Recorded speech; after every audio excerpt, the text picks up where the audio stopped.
در گشتن کورش، هم در گشتنگیری و هم در گشتن جودو در مسابقه ها اشتراک می نماید. البته که در چمپیونات تاجیکستان در سال 2026 این چهره توانست که هنرنمایی شایسته نشان بدهد و اینجا هم سرور بسیار حرکتی عالی را انجام دادن خواست، کوشش هم کرد و رقیب هم از حرکتی انجام داده عبدالشکورов پای برد و خود را کنار گرفت. باز هم ادامه میدهند و کوشش ها را برای به دست آوردن امتیاز بیشتر و زیادتر میکنند. هفتمین جام رئیس شهر دوشنبه در عرفه روز پایتخت راه اندازی گردیده است و این مسابقه محتشم سطح بین المللی بار هفتم است که در قلب تاجیکستان شهر دلارای دوشنبه برگزار می شود. اینجا سواسنده که با طبیبان نیاز پیدا میکند تا برگشتنش منتظر میشویم، چون در بالا هم قید کردیم که این چهره سرور عبدالشکورov در چمپیونات تاجیکستان در سال 2026 هنرنمایی ارزنده نشان داده بود و گرفتن نشان طلا دست یافته بود. فضای ایدونه و اینجا بانوان هم در برابر مردان برای دستگیری از پهلوانان با انا همان لباس ملی تاجیکی در مکانی برگزار شوی مسابقه مجمع ورزشی قصر تنیس جمع آمدند و در این مکان دلارا مجمع آبی رقابت ها را پیگیری دارند و اینجا هم مشاهده میکنیم که چگونه روحیه دونه را نفرانی که در این مسابقه اشتراک دارند به بر کردند. سرور انتظاری با میدان اومدن رقیب است و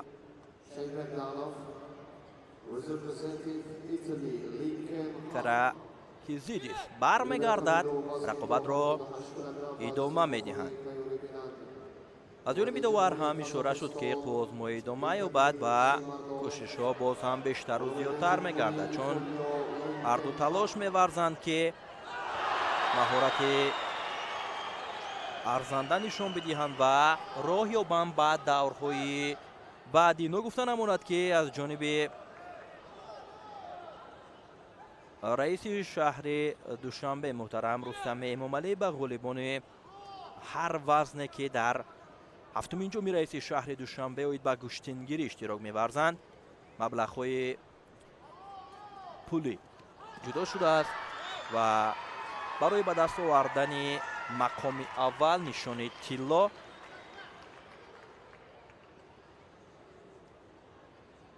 $10,000 آمریکایی را ورزشکاران به دست می‌آورند. اینجا حرکت سرور عبدالشکورov هم بود که امتیاز بدن را به دست آورد و پیش صف می شود پهلوانی ما. ادامه کوشش را از جانب هر دو بیشتر می گردد و کراکیزیدیس تلاش را بیشتر می کند که از امتیازی از دست رفته جبران کند، ولی ما با آن هنر و مهارت و هنرنمایی سرور عبدالشکورov باور داریم که اون می تواند امروز با هنرنمایی جالب خود دل مخلصانش را شاد گرداند و فضای ایدانه را در این مکان برگزار شوی مسابقه باز هم جالبتر و زیباتر کند با هنرنماییش. دیگر باره سواز کراکیزیدیس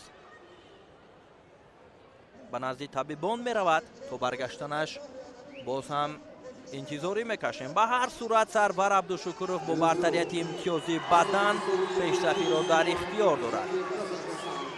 در بالا چون قید کردیم که به نفرانی که مقام‌های افتخاری را در هفتمین جام رئیس شهر دوشنبه به دست می‌آورند مبلغ‌های کلانی پولی جدا شده است که این گونه دستگیری را ما حتی در مسابقه های با نفوذ سطحی جهانی به مانند گران پری و گران سلم ها نمی‌بینیم. $10,000 مقام اول نفری که نشان طلا را به دست می‌آورد انتظار است جای دوم را $5,000 و مقام سوم را باشد $2,500 مبلغ‌های پولی منتظر است و این چنین به یک نفر گویم که تقدیر بلند نفره که در ان همین مکان دوامی ساعت‌های برگزار شوی مسابقه این مسابقه با نفوذ سطح بین المللی را پیگیری میکند. البته از جانب مقامات اجرایی حکومت دولتی شهر دوشنبه مخصوصا رئیس شهر دوشنبه محترم رستم موملی یک تحفه ارزشمند برای مخلصان هم جدا شده است که автомашинаи сабукрав мошини барқӣ ки арзишаш 135 000 сомониро ташкил медиҳад ҷудо шудааст ва имрӯз як нафари хуштоле дар маҷмӯаи обии шаҳри душанбе соҳиби тӯҳфаи арзишманду арзанда мешавад ва бозгашт савас каракилзидис идома меёбад. озмои ин ҷуфт то анҷоми вақт ҳоло фурсат зиёд аст. бо як огоҳӣ ва як имтиёзи бадан рақобат бисёр ҳам ҷолиб аст. боз ҳам як кӯшиши дигарро абдушукуров мехост ки анҷом бидиҳад. дар соли 2025 сарвар абдушукуров дар чемпионати осиё оид ба куштини кураш ҳам ҳунарнамоии шоиста нишон дода буд, мақоми аввалро гирифт ва ин навбат акнун мехоҳад дар ин мусобиқаи бо нуфузи сатҳи ҷаҳонӣ аз рӯи анъанаҳои миллии мо аст ин варзиши аҷдодӣ ки имрӯз нуфузи ҷаҳониро гирифтааст ва шурӯъ аз соли 2022 аллакай навъи варзиши тоҷикон гӯштингириро дар қаламрави зиёда аз 60 кишвари ҷаҳон эътироф карданд. ин ҷо ҳаракати бисёр ҳам олӣ аз ҷониби абдушукуров паҳлӯ баҳогузорӣ мешавад ба паҳлавони мо ва бо як бадану як паҳлӯ пешсафиро идома медиҳад. албатта рақиб танбеҳ дорад дар баробари он ки абдушукуров пешсаф аст.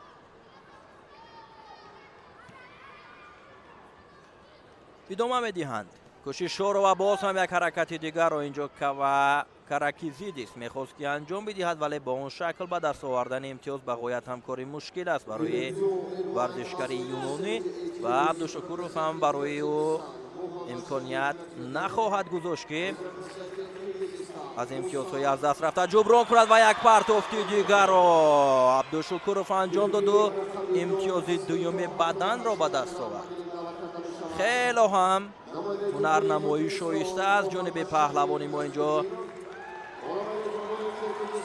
нишон дода мешавад ва дар наворҳои такрорӣ ҳам бори дигар мушоҳида мекунем ки чӣ гуна ҳолати охирине ки сари зону нишаста партофт карданро ихтиёр кард сарвар абдушукуров бисёр ҳам ҷолиб сурат гирифт ва барояш имтиёзи бадан овард.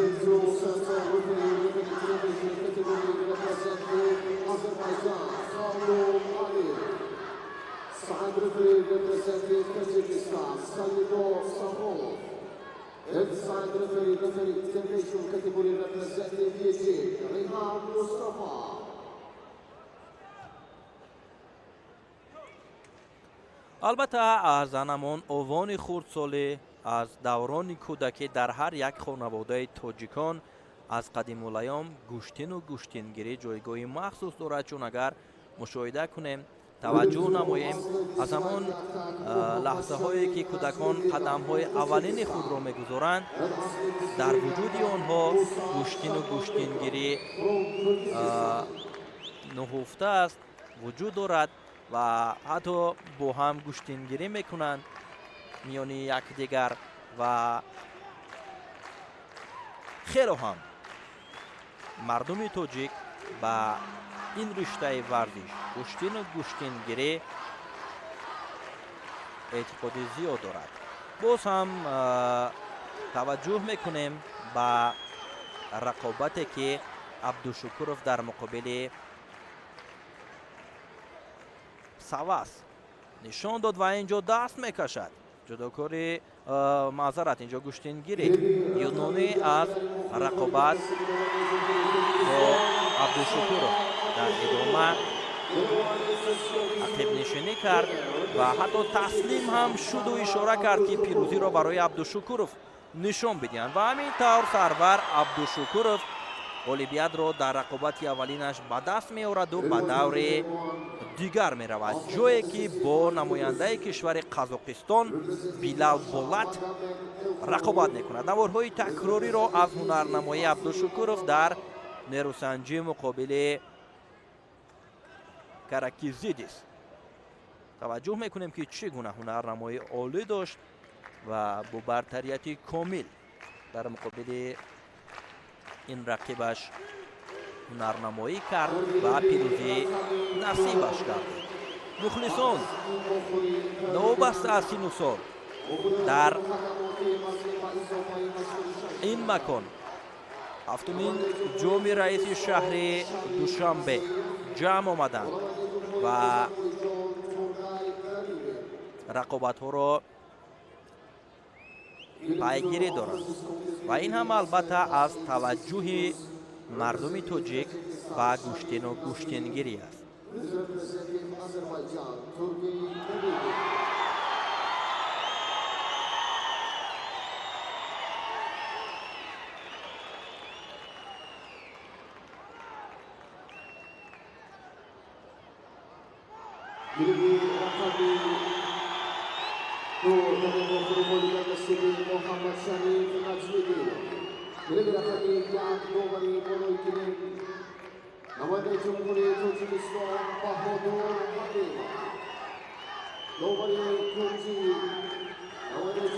داوران روی گیلم عوض شدند. رقابت نوبتی رو در وزن تا 65 کیلوگرم داوری درجه بین المللی از کشور ما بهادر حلیم فکمی میکند. داوران کنجی باشد نرزولا عبدالرحمانوف و خیراندیش مرادزاده هستند که همه این داوران از تاجیکستان است و سبقت دویم را در وزن تا 65 کیلوگرم حکمی میکند. به میدان دعوت کرده می شود مگامد الخورایف از فدراسیون روسیه با یک تکی سفید و رقیبش باشد از کشور مصر عبدالله فتی با یک تکی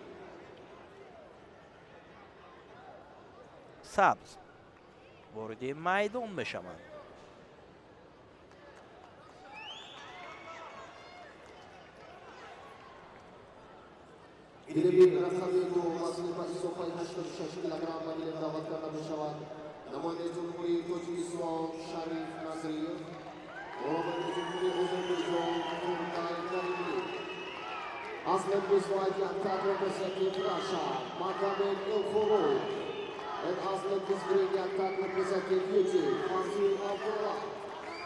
رقابت را آغاز میکنند. بهادر حلیموف اشاره میکند که دست فشاری کنند و این ادای احترام است در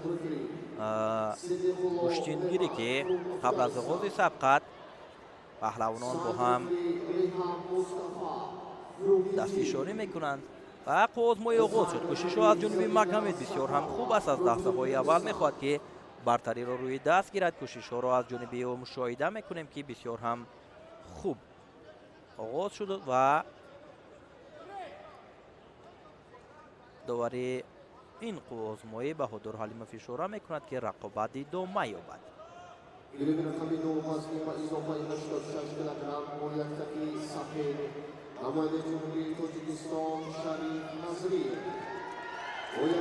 کوشش ها از جانب این دو چهره ادامه مییابد.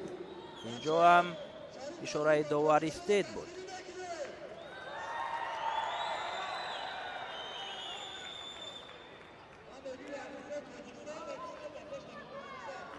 باز هم نزدیک می شوند و کوشش ها را ادامه میدهند. البته در دقیقه اول آزمایی ما قدر هنرنمایی خوبی را مشاهده نکردیم. البته کوشش ها هست از جانب مگامد الخورایف ولی نتیجه نیست. نتیجه نشان دادن نمیتواند.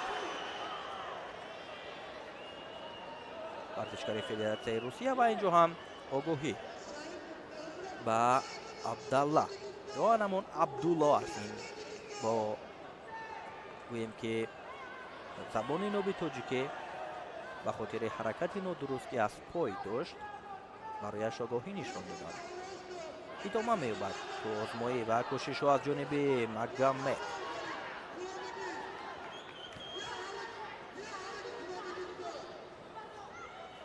با دست آوردن امتیاز برای این جفت بسیار هم مشکل شده است. تا رفت حرکت ها زیاد است ولی نتیجه نیست در هنرنمایی هر دو.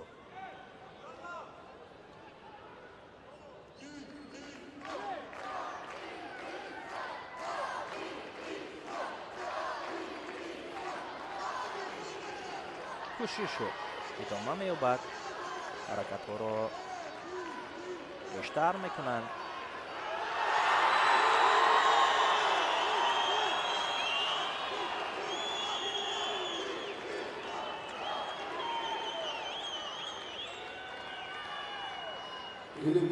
بسیار هم موقعیت خوب است در اینجا برای هر دو.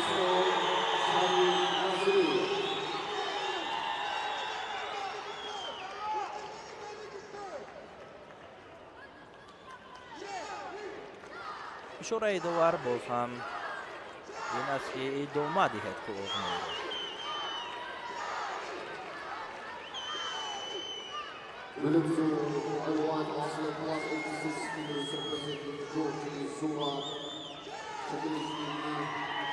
حرکت های ادامه می‌یابد، باز هم کوشش ها از جانب هر دو. البته در گلیم دیگر هم هنرنمای جالب یک تن از پهلوانان نمایشنامه کشور میانی سنگین وزنها شریف نظریف صورت گرفت که بسیار هم مهارت عالی نشان داد و با امتیاز کامل حلال در فرصت کوتاه المپیاد را به دست آورد. حرکت های این جفت همانا بدون نتیجه ادامه دارد و اینجا یک پرتافت از جانب مگامد الخرایف در حالت انجامیابی بود ولی رقیب هم خوب ایستادگی کرد و امکانیت نگذاشت برای رقیب که غالبیت نصیبش گردد.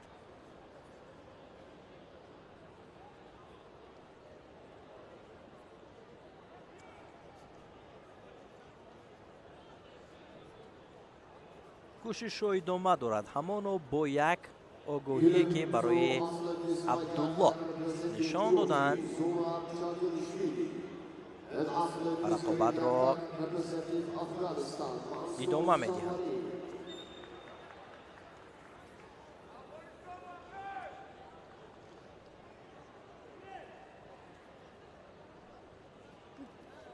کوشش های نوبتی باز هم حرکت از جانب مگامد، فشارآوری از جانب این ورزشکار فدراسیون روسیه پهلوان سفید پوش خیلی هم خوبتر و بهتر به نظر می رسد ولی به همون هدفی اساسی که در پیش دارد، مقصدی که گذاشته است برای به دست آوردن امتیاز تا حال موفق نشده است.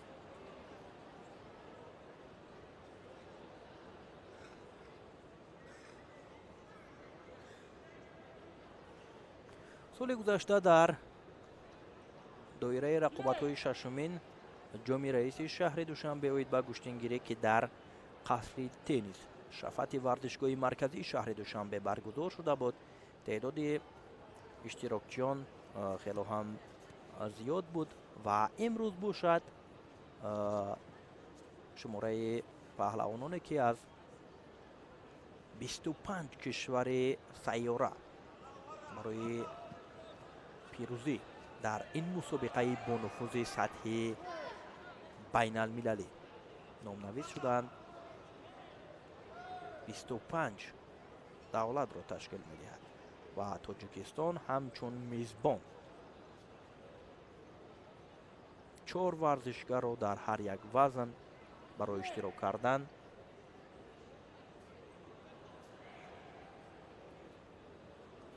انتخاب کرده است و 4 نفری که در ҳафтумин ҷоми раиси шаҳри душанбе аз тоҷикистон иштирок карда истоданд.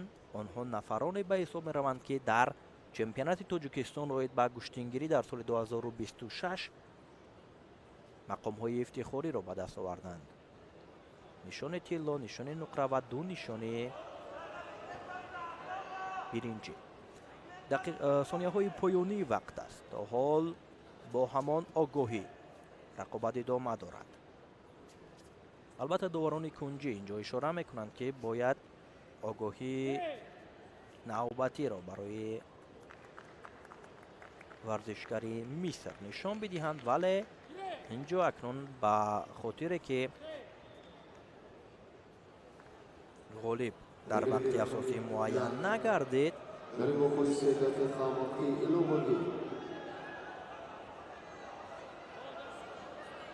се дақиқаи дигар вақти иловагӣ ҷудо мешавад. ин аз ана ҳамон гӯем, ки қонуну қоидаҳои куштингирӣ аст.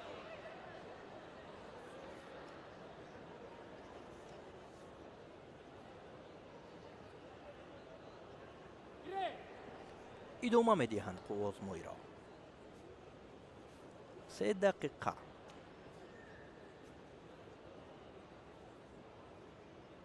вале дар табло барои мо 5 дақиқа ишора карданд. 5 дақиқа вақти иловагӣ аст.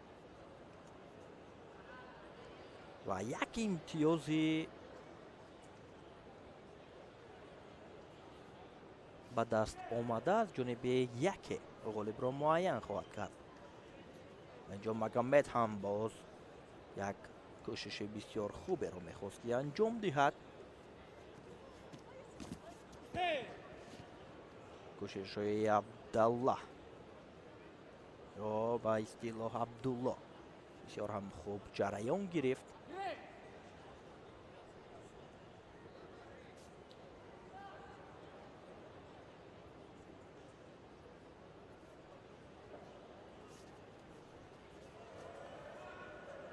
идомаи қувозмоӣ ҳаракатҳо бештар мешавад ва ҳар дуро мебояд, ки фаъол бошанд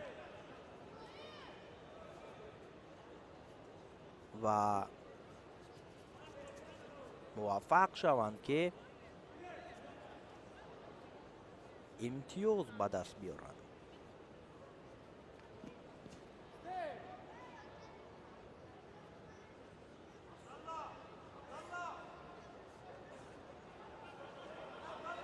ишора мешавад аз ҷониби Баҳодур Ҳалимов, довари марказӣ, ки як маротибаи дигар ҳаракати охирине, ки аз ҷониби ин ҷуфт ба миён омад, тафтиш кунанд аз ҷониби видеодоварон.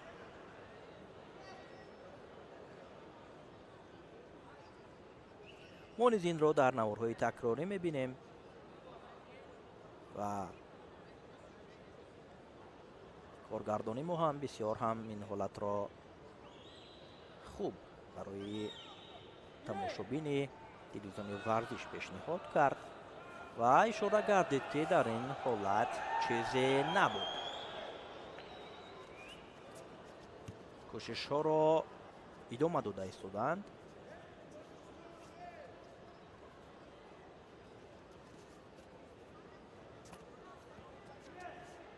фишоровари хело ҳам аз ҷониби Магомед Элхорроев зиёд ба чашм мерасад. кӯшишҳояш бисёр ҳам хуб аст, вале натиҷа нест. натиҷаовар намешавад ҳаракатҳое, ки аз ҷониби паҳлавони Русия мушоҳида карда истодаем.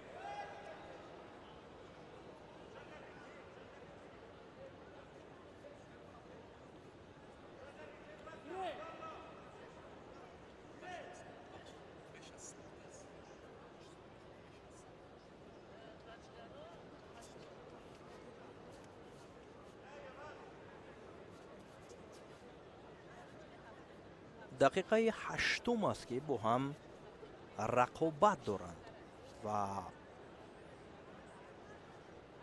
дар ин муддат бибинед, ки чӣ гуна ҳар ду ҷониб истодагарӣ мекунанд. و شاید که این یکی از رقابت‌های طولانی در این مسابقه هفتمین جام رئیس شهر دوشنبه اوید به گشتنگیری باشد. برای نفرانی که میخواهند گلیم دوم را از مکانی برگزار شوی این مسابقه تماشا کنند میتوانند که در یوتیوب کانال تلویزیونی ورزش مستقیما سبقت را پیگیری کنند. در تلویزیون ورزش گلیم اول به طور مستقیم جریان دارد و در صفحه یوتیوبی تلویزیون ورزش باشد هر دو گلیم را مستقیما به نمایش گذاشتند و این برای نفرانی است که امکانیت ندارند یا که دورتر هستند از خانه یا جایگاهی که امکانیت تماشا کردن این رقابت ها را طریق آینه نیلگون از دست دادن در این صحیفه تماشا کنند به خاطر 3 دقیقه پشت سر شدن، چون در بالا هم گفته بودیم که 3 دقیقه وقت ایلاوگی معین می شود برای در صورت غالب را معین نکردن و اینجا هم هرچند که 5 دقیقه نشان داده شده بود 3 دقیقه به نوبت گرفته می شود و به خاطر همون یک آگاهی که برای عبدالله نشان داده بودند مگامد الخرایف پیروزی را به دست آورد.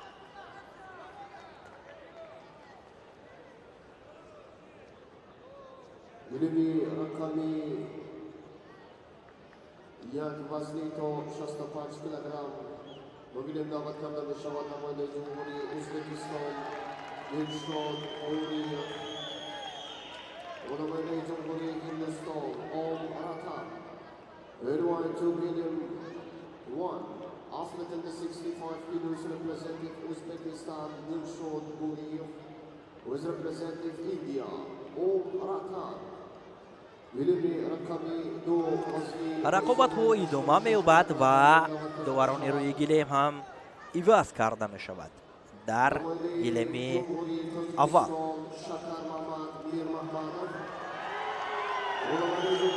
رقابت ها در وزن تو 65 کیلوگرم رحمان علی شریف داور از تاجیکستان حکمی میکند.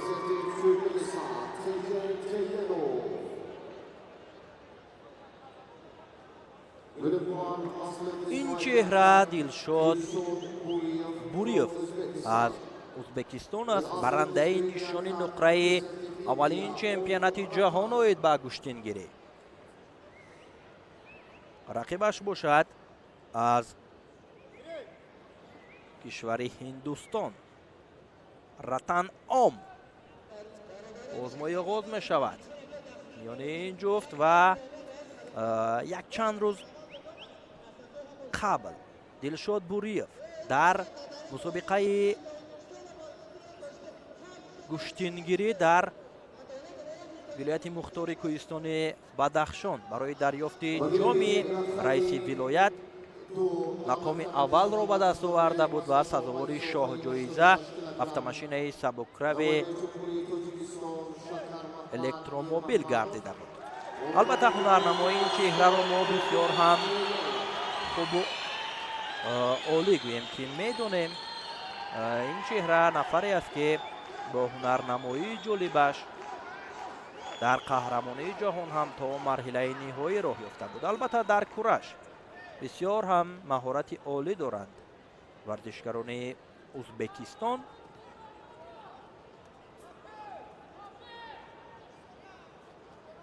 ҳаракатҳои идома меёбад ва инҷо дилшод буриев ҳам як кӯшишро барои ба даст овардани имтиёз анҷом дод, ҳарчанд ки имтиёзовар набуд, вале ҳаракаташ бисёр ҳам хубу ба маъриф сурат гирифт.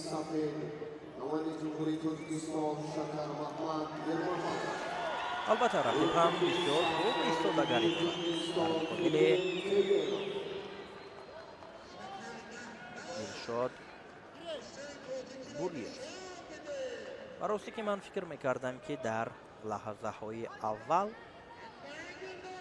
Дилшод Буриев метавонад ки дар фурсати кӯтоҳ дар муқобили ин рақибаш пирӯзии хело ҳам осон ба даст биёрад, вале бубинед ки дақиқаи дуюм ҳам пушти сар мешавад, ҳарчанд ки як огоҳиро барои Ратан Ом нишон доданд, вале бидуни имтиёз рақобат идома дорад.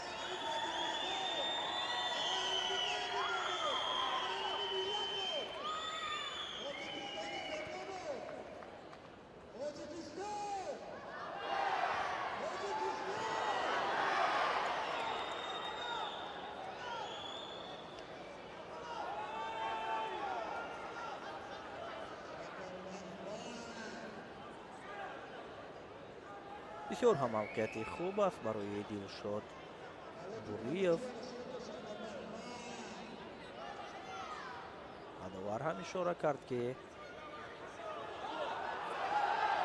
аз нав озмоиро идома диҳам, вале қабл аз оғози рақобат дар идомаи вақт барои Ратан Ом огоҳии дуюм. танбеҳ нишон дода шуд ва дар сурати ба анҷом расидани вақт ба хотири танбеҳ доштан паҳлавони ҳиндустонӣ ноком мешавад ва Дилшод Буриев бошад ба давраи дигар роҳ меёбад.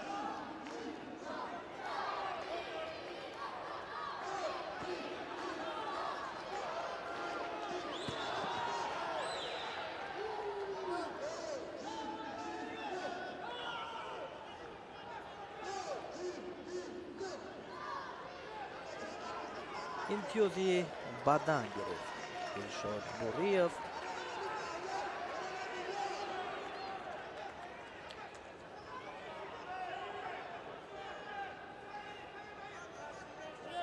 боз ҳам идома медиҳанд.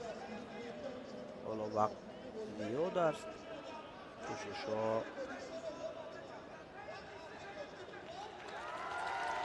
идома меёбад.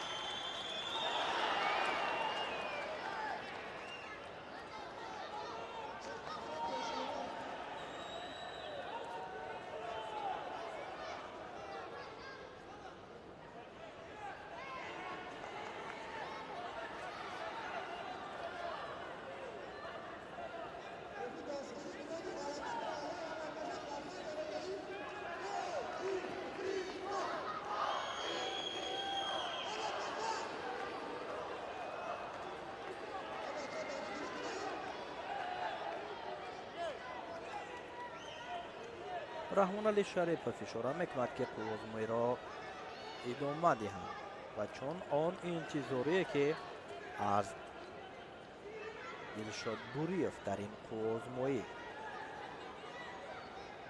доштем, он гуна сурат нагирифт, чун рақиб ҳам бисёр хуб истодагарӣ мекунад дар муқобили ин чеҳрае ки балакай дар душтумгирӣ ҳам ӯро хуб медонанд, мешиносанд, вале ба ҳар сурат паҳлавони ӯзбекистони пешсаф аст. боз ҳам имтиёзи бадан барои Дилшод нишон дода мешавад.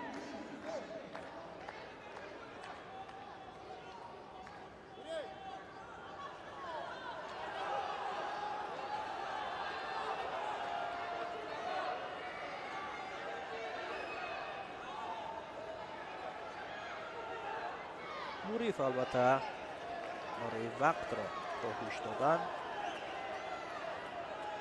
ҳаракат мекунад ва кӯшиш дорад ки вақт хотима ёбаду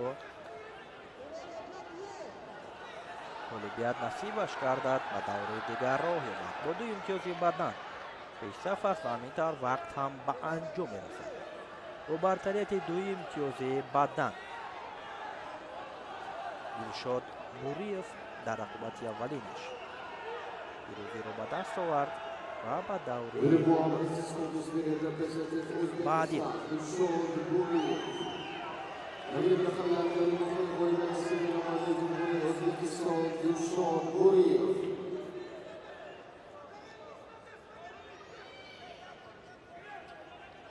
Uniform invite African 64 kilos representing Tajikistan. در نمورهای تکراری هم توجه میکنیم در نموری رو چگونه مبارزه بردن و بریاز چگونه برتری نشون. Elvira Khabibyan Vasvito 65 kg nominida vaqtda Shavad Navoiy Jumhuriy Tojikiston Yosin Bobokalonov. Navoiy Jumhuriy Kurdiston Tamas Yebrishvili. با میدان دعوت کرده می شوند. نماینده کشور تاجیکستان البته یوسین بابوکالونوف با یک تکی سفید و رقیبش باشد از گرجستان.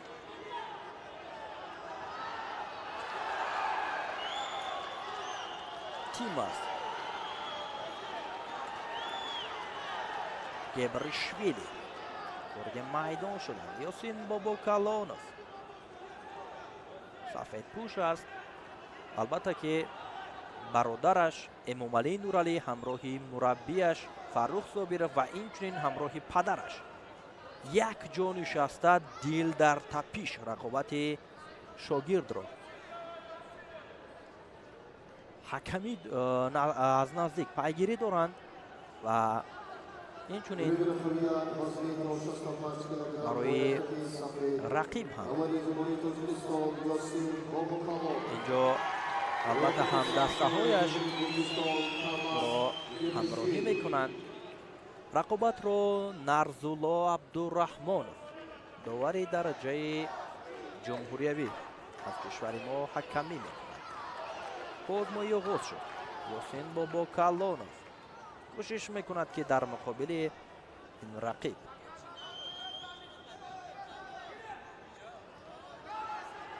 خوب ایستادگی کند و حرکت های ادامه مییابد.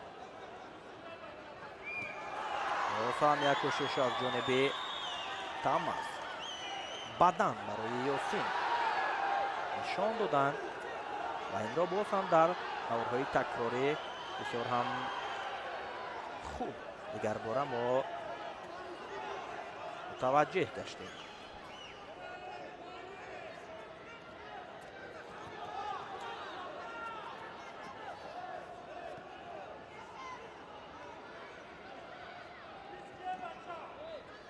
حرکت های ادامه دارد از جانب بابوکالونوف و رقیبش. به هر صورت برتریت بر جانب ورزشکاری ما است.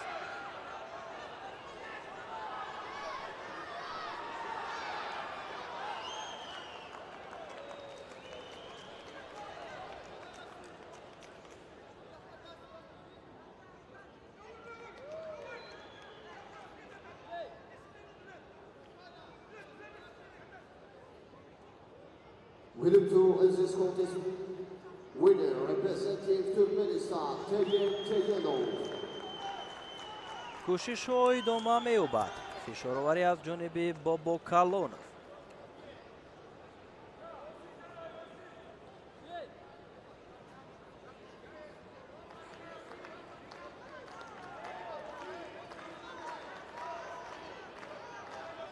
کوشش های گبریشویلی هم بیشتر است چون امتیاز از دست داد و رو میباید که برای جبران کردن از امتیازی از دست رفته فشارآوری را بیشتر کند، حرکت ها را زیاد نماید. ولی اینجا باز هم یک کوشش از جانب بابوکالونوف برایش امتیازی دوم بدن را آورد. امامعلی نورعلی پدرش بابوکالونوف نورعلی و مربیش فروخ صابرов پهلو به پهلو رقابت را پیگیری کرده ایستادند. به هر صورت پهلوانی ما بسیار هم خوب هنرنمایی دارد و پیشرفت در اختیار سفید پوشی تاجیکستانی است و یک حرکت بسیار هم خوب دیگری بابوکالونوف پهلو میگیرد. امتیازی پهلو برای یاسین باباکالونو.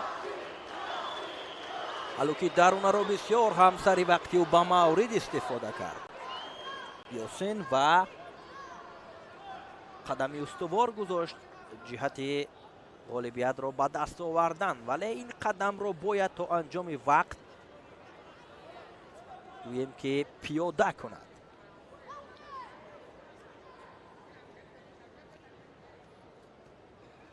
حرکت های ادامه می‌یابد. باز هم کوشش از جانب باباکالونو. امام علی هم برای یاسین مصلحت می‌دهد در وقت‌های معین، همون حالت‌هایی که حالت ایستاد می‌شود اشاره می‌کند که باید چی کند. امام علی یاسین مبارزه برد. یاسین در سال 2026 در چمپیونات تاجیکستان اوید به کشتینگیری نشانی نقره را به دست آورده بود و در کشتین کورش باشد برنده نشانی طلا گردیده است.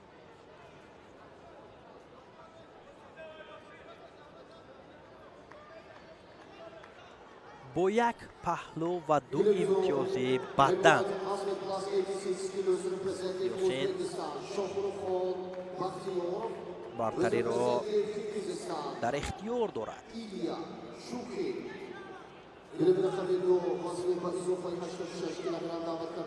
و باز هم یک حرکتی خوبه را یاسین انجام می‌دهد. حالا که بیرون را استفاده می‌برد و امتیازی سیوم بدن را به دست می‌آورد.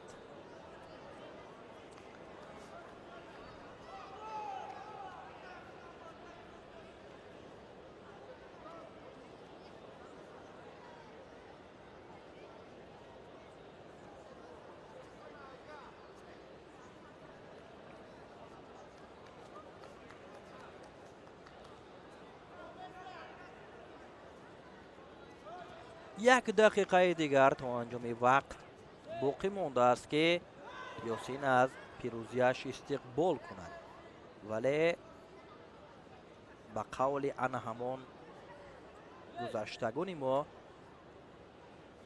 پیش از توی دایره نواختن آنقدر خوب نیست و هر صورت به هنرنمایی این چهره ما باوری زیاد دارد که میتواند آن همین برتری را تا انجام وقت نگاه دارد و اولمپیاد را به دست بیارد. البته بسیار هم نزدیک است باباکالونو.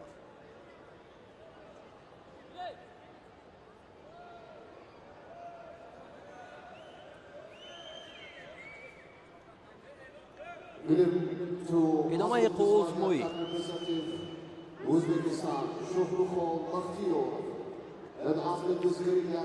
28 ثانیه تا انجام وقت باقی مانده است.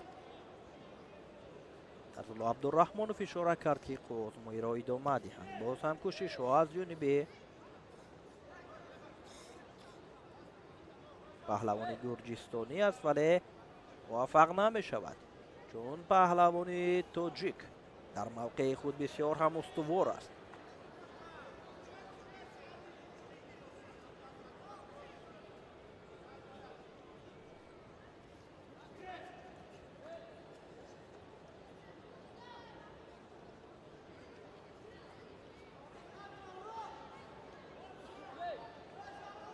همینطور وقت به انجام میرسد و یاسین باباکالونوف در آزمایی اولینش در هفتمین جام رئیس شهر دوشنبه اومید به کشتیگیری اولمپیاد را به دست می‌آورد و به دور بعدی می‌رود. این کفگوبی ها هم به خاطر پیروزی یاسین باباکالونوف است.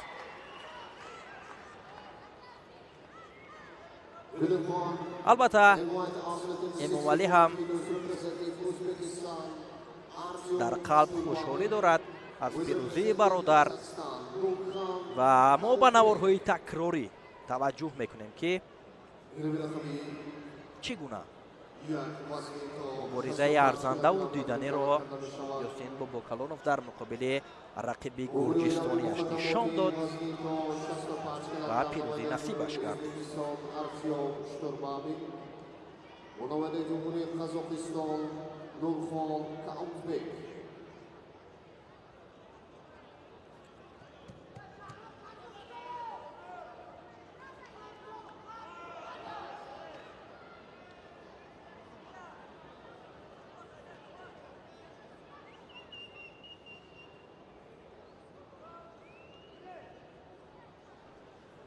ҷуфти навбатӣ ба майдон мебароянд. доварони рӯйгирем ҳам иваз карда мешавад. довари марказ Баҳодур Ҳалимов ва доварони кунҷӣ бошад Навзулло Абдураҳмонов бо Раҳмонали Шарипов аз Тоҷикистон ҳастанд. ҷумлаи ин довароне ки рақобати Артём Штурбабинро аз Ӯзбекистон ва Қувватбек Нурханро аз Қозоқистон ҳакамӣ мекунад. Dargidagi raqamli gol dar muxoli qo'liga nasib navoiyda Jumhuriyat O'zbekiston Shohruxxon Baxtiyorov. рақобат идома меёбад. кӯшишҳо аз ҷониби ҳар ду ҳам Нурхон ҳам Артём ҳаракат мекунанд ки аз худ маҳорати хубтару беҳтар нишон бидиҳанд ва пирӯзӣ насибашон гардад.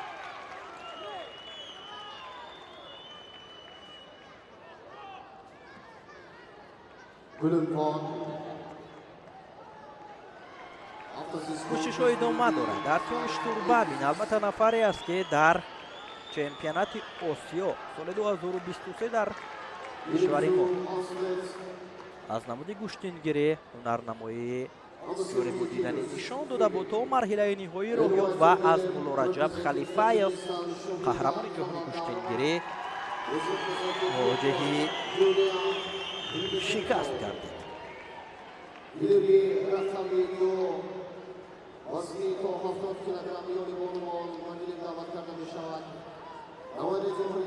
кӯшишҳо идома дорад.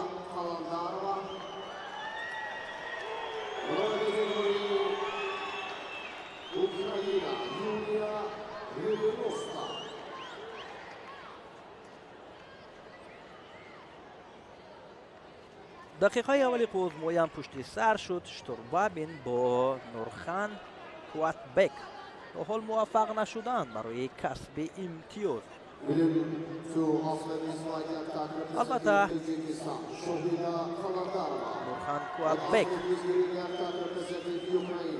дар мусобиқаҳои анъанавии гӯштингирӣ дар арафаи ҷашни байналмилалии Наврӯз дар якчанд шаҳру ноҳияҳои Тоҷикистон аллакай майдондорӣ кард. ҳунарнамои ин чеҳраро мо дидем ва санаи 29 марти соли равон дар деҳаи офтоблиқои шаҳри Бостонии Кӯлоб ин чеҳра паҳлавони қазоқ аз Ёсин Бобокалонов шикаст хӯрда буд. нафаре ки қабл аз ин қуввозмоӣ ғолибият насибаш гардид. паҳлавони номошнои Тоҷикистон акнун дар муқобили Штурбабин чӣ кор мекунад? огоҳӣ дорад паҳлавони қазоқистонӣ, вале рақобаташ бисёр хуб аст.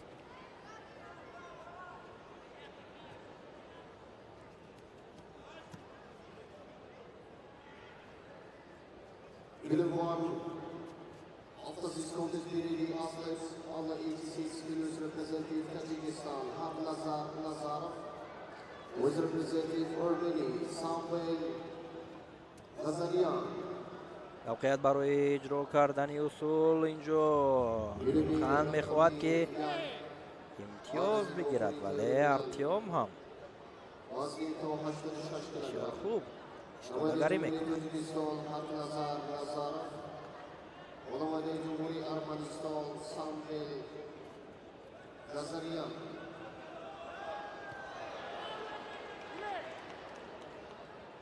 ин рақобат дар вазни то 65 килограмм дар даври аввал қуввозмои охирин ва ҳисоб меравад. Ярусанҷи Артем Штурбабин бо Кватбек Нурхан.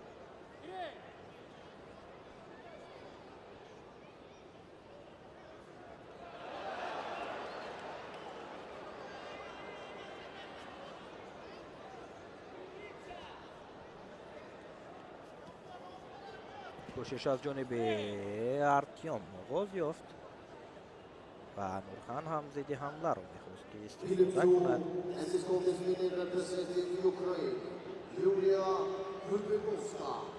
هرچند موفق نشد.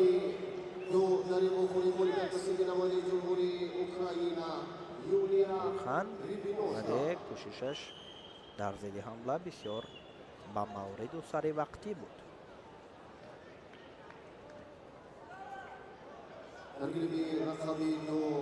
اینجا امتیاز بدن اکنون برای ارتیام شتوربابی.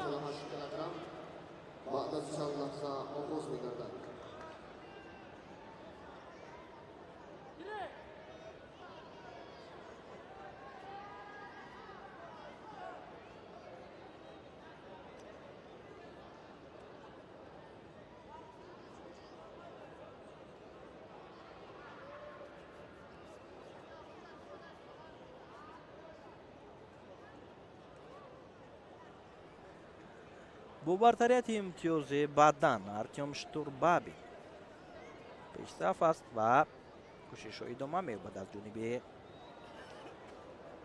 پهلوان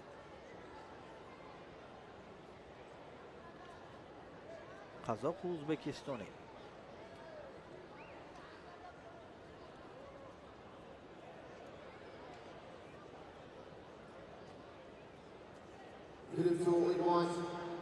کمتر از 30 ثانیه دیگر تا انجام وقت باقی مانده است. هرچند اینجا کواتبک میخواهد که نتیجه را تغییر دهد ولی موفق نمیشود. آگاهی برای ارتیام شتوربابی نشان داده شد.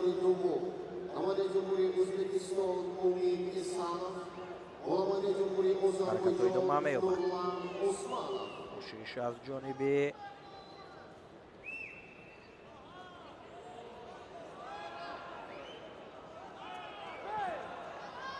کواتبک وقت هم به انجام میرسد و با آن همون یک امتیاز بدن شتوربابین غالبیت را به دست می‌یابد.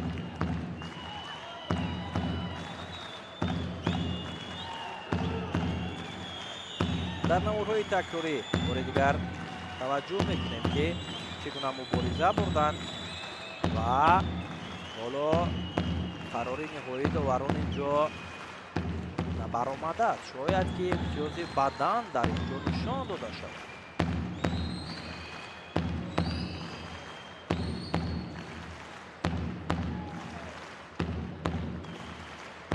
در نوارهای تکراری حالت آخرین به میان آمده را تفتیش کرده بودند که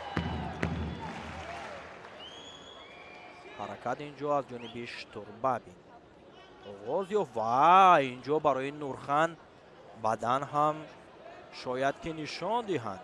به نظر می رسد که در اینجا امتیاز هست. اگر بدن بهاگذاری شود بسا کار دیگرگون خواهد شد.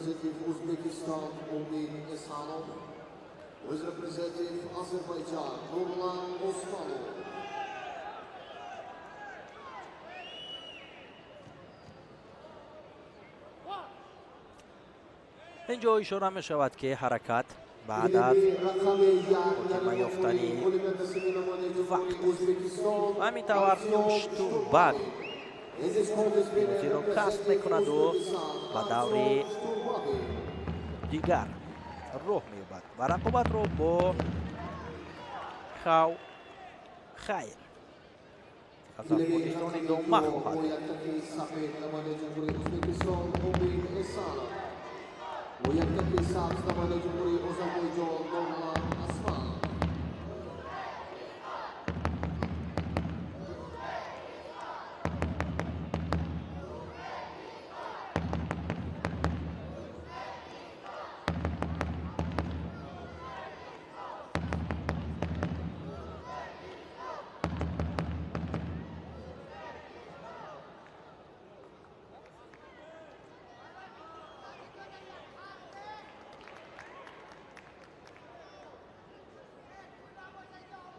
گیلمی رقمی یک بخوری های دورین دومی وزن تو 65 کیلوگرم آغاز گردیدند.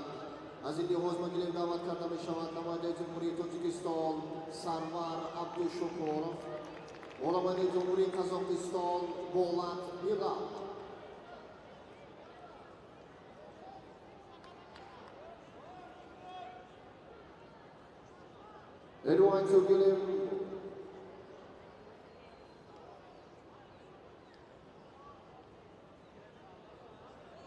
Edwin Tugilim won.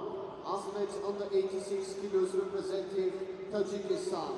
Haknazar Nazarov was representing Armenia. Samvel Kazanyan.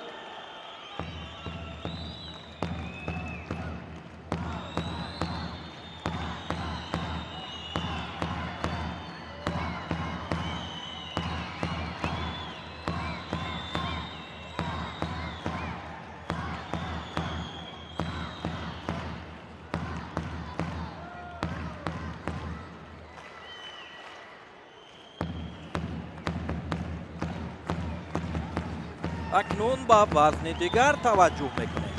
وزن تا 86 کیلوگرم با یک تکی سفید قهرمانی جهان از تاجیکستان حقنظر نظرov. رقیبش باشد از کشور ارمنستان سامول قزاروان. وارد میدان شدند. آزمایی آغاز می شود. رقابت را برای به دست آوردن پیروزی و راه یافتن به دور بعدی آغاز کردند. این جفت حرکت ها ادامه می یابد. حقنظر نظرov قهرمان جهانی گشتنگیری در وزن تا 86 کیلوگرم محسوب می یابد. اینچنین قهرمان آسیا نفری است که در سال 2026 در چمپیونات تاجیکستان روی به گشتنگیری صدرنشین بود. با اینجا کوشش از جانبی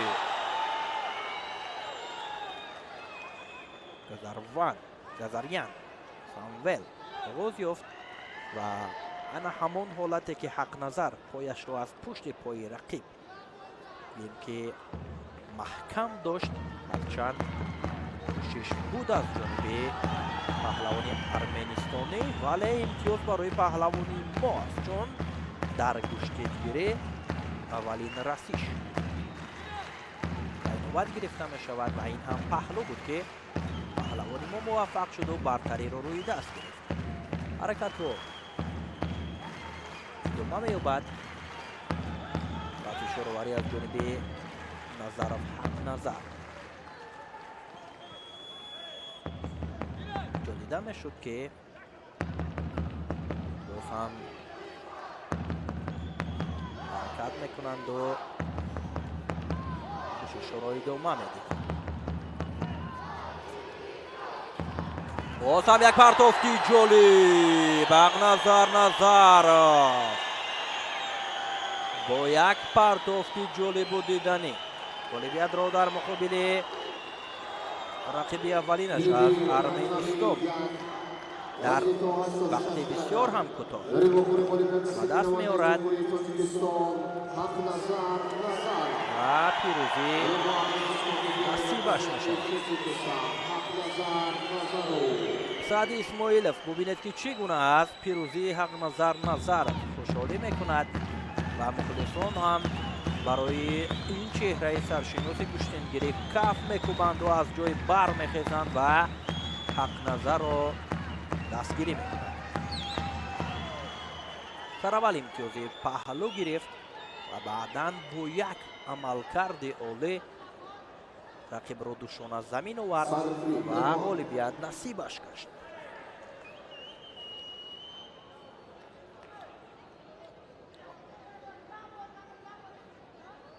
Tugilim won. Edwin Tugilim. Athlete under 86 kilos representing Uzbekistan. Boymurod Ergashov was representing Tajikistan. Nekroz Hasanov. Bilbi raqami 1 vazni to 86 kilogramm. Omaday Jumhuriyat O'zbekiston Boyqo'rov Ergashev. Omaday Jumhuriyat Tojikiston Bekroz Hasanov.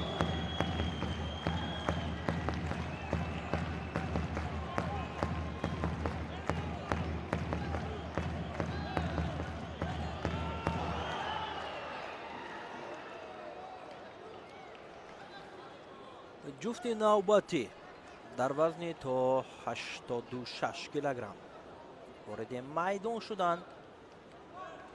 رقابت را صدیق الله نعمت حکمی میکند و با یک تکی سفید با امراد ارگاش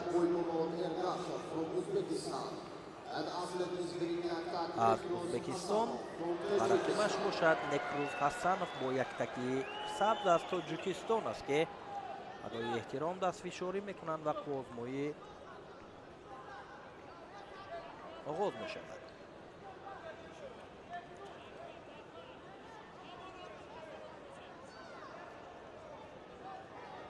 کوشش های ادامه دارد.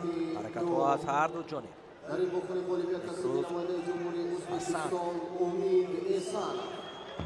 باید که از خود مهارت خوبتر و عالی‌تر را نشان بدهد و پیروزی نصیبش کرد.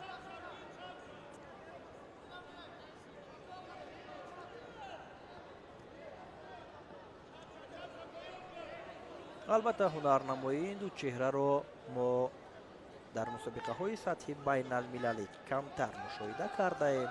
هم با امراد هم نکروز بیم که در گشتینگیری همان هنرنمایی های اولینشون هم به ایسان می رود. خطا نخواهیم کرد.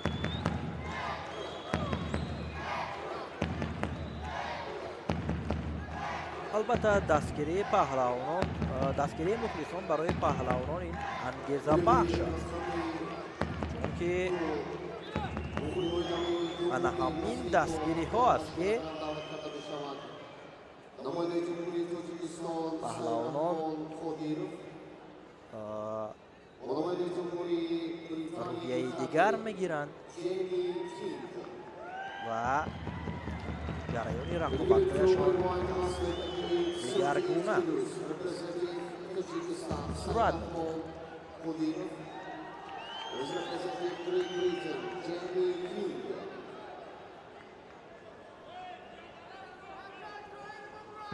حرکت‌های ادامه دارد از هر دو جانب.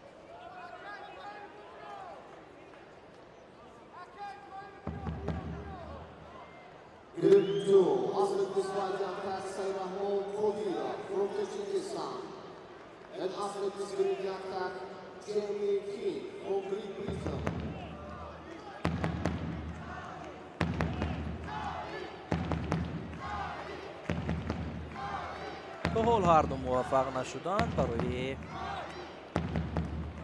اجرا کردن اصول‌های امتیازآور و باز هم نزدیک میشوند و آزمایی ادامه می‌یابد.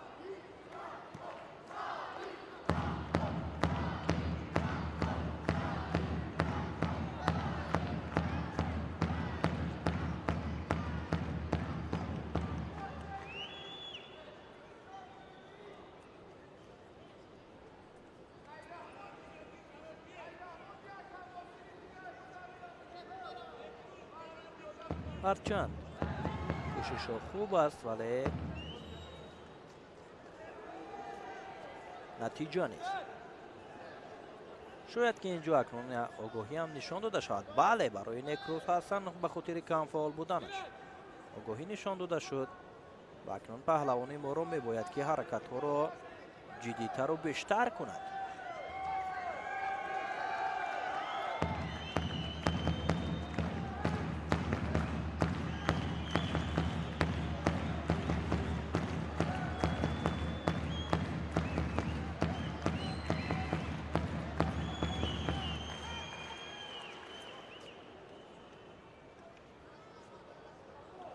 کوشش ها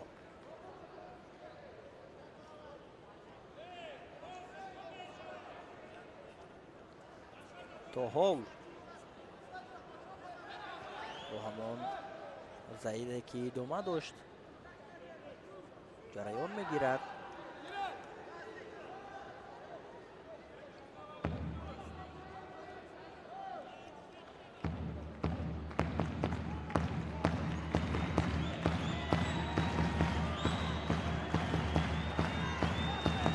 حرکت از جانب نیکرو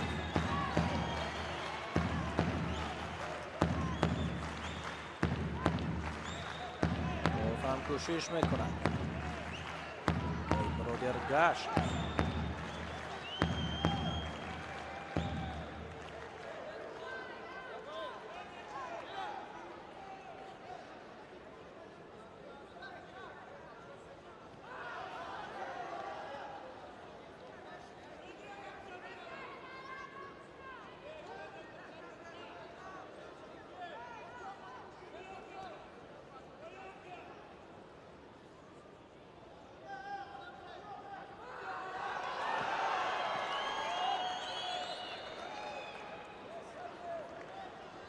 وقت کمتر از 1 دقیقه باقی مانده است.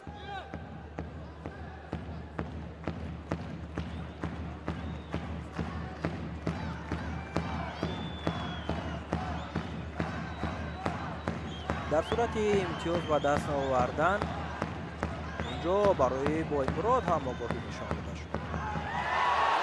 اون کارنگ دیگر میگیرد. نیکروز رو میباید که همین گونه فعالی رو ادامه دهد.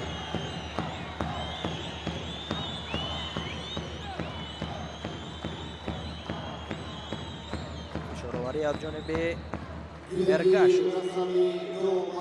زیاد میشود.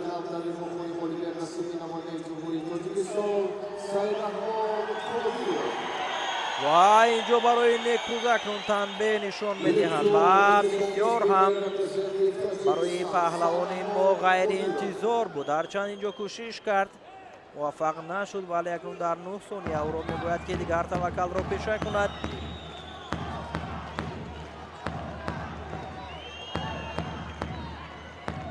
همینطور وقت به انجام میرسد. از حساب تنبیه داشتن بویمرود ارگاش در این آزمایی اولویت را به دست می‌آورد.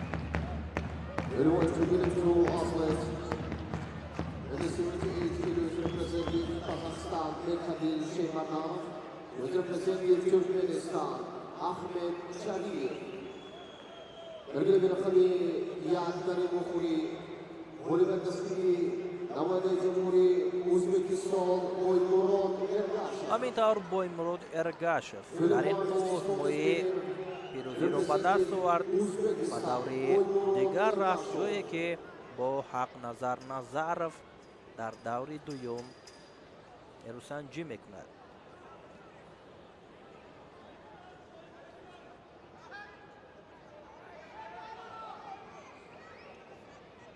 Bilim to Aslik Biswati attack Berkatin Sheiberdar from Kazakhstan. And Aslik Biskurini attack representing Turkmenistan Ahmed Charviyev.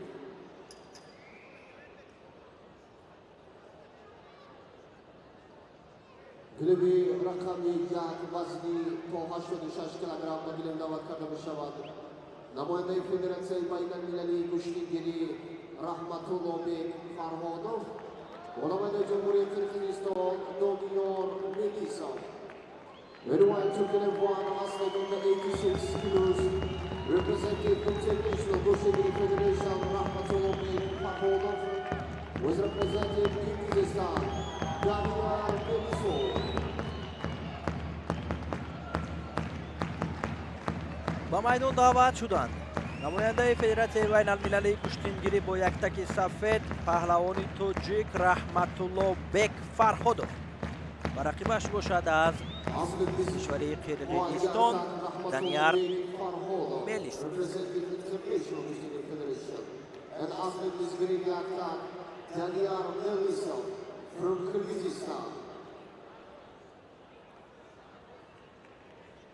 رقابت آغاز می شود و اکنون раҳматулло бек баҳри ба даст овардани пирӯзӣ дар рақобати аввалинаш муборизаро дар муқобили Данияр оғоз кард ва кӯшишҳои ҳарду аз лаҳзаҳои аввал баҳри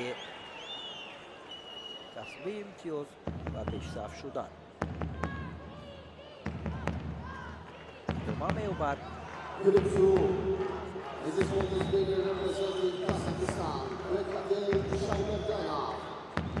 Ilmi Afghani do dari Bukhari Oligan Sili Nawaz Jamhuriyat Kazakhstan. Rekhatel Shaymerdyanov.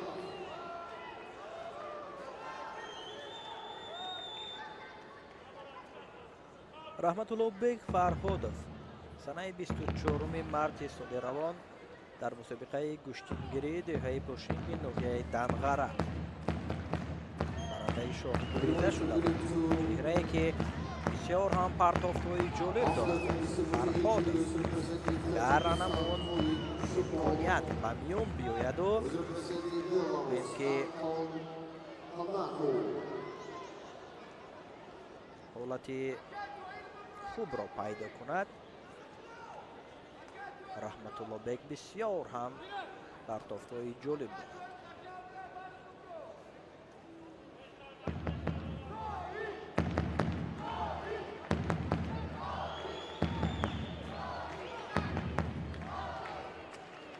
ҳаракатҳо идома меёбад. боз ҳам кӯшиш кардан ва ҳаракат аз ҷониби Мелисов.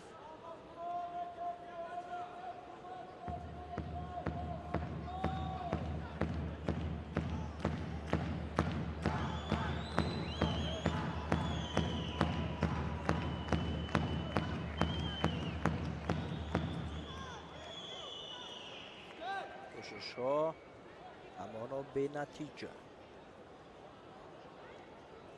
اینجا کمفالی раҳматулло бекро довари афғонистонӣ бад гирифт. барояш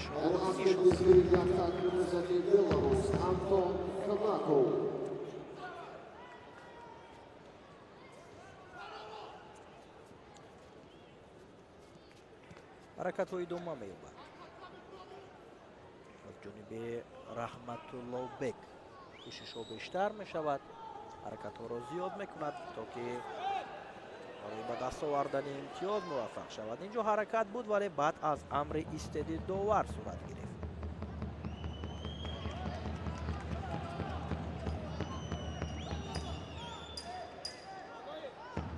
барои Мелисов огоҳӣ нишон дода мешавад. акнун ҳарду огоҳӣ доранд.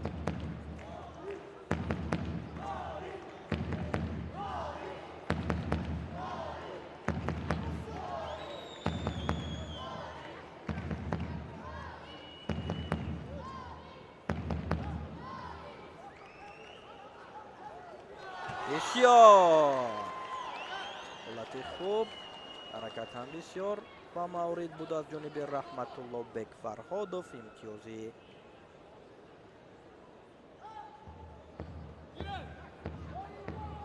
бадан буд дар онҷо. довар ҳам ишора мекунад ки он ҳолатро тафтиш кунад. ва инро мо ҳам дар наворҳои такрорӣ мебинем ки 100% имтиёзи бадан ҳаст барои фарҳодов.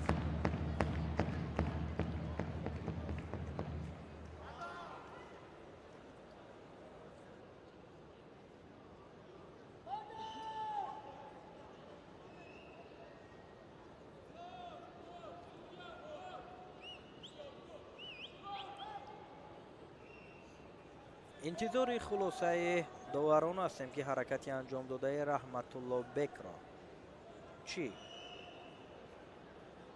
баҳогузорӣ мекунанд.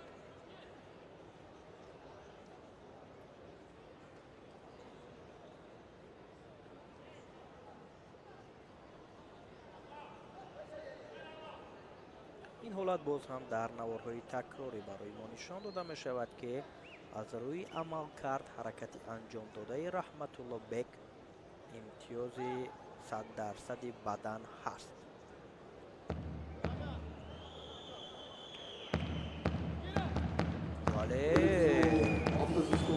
даварон хулосагирӣ карданду ишора карданд ки чизе нест. Рақобат идома ёбад. Representing Tajikistan, Mohammad Sharif Najmudinov. Representing Afghanistan, Mohammad Shukuri. Рақобат идома меёбад. ҳаракати анҷом додаи Раҳматуллобек.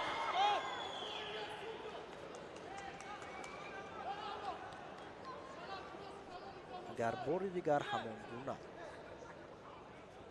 гӯем ки ба миён биёяд ин навбат, фикр мекунам ки Раҳматуллобек бисёр ҳам ба дурустӣ чунин ҳолатро истифода мекунад.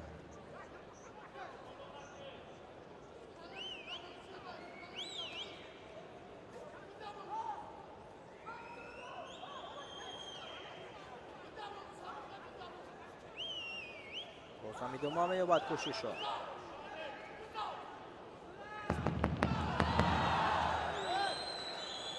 ҳаракат аз ҷониби Фарҳодов.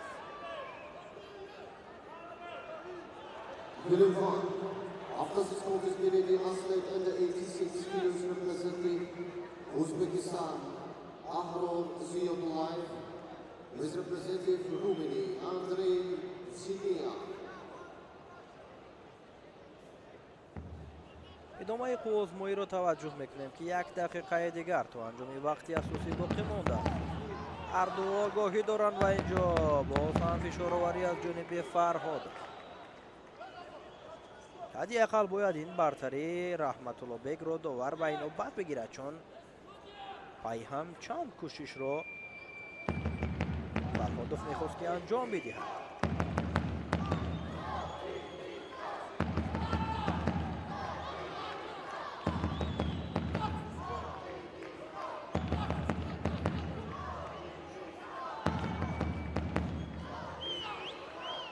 кӯшишҳои навбатӣ, боз ҳам ҳаракат аз ҷониби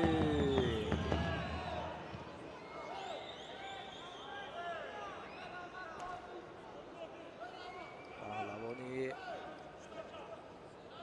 мо бенатиҷа ва ҳамин тавр огоҳии дуюмро барои паҳлавони қирғиз нишон медиҳад. нун танбеҳ барои паҳлавони қирғизистонӣ ва барои паҳлавони мо бошад мадан нишон дода шудааст. ин пешсафи Раҳматуллобек Фарҳодов аст, чун рақиб танбеҳ дорад. як ҳаракати имтиёзовар аз ҷониби Фарҳодов. билохира кӯшишаш самар доду имтиёз гирифт.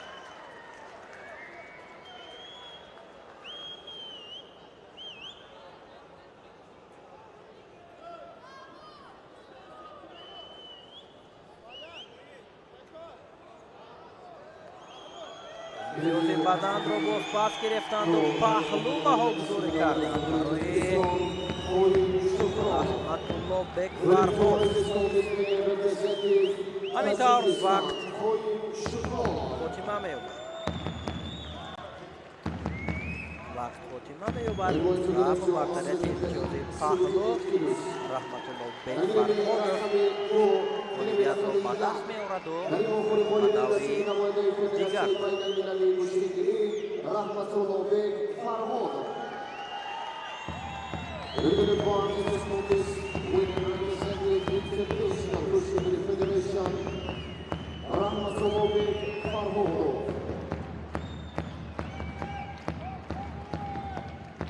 Раҳматуллобек аз оғози қувозмоӣ бисёр ҳам дар намои хуб нишон дод. бисёр ҳам фаъолона мубориза бурд ва билохира натиҷа доду бо ана ҳамин ҳаракате ки имтиёзи паҳлӯ баҳо гирифт ғолибият насибаш кард.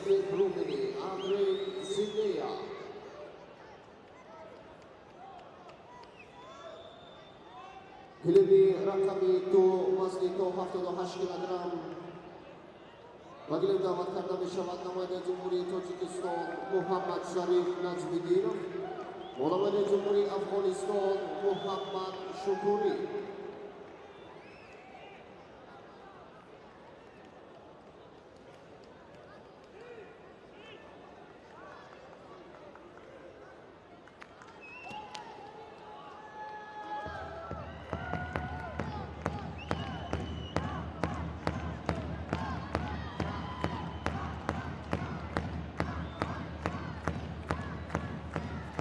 جفت نوبتی در وزن تو 86 کیلوگرم روی گلیم اومدن با یک تکی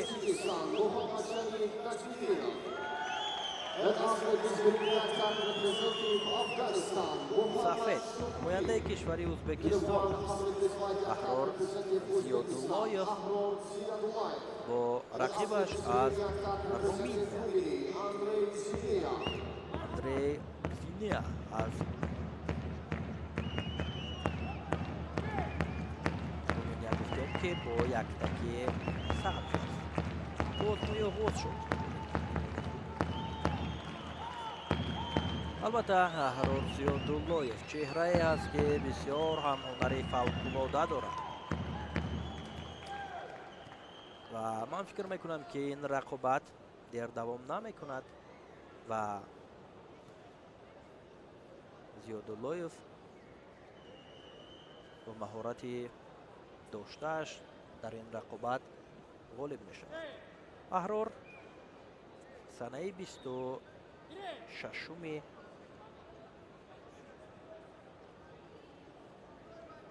ماه مارس در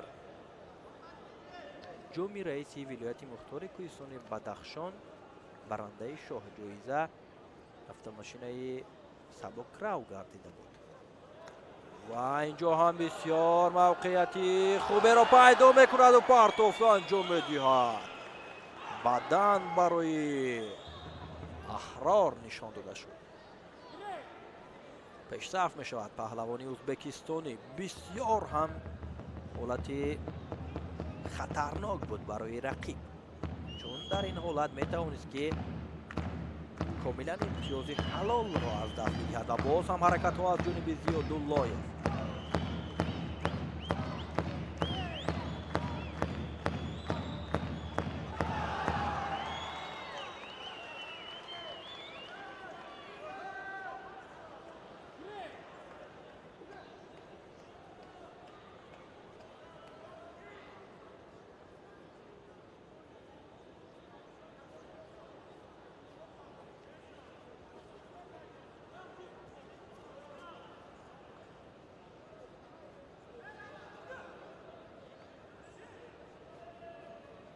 کوشش های ادامه می‌یابد.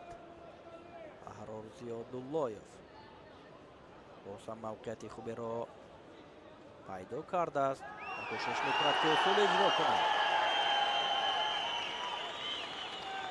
البته در گلیم دیگر محمد شریف نجمیدینov یک تن از پهلوانان ناماشنای تاجیک آزمایی را رقیبش از افغانستان ادامه داده شده است که یک عمل کرده بسیار خوبی را انجام داد و در تالاری برگزار شوی مسابقه شروع ولوله را گوییم به پا خیزد.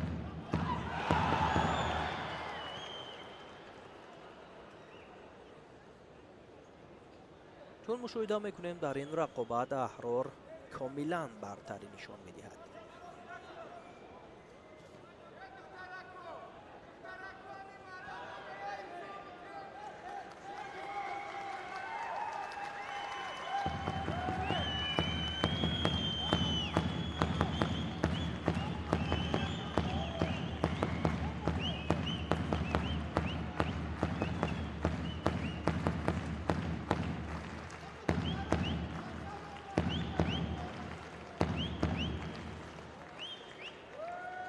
حرکت های ادامه دارد. زیاداللایف باز هم کوشش میکند که در این فرصت اصول اجرا کند و چون گفتم که این چهره هنر فوق‌العاده دارد و این را اثبات کرد بار دیگر که در حقیقت هنرنمایی ارزنده را این چهره برای مخلصان نشان میدهد. بسیار پرتافته جالب از جانب زیاداللایف. پرتافتی احرار حلال به حکم میشود. همین طور بسیار هم با هنرنمایی جالبش احرار زیاداللایف پیروزی به دست آورد و در گلیم دیگر باشد پهلوانی ما هم محمد شریف نجمیدینov غالبیت را голи худ кард. бубинед ки чӣ партофти ҷолибро дар муқобили рақибаш Аҳрор Зиёдуллоев нишон дод. воқеан партофташ зебо буд ва фикр мекунам ки яке аз партофтҳои ҷолиб дар мусобиқаи куштингирӣ ҳафтумин ҷоми раиси шаҳри Душанбе масъан ҳамин партофт ба ҳисоб меравад.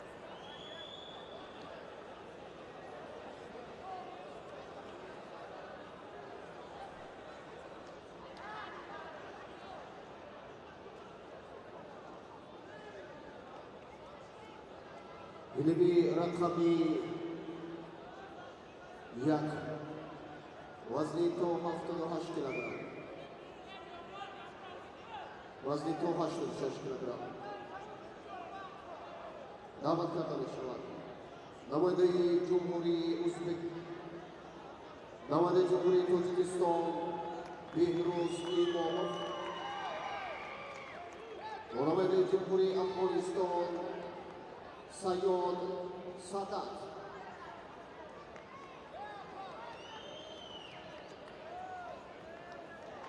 Uniform athlete 86 kilos in white, representing Tajikistan, Behruz Imomov, was representing Afghanistan, Sayyed Sadat.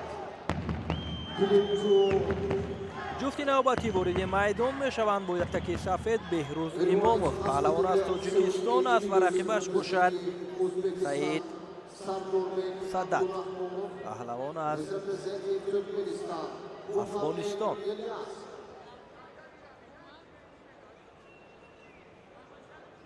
Беҳрӯз Имомов чеҳрае ки дар чемпионати Тоҷикистон оид ба куштингирӣ дар соли 2026 барандаи нишони нуқра гардида буд.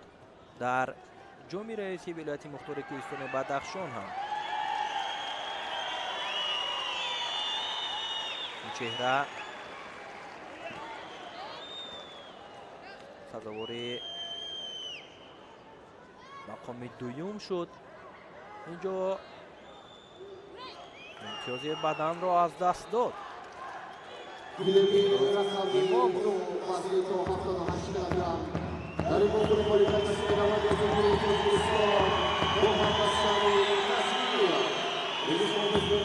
кӯшишҳо идома дорад. Беҳрӯзро мебояд ки фаъол бошаду ҳунарнамоиро дегаргуна идома диҳад, зеро ки бо чунин шакл куштин гирифтан барояш бисёр мушкил хоҳад буд.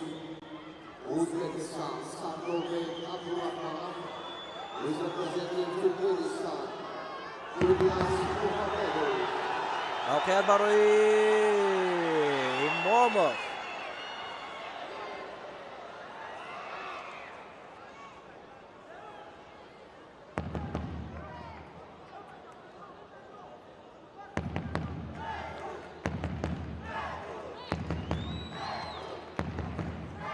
ҳаракатҳо идома меёбад.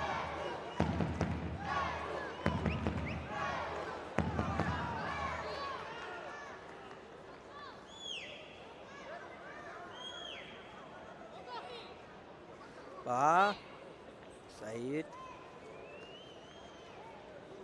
Садат нишон дода мешавад.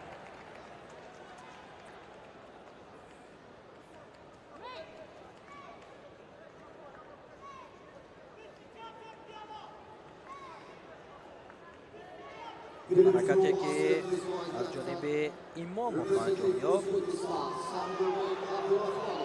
бадан ба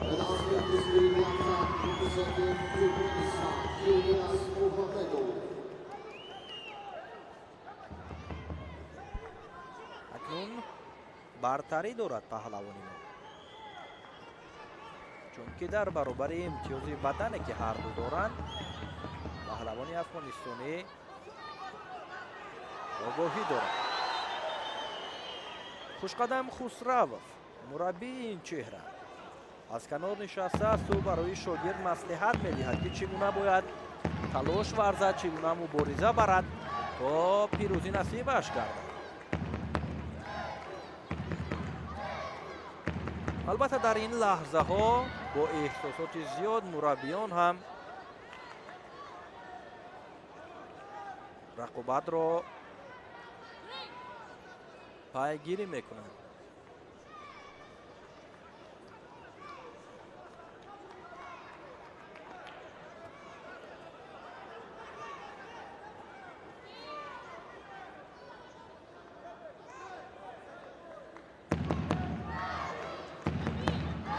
برای پهلوانی افغان تنبیه نشان داده شده برای بهروز ایماموف باشد بدنی دویم را داور نشان داده است. برتری دارد بهروز ایماموف، هرچند در لحظه های اول امتیاز از دست داده بود، ولی در ادامه چون مشاهده میکنید دورش تماما دیگر شد.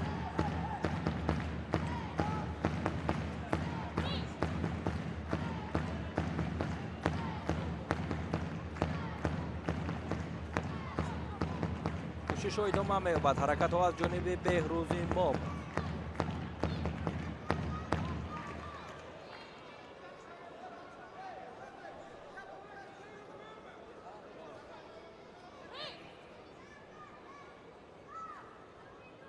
هر دو دوتاگی امتیازی بدن را به دست آوردند، ولی پهلوانی افغان اینجا هم یک حرکتی خوبی از جانب بهروز ایماموف پهلو میگیرد.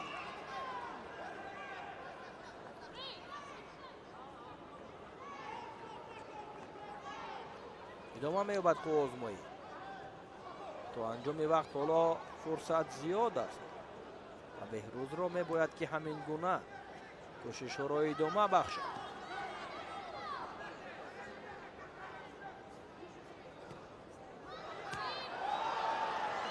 باز هم یک حرکت امتیاز آور دیگری ایماموف پهلو کاملا حلال به‌گذاری می شود و بهروز ایماموف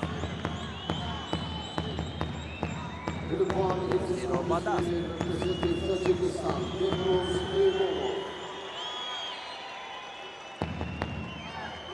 اکنون در دوری بعدی بهروز ایماموف دو نفره که در رقابت نهایی جام رئیس ولایت مختار کوهستان بدخشان با هم آزمایی کرده بودند و آنجا شکست خورده بود، سبقت خواهد کرد. او رقیب احرار زیاداللهیف میشود. در نمورهای تکراری هم لحظه های جالبی این رقابت را برای ما نشان دادند.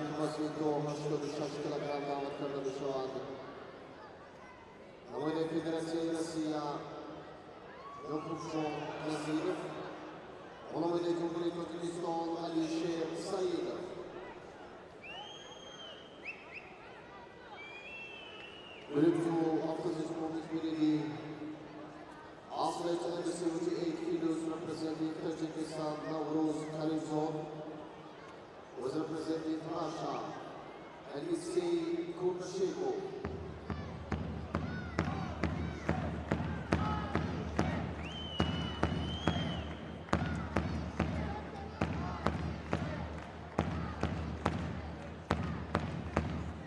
جفت نوبتی وارد میدان می شود. یعقوب جان نظیرов با یک تکی سفید گرت روسیه رو نمایندگی میکند و با یک تکی سبز باشد علیشیر سعیدov پهلوان تاجیکستان است که با هم رقابت را شروع کردند. رقابت را داوری درجه جمهوریوی خیراندیش مرادزاده حکمی دارد.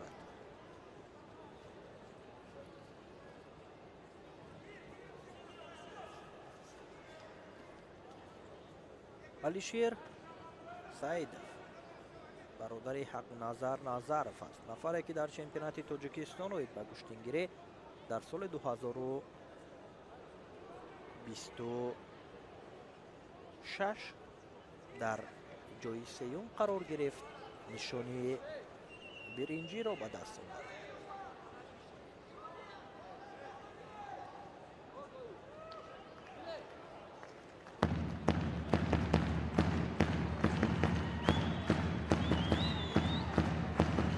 идомаи озмоиро пайгирӣ мекунем ки алишер бо ёқубҷон чӣ кор мекунад.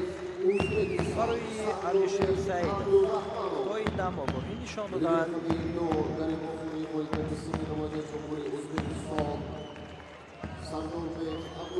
акнун алишерро мебояд ки шерона мубориза кунад. After 78 kilos, representing Tajikistan, Navrozi Karimzon, was representing Russia.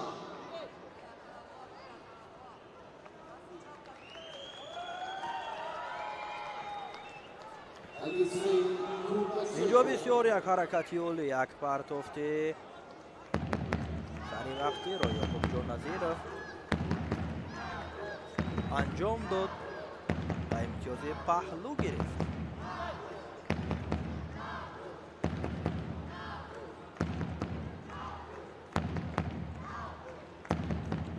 алишерро мегӯяд ки акнун ҳама қудрату тавоноие ки дорад анҷом диҳаду аз имтиёзи паҳлӯе ки аз даст рафт ҷуброн намояд.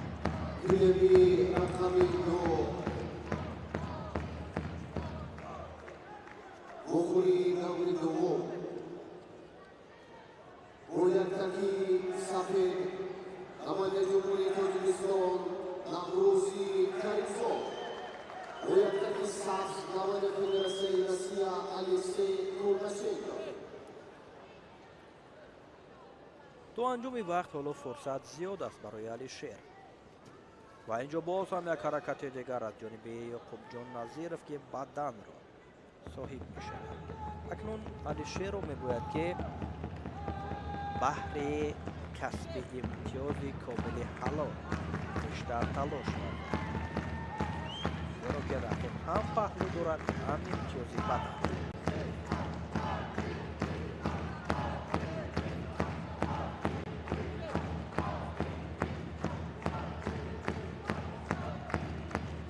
ҳаракатҳо аз ҳарду ҷониб, фишороварӣ аз ҷониби алишер ҳарчанд бештар мешавад, вале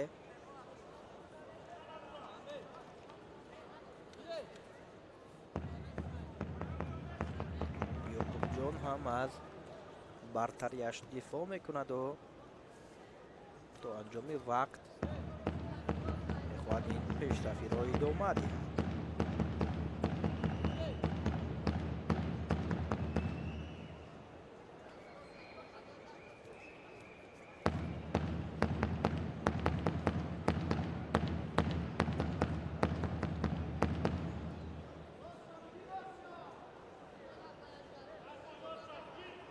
барои алишер танбеҳ ҳам нишон доданд.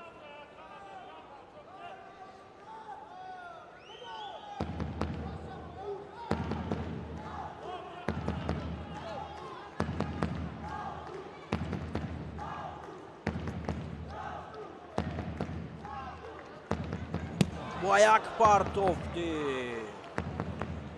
ҷолиби дигарро аз ҷониби ёқубҷон назиров дар ин озмоӣ мо мушоҳида кардем ки бисёр партофти зеборо нишон дод ва бо имтиёзи комили ҳалол ғолибият насибаш гардиду ба даври дигар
Anyone to get a one.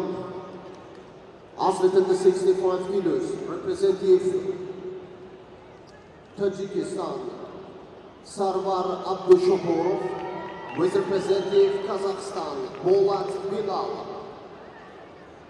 Gülübi Rakami Yak, Mokhuri Moydavli Domuni Mazli Tosha چهره‌های نمایشنامه ورزشی توجیک در پهلوی قهرمان جهان و با جدا میان سابقه‌داران پرویز صابر و اینچنین معاون رئیس کمیته کار با جوانان و ورزش نزد حکومت جمهوری تاجیکستان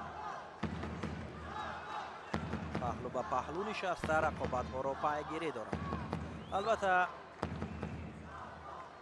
تیمور رحیمov کشور ما را در مسابقه های با نفوذ سطحی جهانی از گشتن جودو به طور ارزنده سالهای زیاد است که معرفی میکند و امروز همچون مهمون فخری در هفتمین جام رئیس شهر دوشنبه هم اشتراک دارد.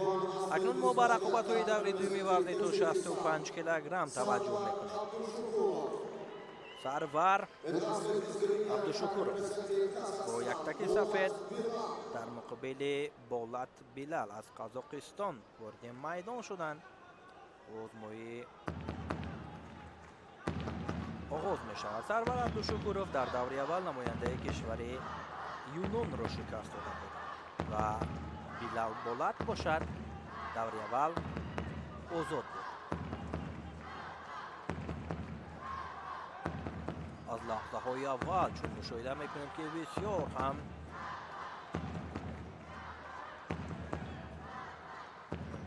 با یک جدیت آزمایی را آغاز کردند هر دو.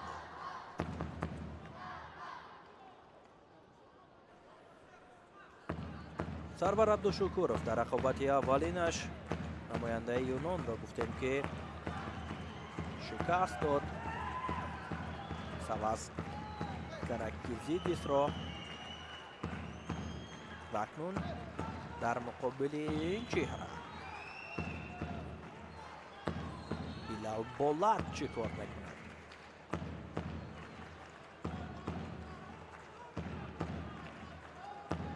تجربه سرور عبدالشکورov در مسابقه های سطح بین المللی هم خوب است چون هم از گشتنگیری هم از کورش این چهره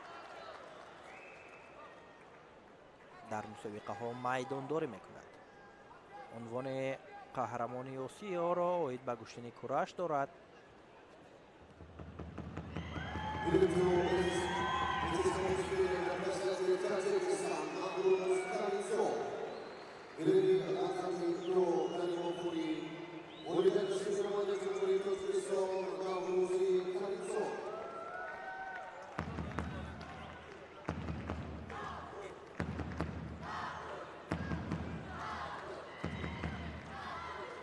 هول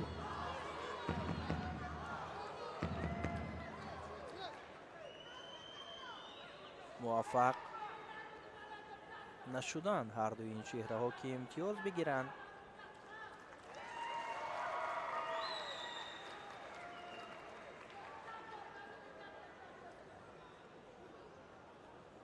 و اینجا چی پارتوفتی جالبه رو عبدالشکورov انجام میدهد. سالی زانو نشسته یک حرکتی عالی را سازمان داد و امتیاز پهلو گرفت. چی پرتافتی جالب، چی حرکتی عالی. پیشرفت می شود عبدالشکورov و همان حالا دوست داشته اش را بار دیگر اگر امکانیت پیدا کند و عملی سازد باز هم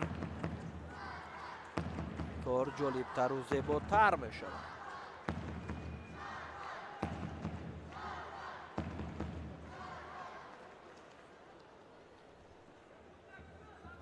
ادامه آزمایی را توجه میکنه که چگونه جالب و دیدنی صورت میگیرد.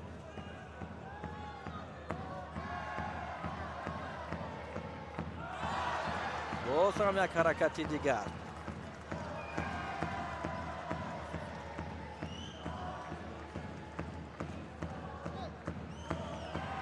یک پهلو و یک بدن. رقابت ادامه می‌یابد و کاملا برتری بر سوی پهلوانی کشور ما است.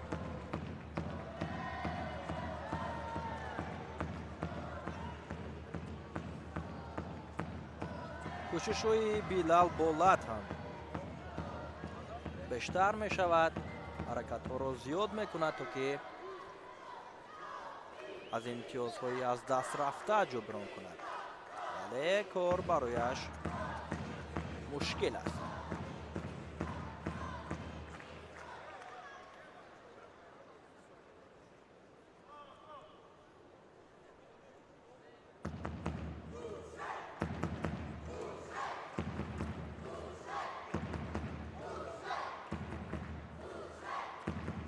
تا انجام وقت حالا فرصت هست و باز هم سرور کوشش را ادامه می‌دهد. اینجا یک حرکت دیگر را هم می‌خواست که انجام دهد و بیلال بولات پای برد حرکت عبدالشکورов را و لکه و درستی هم فهمید که در مقابل یک رقیب ارزنده ایستاده است و اینجا اکنون امتیاز کامل حلال برای سرور عبدالشکور. همینطور عبدالشکورov سرور با مرحله نیم نهایی می رود.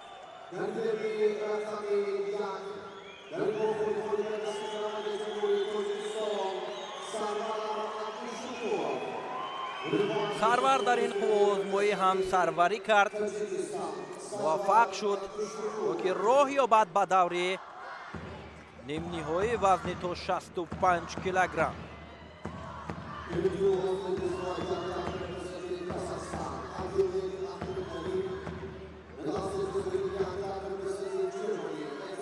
در روارهای تکراری توجه میکنیم هنرنمایی این جفت را که چگونه مبارزه بردند و چه پرتافتی جالب را در لحظه های اول عبدالشکورov انجام داد. امتیاز پهلو گرفت و در ادامه با امتیاز کامل حلال پیروزی نصیبش گردید.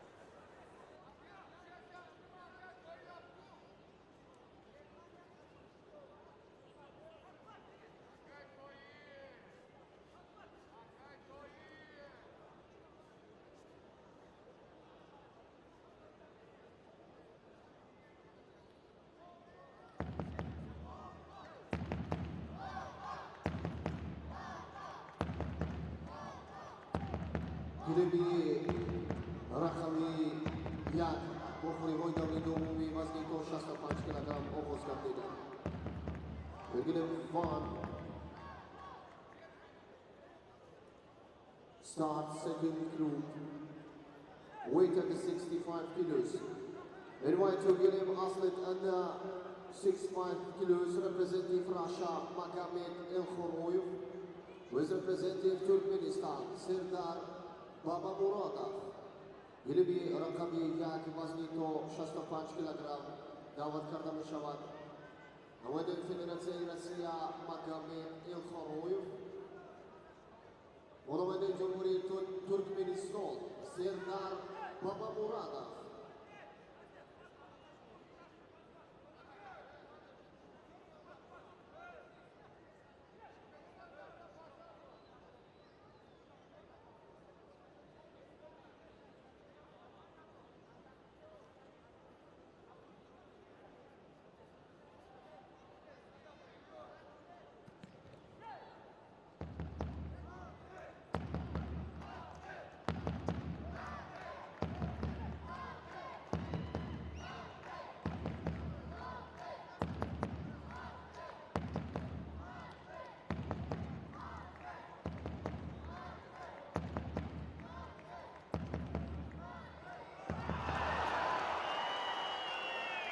Gilem athlete with white yacht representing Russia, Magomed Elkhoroyev. And athlete with green yacht representing Turkmenistan, Babamuradov Serdar. ҷуфти навбатӣ вориди майдон мешаванд. намояндаи федератсияи русия бо яктаки сафед аст Магомед Элхороев дар муқобили Сердар Бабамуродов аз Туркменистон. Бабамуродов дар даври аввал озод буд ва Магомед бошад бо як мушкилӣ намояндаи кишвари Мисри Арабро шикаст дода буд бо танбе.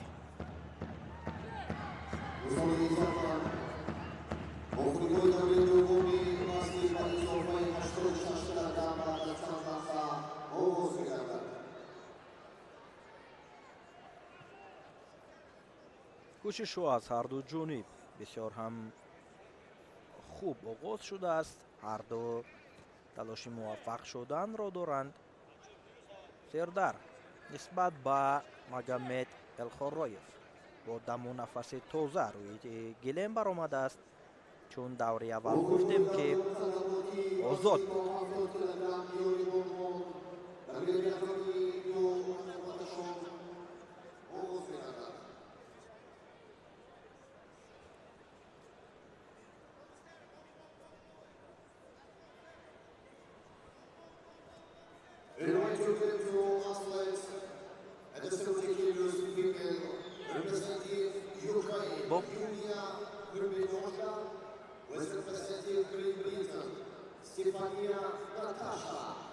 ҳарду ҳарчанд кӯшиш доранд муваффақ намешаванд ва инҷо Бабамуродов бисёр ҳам ҳаракати хатарнокеро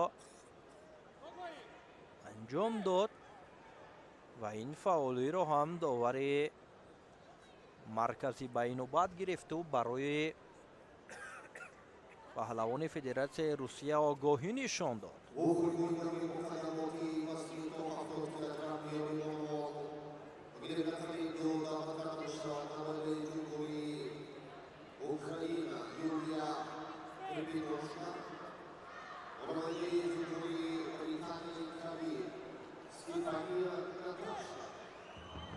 кӯшишҳоро идома медиҳанд. боз ҳам ҳаракатҳо аз ҷониби ҳардуи паҳлавонон барои муваффақ шудан дар ин рақобат бештар мешавад. Магомед кӯшиши иҷро кардани усулро дорад.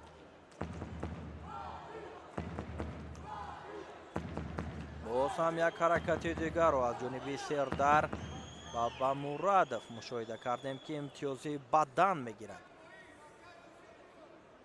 паҳлавони туркменистонӣ ҳарчанд ҳарду огоҳӣ доранд, вале Бабамуродов пешсафиро дар ихтиёр дорад. ҳаракатҳо аз ҷониби Магомед бештар мешавад, чун то анҷоми вақт ӯ кӯшиш мекунад, ҳаракат мекунад ки аз имтиёзҳои аз даст рафта ҷуброн намояд ва бартарӣ нишон диҳад. роҳ ёбад ба даври аниқтараш 4-1 ниҳоӣ. дар боло мо нимниҳоӣ қайд кардем, маъзарат, онҷо марҳилаи 4-1 ниҳоӣ аст. боз ҳам як ҳаракати дигарро аз ҷониби Сердар Бабамурадов. инҷо дидем ки бадани дуюмро барояш нишон доданд ва Сердар бо бартарӣ озмоиро идома дода истодааст.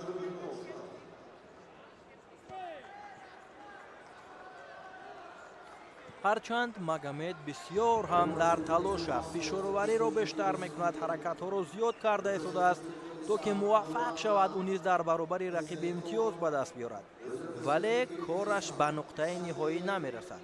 ҳаракат ҳаст, кӯшиш анҷом медиҳад, вале натиҷа нест.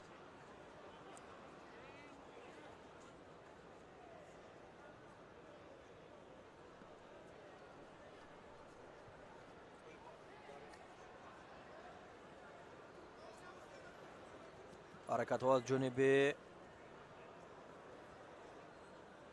مگامد بیشتر میگردد.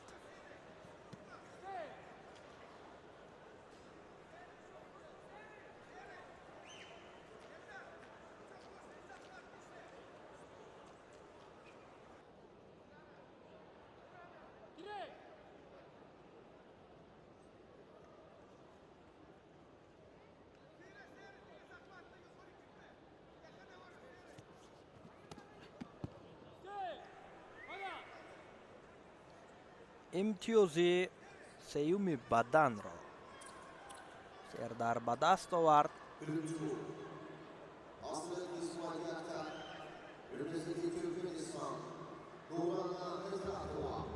اگر تا انجام وقت یک امتیاز پهلو را مگامد به دست بیارد، این برتریت جانب پهلوان روسیه می شود. حرکت های دوم می بود. فشارآوری از جانب مگامد بسیار خوب است. همین گونه اگر حرکت ها را ادامه دهد شاید که موفق هم شود.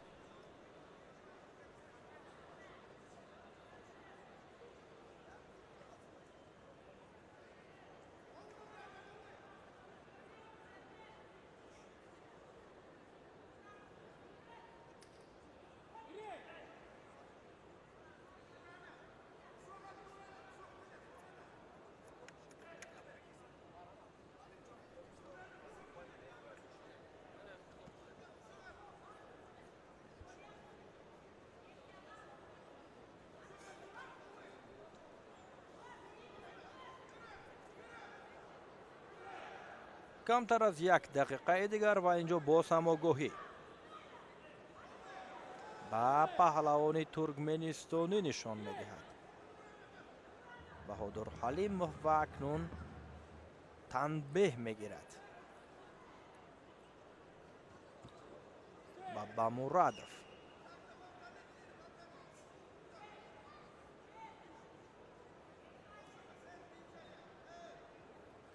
بسیار هم خسته شدند ولی به آسانی تسلیم نمی شوند. باز هم یک کوشش دیگر از جانب سردار بابا مرادف.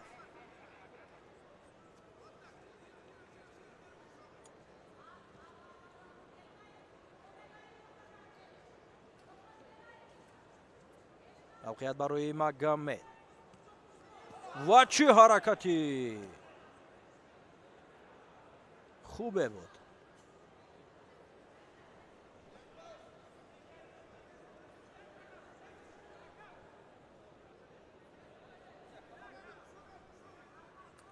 در نورهای تکراری این حالت را باز هم تفتیش میکنند و شاید که بدن باشد.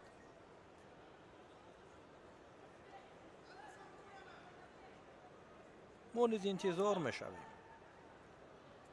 خلاصه نهایی داور را ولی با پهلوان ترکمنستانی پهلو نشان داد داور.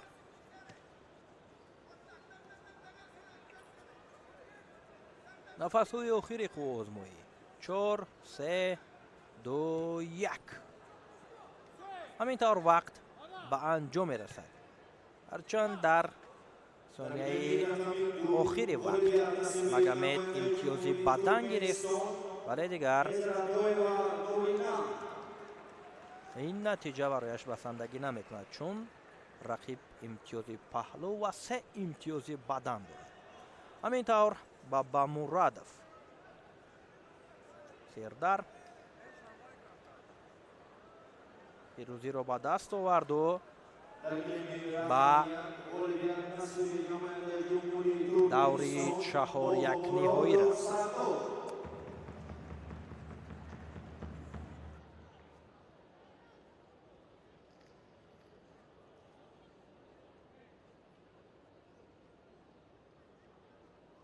با گلنی رقمی یک دعوت کرده می شود نماینده جمهوری ازبکستان دلشاد بوریف با نماینده بریتانیای کبیر بور ریان.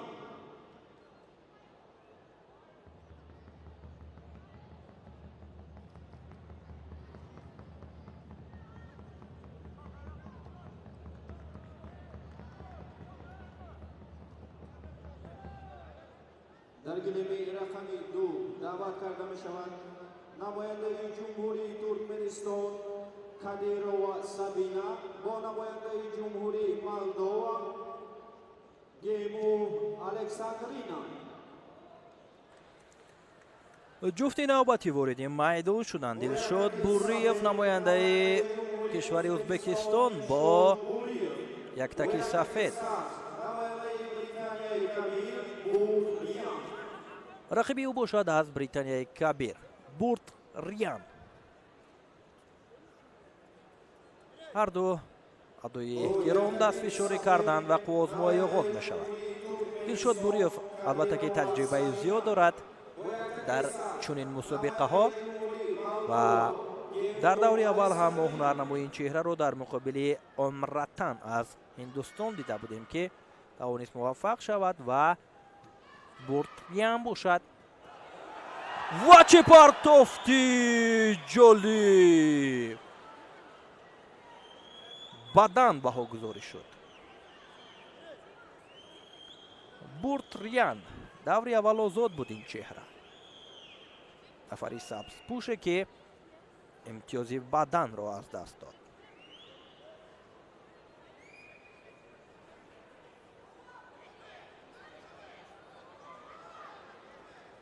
ҳаракатҳои идома меёбад. боз ҳам як партофти ҷолиби дигари Дилшод Буриев дар муқобили Бурт Риян ки имтиёзи комили ҳалол баҳогузорӣ мешавад.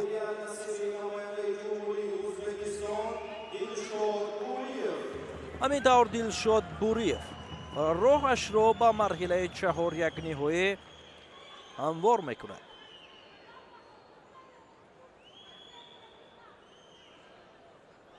ба осонӣ тавонист ки дар муқобили Бурт Риян Дилшод Буриев пирӯзиро ба даст биёрад ва як партофти олӣ ҳам буд аз ҷониби паҳлавони узбекистонӣ.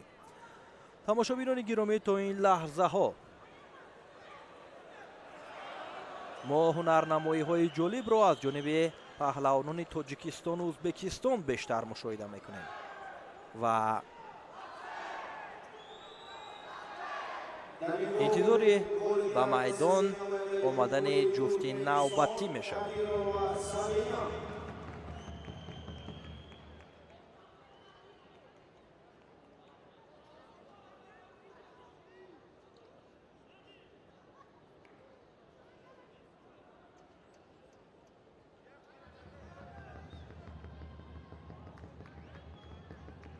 ба гилеми рақами 1 даъват карда мешавад намояндаи ҷумҳурии Тоҷикистон Муслимбек Каримов бо намояндаи ҷумҳурии Қирғизистон Албек Улу.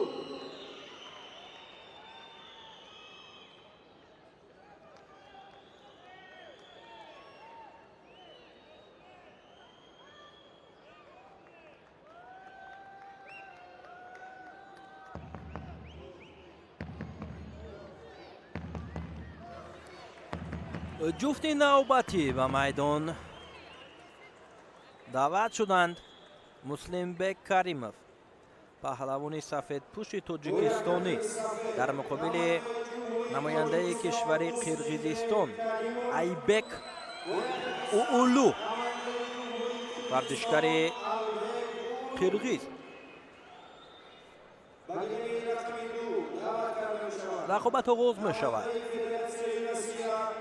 ин қувозмоиро довари дараҷаи байналмилалӣ аз кишвари Озарбойҷон ҳакамӣ мекунад.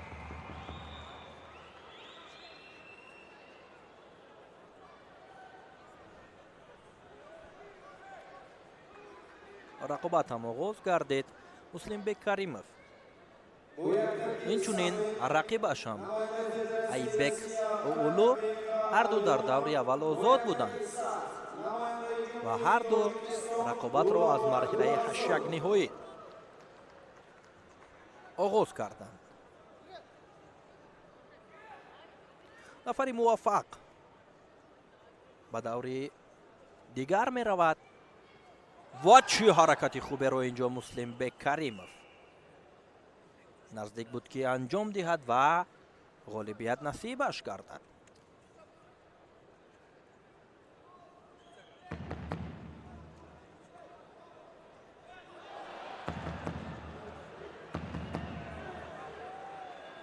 боз ҳам наздик мешаванду идома медиҳанд. Муслимбек ҳаст.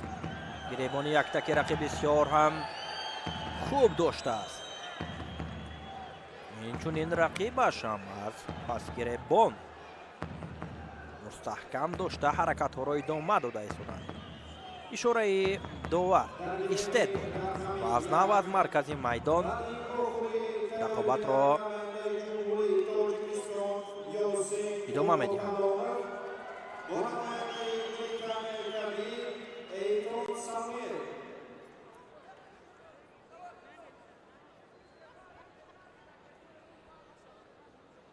муслимбек албатта ки ҳунарнамоии хуб дорад. кӯшишҳояш дар чунин мусобиқаҳо бисёр ҳам хуб аст ва инҷо ҳам фишороварӣ аз ҷониби паҳлавони мохиро ҳам хуб ба назар мерасад. огоҳӣ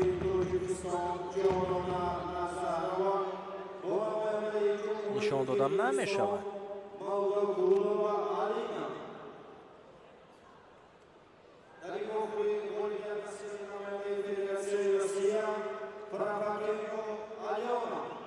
ҳаракатҳоро идома медиҳанд.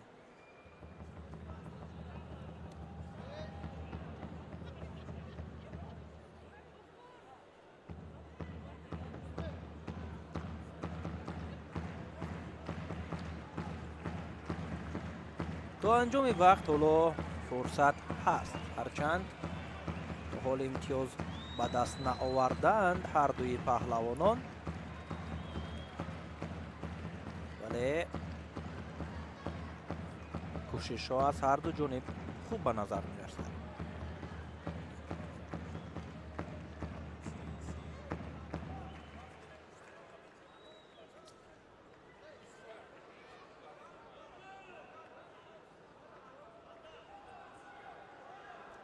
бадан барои муслимбек каримов нишон дода шуд.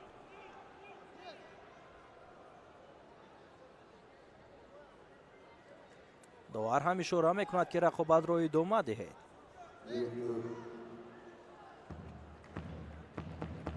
рақобат боз дошта шуд ва аз нав тафтиш мекунад.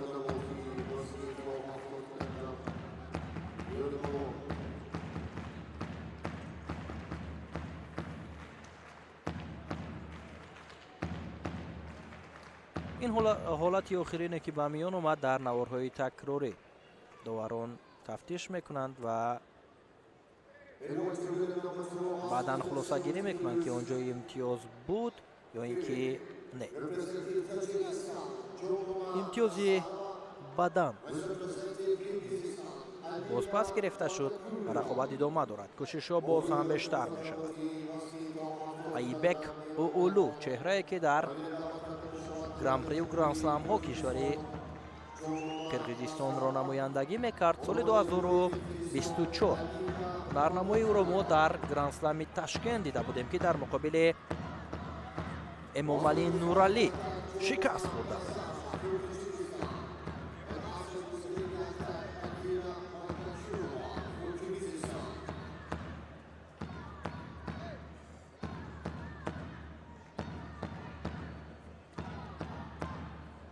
кӯшишҳои ҳар ду то ҳол натиҷаовар нест.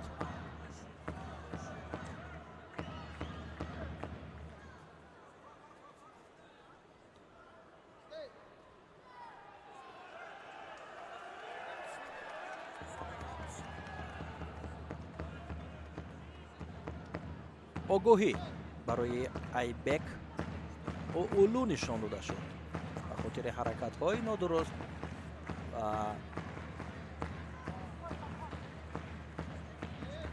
боз ҳам идома дода истоданд кӯшишҳоро.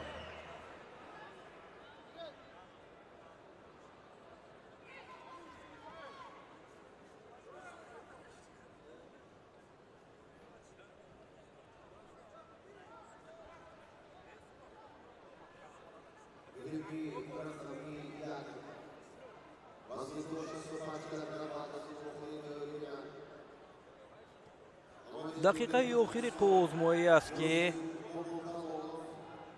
این جفت قوزمایی دارند و اینجا مسلم بک هم میخواست که حلوک درونه را استفاده برد.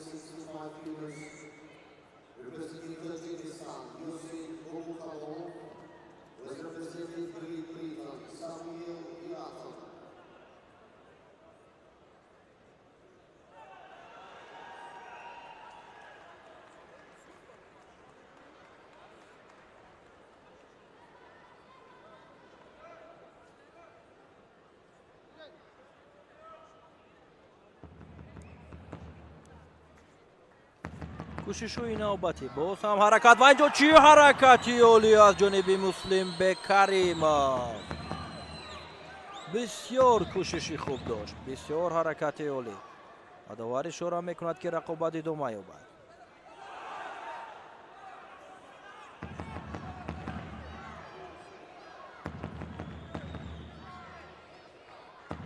وقتی اساسی به انجام میرسد و اینجا یک عمل کرده بسیار عالی بود از جانب مسلم بک کریمov.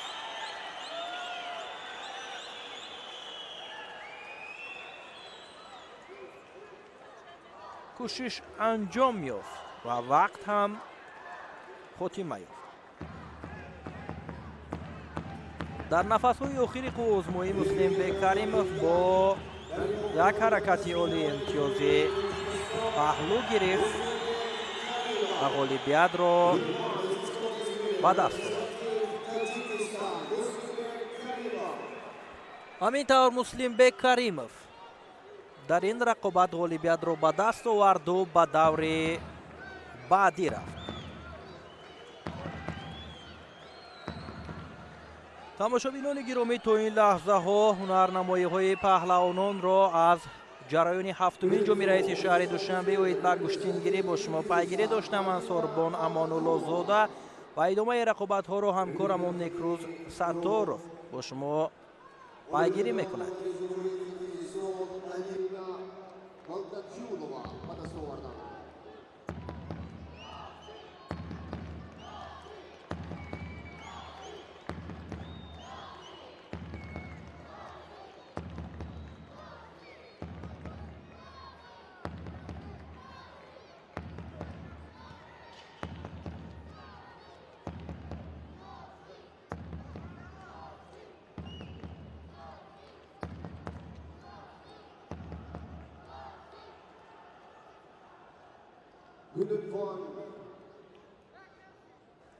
бинандаҳои гиромӣ, идома дорад гузориши мустақими мо аз ҷараёни баргузории рақобатҳои гӯштингирӣ.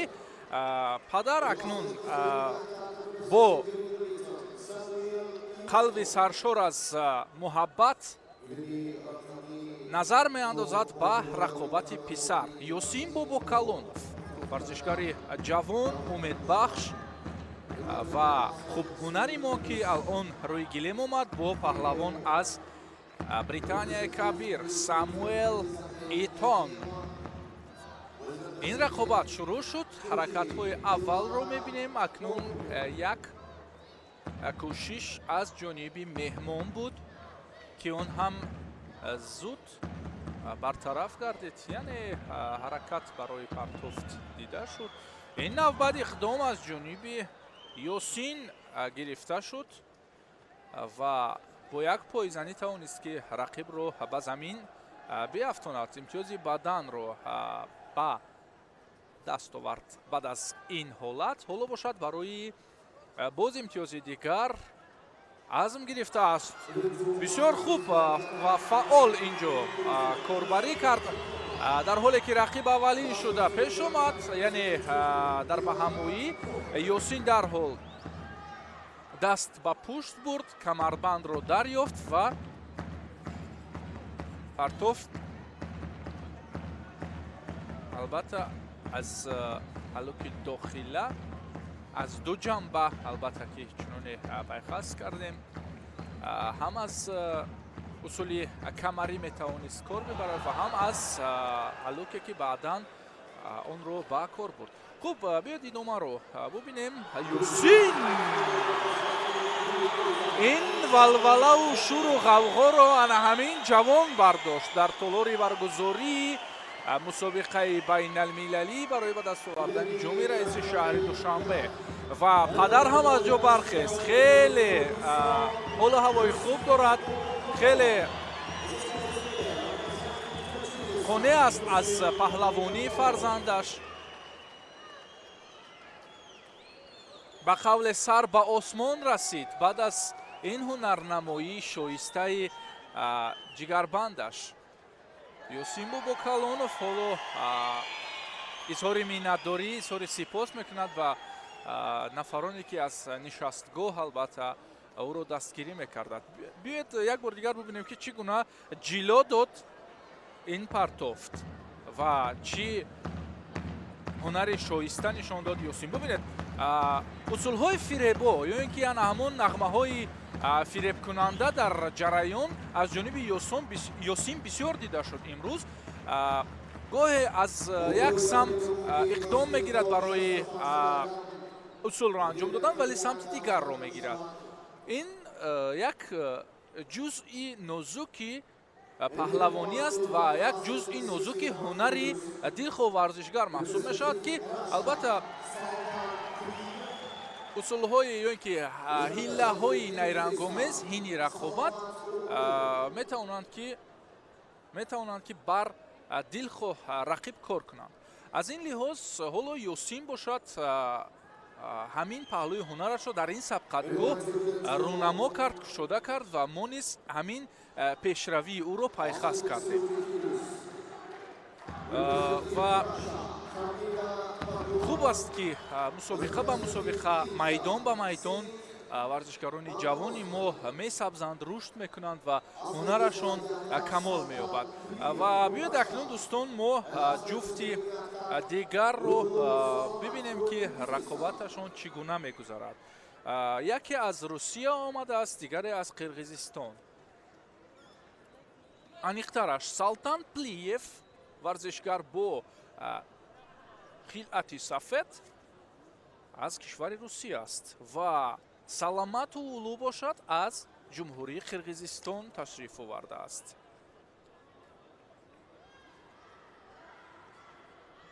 вазни то 65 хеле рақобатҳои шоиста дошт. чуноне пайхас кардем даврҳои аввали марҳилаи муқаддамотиро ё ин ки рақобатҳои аввали марҳилаи муқаддамотиро лаззат бардоштем ростӣ.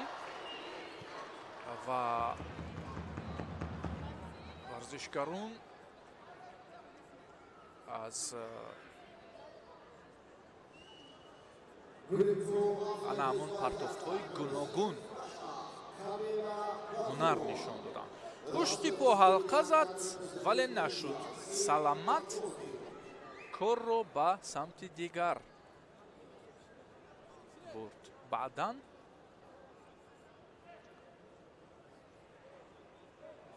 бо ин гуфтаҳо онро изҳор доштанӣ ҳастем ки ин варзишгар бештар дар талош аст ё ин ки заҳмат мекашад, ҳаракатро хеле зиёд ба кор мебарад то ин ки муваффақ бошад. дуне кашмакашиҳо ва ана ҳамон ҳаракатҳои танқи қувват анҷом додашудааш ҳам хеле зиёд мавриди назар ҳастанд. хуб, хайрандеши Муродзода инҷо огоҳӣ нишон медиҳад барои Саломат Улу.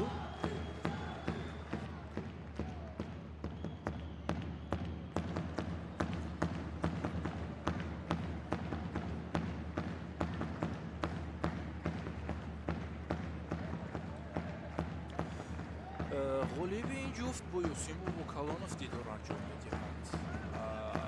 Юсин ҳам аз канори майдон бо таваҷҷӯҳ чашм духтааст ба ин гилем ва ин рақобатро хуб мушоҳида мекунад то ин ки бифаҳмад ки ӯро дар даври дигар интизор аст. Салтан Плиев интизор аст. ҳамин чеҳра бо Юсин Бобокалонов нерӯсанҷӣ мекунад дар даври дигар ва як рақобати хеле ҷаззобро мо хоҳем дид. Representing Uzbekistan, Artyom Shturbabin, who is representing Afghanistan, Khash Khair. лаҳазоти такрориро низ дарҳол мушоҳида мекунем ва ҳар лаҳза аз аҷобату ҷаззобияту шавқоварии ин майдон бархурдор мешавем. воқеан хуб кор кард инҷо варзишгари рус ва бубинед ки издиҳоми зиёди мухлисон дар нишастгоҳҳо дида мешаванд, мин ҷумла бонувон дар нишастҷойҳо албатта баҳри дастгирии паҳлавонони асили меҳан омадаанд ва воқеан тантанаи иди гӯштингирӣ дар ин майдон тараннум шудааст. ягон ҷои холӣ намебинем ростӣ, чуноне мушоҳида мекунем ҳама барои дидани иди ҳақиқии гӯштин омадаанд. Штурбабин андари майдон аст. Артём нафаре ки дар гӯштингирӣ пайваста дар мусобиқоти мухталифи сатҳи байналмилал ташриф меорад, иштирок меварзад ва ҳунарнамоии фавқулода ҳам дорад. варзишгар аз Афғонистон ӯро рақиб аст дар ин дидор Хайр Хав. исми ин чеҳра ки бо хилати сабз ӯро мебинем. ҳоло Штурбабин бо маром ана ҳамон ҷилави корро гирифтааст, бештар фаъолнокии ӯ дида мешавад, гарчанде паҳлавони афғонистонӣ ҳам ҳоло ҷавобан амал мекунад. Штурбабин аз ҳалоки дохила попеш бурд ва ин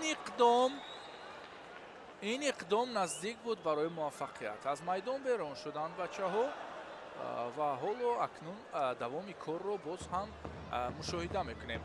лаҳза ба лаҳза ҷолиб мешавад ин рақобат ҳам.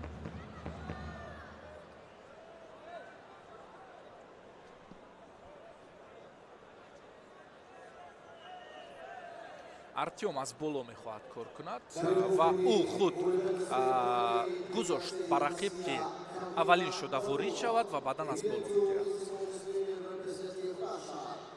мавқеъгирӣ ҳам дар гӯштин албатта хеле муҳим аст. ин акнун имтиёз аст дӯстон, имтиёзи паҳлӯро билохира ба даст овард варзишгари узбекистонӣ, вале довари нерӯсанҷӣ имтиёзи баданро бекор кард ва аниқтараш имтиёзи паҳлӯро бекор кард ва бадан баҳогузорӣ кард он ҳолатро. акнун ҷавобан ба имтиёзи рақиб Хайр Хав бошад, дарҳол усул анҷом дод ва муваффақ шуд. баданҳо баробар шуданд. аз боло боз ҳам ҳамон тарзи ё ки ҳамон услуби мавқеъгирии Штурбабинро мебинем.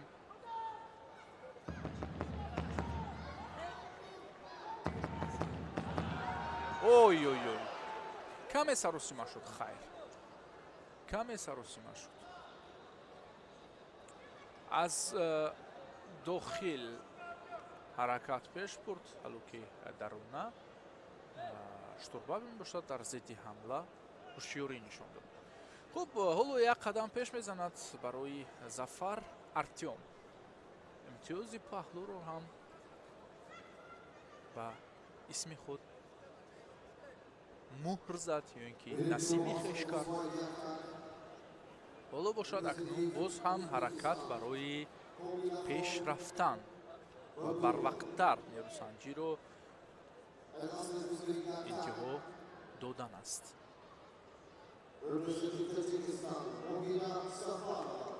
муҷозоти дуюм барои варзишгари афғонистонӣ ин муҷозот аллакай танбеҳ аст ва дар як навбати дигар ҳам ҳамин гуна ишора аз ҷониби довар буд. хуб, усули камарӣ мехоҳад афғонистонӣ, вале ноаён аст. ҳоло ҳар ҳаракату воситае ки пеш бурданист танҳо барои посух додан ба имтиёзи паҳлӯ равона мегардад. вале штурбабин ҳамоно пешсафтар аст.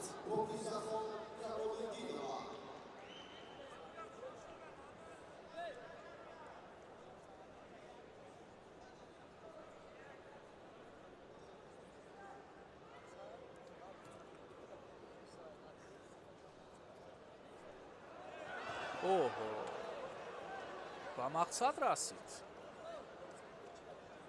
артём акнун роҳ мегирад ба даври нимфинал. хеле рақобати хуб дошт штурбабин.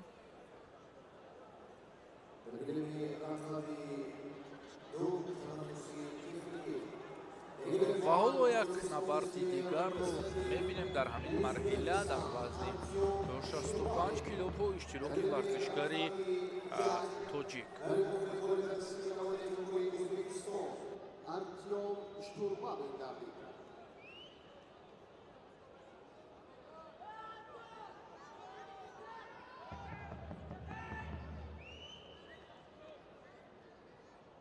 Middleweight division also to the 65 kilos. Representative Tajikistan Muhammad Salimov is representing Turkmenistan. Bayramurad Maqsadov.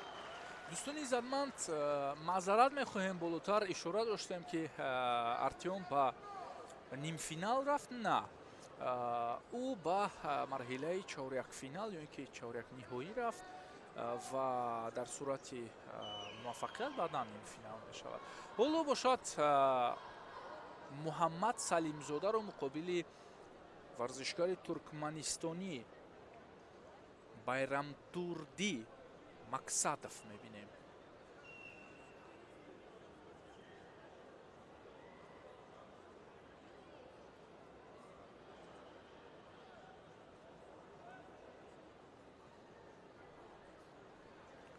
доварон иваз шуданд ва ҷойҳои худро ишғол намуданд. рақобат акнун шурӯъ мешавад. дар маркази майдон Неъмат Сидиқуллоҳ аз ҷумҳурии афғонистон ҳакамӣ мекунад ин рақобатро. хуб, муҳаммад салимзода муаррифӣ гардид ва ин чеҳра, чунки гуфтем, аз Туркманистон Байрамдурди Мақсадов аст. ҳарду ҳам ҷавонанд, ҳарду ҳам албатта ташнаи зафар, ташнаи пирӯзиянд. ба ҳамин рақобат оғоз мешавад.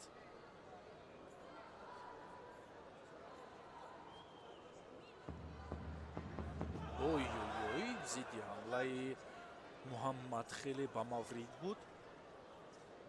ин аз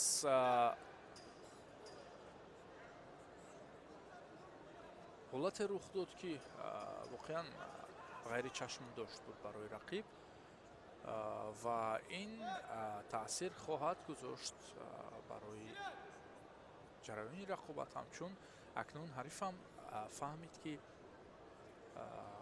дар рӯбарӯи ӯ як рақиби чолок истодааст ва бархурдор гардид аз ин ҳолат. муҳаммад худ фаъолиро нишон дод барои аввалин шуда партофт намудан.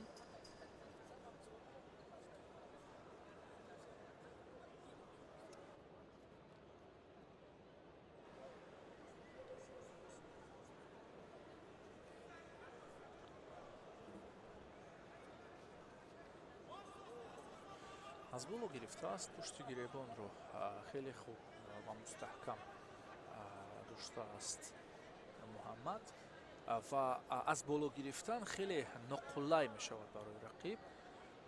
аз ин лиҳоз ҳоло сирф рақиб кӯшиш дошт ки раҳо созад ва ҳамин гуна ҳам шуд. кашиш самти хеш, рақиб дуртар аст барои усулро аз ҳалоки дохила анҷом додан, чун ҳамин ҳаракатро мавриди назар дошт муҳаммад салимзода, чуноне албатта эҳсос ҳам шуд ва мушоҳида ҳам гардид. хеле бодиққат аст.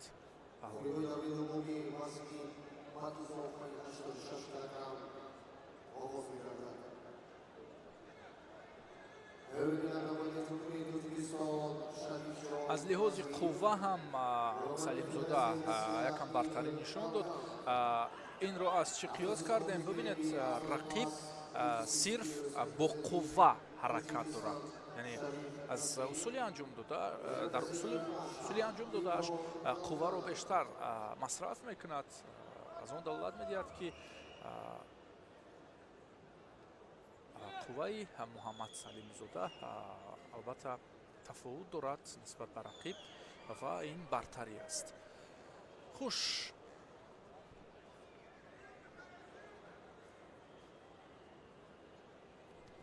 ин дафъа муҳаммад салимзода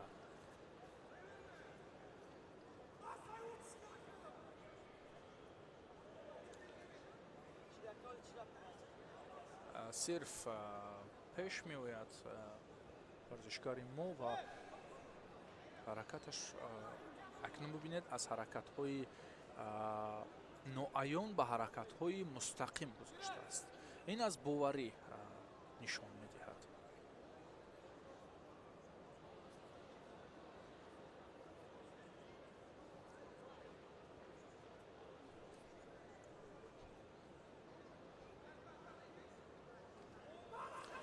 ҳало ки беруна мехост муҳаммад, вале каме пои рақиб дуртар буд. яъне зуд гурехт аз ин ҳолат байрам турдӣ. наздики 2 дақиқа вақт аст ва ҳало хеле фурсат зиёд аст барои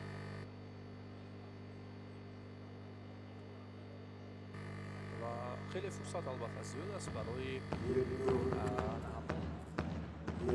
به مقصد رسیدن در اصولهای انجام دادن. کنارگیری مقصد از فشار پهلوانی ما مشاهده می شود در این لحظه ها.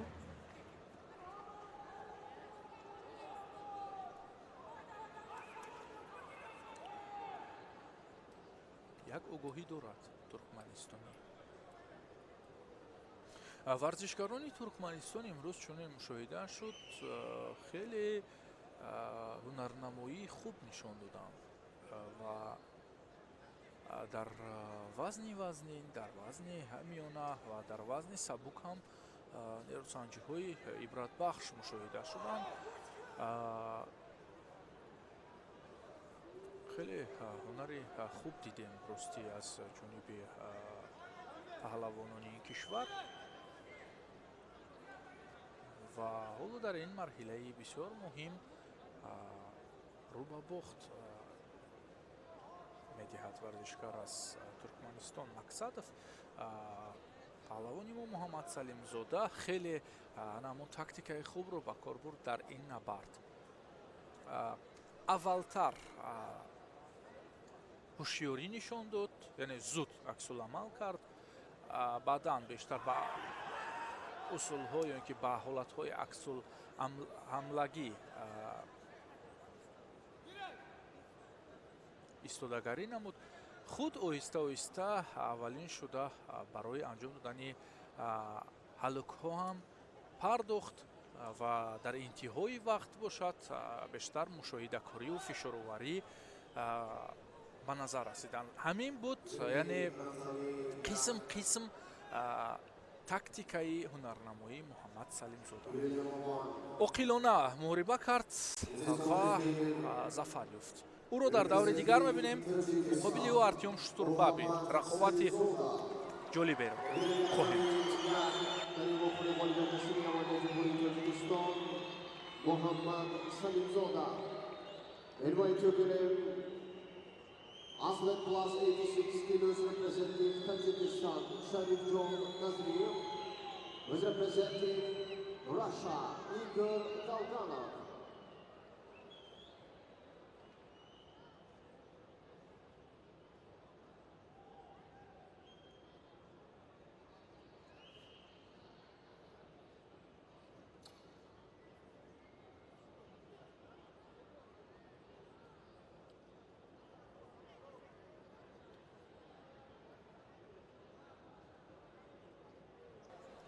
гӯштингирӣ маҳбубтарин варзиши мардуми мо маҳсуб мешавад, ки чӣ дар мусобиқоти ки дар толорҳо роҳандозӣ мешаванд, чӣ дар майдонҳои муҳташаме ки дар минтақаҳо барпо мегарданд, хеле ва хеле тамошобинон зиёд ташриф меоранд ва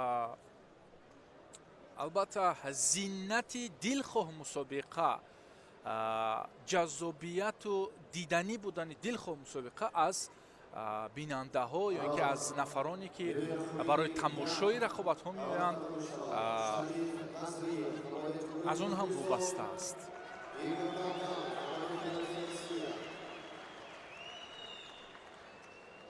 ва паҳлавонони асили меҳан ҳам бо ҳунару матонату маҳорати фавқулодаашон дилу дидаи мухлисонро гарм мекунанд, ки ин самимият аз ҳарду ҷониб дида мешаваду эҳсос мегардад. Шариф Назриев оҳиста оҳиста назди гилем қадам ранҷа мекунад ва андари майдони рақобат шуд. муқобили ӯ Игор Далганов истодааст. рақобати вазни ҷамъи 86 килоро пазиро бошед дӯстон.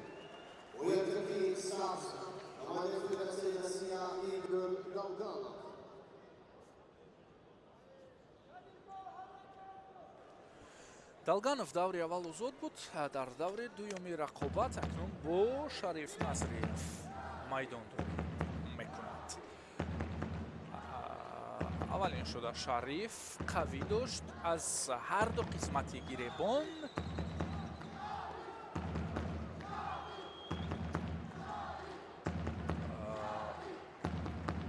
як ҳолат дар ҳамин нуқта дида мешавад, ки Шариф бо фишордиҳӣ корро шурӯъ кард ва ин дуруст аст.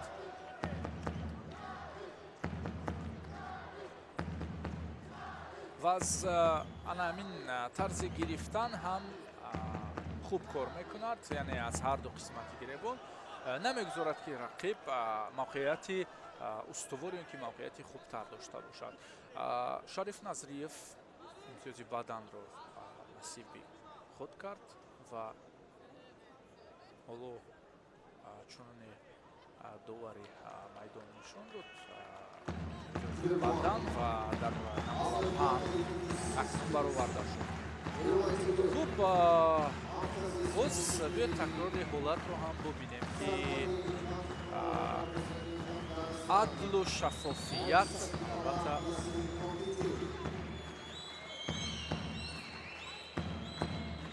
муҳим аст. хуб, Игор гирифт, баъдан Шариф Назриев зидди ҳамла нишон дод ва имтиёз албатта дида мешавад. хуб, аз зовияи дигар аз наздиктар ҳам биёед бубинем. хуб, имтиёзи бадан ҳоло арзёбӣ шудааст, рақобат давом меёбад. боз ҳам аз ҳамин шакли гирифтан бештар боз як бадани дигар бештар Шариф дар лаҳазоти аввали нерӯсанҷиаш аз ҳамин услуб кор мегирад, яъне аз ду қисмати хилъат аз гиребон медорад. ин хеле нуқулай аст барои рақиб, барои нафаре ки ин ҳолатро таҳаммул мекунад. хуб акнун ҷолиб як дафъа зидди ҳамла дидем, як дафъаи дигар ҳамлаи мустақим аз ҷониби Назриев ки ду имтиёзи баданро таъмин сохт. ин ду ҳолат шояд рақобат барвақттар интиҳои бад. майдонро тарк карданд ва ҳоло акнун боз аз маркази майдон рақобат ҷазобтар хоҳад шуд. бубинед, варзишгари рус мехоҳад ки остини Шарифро бигирад, чун дигар илоҷе надорад. вақте ки Шариф Назриев аз анамо гиребон аз ду тараф ки дошт, пас боз ҳам бартарӣ насиби Шариф мешавад дар ҷараёни рақобат. аз ин лиҳоз хеле кӯшишу азму ирода дорад ки остинро бидорад ва дастро дур бикашад. ин кори игр аст. ҳоло танҳо барои дифоъ кардани худ талош меварзаду бас. хуб, наздик омад, аввалин шуда худкор мекунад варзишгари рус. Шариф Назриев дар ҳол озод кард дасти худро ва аз як қисмати анамон гиребони хилат гиребони рақиб гирифтааст. фишоровари Назриев боис шуд ки Игорь Далганов дар услуби корияш номуваффақ бимонад.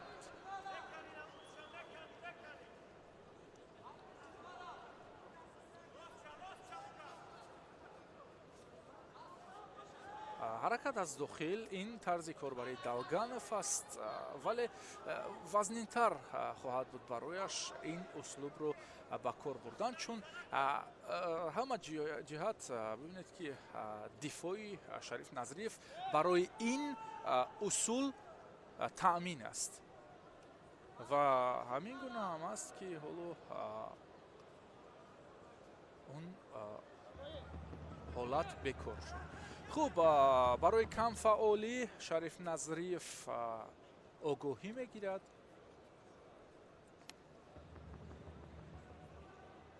ва худ акнун баъд аз муҷозот шудан ҳаракатро пеш меорад барои аввалин шуда усулро ба кор бурдан.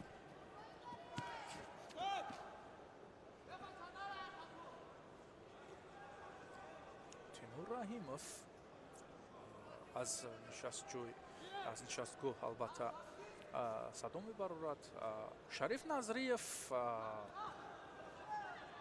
бо Тимур Раҳимов албатта дар машқгоҳ тамрин мекунанд ва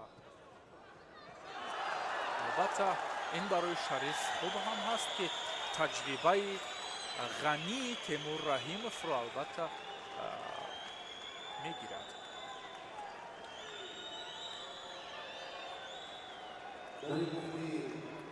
билохира Шариф Назриев ба ин рақобат нуқта гузошт ва дар ин набард шаҳди пирӯзӣ чашид, роҳашро ба даври дигар кушода.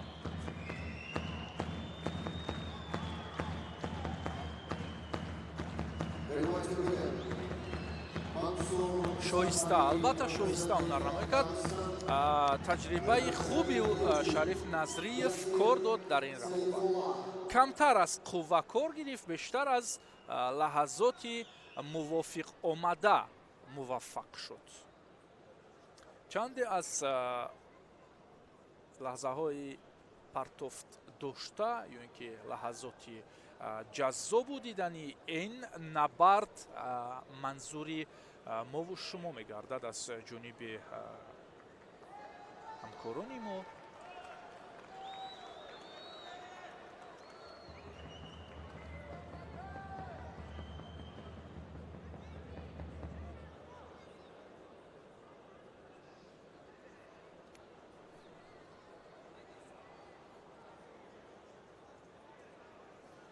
ва дар ҳамин гилем дӯстони азиз рақобати сангинвазнҳоро мушоҳида мекунем. дар идома ҳам Баҳодур Ҳалимов довари дараҷаи байналмилалӣ ҳоло ҷуфти дигарро ба майдон мехонад. паҳлавонон яке аз миср, дигаре аз афғонистон ба дидори ҳам мерасанд. варзишгари афғонистонӣ дар даври аввал паҳлавони гурҷиро муоҷеҳ ба бохт кард ва дар ин марҳилаи рақобат акнун ясир сайфаллаҳ варзишгари мисрӣ рақиби ост. хуш,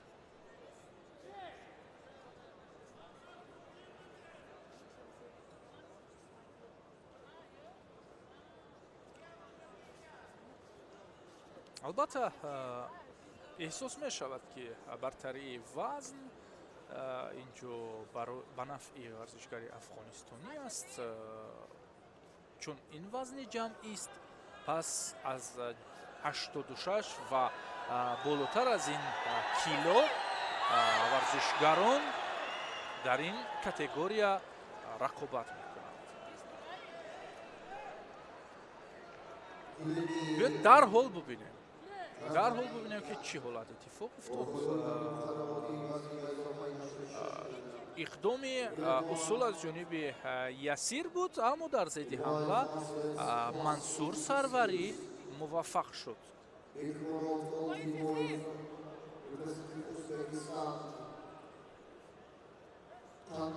хеле рақиби ноқулай аст барои ясир сафиаллаҳ ва ҳаракат мекунад ки аз боло мавқеъ бигирад ва ин услуби кории хуб аст барои варзишгари мисрӣ. вале агар аз ҳалуки беруна кӯшиш кунаду якам фишор ва кашиш бидиҳад, он хубтар хоҳад буд.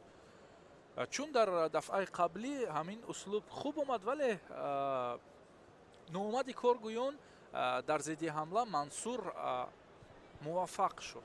шояд аз ҳамин хулосагирӣ дигар ба ин кор даст назанад варзишгари мисрӣ.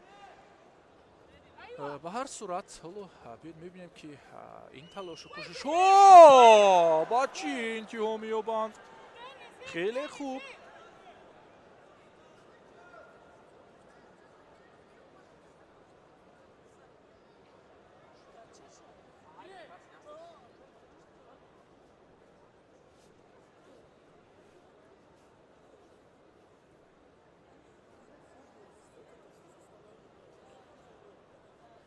назди худ мекашад рақибро, наздик месозад варзишгари мисрӣ, чун аз дур гирифтан якам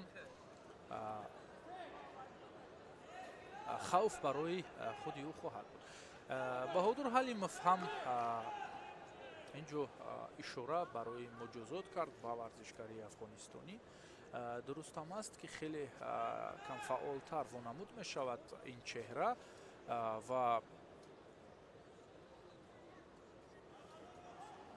ясир сафиаллаҳ воқеан ҳам зиёд кӯшиш дорад барои посухи имтиёзи рақиб.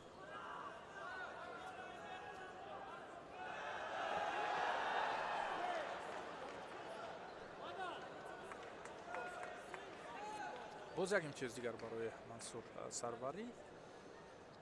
бибинед бештар паҳлавони афғонистонӣ аз зидди ҳамла корро анҷом медиҳад. умуман надидем дар ин рақобат ки ӯ худ ҳамла карда бошад.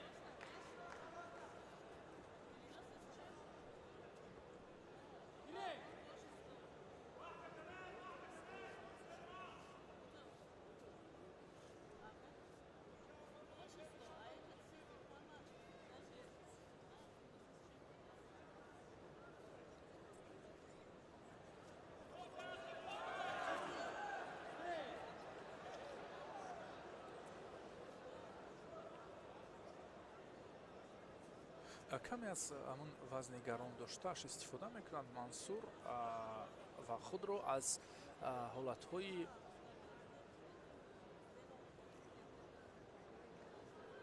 ба амал овардаи варзишгари мисрӣ бармаҳал дур месозад.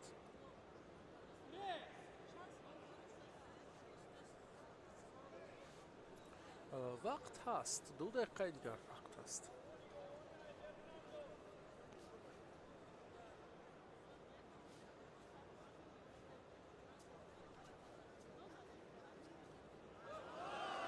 خب شاید این نقطه باشد. بله همین گونه شد. منصور سروری در این نبرد ظفر یافت و راهش رو به دور دیگر گشوده کرد. در دور دیگر با شریف نظریف زورآزمایی می‌کند. رقابت دیدنی و جالب بود. دیداری شریف نظریف و منصور سروری.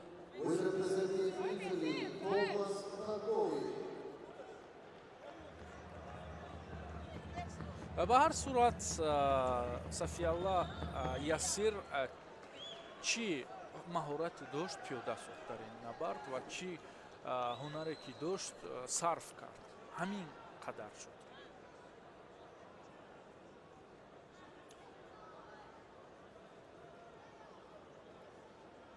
این پرتافتی انتهایی بود که نقطه گذار شد در این رقابت.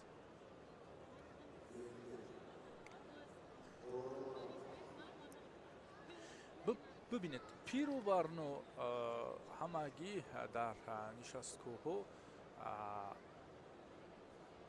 لذت میبرند از هنرنمایی پهلوانان و واقعا به همه جالب است. حتی از خردترین دوسترویکی که حالا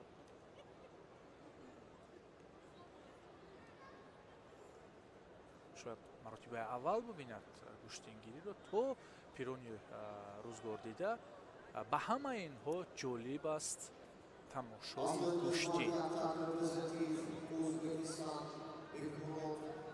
خوب دوستانی عزیز بیاید دیداری دیگر رو ما متوجه بشویم. یکی از چهره های سرشناسی کشور ازبکستان بکمرود اولتیبویف مقابل ورزشگر از اروپا توماس تاندوی ایتالیایی زورآزمایی میکند با ورزشگری ازبکستانی.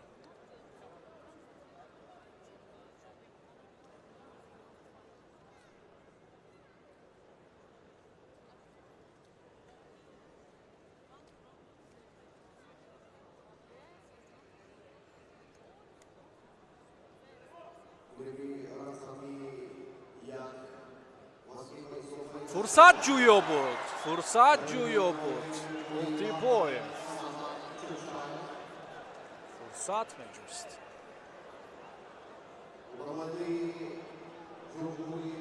ببینید چگونه جذاب پرتافت کرد واقعا با باوری. خوش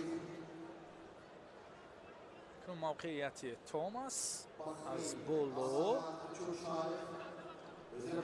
و این نقطه دو مراتبه از یک اصول بکمرود کار کرد. یک مراتبه پرتافت چنان شدت داشت که رقیب چرخش خورد. این دفعه باشد دو شانه زمین آمد. توماس تاندوی بکمرود اولتیبویف در این نبرد هم ظفر یافت و اکنون راهش رو به مرحله یکچور فینال گشوده کرد.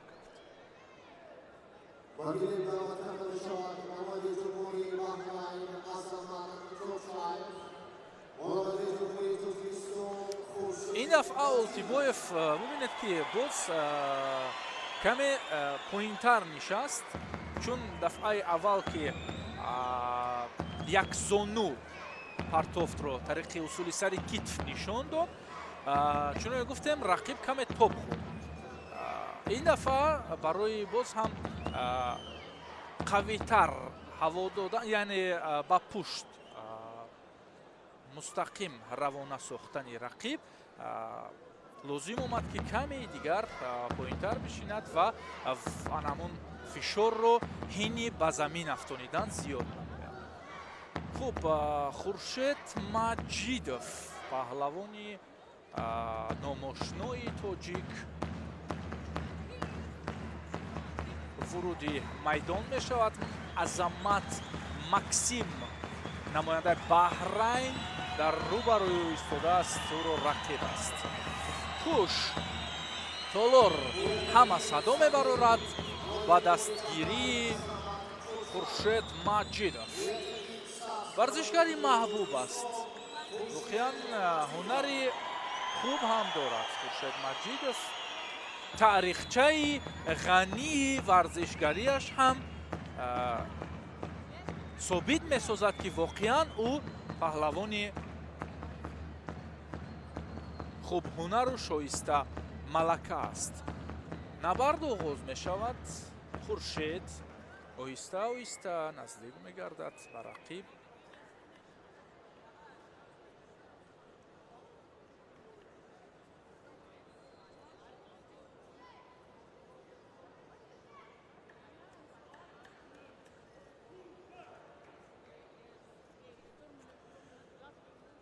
ҳоло интизор аст ки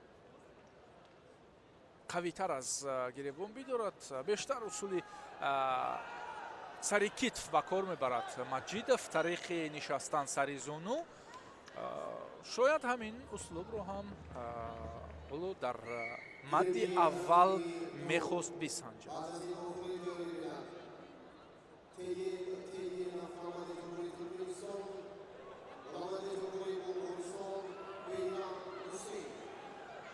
хуб, болоро гирифт Азамат, вале дарҳол Хуршед ӯро раҳо сохт аз мавқеияти ба дастовардаи рақиб.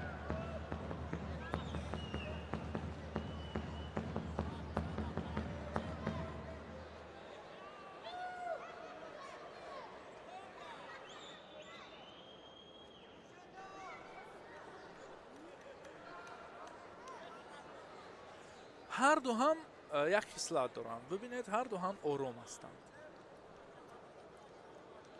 оромӣ албатта интригаро ба бор меорад, яъне ҳаяҷонро, диққатро бештар месозад.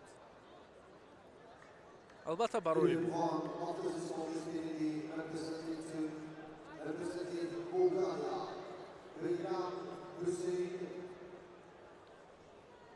was representing Turkmenistan, Tegenov.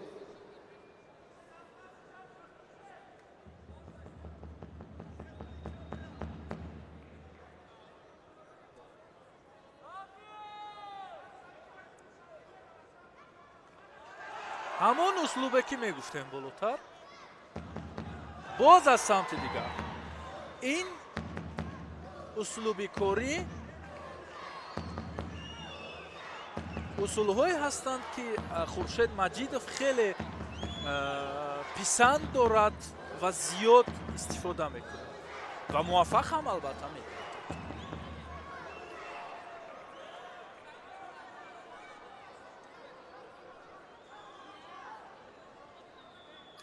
ва хубияш дар он аст ки аз ҳар ду самти китф хуб кор мекунад, яъне балад аст аз ҳар ду самт.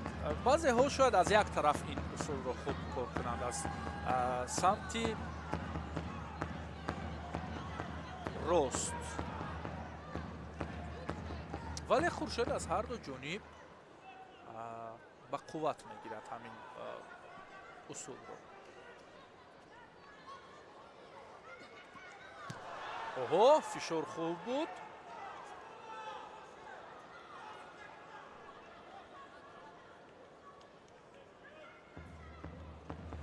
фурсати муносиб меҷӯяд Хуршед, изтироб намекунад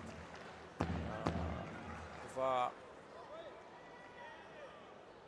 ҳоло огоҳӣ барои Маҷидов.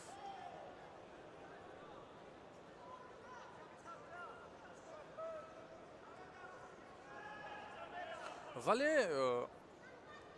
онқадар камфаол нест Хуршед Маҷидов. ба ҳар сурат ҳоло ба оҳистагӣ тоби кори рақибро меёбад Маҷидов ва набояд мо диққат кунем барои як муҷозот.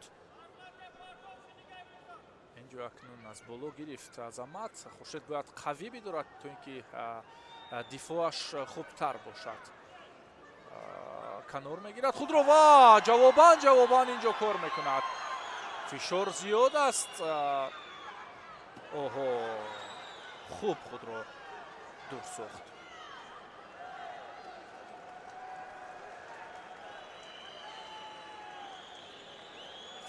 хеле хаста вонамуд мешавад Азамат. ин метавонад ба нафъи кори Хуршед Маҷидов бошад. вақте рақиб хаста шуд метавон дилхоҳ ҳусулро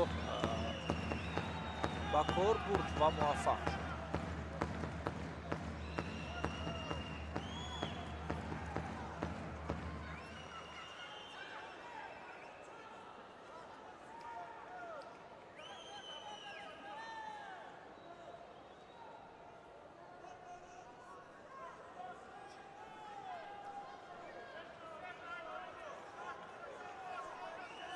Хуршед бояд ҳаракат кунад.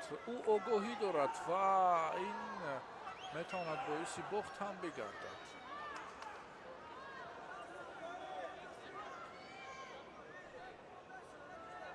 оҳо муҷозот барои Азамат. акнун ҷолиб. ин ой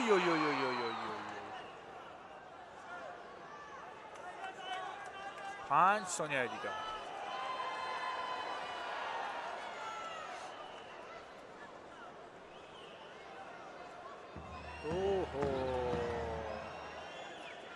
боз муҷозот барои Хуршед. чаро муҷозоти камфаолӣ. вақт интиҳо ёфт. хуш. Хуршед розӣ нест аз ин бобат. мухлисон ҳам талаб мекунад. воқеан барои чӣ камфаолӣ?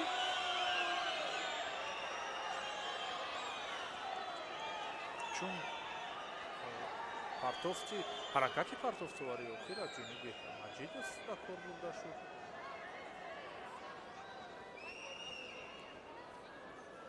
як ҳолат албатта қавитар буд.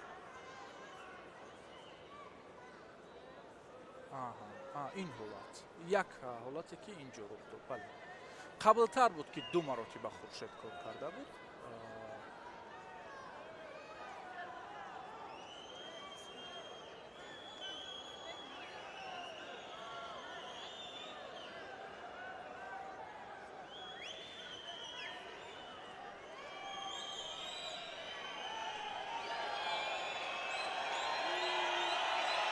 олор ҳамагӣ албатта сару садо мебарованд. ин ҳам барои дастгирии Маҷидов.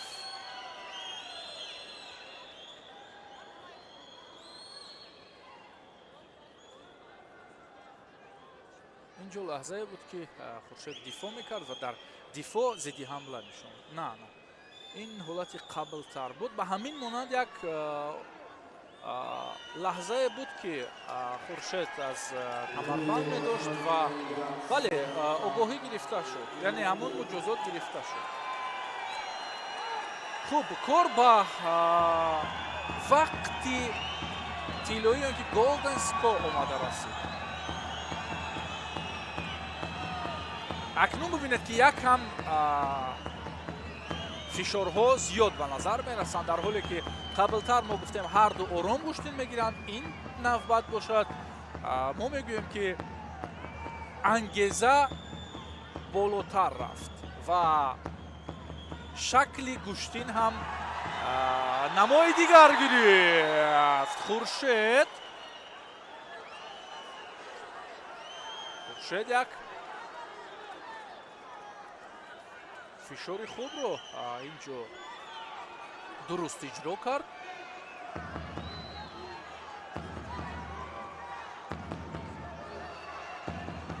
гуло қавитар доштааст Азамат.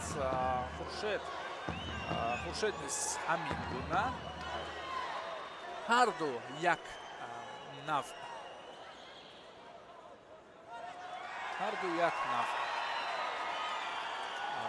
тарзи қапиш доштанд ва инҷо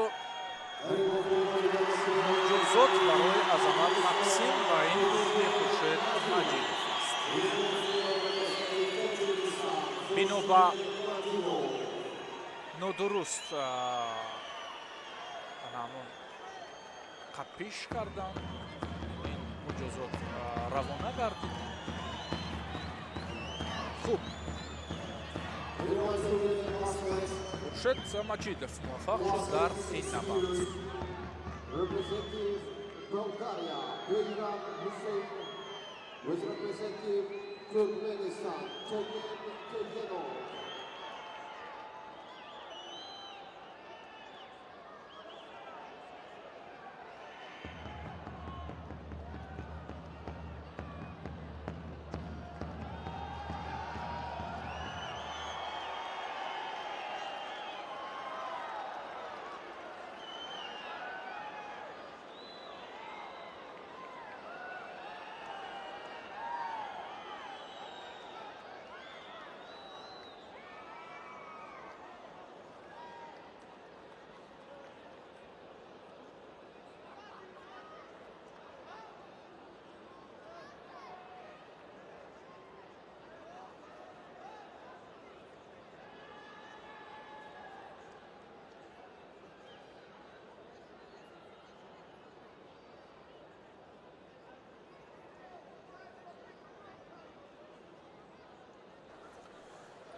акнун чеҳраҳо дар вазни ҷамъи 86 кило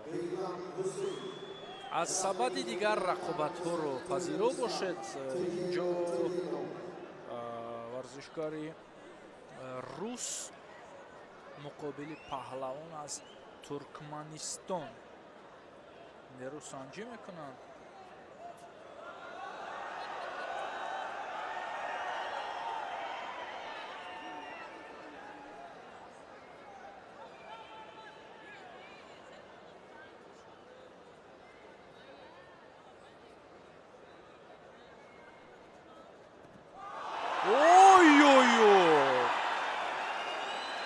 бубинед чӣ корро анҷом медиҳад инҷо варзишгар аз Туркманистон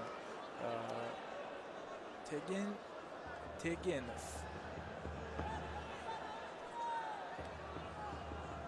воқеан ин бар аъло мушоҳида мешавад ки вазни рақиб вазнинтар аст, аммо чӣ гуна партофт аз тариқи ҳамон сари китф бардоштан ин қобили чунин рақиби гаронвазн гапи кам нест. якам дағалона фишороварӣ кард рақиб. оҳо бубинед чӣ гуна вуруд шуд, вуруди хеле хуб ва чӣ гуна партофтро ба кор бурд. ҳай акнун ҳар тараф ҳаракат мекунад. ин ҳам барои якам тафаккури рақибро халалдор кардан.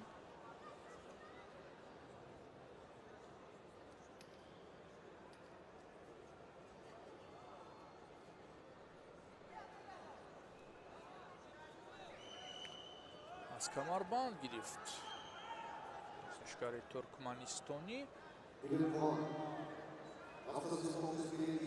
чӣ усулро мехоҳад ба кор бубарад?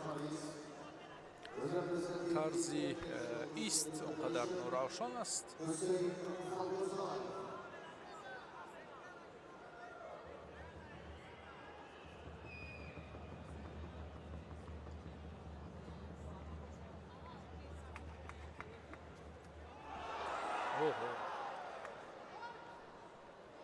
ба воситаи худ партофт карданӣ буд.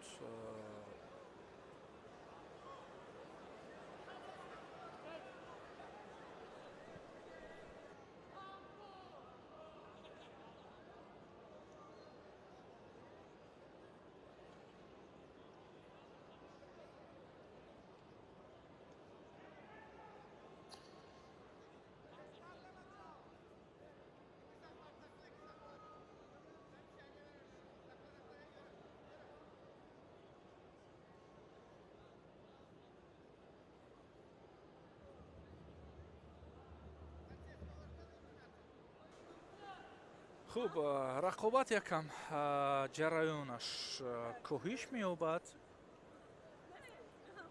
ва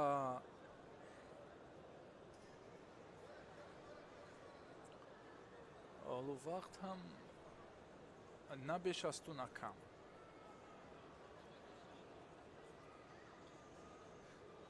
камфаъолӣ якам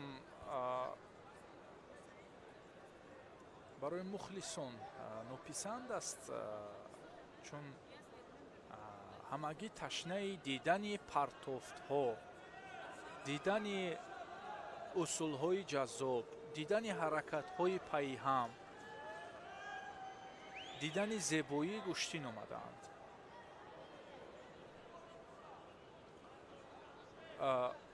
шояд ҳуло довар ҳам ишора ба ҳарду мекунад барои камфаъолӣ.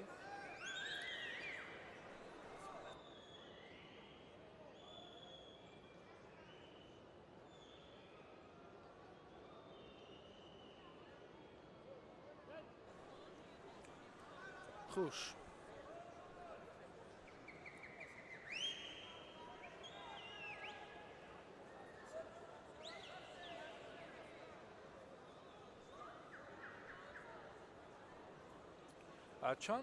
чанде аз ҳаракатҳое ки партофтовар буданд аз ҷониби паҳлавони туркманистонӣ ба кор бурда шуда буданд.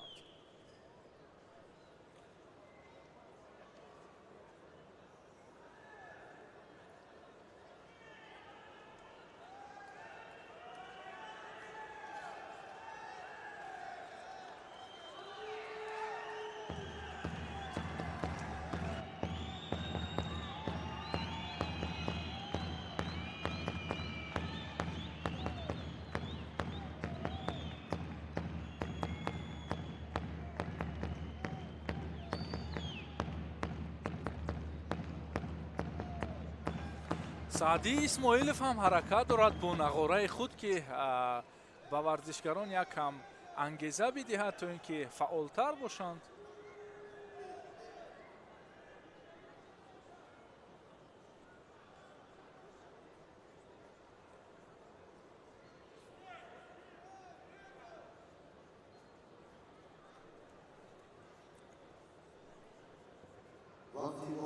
хуб, вақт интиҳо ёфт. дар ин набард It is contest winner representing Turkmenistan, Teyemov. варзишгари туркманистонӣ муваффақ мегардад. вале офарин ба ӯ, як партофти хеле зебо дошт дар шурӯи рақобат.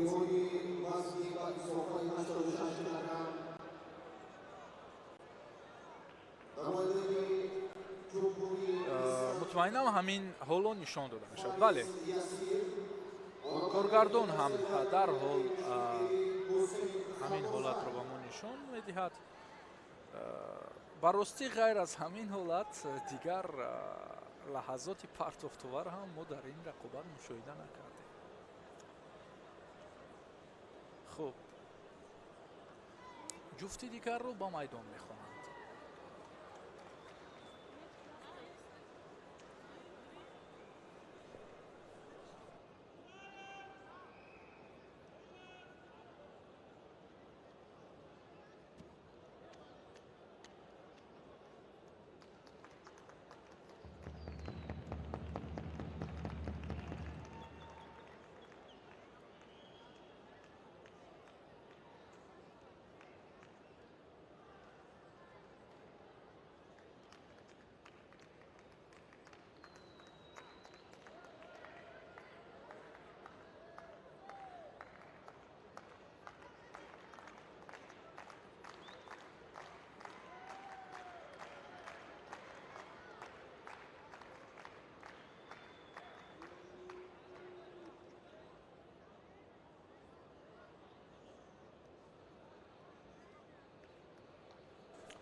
хайрандеши муродзода довари дараҷаи дохилӣ ё ки довари дараҷаи ҷумҳуриявӣ интизор аст ки паҳлавонон муаррифӣ бишаванд. муродзодам яке аз чеҳраҳои номошнои анихтарш яке аз чеҳраҳои ошнои гӯштини меҳан аст. дар риштаи кураш натоиҷи шоиста дорад.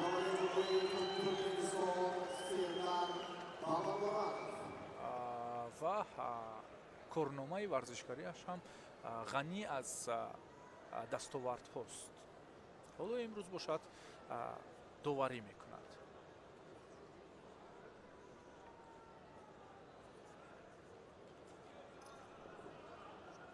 дар гӯштингирӣ ҳам хеле натиҷаҳои хуб дорад. хуб, акнун дӯстони азиз, паҳлавонони вазни сабукро мебинем ки ҳам дар ин майдони рақобат мешаванд. ҳамин ҳоло ва рақобатҳои ҷолибу ҷаззобро хоҳем дид. чуне гуфтем варзишгарон дар вазнҳои сабук рақобатҳои ҷолиб доштанд. дар вазни миёна ҳам рақобатҳои хеле шоиста дидем. умуман дар ҳамаи вазнҳо нерӯсанҷиҳои ибратбахшро мо шоҳид гаштем. ҳоло бошад дар вазни дигар варзишгаронро ба гилем мехонанд.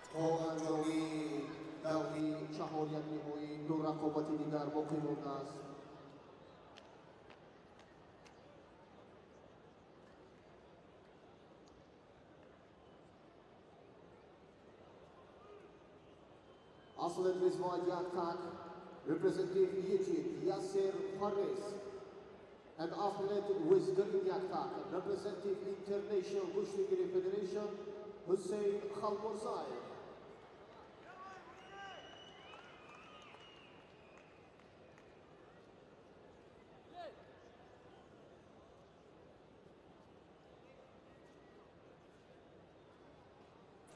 дӯстон, рақобатҳои вазни ҷамъи 86 килоро идома медиҳем.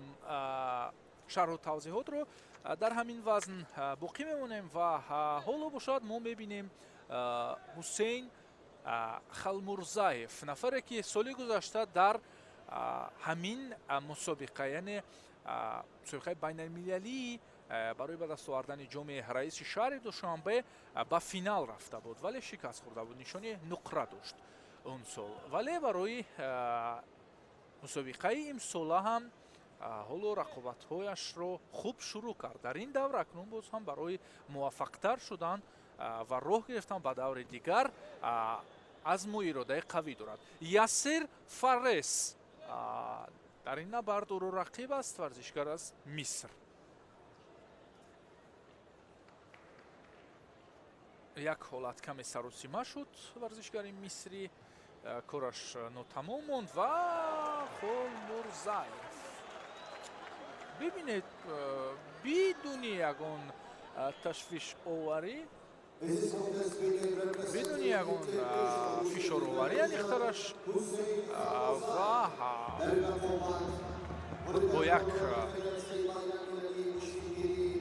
пойзани попечишдиҳӣ саҳл рақибро душона ба замин. Халмурзаев роҳро ба даври дигар кушода сохт.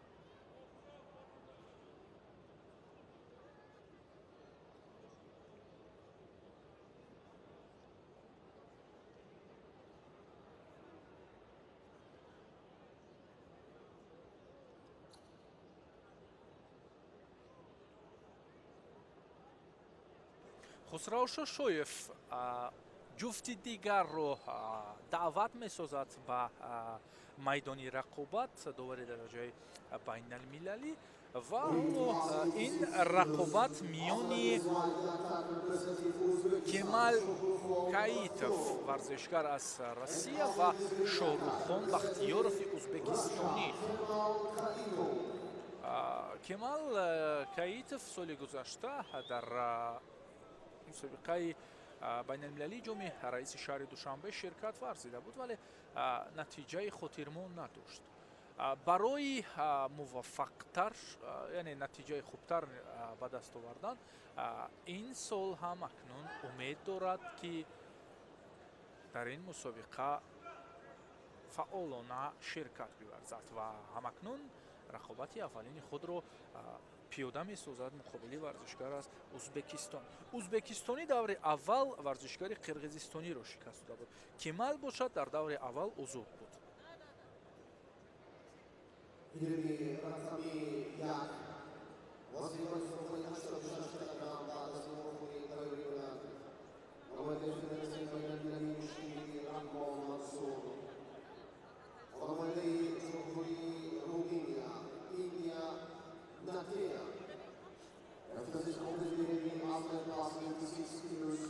баъд аз ин набард як рақобати дигари сангинвазнҳоро хоҳем дид ва баъдан мегузарем ба вазни дигар, яъне ки болотар ишора доштем, вазни сабук мо ба ҳамон нуқта хоҳем расид.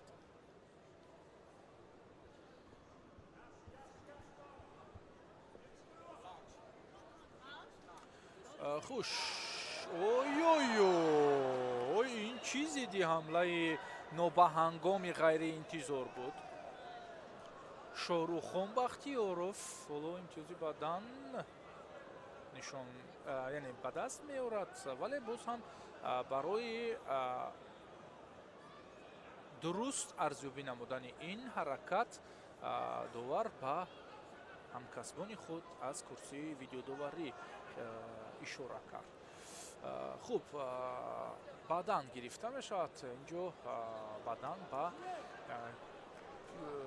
рақиб, вале на, ҳоло биёед боз мунтазир мешавем, чун онҷо ҳаракати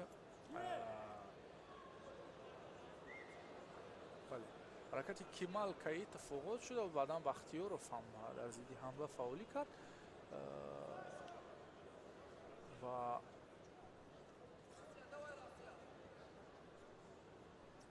ҳамин аст ки Каитов ҳоло муваффақ мегардад дар лаҳазоти аввали рақобат. Шоҳруххон Бахтиёров дар даври аввал хеле ҷазоб ҳунарнамоӣ карда буд. Дар ростои ин гуфтаҳо, ин партофти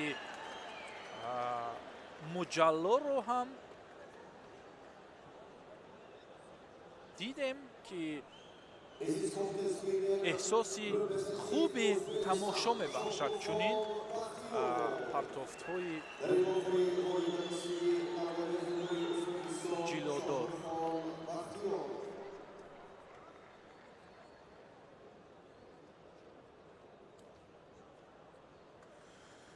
хуб, барои дар якчорфинал ё ки чаҳорякниҳоӣ нерӯсанҷӣ кардан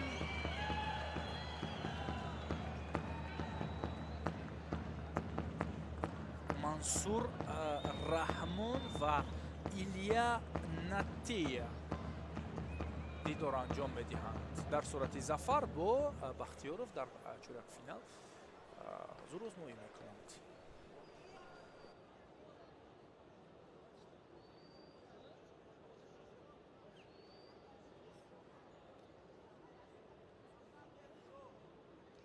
Invite Jubilee athlete plus 86 kilos representing International Kushti Federation Rahman Mansour with representative Rumini Ilie Natia.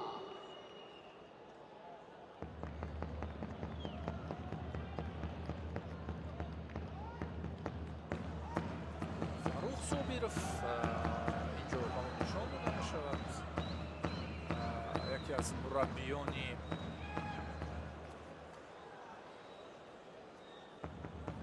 соҳиб таҷриба ки дар тарбияи паҳлавонони номошнои меҳан саҳм дорад.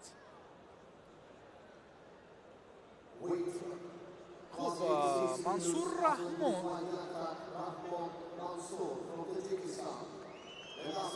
муқобили варзишгар аз Румыния Илья Натия. Илья соли гузашта дар ин мусобиқа иштирок дошт.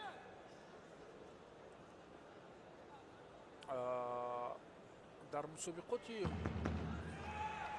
муҳташами байналмилалии гӯштингирӣ борҳо ин варзишгари руминиягиро мо дидаем.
то ин дам ҳаракатҳо дида шудам, вале партофтҳо ёки усулҳои партофтоварро мо мушоҳида накардем. бартарии вазн намоён аст. Мансур Раҳмон вазнаш камтар ҳам менамояд нисбат ба рақиб.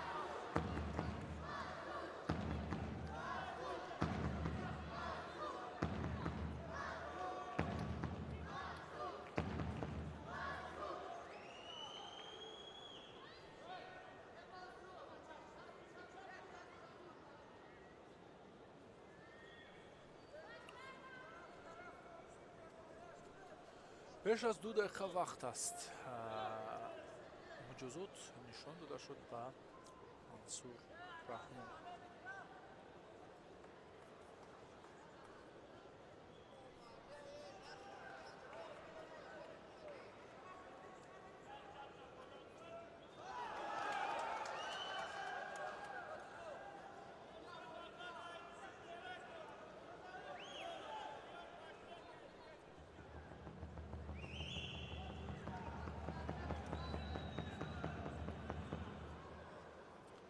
ҳалло ки дарунар чанд маротиба иқдом гирифт барои ба амал овардан,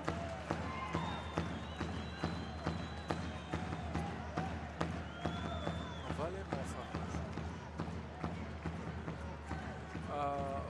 вазнинтар аст ин усулро ба кор бурдан муқобили рақиби аз худ вазни зиёдтар дошта ва шояд муваффақ шавад, шояд аз усули дигар кор бигирад. ҳамааш дар дасти худи Мансур аст.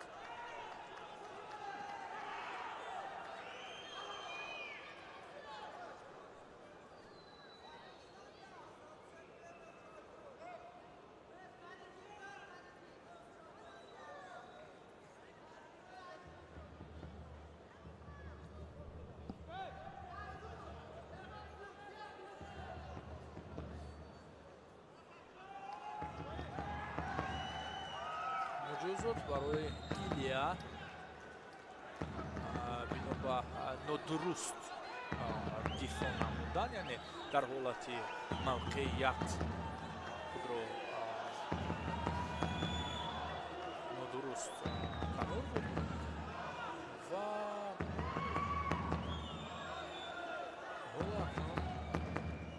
аз ин муҷозот Мансур боз ҳам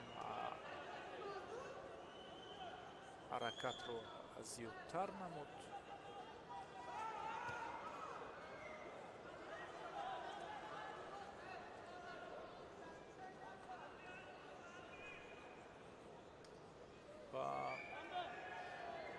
ба амалкарди ноҷо акнун муҷозот мешавад.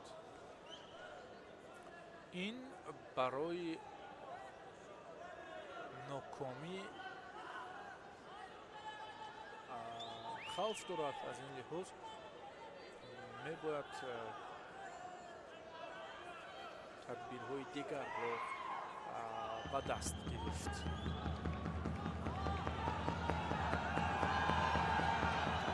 ҳоло Мансур барои ин кор яъне барои муваффақ шудан талош меварзад ва имтиёзи Бадан.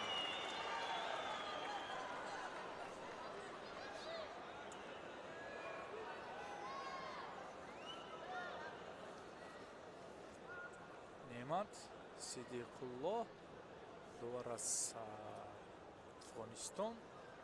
ҳоло ишора ба видеодовар дошт. хуб, биед мушоҳида мекунем дар экран. аз ҳар зувия бо нишон дода мешавад. корро шурӯъ кард Мансур, баъдан зидди ҳамла нишон дод Илия ва зуд худро берун сохт. инҷо афтиш баҳо дода мешавад. ҳоло доварон ҳам мебинанд ин ҳолатро.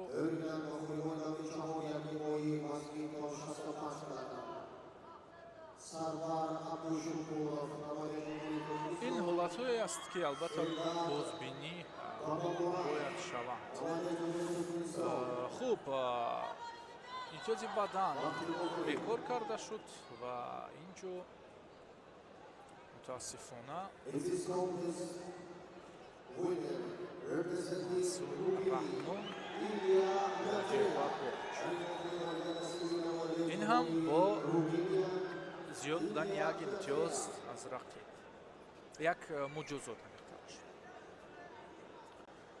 хуб, дар даври дигар Шорухон Бахтиёрови ӯзбекистонӣ муқобили Илия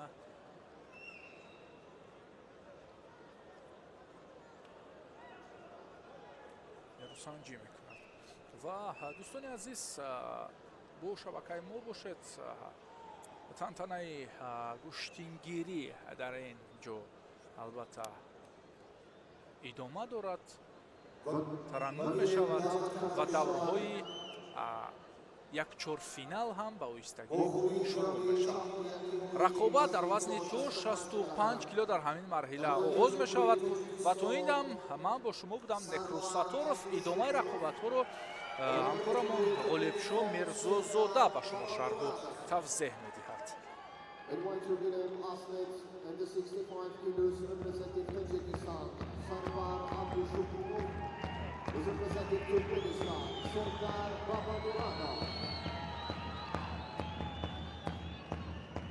Central referee international category representing Uzbekistan, Ibrahim Karimov. Side referee national category representing Tajikistan, Saido Safolov. And side referee international category representing Tajikistan, Bahodur Halimov.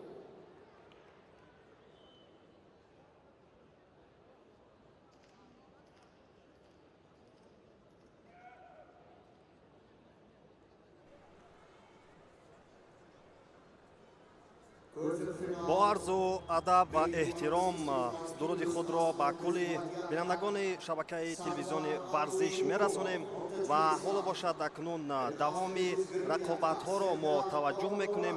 ин нерӯсанҷии аввалини марҳилаи чорякниҳоӣ мусобиқаи ҷоми раиси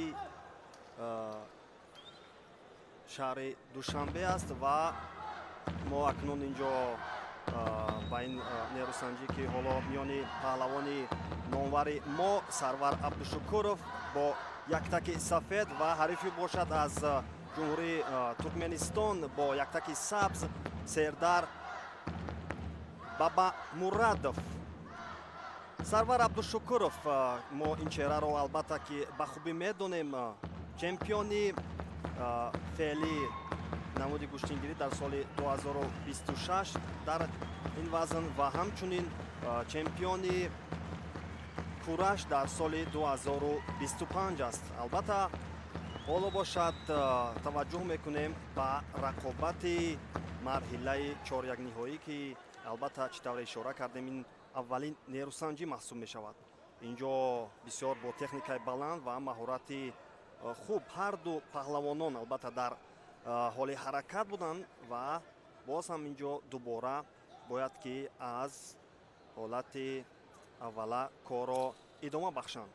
Бале, дар ҳолати пайдо кардани мавқеят инҷо ҳарду ҳам то як андоза тавонистанд мавқеияти дурустро пайдо созанд. Акнун инҷо сари остинро медорад ва аз пушти гиребон хуб мавқеиятро пайдо сохтааст Сарвар Абдушукуров ва акнун инҷо метавонист ки аввалин имтиёзи худро ба даст биёрад ва ҳатто имконе буд ки ин ҳолат ба холи ё худ имтиёзи комили ҳалол ҳам анҷом ёбад. Аммо каме дар ҳолати дифоъ кори намояндаи кишвари Туркменистон ҳам албатта ки қобили зикри алоҳида аст ва инҷо камарбандро ҳам ин чеҳра пайдо сохт ва акнун аз ин ҳолат ҳам тавонист Сарвар Абдушукуров раҳо ёбад. инҷо албатта сармураббии дастаи тими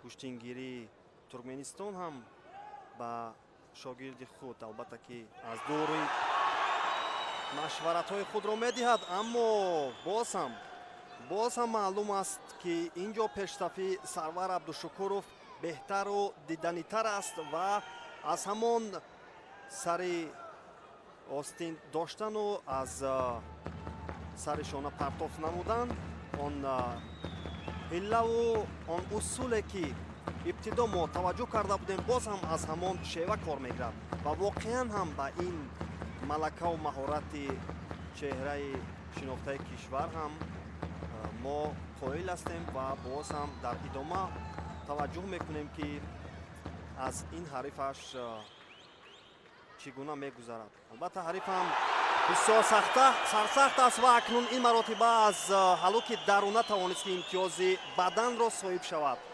воқеан ҳам албатта ба як усул ӯ такя накард ва дар ҳамеша пайи анҷоми усулҳои гуногун буд ва акнун аз ин сари остин доштану мавқеиятро дуруст пайдо кардан ва аз як ҳалуки даруна ки бисёр созгор буд барояш тавонист ки намояндаи кишвари Тоҷикистон аввалин имтиёзи бадани худро соҳиб гардад ва акнун бояд дар ҳолати дифоъ кори худро беҳтару бештар созмон диҳад ва нагузорад ба ягон саҳлангорӣ ё ин ки ба ҳариф ягон имконияти хубро надиҳад, чунки албатта ҳар лаҳза бисёр хатар офар мешавад ва дар идома фишор болои намояндаи кишвари мо албатта бештар хоҳад шуд ва акнун ин аз як ҷониби дигар ба фоидаи мо хоҳад буд ва воқеан ҳамҷо сари остин ва боз ҳам ҳамон ин маротиба камарбандро беҳтар пайдо кардааст ва инҷо каме худро дуртар мегирад намояндаи кишвари Туркменистон Сердар Бабамурадов.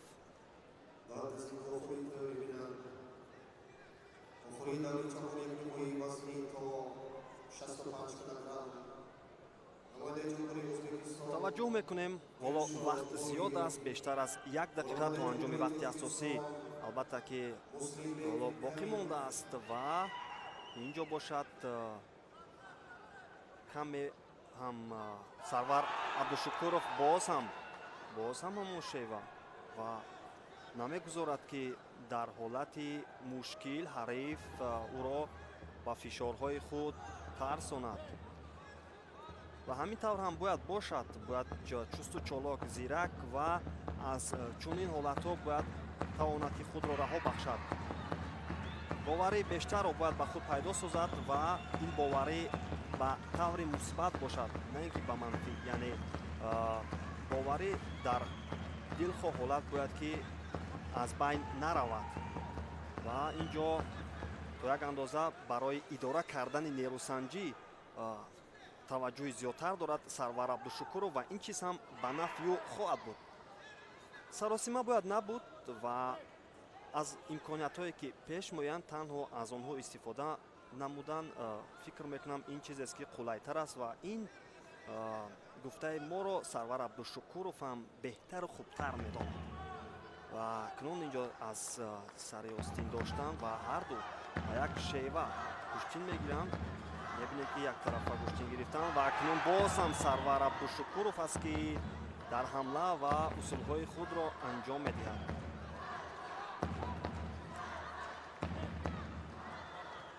боз ҳам инҷо сонияҳои охири вақти асосӣ ва ҳамин тавр албатта лаҳзаҳои ин нерӯсанҷӣ ҳам ба анҷоми худ мерасад ва дар ин рақобат Сарвар Абдушукуров дар аввалин вохӯрии марҳилаи чорякниҳоӣ тавонист ки ғолибиятро ба даст биёрад ва ба даври нимниҳоӣ роҳи худро ҳамвор созад. бисёр баромади олӣ чеҳраи номвари кишвар ки албатта мо дар баромади ин чеҳра гуфта гузашта будем ки чӣ гуна нишондодҳоро дар солиҳои охир ба даст овардааст. ва акнун таваҷҷӯҳ мекунем ба лаҳзаҳои такрории ин нерӯсанҷӣ.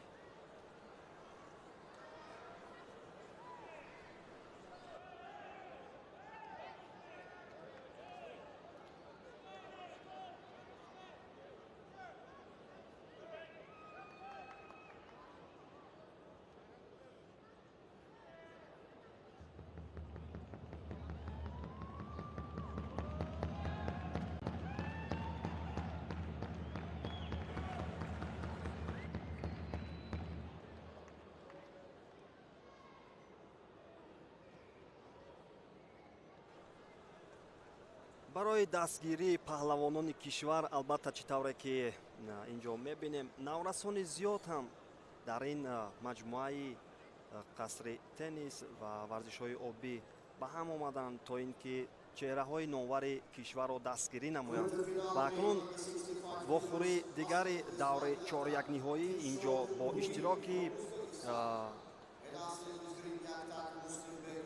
куштингири дигари шинохтаи мо Муслимбек Каримов дар вазни албатта то 65 килограмм ва ҳарифи ӯ бошад Дилшод Буриев аст.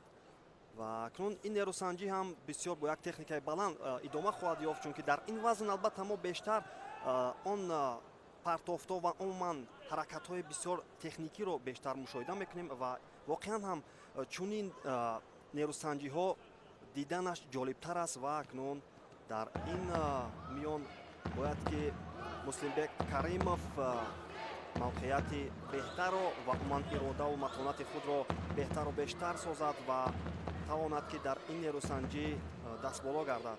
ва дар сурати пирӯзии Муслимбек Каримов мо дар даври баъдӣ вохӯрии тоҷикиро хоҳем дид ки он ҳам дар баробари Сарвар Абдушукуров хоҳад буд. ва ҳоло вақт аст ва барои чунин пешгӯиҳо албатта ки на чандон қулайтар аст ва ин танҳо чизе буд ки ман хостам ишора кунам ва албатта эҳтимолияти ин чиз зиёд аст. ва ҳоло таваҷҷӯҳ мекунем ба рақобат ва ҳарду саргиребон медоранд.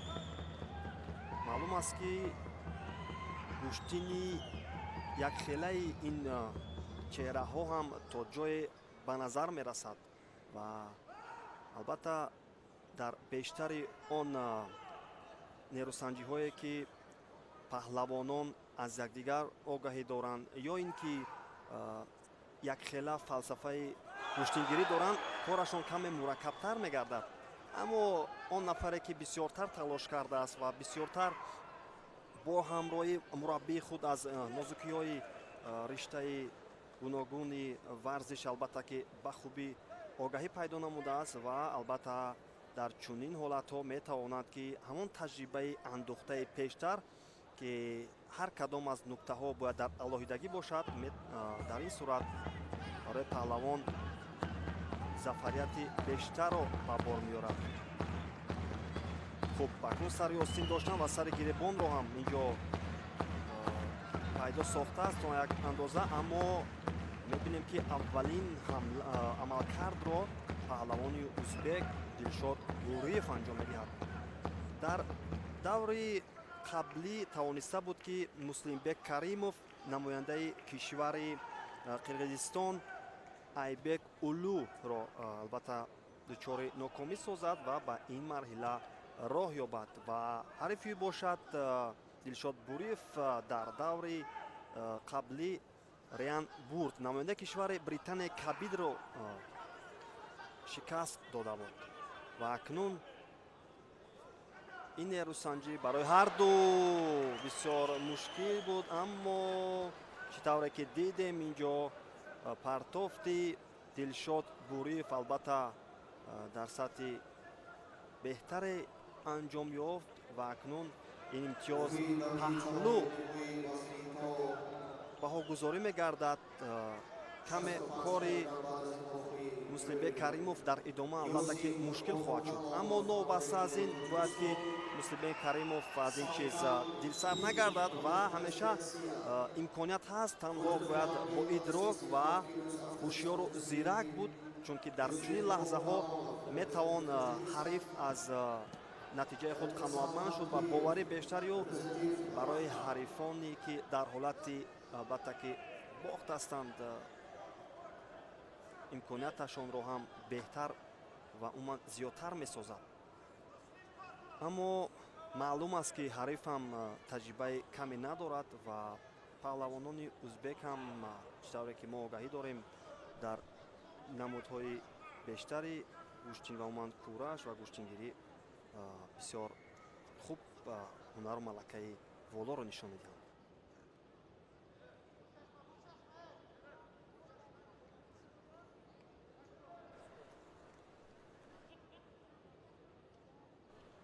Дилшод Гӯриев охирин баромаде ки дошт дар ҷоми раиси вилояти Мухтори Кӯҳистони Бадахшон, дар он ҷо тавониста буд ки шоҳҷоиза ба даст биёрад ва воқеан ҳам ин чеҳра дар баробари куштингирони номвари кишвари мо дар ин вазнҳо албатта ки хуб огаҳ аст ва шинохти хуб ҳам дорад ва ин чиз барои ӯ каме ҳам бошад метавонад кӯмаки худро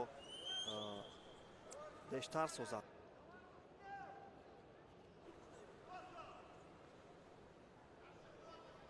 дар рақобате ки Дилшод Гӯриев дар ҷоми раиси вилояти Мухтори Кӯҳистони Бадахшон дошт, дар марҳилаи ниҳоӣ тавониста буд ки он ҷо Шеравлиё Исҳоқовро дучори нокомӣ созаду ба ҷоизаи худ албатта ки комёб гардад.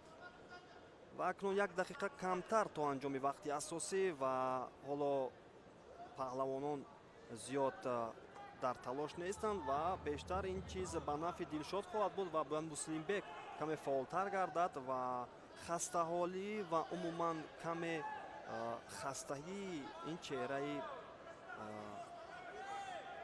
мо ба назар ҳам мерасад ва бояд ин ки дуюмин нерӯсанҷӣ аст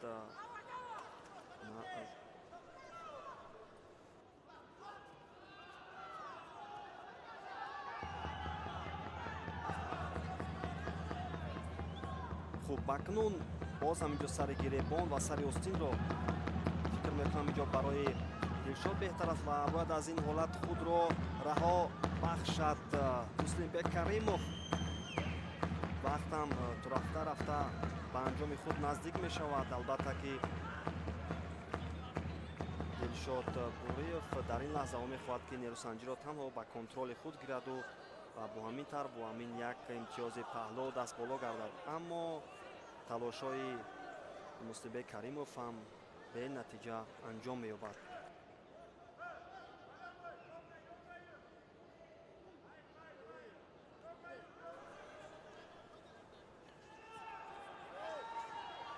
با همین ترتیب جایزه‌دار медали нуқраи чемпионати ҷаҳони гӯштингирӣ дилшод буриев намояндаи кишвари узбекистон дар ин нерӯсанҷӣ дар муқобили муслимбек каримов дастболо мегардад ва роҳи худро ба даври нимниҳоӣ озод месозад ки дар он ҷо бо сарвар абдушукуров нерӯсанҷӣ хоҳад кард ки ин нерӯсанҷӣ ҳам яке аз рақобатҳои бисёр диданиву ҷолиб хоҳад гузашт ки албатта интизор мемонем.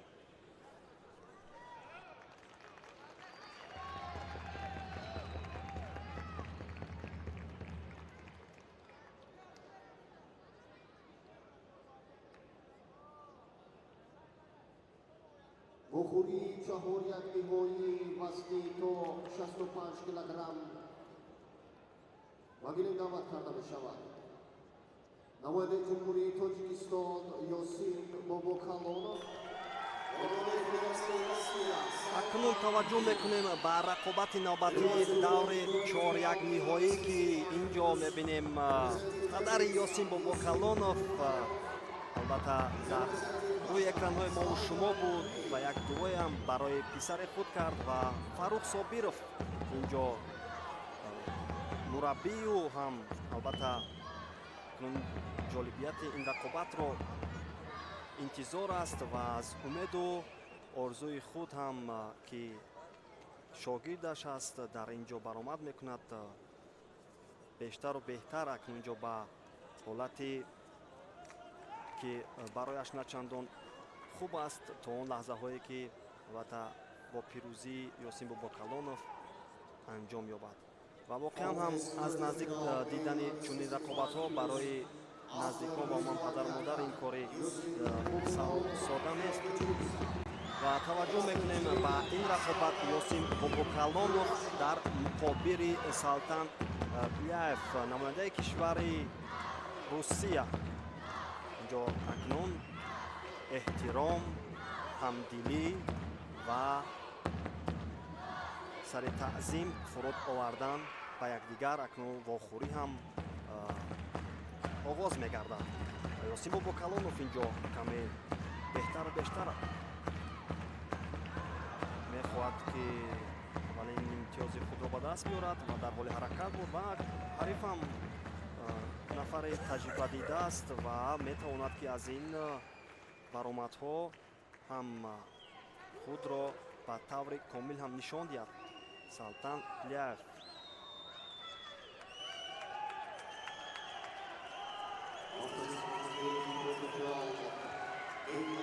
ҳарду инҷо ба сари остин таваҷҷӯҳ мекунанд ва акнун инҷо мавқеиятро ёсин ҳам аввалин шуда сари остини ҳарифи худро пайдо сохтааст ва мехоҳад ки ин ҳолатро ба таври комил аз худ намояд, аммо дар як аксуламале ки бисёр хатаровар буд ва метавонист ҳатто ба имтиёзи паҳлӯ ё ҳалол анҷом ёбад.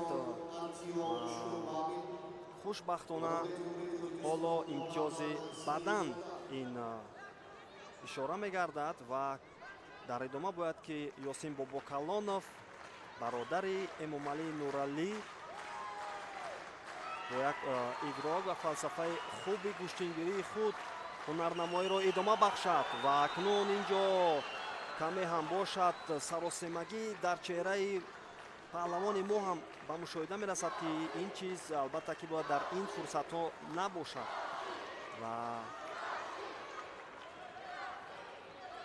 ҳарифи ӯ ҳам аз тамоми усулҳои ва ҳаракатҳои ёсин бобокалонов огаҳии бештарро ҳам дорад ва дар ин рақобат ин чиз албатта эҳсос мегардад ва инҷо боз ҳам сари остин доштан ҳарду паҳлавонон бештар ба ҳамин чиз такя мекунанд ва ин лаҳзаҳо талаф ёфтанаш ба суди намояндаи кишвари русия хоҳад буд.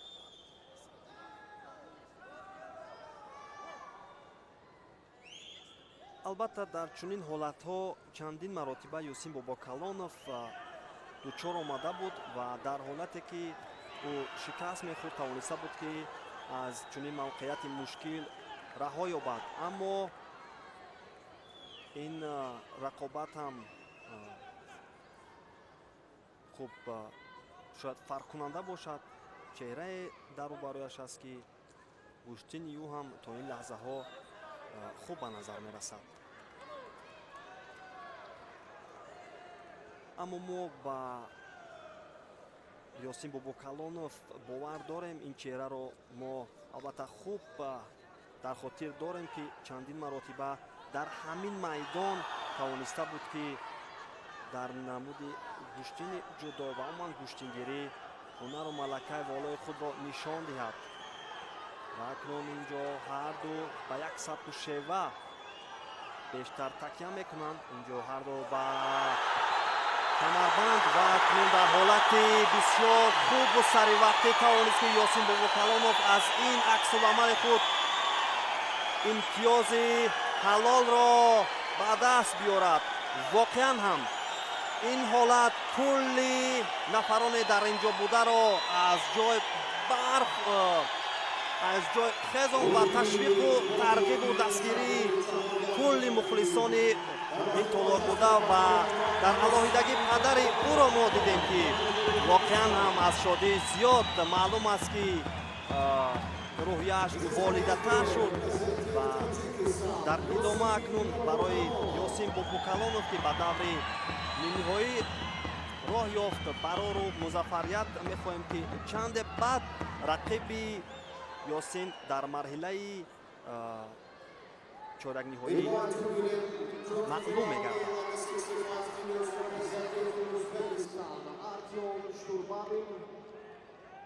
With representing Tajikistan, Muhammad Salimzoda.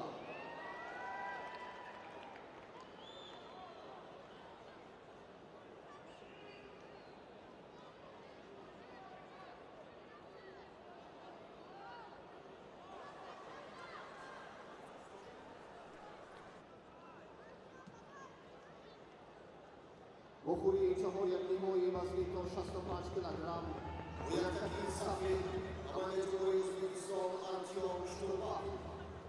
рақобати навбатӣ вазни то 65 килограмм миёни писарон албатта ки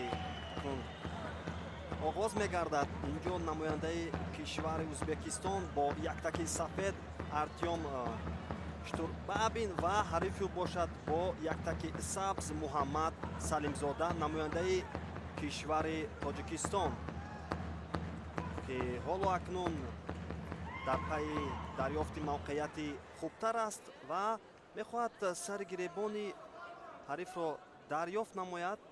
аммо то ин лаҳзаҳо муваффақ нашуд. акнун аз ҳолати муқаррарӣ боз ҳам идома мебахшанд нерӯсанҷиро. Муҳаммад Салимзода дар рақобати пештар тавониста буд ки намояндаи кишвари Туркменистон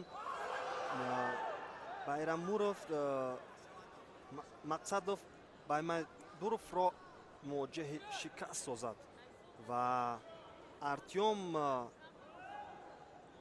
Штурбабин бошад тавониста буд ки Хав Хаир намояндаи Федератсияи байналмилалии куштингириро дучори нокомӣ кунад. ва акнун ин рақобат ҳам албатта ки барои паҳлавонон бисёр муҳим аст ва ин чизро хуб дарк мекунанд. дар сурати пирӯзӣ метавонанд ба даври нимниҳои роҳи худро озод кунанд. ва акнун инҷо аввалин партофти худро Артём Штурбабин анҷом медиҳад ва албатта ин имтиёз буд. аммо чӣ имтиёз баҳогузорӣ мешавад, ин хулосаи ниҳоии доварон хоҳад буд ки то он лаҳза мо интизор мемонем. имтиёзи паҳлӯ баҳогузорӣ гардид ин партофти паҳлавони ӯзбекистонӣ ва акнун дар идома мебояд ки паҳлавони мо Муҳаммад Салимзода камеам бошад корро беҳтару бештар дар сатҳи баланд ва бо як маҳорату малакаи фавқулодаи худ идома бахшад ва ин имтиёзе ки аз ӯ гирифтанд онро ҷуброн намояд. аз сари остин доштанд ва ин ҷо мехоҳад ки сари гиребонро ҳам, аммо на, ҳоло муваффақ намешавад. ин ҷо як пойзанӣ, ин пойзаниҳо ҳам то ин лаҳзаҳо самари худро намеёранд ва сари гиребон доштанд ва ин лаҳзаҳо ва акнун сари остинро агар он ҷо беҳтар дарёфт мекард ва дасти рости ҳарифро ба худ наздиктар мекард паҳлавони мо, дар сурати пайдо кардани чунин мавқеият метавонист ки ҳамин партофт яке аз он партофтое шавад ки барои ӯ албатта ки ҳатто ҳалкунанда поён ёбад.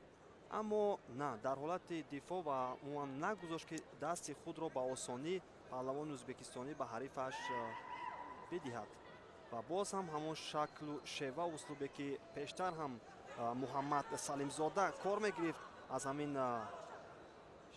усул ҳоло бошад корро идома мебахшад ва барои партофт намудан имконият бештар аст барои Артём Штурбабин ва дар чунин лаҳзаҳо бояд ки паҳлавони мо дар ҳолати дифоъ ҳам кори худро беҳтару хубтар анҷом бахшад ва акнун барои гӯштин нагирифтан аввалин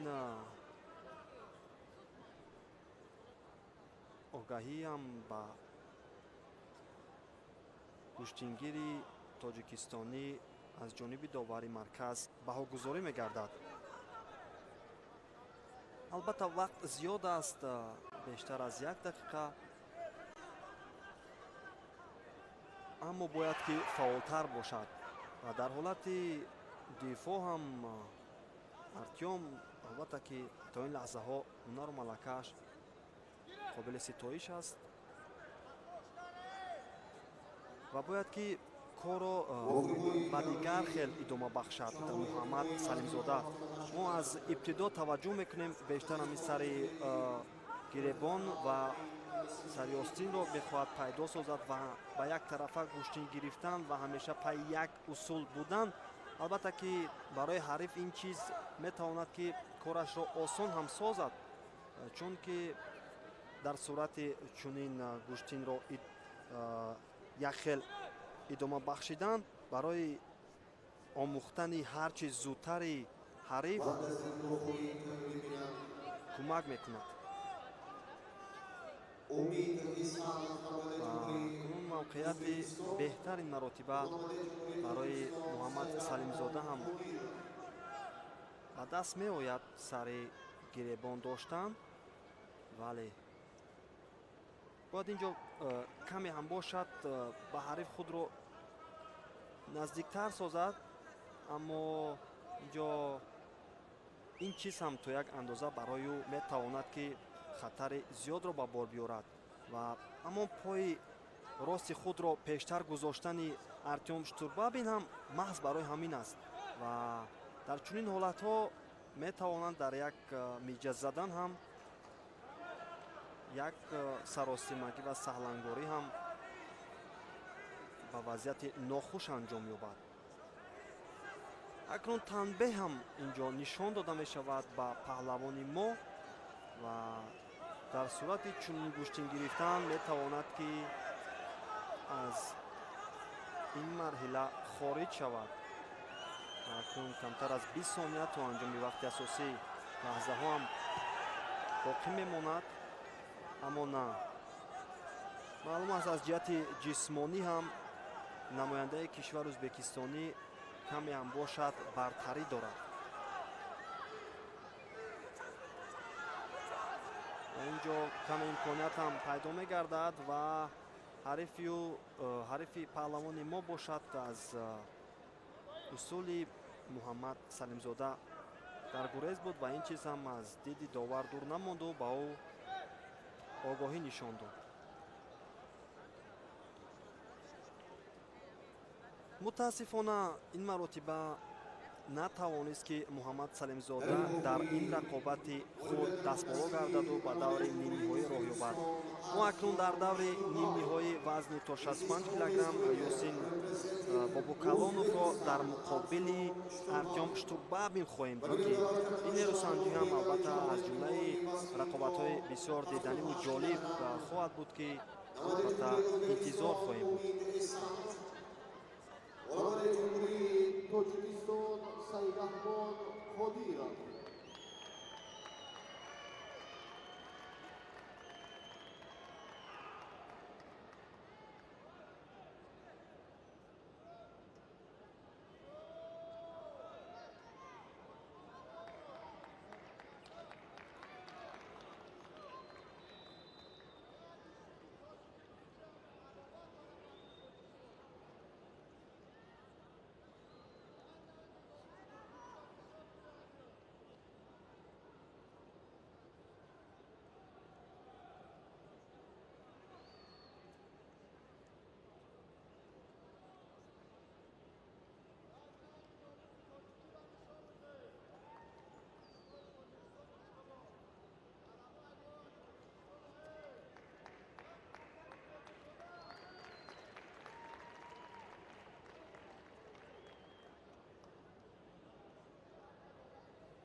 Quarterfinal male under 78 kilos, Aslet Bizvayaktak, representing Uzbekistan, Umid Esanov. And Aslet Bizvayaktak, аввалин рақобати марҳилаи чорякниҳоӣ дар вазни то 78 килограмм миёни мардон аст.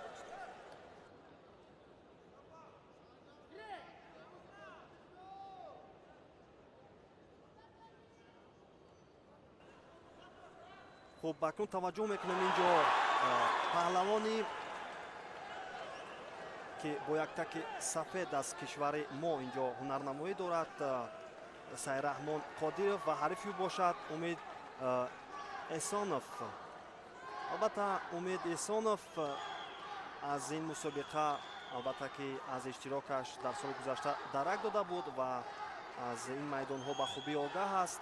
тавониста буд ки то даври ниҳоӣ рохат пайдо намояд ва дар рақобати ниҳоӣ онҷо аз Муҳаммадшариф Наҷмиддинов мувоҷиҳи шикаст шуда буд. ва акнун ин нерӯсанҷӣ ҳам барои ҳарду паҳлавон албатта мушкил хоҳад буд ва таваҷҷӯҳ мекунем ба рақобати ҳарду ин гӯштингирон ки то ин лаҳзаҳо дар ҳоли ҳаракат ҳастанд ва пайи анҷом додани усулҳои худ муборизаро идома мебахшанд.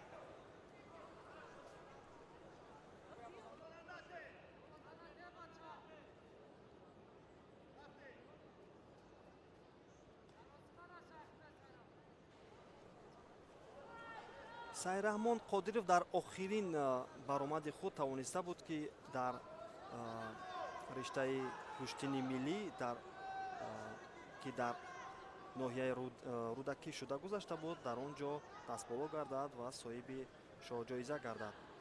ва акнун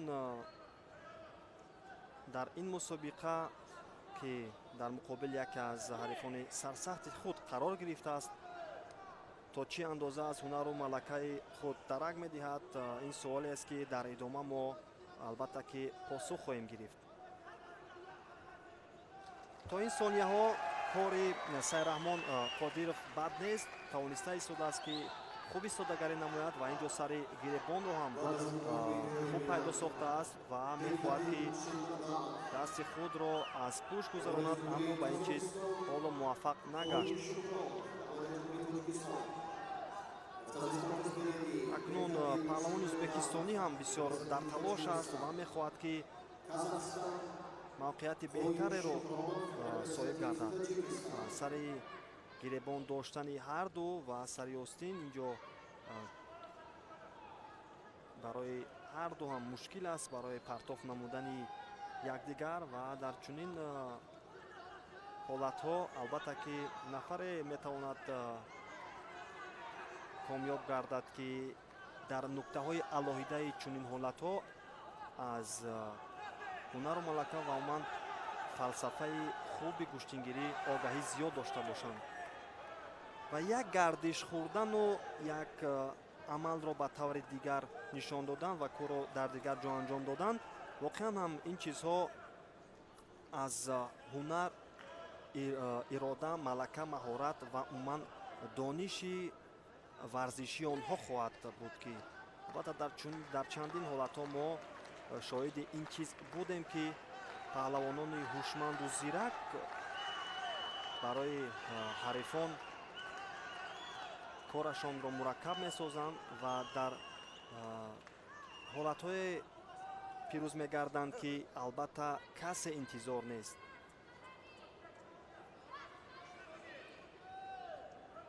инҷо ҳарду акнун яктарафа гӯштин гирифтан ҳам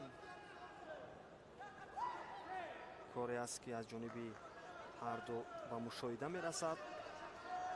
то анҷоми вақти асосӣ бештар аз 1 дақиқа вақт боқӣ мондааст ва албатта дар чунин лаҳзаҳо дар вақти асосӣ ҳам метавон ки ҳатто пирӯзӣ комилро дар вақти асосӣ ба даст овард. боз ҳам сари гиребон доштан инҷо ҳарду бисёр мавқеияти хубро пайдо намуданд. акнун инҷо барои паҳлавони ӯзбекистонӣ наздик буд ки мавқеият беҳтар дарёфта шавад, аммо аз ин ҳолати бисёр мураккаб ҳам тавонист Сайраҳмон Қодиров худро раҳо бахшад ва дар идома боз ҳам инҷо фишори пайвастаи паҳлавони ӯзбекистонӣ, аммо дар ин лаҳзаҳо наздик буд ки бо сари зону нишастану аз болои шона партоф намудан аз ҳунару маҳорати худ Сайраҳмон Қодиров нишон диҳад, аммо каме онҷо техникаи баланд ва умуман қувваи ҷисмонӣ нарасид барои чеҳраи мо ки корро ба хубӣ анҷом бахшад. боқӣ нест, дар идома бояд ки ҳамин хел зиракии худро албатта ки аз даст надиҳад ва мешавад имконият ҳаст, мавқеият пайдо мегардад ва инҷо акнун аз ин ҳолати мураккаб ҳам Наротиба то як андоза тавонист ки раҳо ёбад, аммо дар интиҳои кор тавонист паҳлавони ӯзбекистонӣ партофро анҷом диҳад ва аввалин имтиёзи бадани худро соҳиб гардад. дар рафти ин нерӯсанҷӣ акнун кори Сайраҳмон Қодиров мураккабтар мегардад ва камтар аз 35 сония то анҷоми вақти асосӣ ва дар ин лаҳзаҳо албатта бояд ки каме бештар фаъолтар гардад паҳлавони тоҷикистонӣ ва инҷо сари зону нишастану партоф намудан ҳам бори дуюм аст ки ба мушоҳида мерасад, аммо муваффақ намегардад.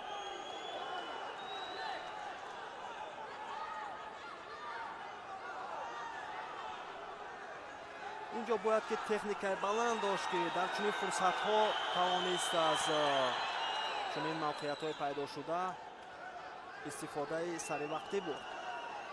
акнун рафта рафта сонияҳои башумор ҳам боқӣ мемонад ва ҳассосият дар ин нерӯсанҷӣ ҳам боз бештар меафзояд. бояд ки каме фаъолтар шуд ва таваккал ҳам инҷо метавонд ки яке аз паҳлӯҳое буд ки шояд барояш кӯмаки худро кунад, аммо дар ҳолати дифоъ ҳам мебинем ба назорати хуби нерӯсанҷӣ ҳам Умед Эҳсонов тавонист ки акнун дар вақти асосӣ корро ба нафъи худ анҷом бахшад. ҳамин тартиб дар аввалин рақобати марҳилаи чорякниҳоӣ вазни то 78 килограмм миёни мардон тавонист ки намояндаи кишвари ӯзбекистон Умед Эҳсонов дар муқобили Сайраҳмон Қодиров зафариятро ба даст биёрад.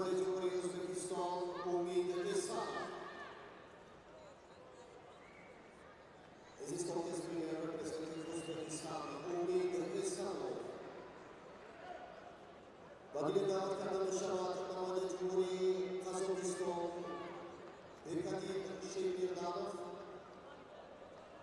오랜만에 정부리 토지키스탄 거의 슈퍼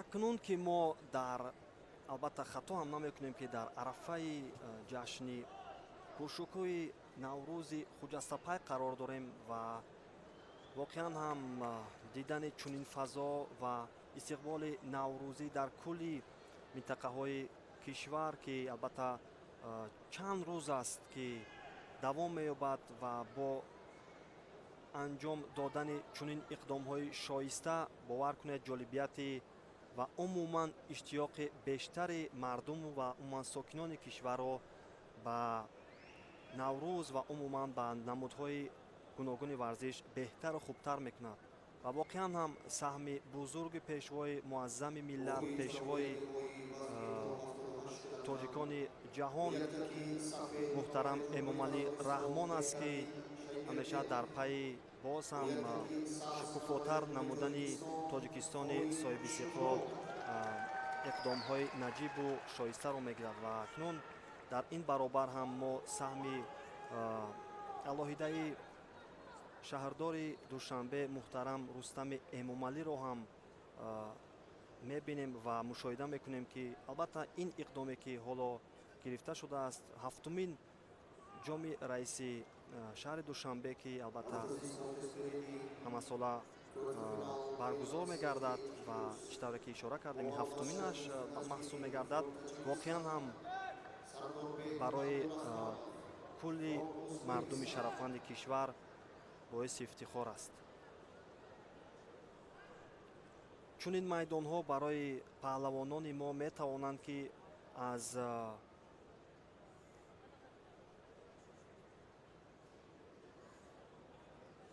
аз ба даст овардани умуман маблағҳои гуногун ва умуман ҳавасмандиҳои гуногун ки ба даст меоранд ва қадрдонӣ мегарданд барои сатҳи зиндагӣ ва иҷтимоии онҳо ва умуман барои насли наврас ангезаи зиёдро хоҳад дод.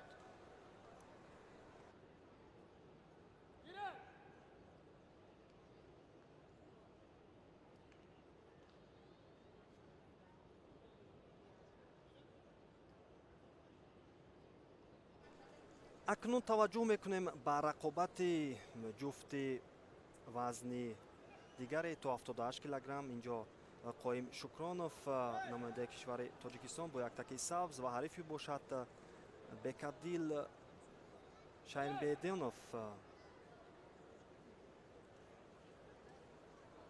Шаймарданов Бекадил намояндаи кишвари Қазоқистон ки бо яктаки сабз аст. ҳоло бошад дар ин нерӯсанҷӣ албатта ки дар муқобили паҳлавони тоҷикистонӣ Қоим Шукронов то ин лаҳзаҳо тавонистааст ки истодагарӣ намояд. албатта Қоим Шукронов ин паҳлавони номвари кишварро мо албатта ба хубӣ медонем. ҷоизадор ва умуман агар дақиқтар гӯем нишони нуқра нишони биринҷиро аз чемпионати ҷаҳони гӯштингирӣ дорад ва ҳамчунин имсол тавониста буд ки дар чемпионати Тоҷикистон нишони дигари биринҷии худро ба даст биёрад.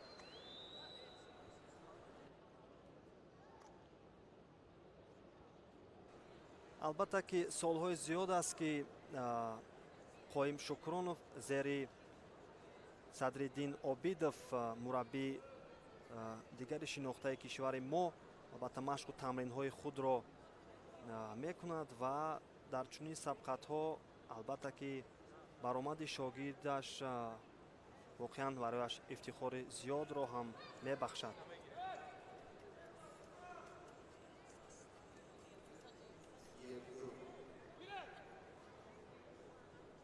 аввалин огаҳиро ба Бекадил Шаймарданов довари марказам нишон медиҳад, албатта барои гӯшти нагирифтан ва камҳаракат будани ин чеҳраи сафедпӯш.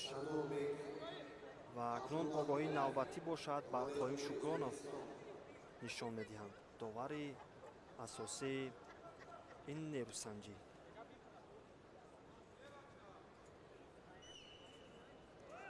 Қоим Шукронов дар нерӯсанҷии қаблии худ тавониста буд, ки намояндаи кишвари Беларусия Антон Ҳанаковро мувоҷиҳи шикаст созад ва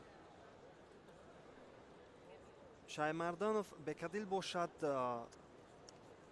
Линкольн Хан аз кишвари Туркменистон, ибтидо аввал Хан Линкольн аз кишвари Италияро шикаст дода буд ва дар рақобати навбатии худ тавониста буд, ки Аҳмед Чайрев аз ҷумҳурии Туркменистонро дучори нокомӣ созад. ва албатта ин рақобати сеюми Бекадил маҳсуб меёбад ва барои Қоим Шукронов бошад нерӯсанҷии дуюм. дар даври аввал Қоим Шукронов озод буд.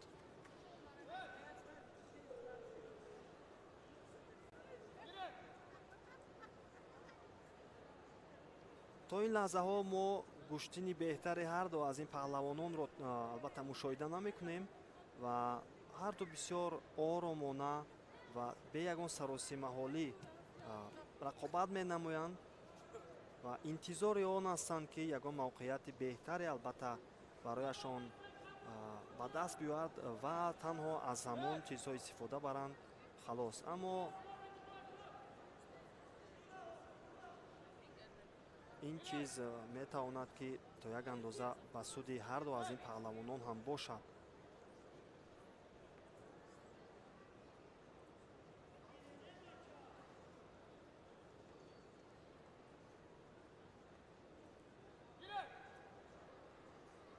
акнун гиреди довари марказро ҳам мо мешунавем ва дубора рақобат аз ҳолати росто идома ёфт ва боз ҳам акнун огаҳии навбатӣ барои намояндаи кишвари Қазоқистон Нихтарашин Танбеҳ буд, ки нишон дода шуд. албатта дар ҳолате, ки вақте як огаҳӣ мегирӣ ва дар ҳолати дигар, ки боз ҳам гӯшти нагирифтан метавонад, ки ба Танбеҳро ба бор биёрад. ва акнун аз ин имконияте, ки беҳтаре дошт, Қоим Шукронов тавонист, ки партофти худро анҷом бахшад ва ҳамин тартиб имтиёзи ҳалолро ба даст биёрад. воқеан ҳам интизор монд чунин ҳолатро, иштибоҳи ҳарифро албатта ки сабр карду мехост, ки чунин ҳолатҳо барояш пеш оянд ва дар интиҳои кор ҳам барояш ин ҳолат самаровар гардид ва тавонист, ки ғолиб гардад ва ба даври нимниҳоӣ роҳи худро озод намояд, ки он ҷо дар муқобили намояндаи кишвари Узбекистон Умид Эҳсонов гӯштин хоҳад гирифт. ва акнун нерӯсанҷии навбатӣ барои Қоим Шукронов бисёр сахту сангин хоҳад буд. мо албатта аз ин чеҳра умеди зиёд дорем ва ба ӯ барору муваффақият хоҳонем. Намояндаи ҷумҳурии Ӯзбекистон Абдурраҳмон Сардорбек.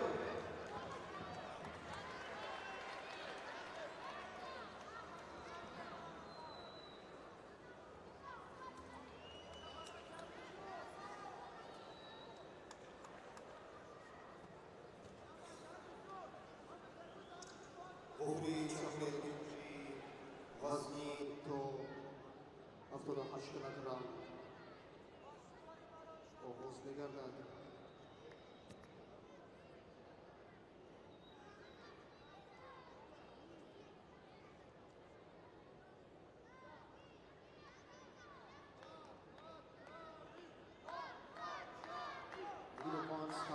Quarterfinal game, and this is 8 years. ҷуфти навбатӣ вазни то 78 килограмм миёни мардон дар марҳилаи 4-1 ниҳоӣ акнун оғоз мегардад. Инҷо Муҳаммадшариф Нажмиддинов, паҳлавони шинохтаи мо, бо яктаки сафед ва ҳарифи ӯ бошад аз кишвари Узбекистон Сардорбек Абдураҳмонов бо яктаки сабз аст ки акнун рақобат ҳам идома меёбад. Муҳаммадшариф Нажмиддинов ин чеҳрае ки ҳоло дар рӯи экранҳои мо шумост, ки албатта шинохти хубе аз ин паҳлавон дорем ва тавониста буд ки дар 6-умин ҷоми раиси шаҳри Душанбе ғолиб гардад. Соли гузашта ӯ дар то ба финал роҳ ёфт ва дар финал ҳам тавониста буд ки ғолибиятро ба даст биёрад ва акнун ин маротиба барои ҳифзи ин унвон талошҳои худро бештар месозад ва бояд ҳамчунин бошад. ҳамчунин чемпиони феълии ин вазн дар чемпионати ҷумҳурии Тоҷикистон дар гӯштингирӣ аст ки моҳи феврал дар соли ҷорӣ шуда гузашта буд. Он ҷо ғолиб гашта буд.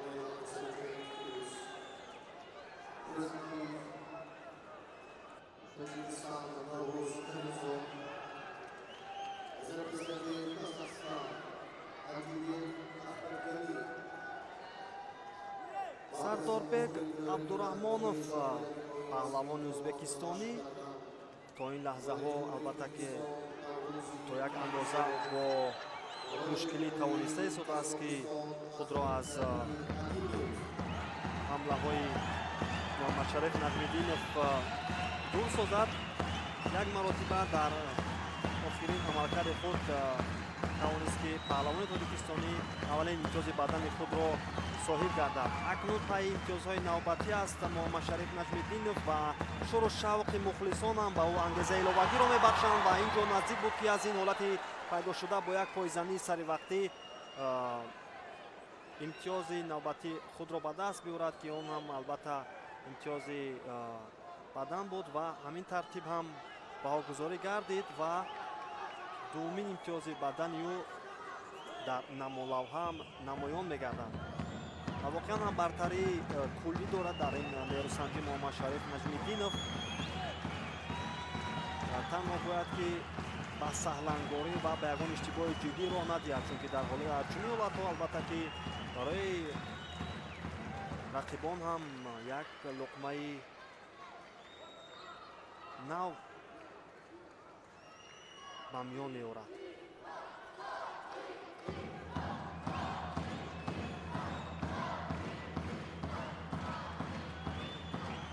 боз ҳам инҷо пайи мавқеияти беҳтар ва акусари осин доштан ва инҷо мехоҳад ки камарбандро пайдо созад ва то ин лаҳзаҳо аз пушти хилъати ҳарифам ба хубӣ пайдо сохта буд мавқеиятро ва умуман доштанҳои хуби Муҳаммадшариф Нажмиддинов то ин лаҳзаҳо барояш самаровар аст. Акнун инҷо наздик аст барои пайдо кардани камарбанд ва ҳамин тартиба муваффақ мегардад ва акнун аз ин ҳалуки даруна тавонист ки имтиёзи навбати баданро ба даст биёрад ё ин ки на ин ҳолат имтиёз то ба ҳол баҳогузорӣ намегардад. албатта наздик буд, бисёр наздик буд барои ба даст овардани имтиёз ва каме дар ҳолати дифоъ ҳам кори Сардорбек Абдураҳмонов ҳам саривақтӣ ва беҳтар идома ёфт. Муҳаммадшариф Нажмиддинов саросима нест ва танҳо мехоҳад ки дар идома ҳамин пешсафии худро ҳифз созад ва дар ҳолати ба миён омадани чунин имкониятҳо бояд ки ба таври дурусту саривақтӣ истифода намуд. ва ин ҷо мебинем ки сари зону нишастан ва партоф намудан кори беҳтари ӯро дар ин лаҳзаҳо мушоҳида кунем ва такрори ҳолатро мебинем. инҷо сари гиребонро пайдо сохт ва нишастану партоф намудан, аммо ба имтиёз анҷом наёфт. боз ҳам сари гиребон доштан ва мехоҳад ки аз ҳалуки даруна имтиёзи навбатии худро соҳиб гардад ва бисёр техникаи баланди паҳлавони тоҷикистониро то ин лаҳзаҳо мо мушоҳида мекунем. Воқеан ҳам албатта дар намуди пуштини миллии мо техникаи баланд ҳам ин бисёр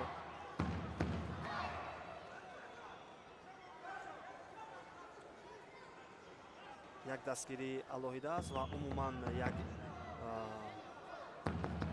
метавонад ки барояш қулайтар бошад ва аз чунин техникаи баланд ва дар лаҳзаҳое ки барояш даст медиҳанд умуман иштибоҳҳои ҳариф ки ба миён меояд ва умуман лаҳзаҳое ҳастанд ки аз он ҳолатҳо ба таври дуруст истифода намудан ки дар он вақту сонияҳо техникаи баланд лозим аст. Ин чиз дар вуҷуд ва умуман дар фалсафаи куштингирии муҳаммадшариф наҷмиддинов эҳсос мегардад. инҷо дастгирӣ шӯру шавқ ва ангеза бахшидани мухлисон барои муҳаммадшариф наҷмиддинов ба мушоҳида мерасад ва акнун бояд ки аз ин чиз ба таври лозима дар майдони худ истифода намояд. камтар аз 1 дақиқа то анҷоми вақти асосӣ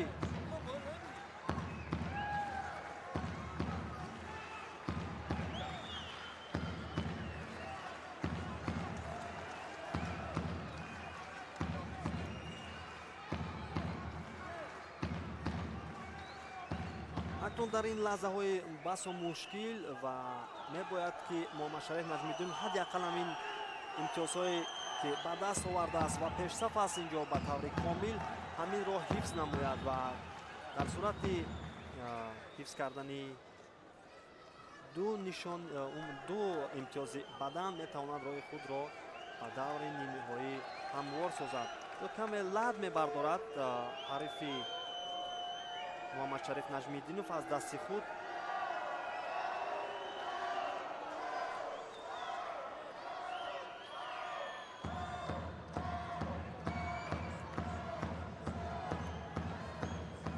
аммо маълум мешавад метавонад овозмоиро идома бахшад. боз ҳам сари зону нишастанро партофт намуданд. ин усуле ки аз чандин маротиба мо аз ҷониби муҳаммадшариф наҷмиддинов мушоҳида карда будем. бо ҳамин тартиб фикр мекунам ки ин вохӯрӣ ҳам бо ҳамин натиҷа анҷом меёбад.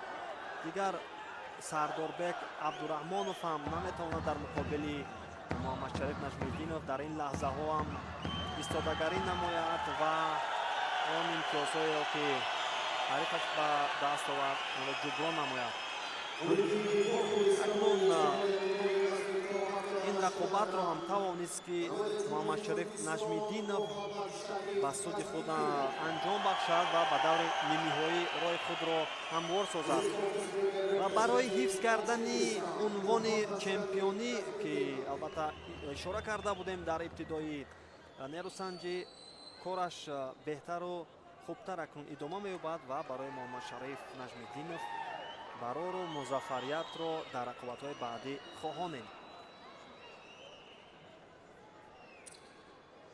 In one division, quarter-final male under 78 kilos representing Tajikistan, Navroz Khalilzod, who is representing Kazakhstan, Adilet Ahmed Gali.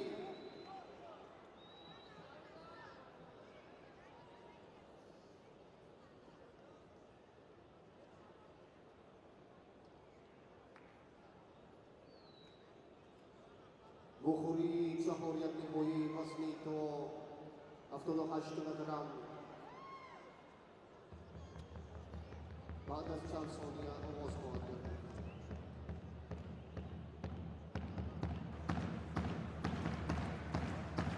рақобати охири марҳилаи чорякниҳоӣ вазни то 78 килограмм миёни мардон акнун рафта рафта ба оғози худ наздик мешавад. инҷо паҳлавони мо наврӯзи каримзод бо яктаки сафед ва ҳарифи бошад намояндаи кишвари қазоқистон ҳаст ва Адилет Ахмадгалӣ. Ахмадгалӣ адилет албатта аз лиҳози қадр қомат каме ҳам маълум аст ки дар муқобили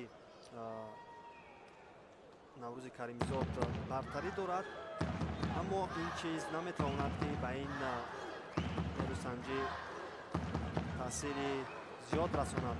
Наврӯзи Каримзод соли 2023 тавониста буд ки дар ҳамин мусобиқа унвони қаҳрамониро ба даст биёрад ва дар соли ҷорӣ дар чемпионати кишвар ки шуда гузашта буд, моҳи феврал нишони биринҷиро соҳиб гардида буд. албатта аз ҳунару малакаи паҳлавони худ ба хубӣ огаҳ ҳастем ва то як андоза дар баромадҳояшам аз умуман қудрату тавони худ ба мо нишон дода буд ва акнун ин лаҳзае буд ки бисёр мураккабу мушкил барои Наврӯзи Каримзод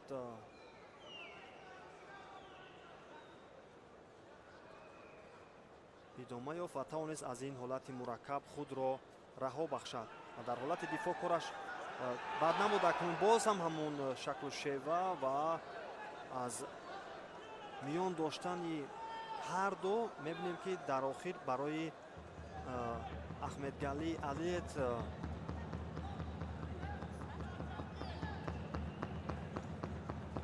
он усулҳо ба нафъаш бештар анҷом меёбад. ва Наврӯзи Каримзод акнун шаклу услуби худро фарқкунанда кунад ва дар идома аз усулҳои ба қавли пинҳони худ истифода намояд. албатта Наврӯзи Каримзод худ акнун ҳамчун мураббӣ дар клуби варзиши Парвиз Собиров шогирдони зиёдро ба воя мерасонад ва имрӯз чандин аз шогирдони ӯ дар мусобиқаҳои гуногуни сатҳи чӣ дохилӣ сатҳи байналмилалӣ ҳам дастовардҳои хубро ҳам соҳиб гардиданд ва албатта ин чунин паҳлавононе ки худ як таъсире доранд дар намудҳои варзиш ва умуман донишу малакаву маҳорат ки доранд, албатта инҳо барои тарбия кардани паҳлавонони наврас корашон хубтару беҳтар аст ва зери чунин мураббиён кор кардан барои дилхоҳ паҳлавон метавонад ки боиси ифтихор бошад. ва акнун аз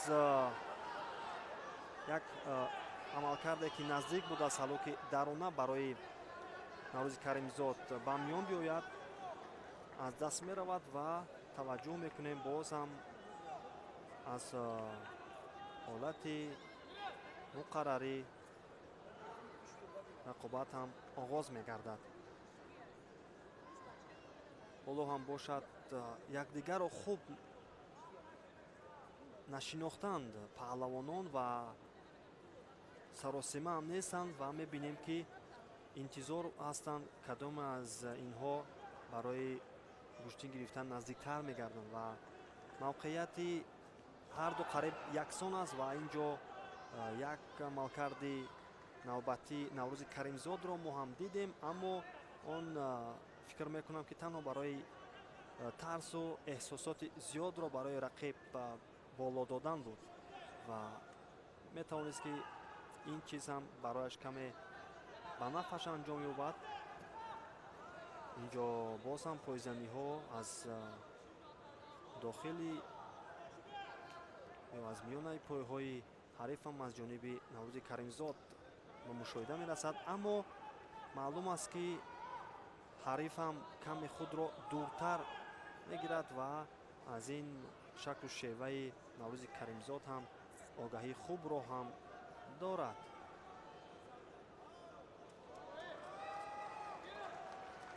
аввалин огаҳӣ барои ҳарду аз паҳлавонони рӯи майдон аз ҷониби довари марказам нишон дода мешавад. Акнун бояд ки ҷолибият ва умуман каме ҳам бошад иштиёқи бештару беҳтари ҳарду паҳлавонон зиёд гардад барои куштини беҳтар гирифтан ва дар ин лаҳзаҳо то ба ҳол мо ин чизро таваҷҷӯҳ намекунем.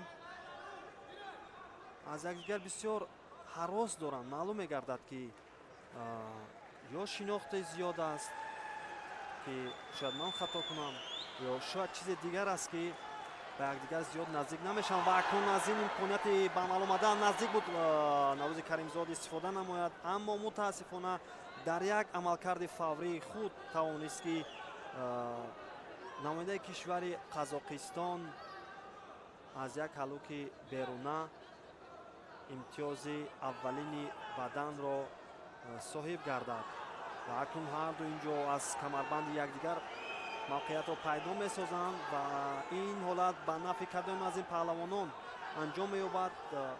таваҷҷӯҳ мекунем ҳоло каме усули худро дигархелтар мехоҳад ки Наврӯзи Каримзод ва умуман дар ҳолати дифоъ корро пеш мебарад. маълум аст ки мехоҳад ҳарифро каме аз худ дуртар созад. аз ин ҳолати мураккаб раҳо ёфтан албатта кораш мушкилтар аст. таваҷҷӯҳ мекунем акнун ин маротиба ҳам мехост ки аз ҳалоки дарона Наврӯзи Каримзод дар як анҷоми усул имтиёзеро ба даст биёрад, аммо муваффақ намегардад.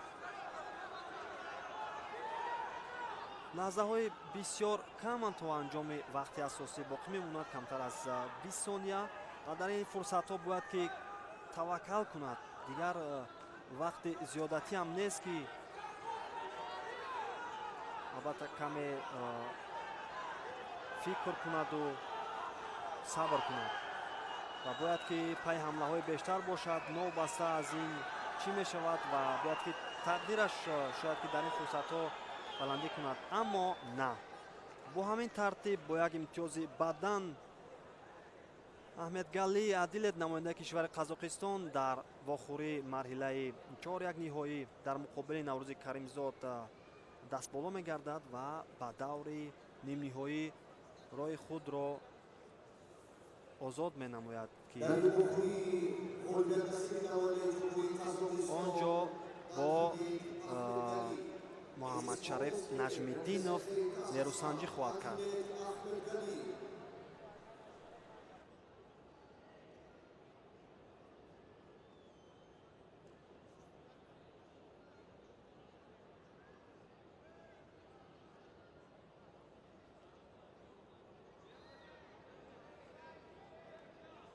In white tribune, quarter-final female under 70 kilos.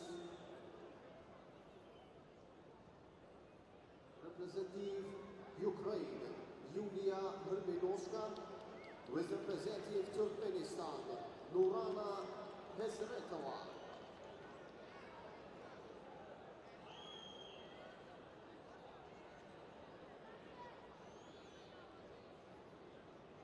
Bukhuri Jamhuriyat Nihoyi वज़नी तो 70 किलोग्राम मियोनी बोलबोन आकाश चंद सोनिया तकरीबी रकमी यान ओगोस मोहम्मद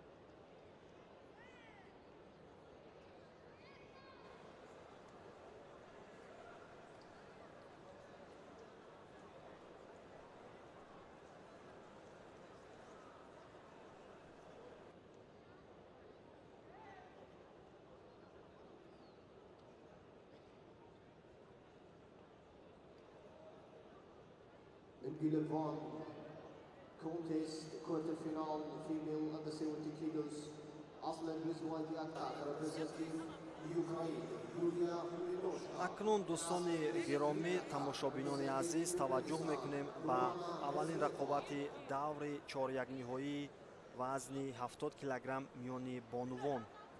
он ҷое ки акнун дар ин марҳила Юлия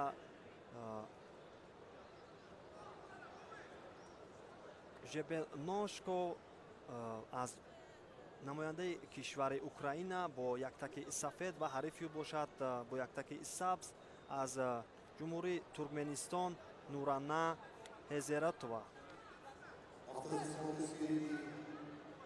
ҳезрето ва нуранна акнун дар ин рақобат то куҷо метавонад дар муқобили намояндаи кишвари Украина баромади худро идома бахшад? ин суоле аст ки албатта дар идомаи нерӯсанҷӣ мо ба ин посух хоҳем гирифт, чунки ҳунару малакаи намояндаи кишвари Украина албатта ки каме беҳтару аз ин чиз бартарӣ ҳам дорад. ин чеҳраи сафедпӯш ва таҷрибаи намояндаи кишвари Украина метавонанд дар чунин лаҳзаҳо барояш кӯмаки худро расонанд. аммо Нуранна Ҳезретова ҳам нафаре нест ки ба осонӣ таслим шавад ва ӯ ҳам метавонад дар дилхоҳ мавқеияте ки барояш албатта ки ба даст меояд аз он фурсатҳо ҳам дурусту саривақтӣ истифода намояд. мо дар рақобатҳои қаблӣ аз ҳунару малакат ва баромадҳои ҳарду ин чеҳраҳо дида будем ва огаҳиам то як андоза дорем.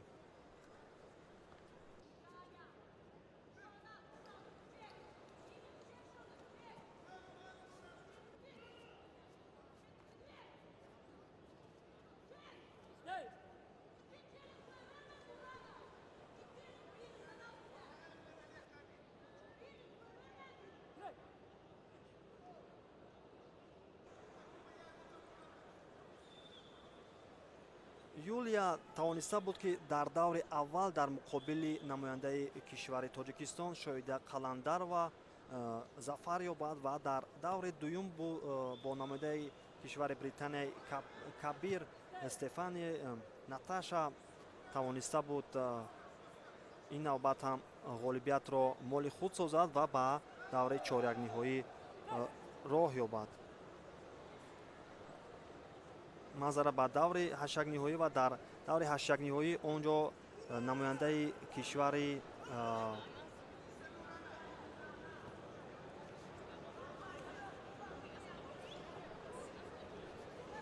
қазоқистонро дучори ноком карда буд.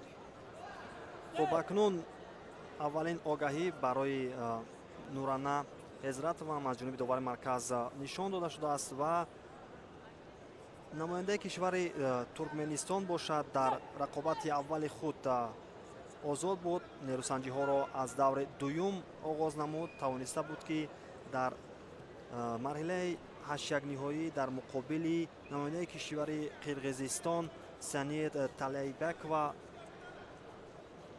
музаффариятро моли худ намояд. ин партофт ҳам чизе нест ва ягон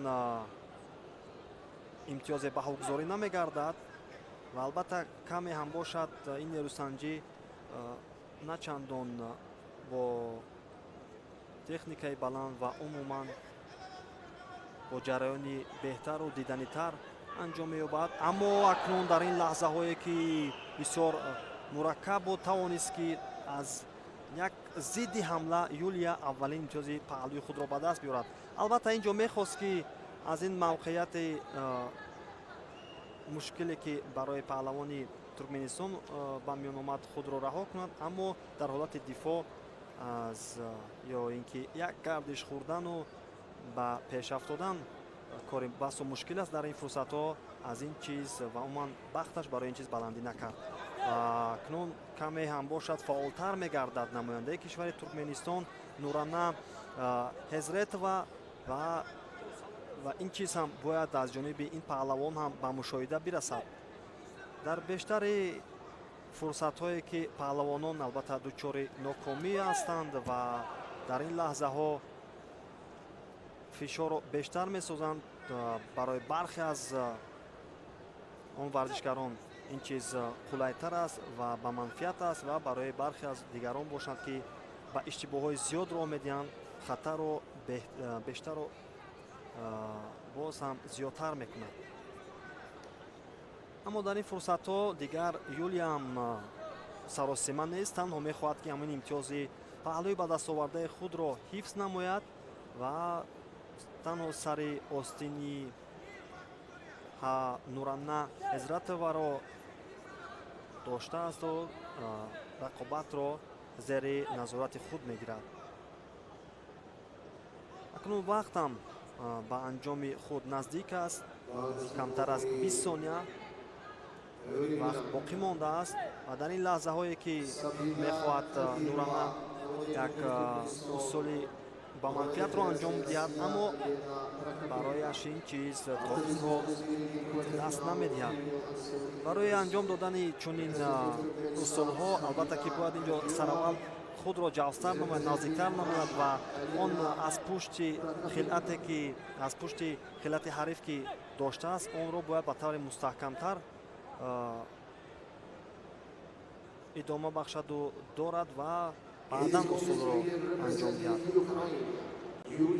ба ҳамин тартиб дар вақти асосӣ бо як имтиёзи паҳлӯ намояндаи кишвари Украина дар муқобили намояндаи кишвари Туркменистон Нурана Эзретова дастболо мегардад ва ба даври дигар роҳ меёбад ва аввалин нафаре аст ки ба даври нимниҳоӣ дар вазни то 70 килограмм миёни бонвон роҳ меёбад. Welcome final female under 70 kilos. Sabina Kadirova, representative Turkmenistan. Alyona Prokopyenko, representative Russia. албатта бонувони кишвари мо ки дар иди наврӯз боз ҳам зебогиашон зиёдтар мешавад. чеҳраҳои хандони онҳо воқеан ҳам диданӣ аст ва ҳар аз ин бонувону гулдухтароне ки барои тамошои ин рақобатҳо меоянд ва барои дастгирии ҳар паҳлавони мо воқеан ин аз фарҳанги баланди мухлисии тоҷикони мо дарак медиҳад ки воқеан ҳам ҳамон хоҳишу майл ва умуман мухлисие ки миёни ҳар кадом аз хурду бузурги тоҷикони кулли олам ба намуди варзиши гӯштин ҳастанд. воқеан ҳам ин чиз барои ҳар кадоми мо қобили ифтихор аст ки акнун баъд аз ҷаҳонӣ гаштани гӯштингирӣ ҳам барои ҳар кадом аз мо ифтихороти зиёд дорад.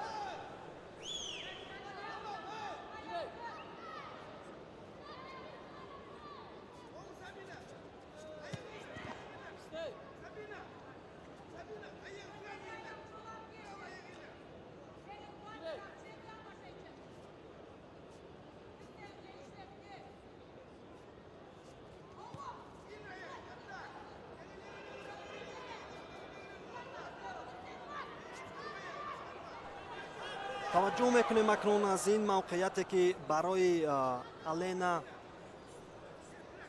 Пропокенко ба миён омад ва аввалин партофти албатта ки барояш имтиёзи баданро овард, маҳз ҳамин маҳсуб меёбад ва акнун дар идома барояш кор каме ҳам бошад осонтар мегардад. ногуфта намонад ки Алена Прокопенко соли 2024 дар ҳамин толоре ки рақобатҳо гузашта буданд, чемпионат барпо шуда буд, яъне ҳамин мусобиқаи ҷоми раиси шаҳри Душанбе унвони чемпиониро ба даст оварда буд. ин чеҳраи кишвари Русия ва ин дастовард ҳам барояш албатта ки метавонад дар чунин рақобатҳо боз ҳам ангезаашро зиёдтар намояд ва таҷрибаи хуби гӯштингирии ин чеҳраро ҳам мо то ҷое албатта ки медонем. ҳарифи ӯ бошад Сабина Кайдарова бо яктаки сафед ки то ба ҳол барояш бисёр мушкил аст дар муқобили як ҳарифи пуртаҷриба гӯштин гирифтан. довари марказ бошад Хайрандеш Муродов. албатта ин ҳам яке аз паҳлавонони номвари мо аст ки соли гузашта маҳз дар ҳамин ҷоми раиси шаҳри Душанбе иштирок карда буд.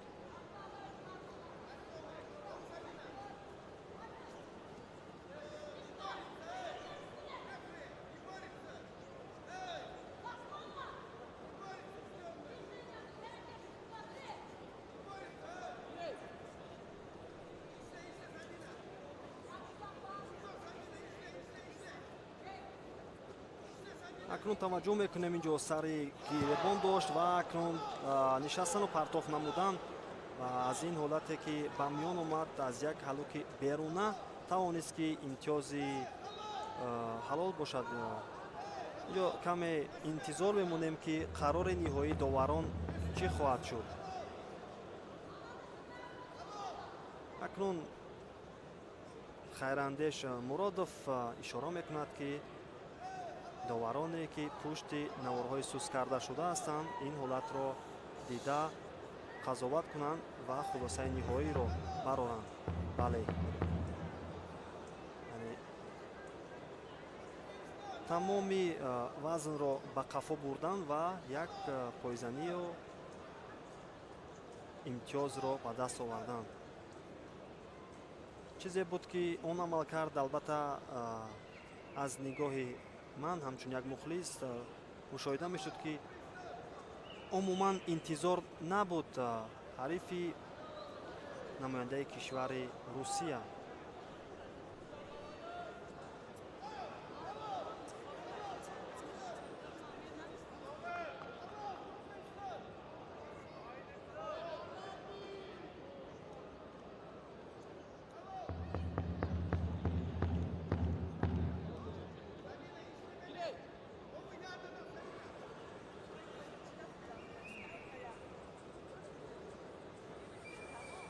он ҳолат ягон имтиёз набуд ва баръакс онҷо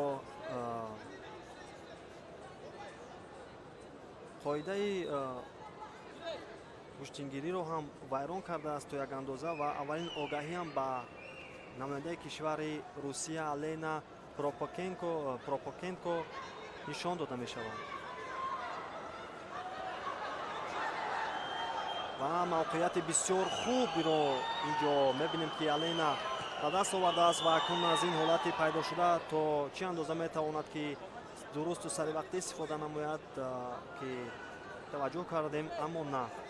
боз ҳам аз ҳолати росто бояд ки рақобатро идома бахшанд. ин паҳлавононе ки ҳоло барои роҳ ёфтан ба даври нимниҳоӣ нерӯсанҷиро идома мебахшанд. ва акнун боз ҳам имконияти беҳтар барои Алена ба даст меояд, аммо ин фурсатҳо, ин лаҳзаҳо ва умуман ин ҳолатҳоро наметавонад ки ба дурустӣ истифода кунад. ҳамон як имтиёзи бадане ки ӯ дар ибтидои кор дар дақиқаи аввали рақобат соҳиб гардида буд, то ин лаҳзаҳо ба ҳамин чиз иктифо мекунад. танҳо дар ҳолати пайдо шудани ягон мавқеият ё иштибоҳи ҳариф бештар корро беҳтар анҷом мебахшад ва ин чиз ҳам албатта то як андоза барои нафъи кори намояндаи кишвари Русия хоҳад буд.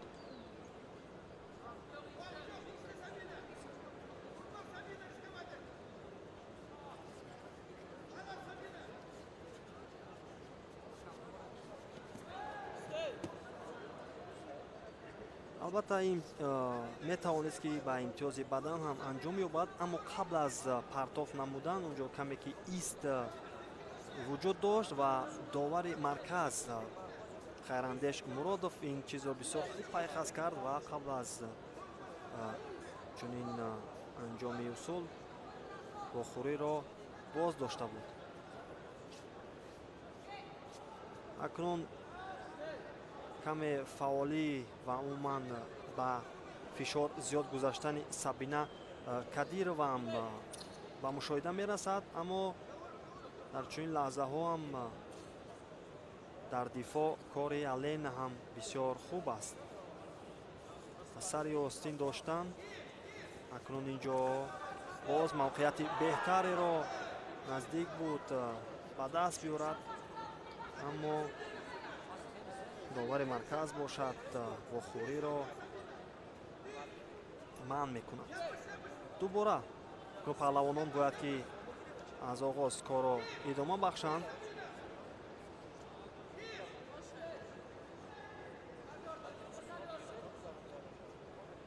камтар аз як дақиқа вақт боқӣ мондааст то анҷоми вақти асосӣ. ин рақобат ва бартарӣ то ба ҳол ба нафъи паҳлавони бо яктаки сабз аст.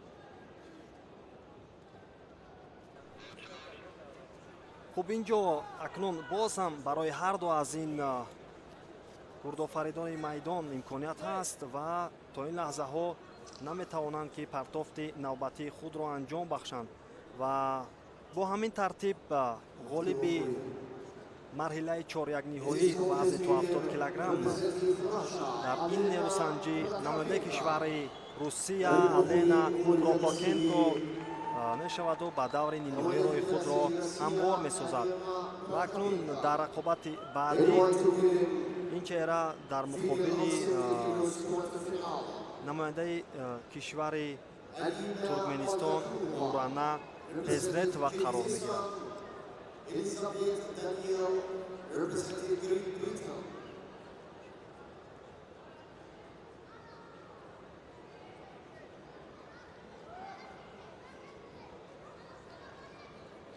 Referee.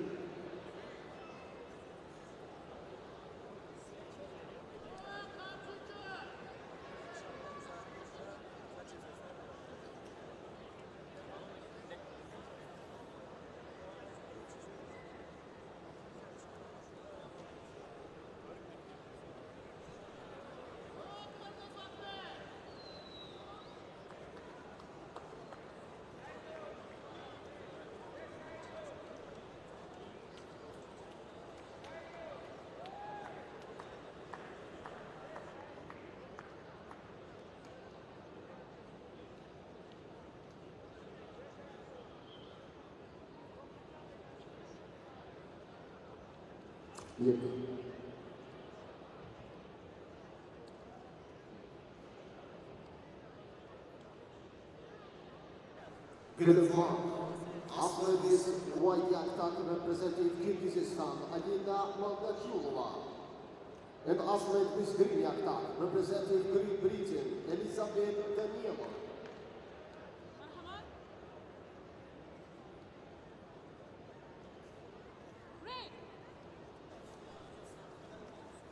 акнун нерӯсанҷӣ дигари марҳилаи чорякниҳоӣ дар вазни то 70 килограмми бонувон оғоз мегардад. Инҷо бо яктаки сафед намояндаи кишвари Қирғизистон Алина Молдокулова ва ҳарифи бошад бо яктаки сабз намояндаи кишвари Британияи Кабир Элизабета Даниел ё худ Даниела Элизабета.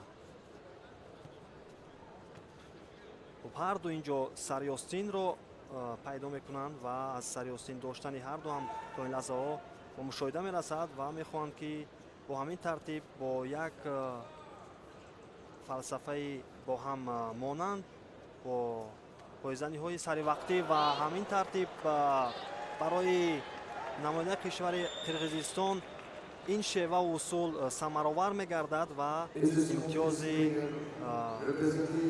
ҳалолро ба даст меорад дар вақти асосӣ ва дар лаҳзаҳои аввали нерӯсанҷӣ. дар чунин вақту ҳангом соҳиб шудани пирӯзӣ албатта ки бисёр хуб ва кам талаф ёфтани қувваи ҷисмонӣ метавонад барои беҳтар гӯштин гирифтан дар рақобатҳои баъдӣ барояшон кӯмаку афзалияти бештарро ба миён биёрад.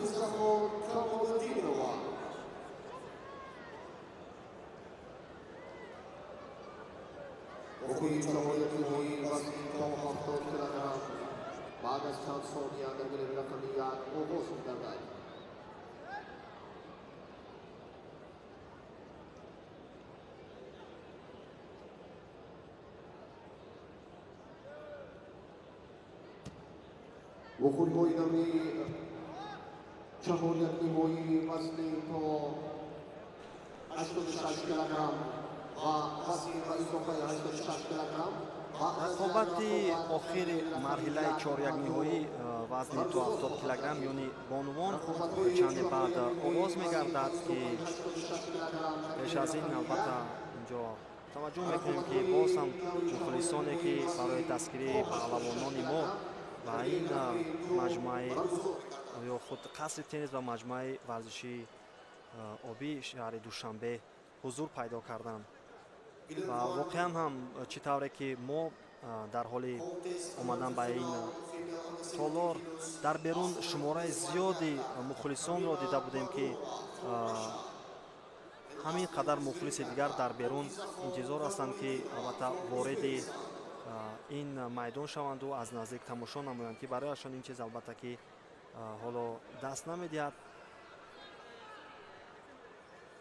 ва умуман мо аз муҳаббату умуман самимият ва ангеза доштани кулли мухлисони тоҷик аз намуди гӯштингирӣ ба хубӣ огаҳ ҳастем ва мебинем, ки сол то сол ва ин чиз боз ҳам бештару беҳтар мегардад ва дар кулли он мусобиқаҳои ҳатто дурдасттарин маҳаллӣ ки баргузор мегардад, шумораи ҳангуфтеро метавон зикр намуд. ва албатта чӣ тавре ишора кардем, ин ҳам аз қадимӣ будани намуди гӯштини миллии мо дарак медиҳад ва он меҳру самимияти ҳар кадом аз паҳлавонон ва умуман гӯштингирон ва худи ин гӯштини миллӣ ки дар вуҷуд ва дар хуну рагҳои ҳар кадом аз миллати мо ҷой дорад, таъсири алоҳидаи худро албатта ки бештар дорад. таваҷҷӯҳ мекунем ба рақобати ин ҷуфт, ки ҳоло албатта пайи анҷом додани усулҳои худ ҳастанд. Камила Бабурова, намояндаи кишвари Русия, бо яктаки сафед аст. ҳарифи ӯ бошад Покизахон Камолиддинова, намояндаи кишвари Ӯзбекистон, бо яктаки сабз.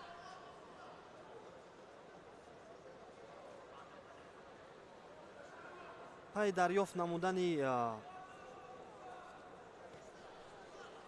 албатта остини ҳариф, инҷо Покизахон бисёр дар талош буд ва акнун чиз барояш даст додааст ва сари остинро инҷо бояд дораду дастро наздиктар созад ва дар чунин ҳолат метавон, ки аз ҳалуки даруна ё худ метавон аз ҳалуки беруна ҳам партофро анҷом бахшид.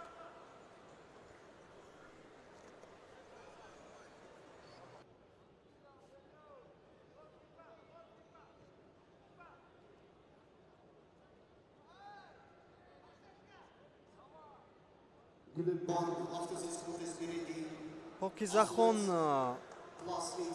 Камолиддинова дар рақобати пештаре ки дошт тавониста буд дар он ҷо бо Моҳира Сафарова рақобат намояду дар он нерӯсанҷӣ намояндаи кишвари Тоҷикистонро мувоҷеҳ шикаст созад ва ба ин марҳилаи рақобатҳо роҳ ёбад.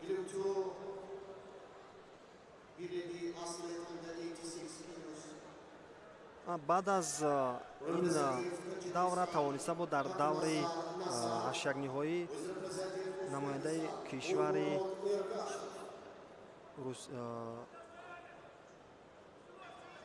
инҷо Камила Бадурова тавониста буд, ки намояндаи кишвари Ҳиндустон Синг Манроҷбиро мувоҷеҳи шикаст созад. ва акнун барои ҳарду ин паҳлавонон ин нерӯсанҷии дуюм маҳсуб меёбад ва дар даври аввал ҳарду аз ин чеҳраҳо озод буданд ва мондагӣ ва хастаҳолӣ зиёдро дар чеҳраи ҳарду ин паҳлавон мо зиёд мушоҳида намекунем ва то як андоза албатта ки нафасашон ҳам рост аст ва ҳарду бо як огоҳӣ аз ҷониби довари марказ муҷозот шуданд ва акнун инҷо барои пайдо кардани мавқеият ба оҳистагӣ тавонистааст намояндаи кишвари Русия мавқеиятро беҳтар ба даст биёрад ва акнун имтиёзи паҳлӯро соҳиб мегардад. бе ягон саросимаҳолӣ, бе ягон шитоб оҳиста оҳиста мавқеиятро беҳтар сохт ва тавонист, ки сари ибтидо сари остинро онҷо пайдо созад ва баъдан аз пушти гиребони ҳариф мавқеиятро беҳтар ба даст биёрад ва дар як ҳалуки беруна ки онро анҷом бахшид, ҳамон ҳолатро ба имтиёзи аввалини паҳлӯ ба суди худ он амалкардро анҷом дод.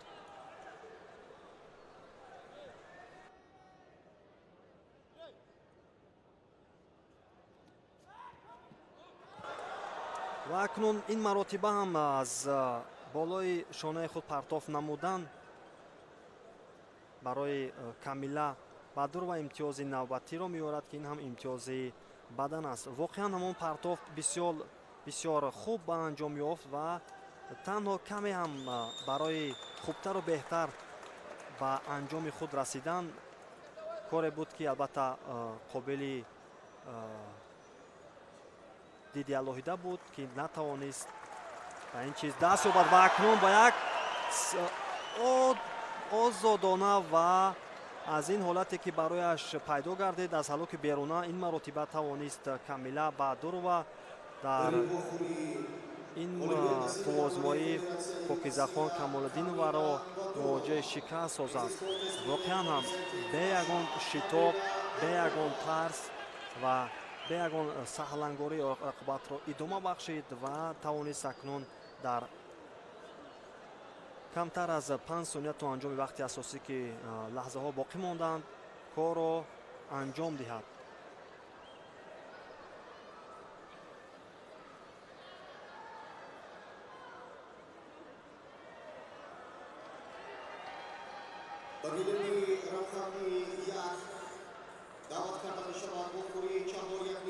акнун дар марҳилаи навбатӣ ё худ дар марҳилаи нимҳоӣ он ҷо намояндаи кишвари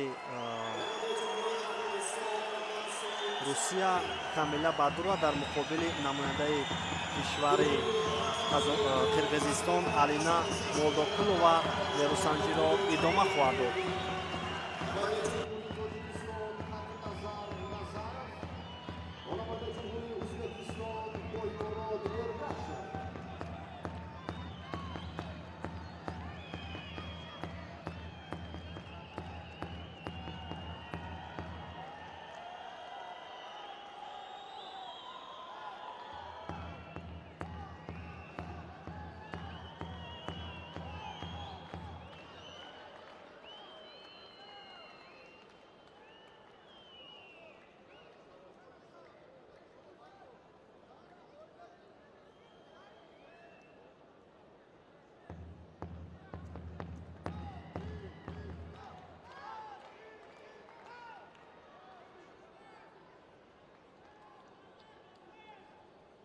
охири чаҳоряд ниҳои вазни ба изофаи 86 килограмм бо яктаки сафед намояндаи ҷумҳурии Тоҷикистон Шарифҷон Назриев, бо яктаки сабз намояндаи ҷумҳурии Афғонистон Мансур Сарвани, гирми рақами 2 вазни то 86 килограмм бо яктаки акнун таваҷҷӯҳ мекунем ба рақобати аввалини марҳилаи чорякниҳои вазни ба изофаи 86 килограмм ки он ҷо Шариф Назриев дар муқобили намояндаи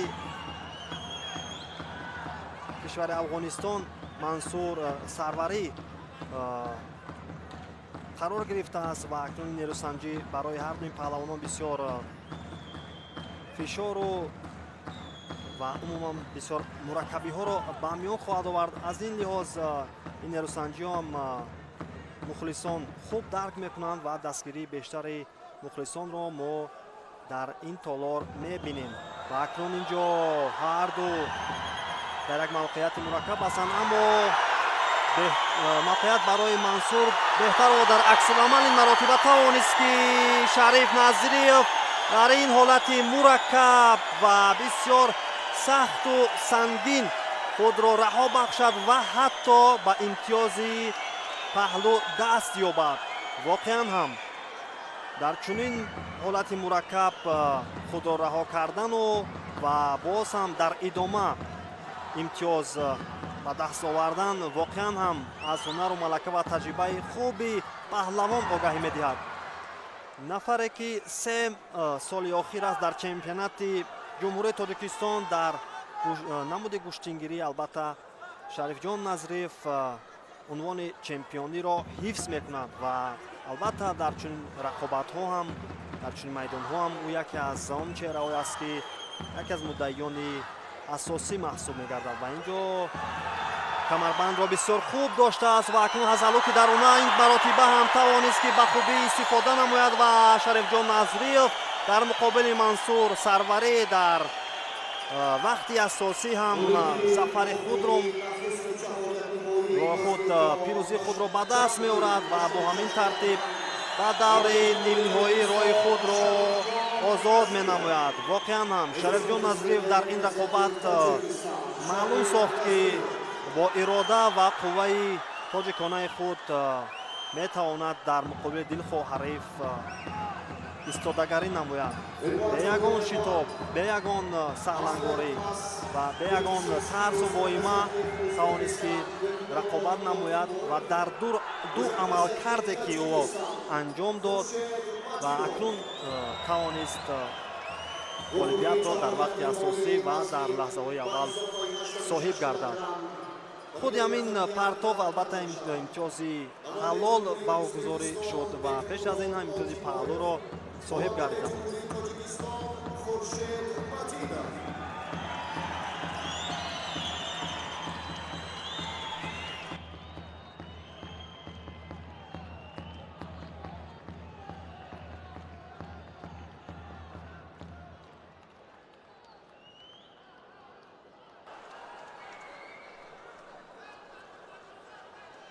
акнун таваҷҷӯҳ мекунем ба рақобати навбатӣ вазни ба изофаи 86 килограмм дар марҳилаи чорякниҳоӣ ки он ҷо Хуршед Маҷидов намояндаи кишвари Тоҷикистон бо як таки сабз ки ҳоло омодагӣ дида истодааст барои ба рақобат пардохтан ва ман барои рӯи гилеми асосӣ омадан ва ҳамин тартиб доварам ишора мекунад ки акнун паҳлавонон ба ҳам наздик оянд ва ҳарифи ӯ бошад намояндаи кишвари Ӯзбекистон Бекмурод Олтибоев аст ки албатта аз ҳунару малакаи Бекмурод Олтибоев мо ба хубӣ огаҳ ҳастем ва дар ин баробар ҳам ҳунару малакаи паҳлавони мо ҳам ҳатто аз паҳлавони ӯзбек беҳтару бештар ҳам ҳаст.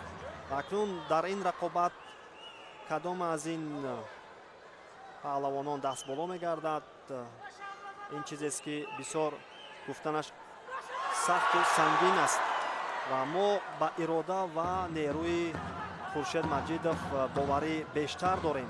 Хуршед Маҷидов дар чемпионати имсола тавониста буд то ба финал роҳ ёбад ва дар финал онҷо аз Шариф Назриев мувоҷиҳи шикаст гардид ва акнун дар ин рақобат ки махсусан ҳарду аз якдигар хуб огаҳӣ доранд ва Бекмурод Олтибоев он чеҳре аст ки дар мусобиқаҳои зиёди куштингирӣ иштирок мекунад ҳатто то он мусобиқаҳои маҳалливу ки дар гӯшаҳои гуногуни кишвар баргузор мегарданд.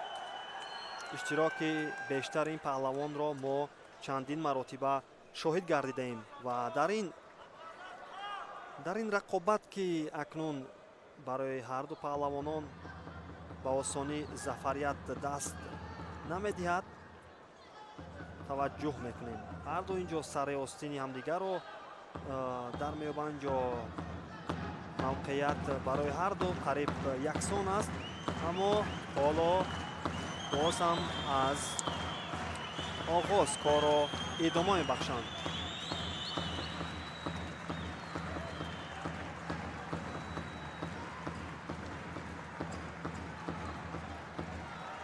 дар чунин лаҳзаҳо барои паҳлавонони сангинвазн бештар метавонад ҳамон қувваи ҷисмонӣ самаровартар гардад, чунки албатта вақте вазн ки гарон мешавад, зиёд мешавад, аз ҷиҳати техникӣ албатта ки каму костагиҳо зиёд мешавад. аз ин лиҳоз бештаре аз паҳлавонон дар чунин вазнҳо аз қувваи ҷисмонии худ пирӯзиро ба даст меоранд ва танҳо ҳамон фурсатҳое ки барояшон даст медиҳанд аз ҳамонҳо ба таври дуруст истифода менамоянд. аммо партофтҳои ҷолибро мо дар чунин вазнҳо зиёд мебинем, чунки вақте назоратро аз даст додану ва каме ҳамон равандро ба ҳариф додан метавонад ки хавфу хатар зиёд гардад ва партофтҳо зиёд шаванд. акнун инҷо пушти гиребонро Хуршед Маҷидов бисёр хуб пайдо намудан ва мехоҳад сари гиребонро, сари остини ҳарифро, аниқтараш дасти чапро интизор аст ки наздиктар созад, аммо ин чизро маълум аст ки паҳлавони ӯзбекистонӣ ба хубӣ пайхас намудааст ва яктарафа куштин гирифтани ин паҳлавонон то ин лаҳзаҳо эҳсос мешавад ва чандин сония аст ки танҳо мунтазири амалкардҳои ҳамдигар ҳастанду халос, аммо вохӯрии ҳол ба анҷоми худ намерасад ва бо ҳамин тартиб инҷо мехост ки паҳлавони ӯзбекистонӣ партоф анҷом диҳад, аммо дар ҳолати дифоъ кори хуби Хуршед Маҷидовро мо мушоҳида намудем.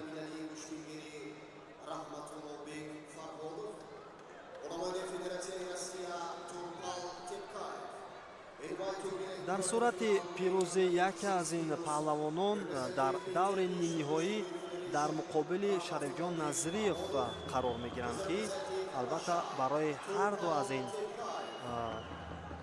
паҳлавонони рӯи майдон ин рақобат бисёр мушкил хоҳад буд. акнун аз камарбанд инҷо бек Олтибоев хубтар мавқеиятро ба даст оварда буд, аммо довари марказ бошад онҷо истед ишора кард ва акнун боз дубора аз ҳолати росто нерӯсанҷӣ идома меёбад. барои пайдо кардани мавқеият ҳоло талошо пайдарҳам аст ва мебинем ки Хуршед Маҷидов инҷо сараввал камарбанд ва инҷо мавқеияте ки барои Бекмурод Олтибоев хубтару беҳтар ба миён омад, аз ин чиз тавонист паҳлавони ӯзбекистонӣ аз партофти навбатии худ имтиёзи баданро соҳиб гардад. акнун дар рафти рақобат барои Хуршед Маҷидов мушкилиҳо зиёд хоҳад шуд ва бояд ӯ каме фишорро зиёдтар намояд, чунки акнун вақт то 1 дақиқа камтар боқӣ мондааст ва дар чунин фурсатҳо ки барояш бохт таҳдид мекунад бояд фаъолтар гардад, сари остин доштан ва акнун барои дасти чапи худро бояд онҷо раҳо бахшад аз ин ҳолати мураккаб, аммо то ин лаҳзаҳо дар талош аст ки дасташ озод гардад, аммо намегузорад паҳлавони ӯзбекистонӣ.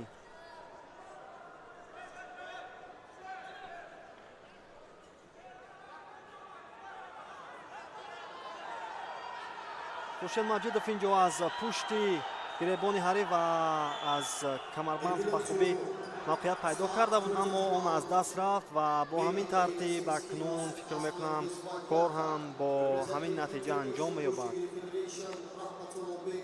бисёр наздик буд Хуршед Маҷидов дар ин лаҳзаҳо, аммо бо як имтиёзи бадане ки Бекмурод Олтибоев ба даст овард, бо ҳамин натиҷа ғолибиятро ба даст меорад ва ба даври нимниҳоӣ меравад ки он ҷо дар муқобили Шарифҷон Назириев нерӯсанҷӣ хоҳад кард.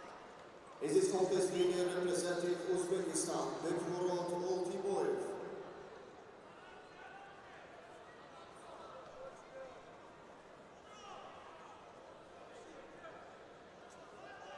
Birbiri rakibi yani davet karda meşavad. Vokuri Şahoyerli boyu vazni ba izofani 86 kilogram. Belgili Van in white. Quarter final EU under 86 kilo, plus 86 kilos, representing Turkmenistan, Tegenov, with representing International Kushigiri Federation, Hussein Khalmurzayev.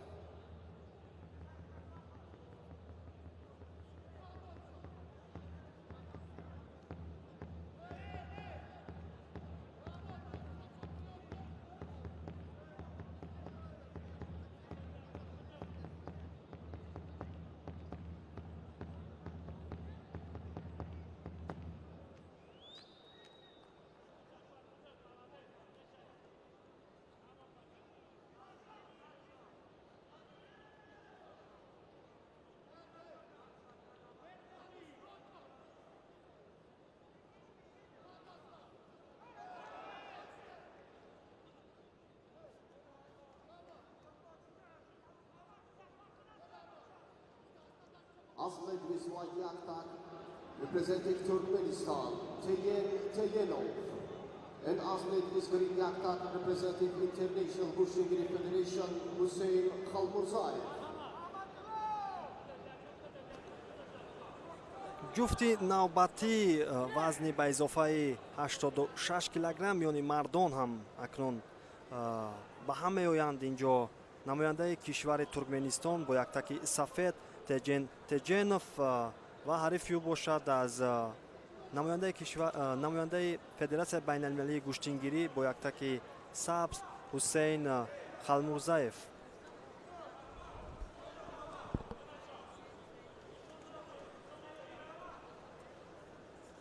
Тедженов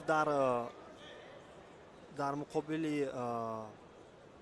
Шакармамад Мирмаҳмадов дар рақобати аввали худ дар як нерӯсанҷие ки бисёр ҳангомавӣ буд барои махсусан Тедженов, чунки Шакармамад Мирмаҳмадов албатта яке аз муддаиён маҳсуб меёфт ки дар аввалин рақобати худ аз ин чеҳра шикаст мувоҷеҳ шикаст шуданаш воқеан ҳам чизе буд ки касе интизор надошт ва акнун барои Тедженов ин нерӯсанҷиҳо ҳам метавонад ки рӯҳияш ва умуман ангезаашро зиёдтар кунад, чунки дар муқобили яке аз чеҳраҳои номвари риштаи гӯштингирӣ даст боло гардидан ва ин чиз метавонад ба рӯҳияи ҳар кадом аз паҳлавон таъсири мусбат расонад. дар рақобати дуюми худ тавонист намояндаи кишвари Булғористон Бейрам Есинро мувоҷеҳ шикаст созад ва акнун дар муқобили намояндаи Федератсияи байналмилалии гӯштингирӣ Ҳусейн Халмирзаев қарор гирифтааст. таваҷҷӯҳ мекунем ба ҳамон ҳолате ки албатта ба миён омад. инҷо фикр мекунам ки имтиёзе нез аз албатта он ҳалоки дарунае ки анҷом дод паҳлавони туркменистонӣ. бо ҳамин тартиб албатта читавре ки мо ишора кардем ва он ҳадсу гумонҳои мо ҳам дуруст баромад ва имтиёзе баҳогузорӣ намегардад. ва таваҷҷӯҳ мекунем акнун ҷолибияти ин рақобат ҳам рафта рафта меафзояд ва сари остини якдигарро доштан ва мавқеят барои намояндаи Федератсияи байналмилалии гӯштингирӣ беҳтар аст, чунки аз болои ё ки аз гиребон аз пушти гиребон доштан метавонад барои дилхоҳ ҳариф мушкилсоз гардад, чунки дар ҳоли хам шудан хатар зиёдтар мегардад. боз ҳам инҷо сари остинро пайдо намуданд. ҳарду ин чеҳра аз сари остини ҳамдигар ва сари гиребонро ба дасти рости худ бисёр хуб дарёфт кард Халмурзаев, аммо дар амал аз он усуле ки мехост аз ҳалоки беруна истифода намояд ба ин муваффақ нагардид.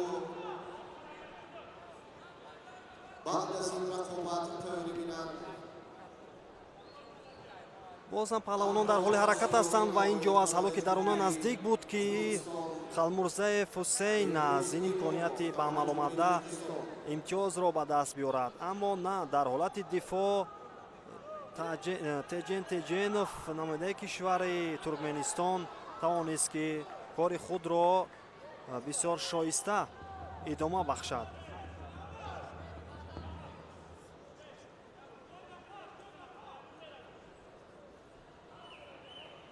каме бемаъдорӣ ва хастаҳолӣ дар чеҳраи ҳарду аз ин паҳлавон ҳам ба мушоҳида мерасад ва агар ба рақобатҳои ки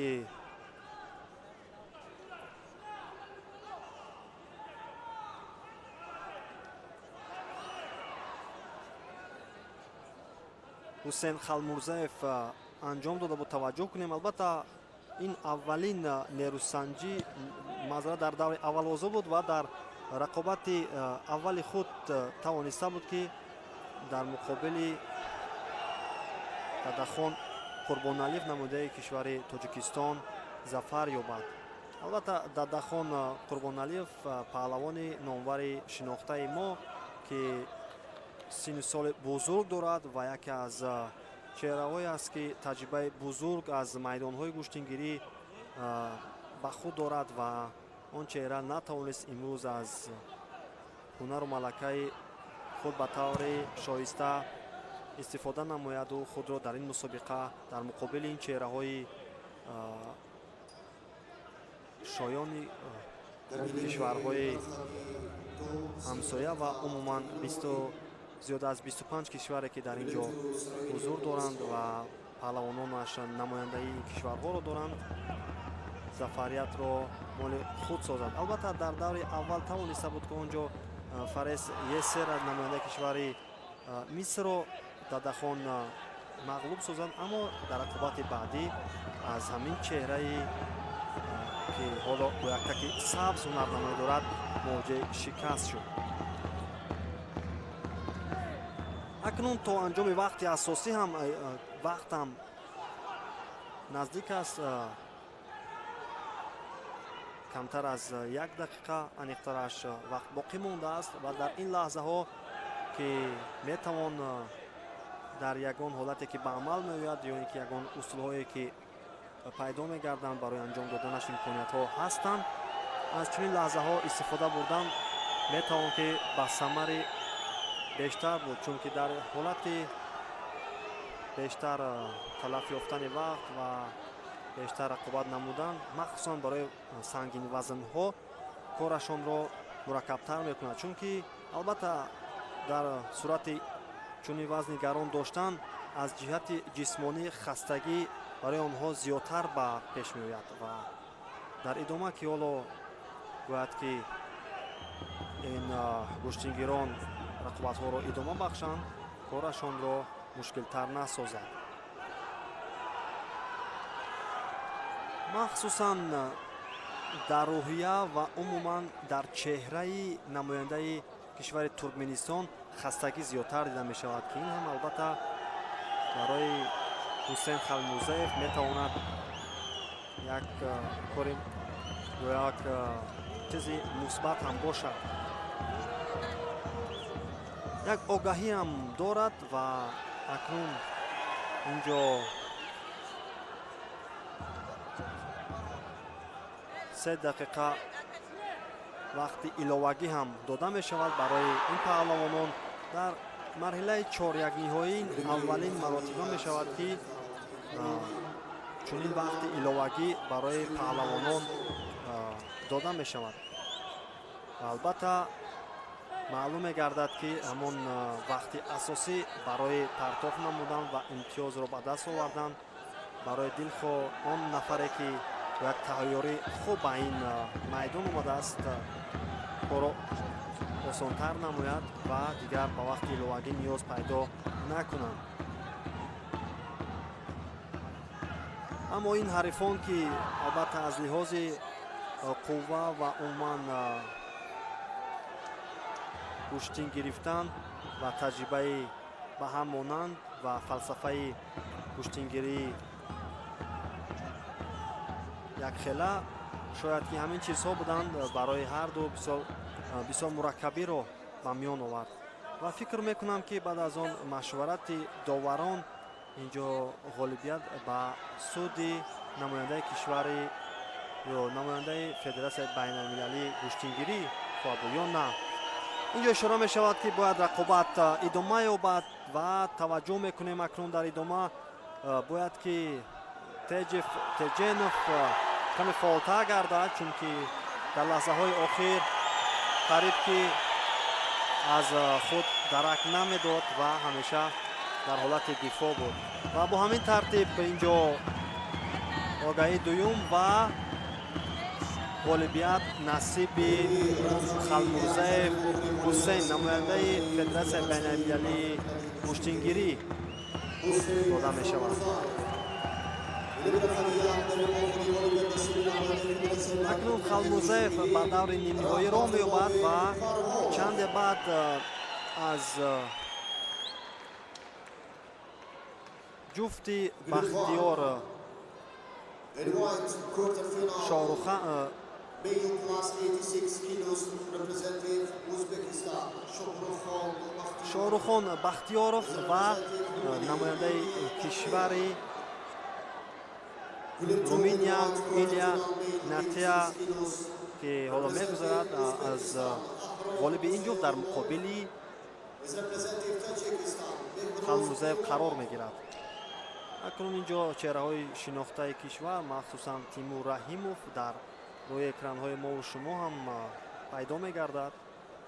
албатта иштирок доштани чунин паҳлавонон ва барои ҳар кадом аз ин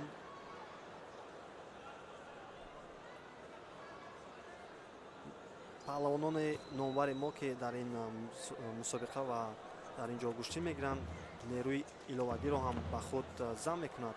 махсусан Шарифҷон Назриев, нафаре ки маҳз дар ҳамин вазн ҳоло дар марҳилаи нимниҳоӣ қарор дорад, дар якҷоягӣ бо Тимур Раҳимов машқҳои зиёдеро анҷом медиҳанд ва яке аз он нафароне ки пайваста барои такмили кори Тимур Раҳимов нақши бориз дорад маҳз Шарифҷон Назриев аст ки албатта дар кишвари мо ки чеҳраҳои сангинвазн камтар ба назар мерасад, чӣ дар намуди куштини миллии мо ва чӣ дар намуди ҷудо, ва ин чиз метавонад барои дастгирии ҳамдигар як самараи хубро ҳам ба миён орад. ва акнун инҷо таваҷҷӯҳ мекунем ба ин рақобат.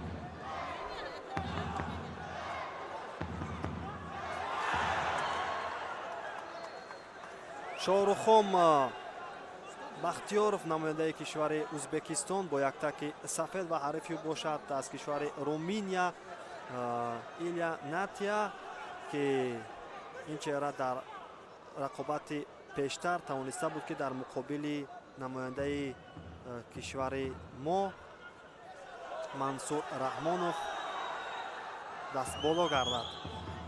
албатта ин бисёр сангин вазн аст ва вазнаш аз ҳарифон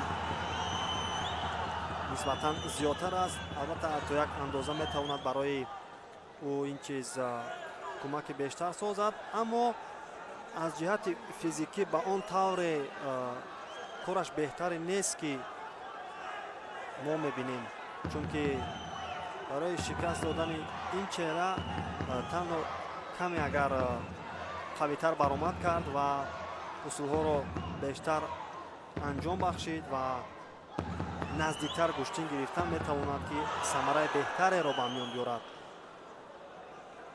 аз дур гӯштин гирифтан дар муқобили сангинвазнҳо ин албатта ки бархилофи кор аст ва дар сурати ба ҳам наздик шудану каме ҳушёрона зиракона ва аз техникаи каме баланд кор гирифтан хастаҳолиро ба ӯ зиёдтар месозад ва дар чунин фурсатҳо метавон ки дастболо гардид. аввалин огаҳиам ба намояндаи кишвари Руминия аз ҷониби довари марказ Хайрандеш Муродов нишон дода мешавад. албатта намояндаи кишвари Руминия мо ин чеҳраро медонем ки дар аввалин қаҳрамонии ҷаҳон иштирок карда буд ва акнун аз ин ҳалоки берунаки намояндаи кишвари Узбекистон Бахтиёров Шоҳруххон истифода намуд, тавонист ки имтиёзи ҳалолро соҳиб гардад ва чӣ тавре ки мо ишора кардем, албатта аз лиҳози физикӣ ин чеҳраи руминиягӣ ба он тарзе намудор намешавад ки мунтазирем ва воқеан ҳам танҳо бо идрок ва фалсафа ва умуман техникаву наздик гӯштин гирифтан ва ин ҷо чӣ тавре ки ҳамон техникаи хуби гӯштингирии намояндаи кишвари Ӯзбекистон ба мушоҳида расид ки бисёр саривақт ҳолатро пайхас намуд ва аз як ҳалоки беруна партофро анҷом бахшид ва вақте ки акнун ба як тараф омадани паҳлавонони сангинвазн ин наметавонад барои гардиш хӯрдани онҳо қулайтар гардад ва корашон мураккаб мегардад ва бо ҳамин тартиб ҳамин чизе буд ки мо дар ин ҷо таваҷҷӯҳ кардем ва мушоҳида намудем.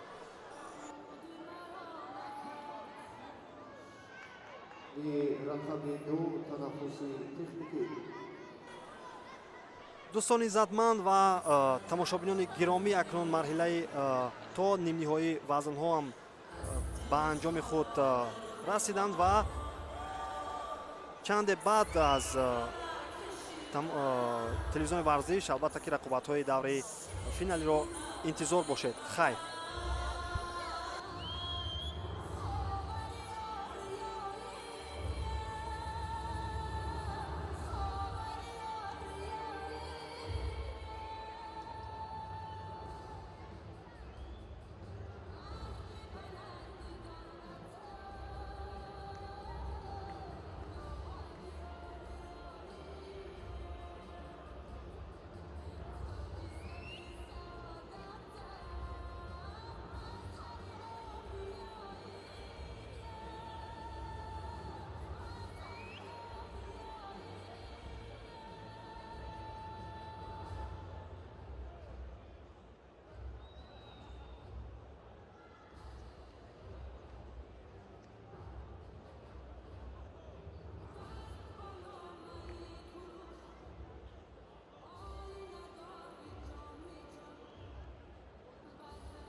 Setu.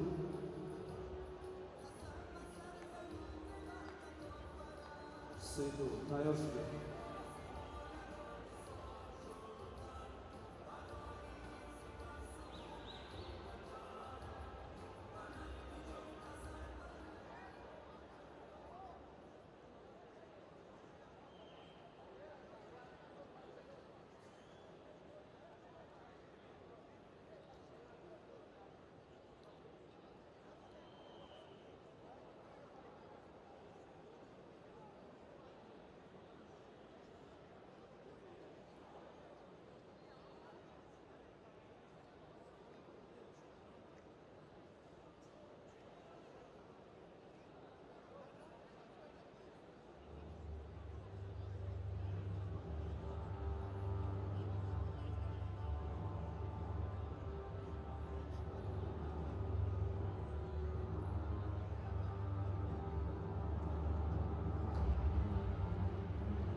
Assalomu alaykum do'stoni arjuman, hozirини giromi, mehmononi oli qadr. Greetings, ladies and gentlemen, distinguished guests and fans. امسال بار هفتم است که مسابقه بین المللی انعنوی جام رئیس شهر دوشنبه آیید به کشتیگیری در دایره چهارمین‌های محتشم روز پایتخت کشور ما شهر دوشنبه برپا می‌گردد. We welcome all of you for the 7th International Championship for the Gustingiri tournament for the Mayor's Cup of the Dushanbe city and dedicated to the capital day of the Republic of Tajikistan. حاضرین ارجمند، حالا مهمانان والا مقام، شخصیت‌های برومنده که به این تنتنه با شکوه آمدند، آنها را به منبر افتخاری دعوت میکنیم. Ladies and gentlemen, please welcome our honored guests to our stage.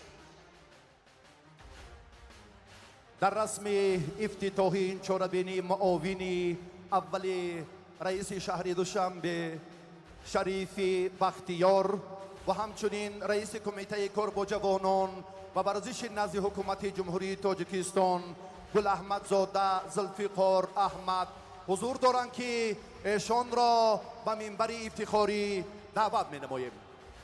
And ladies and gentlemen, today in our tournament are presented first Deputy Chairman of Dushanbe City, Bakhtiyor Sharifi, and the Chairman of Committee for Youth and Sports under the Government of the Republic of Tajikistan, Zulfiqar Gul Ahmad Zoda.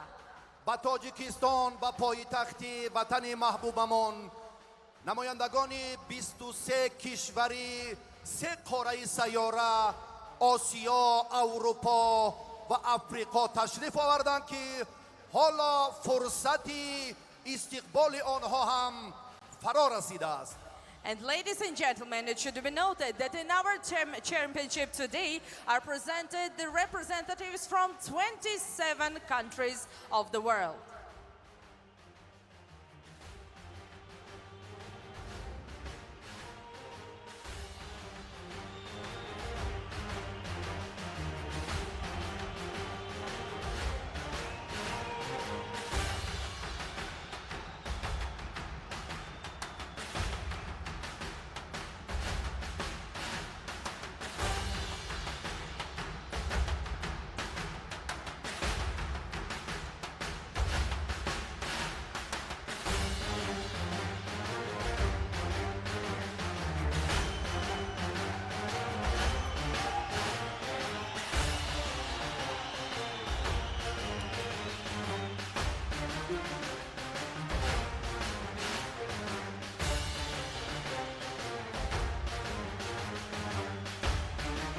دوستان گرامی حاضرین ارجمند، توجه صمیمانه پیشوای محبوب ملت محترم امام علی رحمان و رئیس شهر دوشنبه محترم رستم امام علی بود که رویداد بی‌نظیر جهانی شوی ورزش سنتی ما گشتنگیری صحیفه ورزش ملت تمدن ساز تاجیک را جلوی دیگر داد.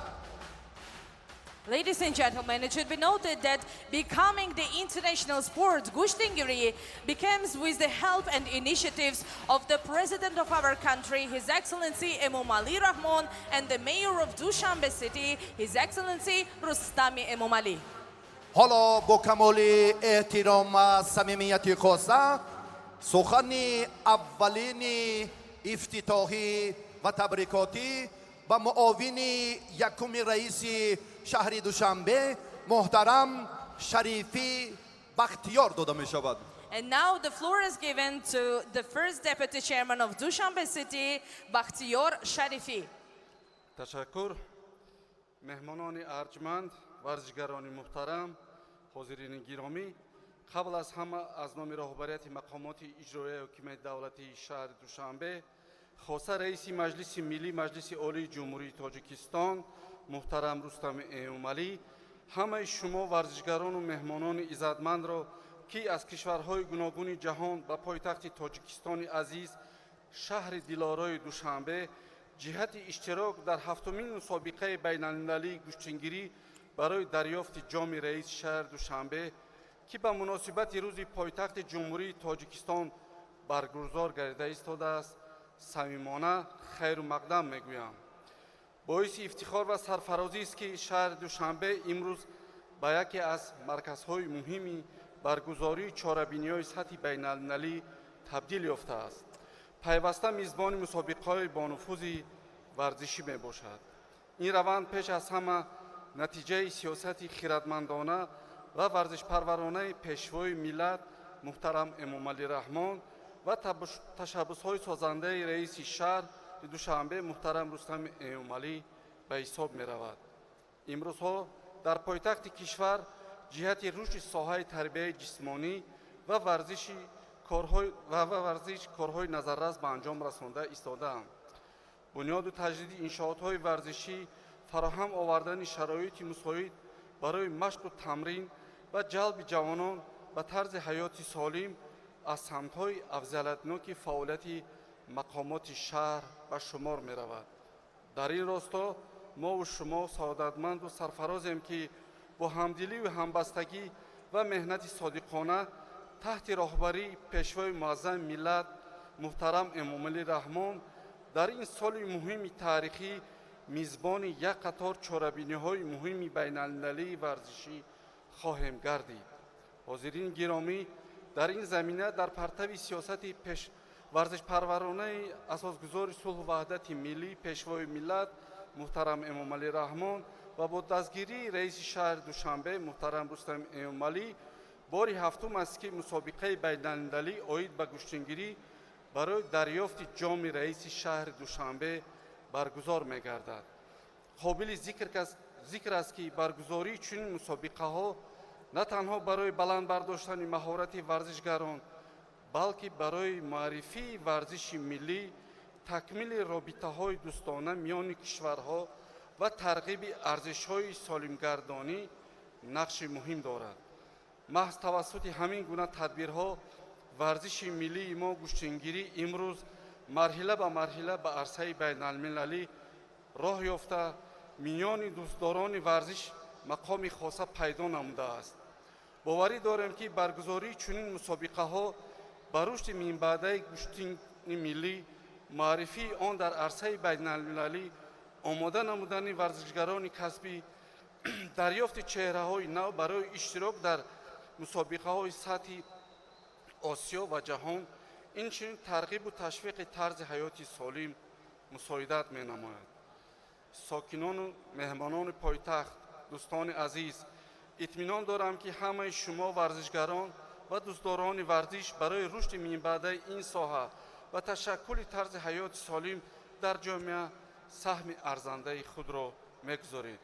бигузор варзишгарони мо ҳамеша ғолиб бошанд ва бо маҳорати баланд шарафу нуфузи ватани азизамонро дар арсаи байналмилалӣ ҳимоя намоянд. инчунин дар таҳкими дӯстию ҳамдилӣ ва солимии ҷомеа самгузор бошанд. бароятон муваффақият ва пирӯзиҳои беназирро хоҳонам. ташаккур ба диққататон. сипосу ташаккур.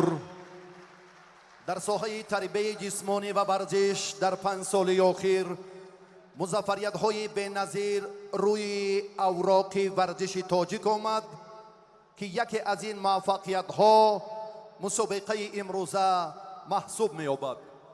ҳоло сухани навбатӣ ба раиси кумитаи кор бо ҷавонон ва варзиши назди ҳукумати ҷумҳурии тоҷикистон муҳтарам Гулаҳмадзода Зулфиқор Ahmad дода мешавад. And now the floor is given to the chairman of Committee of User Sports under the government of the Republic of Tajikistan, Zulfiqor Gulahmadzoda.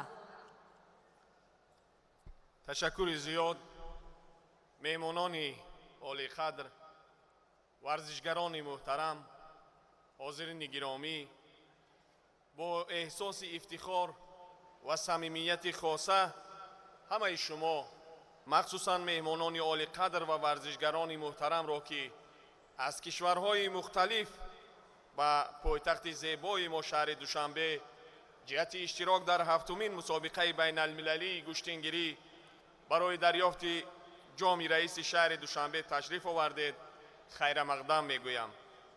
ин чорабинии сатҳи баланд ки бо ташаббус ва дастгирии доимии президенти ҷумҳурии тоҷикистон, пешвои миллат, президенти кумитаи миллии олимпии тоҷикистон муҳтарам эмомалӣ раҳмон ҳамзамон бо пуштибонии бевоситаи раиси маҷлиси миллии маҷлиси олии ҷумҳурии тоҷикистон, раиси шаҳри душанбе муҳтарам рустами эмомалӣ баргузор мегардад. далели возеҳи таваҷҷӯҳи хоса ба рушди варзиш ва пост доштани анъанаҳои миллии мардумии фарҳанги тоҷик мебошад.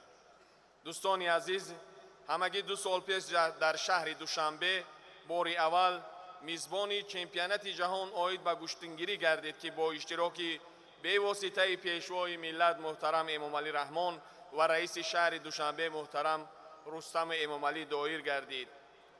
ин рӯйдоди таърихӣ на танҳо дастоварди бузурги варзишии кишвар, балки нишондиҳандаҳои таваҷҷӯҳи пайваста ва рушди ин намуди варзиши миллӣ дар сатҳи байналмилалӣ мебошад.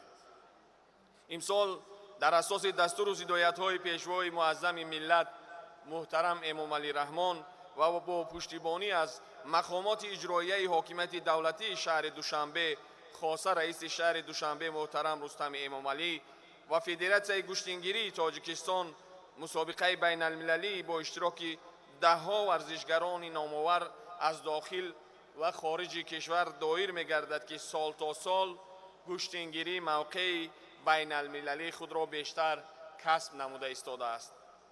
ҳозирини гиромӣ, гӯштингирӣ дар фарҳанги варзишии тоҷикон решаи амиқи таърихӣ дошта ҳамеша чун яке аз василаҳои тарбияи ҷисмонӣ, ахлоқӣ ва рӯҳияи ҷиҳати боло бурдани рӯҳияи ҷавонон хизмат мекунад. ин намуди варзиш дар баробари ташаккули ҷисмии солим, тарбияи шуҷоат, худшиносӣ, ифтихори миллӣ низ нақши муосир дорад.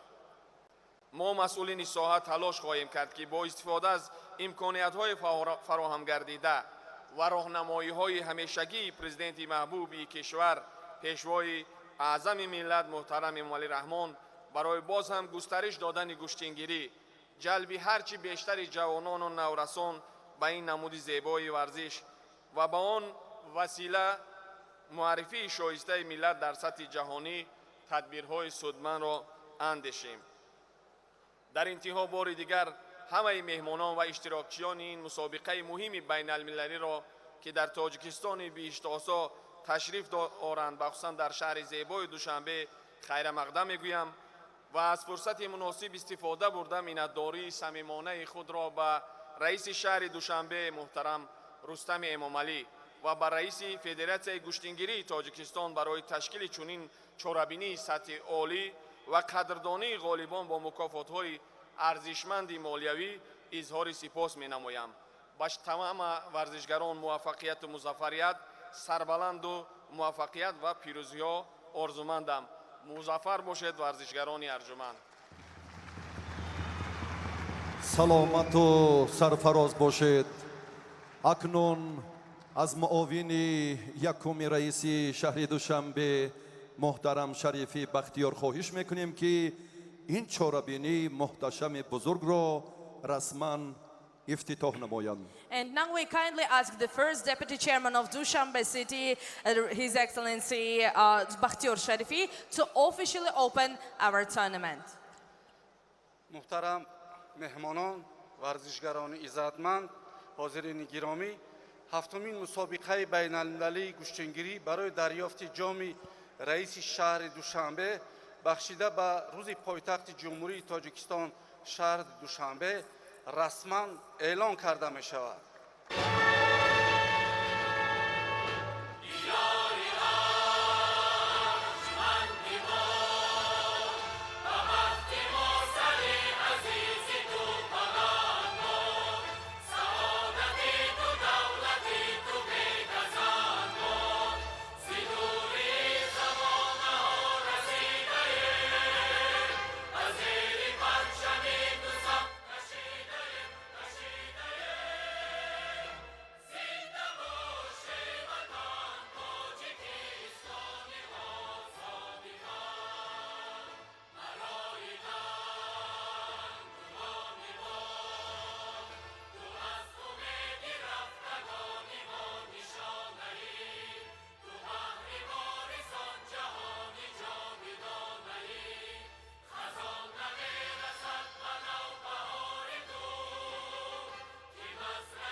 اکنون فرصتی آن فرا رسید که سرودی ملی بین المللی گشتینگیری در این کاخ محتشم بلند صدا دهد. Sounds the anthem of International Gushtingiri Federation.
عرضی سپاس و تشکر باری دیگر به جمعی مهمانان از شخصیت‌های محبوبی که در رسم افتتاح شرکت ورزیدند.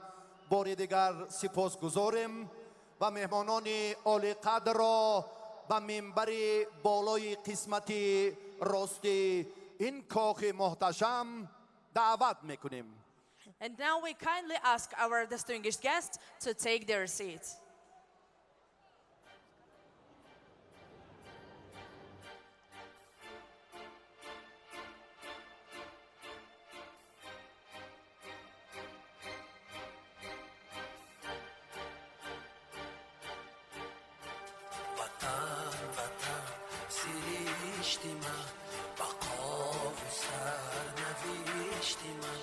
زمین زرد و هیشتی من بهشتی من وطن وطن سریشتی من بقا و سرنوشتی من زمین زرد و هیشتی من بهشتی من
عرضی سپاس و تشکر باری دیگر به جمع شما، به مهمانان محترم و ارجمند و ورزشگران کشورهای حضور داشته. So thank you for your waiting, dear fans and dear guests. Now we are continuing our program. دوستان محترم و حاضرین ارجمند، اکنون برنامه طرح‌ریزی شده ریاست فرهنگ شهر دوشنبه که جنبه‌های علاهیده آیین و عنعنه‌های سنتی و فرهنگ برجسته مردم تمدن آفر تاجیک را فراگیر می باشد، منظور ما و شما می گردد. Dear friends, we present to your attention a colorful cultural program prepared by Dushanbe Cultural Department and Gustingiri Federation, which highlights various aspects of the traditional rituals and the rich cultural heritage of the civilized Tajik people.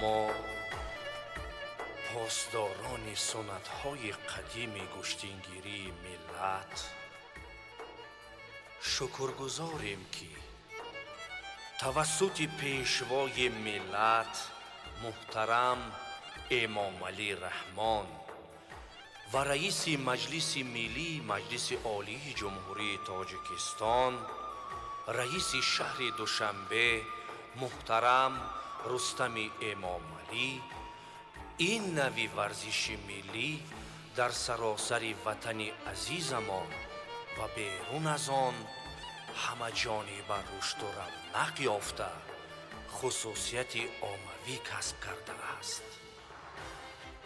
نتیجه همین توجه است که امروز پایتخت عزیزمان با مکان برگزاری بزرگترین چهاربینی‌های ورزشی من جمله گشتین ملی گردیده است. ما ورزشگران پیش پرچم ملت سر فرود آورده وعده می‌دهیم که در تمام مسابقه‌های بین المللی با سرافرازی پرچم ملت را بلند می‌برداریم. با دلیری و شجاعت تا که هست، پهلوانی شیوه مردانگی است. کشوری آزاده و زیبای ما اندر این عالم مکانی پهلوانی است. شکر سرور، شکر ملت میکنیم که زمان ما زمانی قهرمانی است.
مردهای کمر بسته را داشتیم اولین بسته را مردهای کمر بسته را پیکری هر کدام آهنین روحی هر زور و سنجش متین سبقتی تن به تن گوشتین آبروی وطن گوشتین سبقتی تن به تن گوشتین آبروی وطن گوشتین از دلی باستان این صداست گوشتین سبقتی خلق ماست گوشتین سبقتی خلق ماست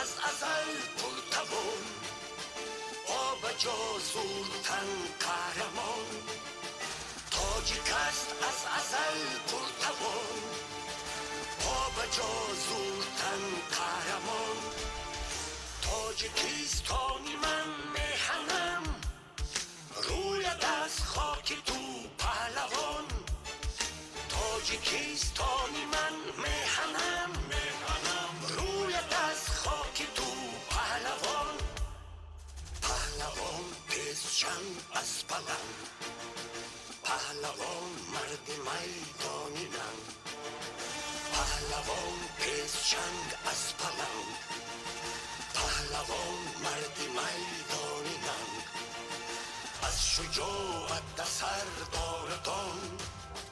دارد از خصلتی ما نشان سبقتی تن به تن گوشتین آبروی وطن گوشتین سبقتی تن به تن گوشتین آبروی وطن گوشتین از دلی باستان این صداست گوشتین سبقتی خلق ماست گوشتین سبقتی خلق ماست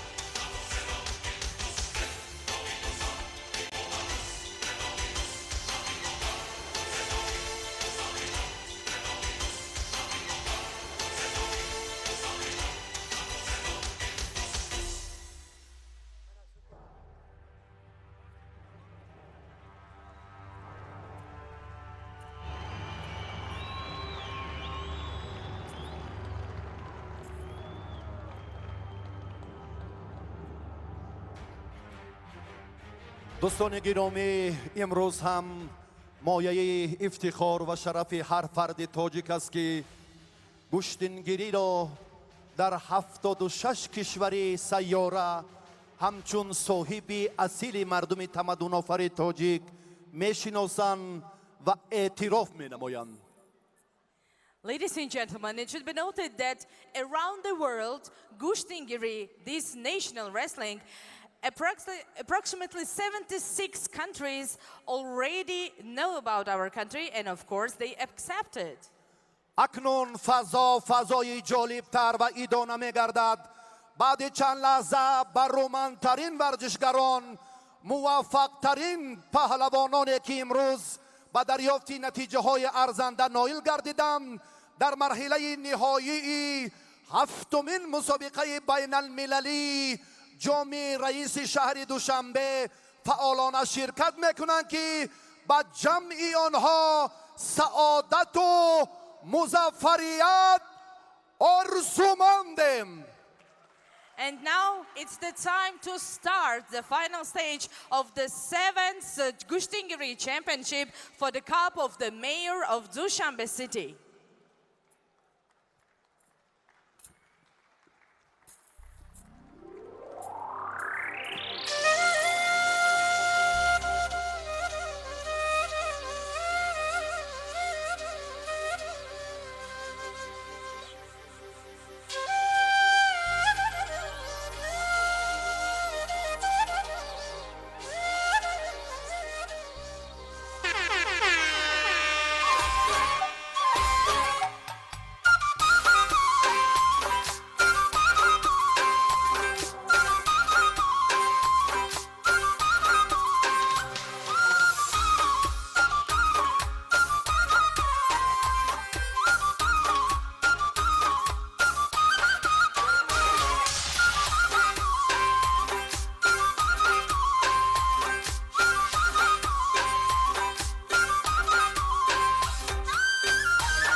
یک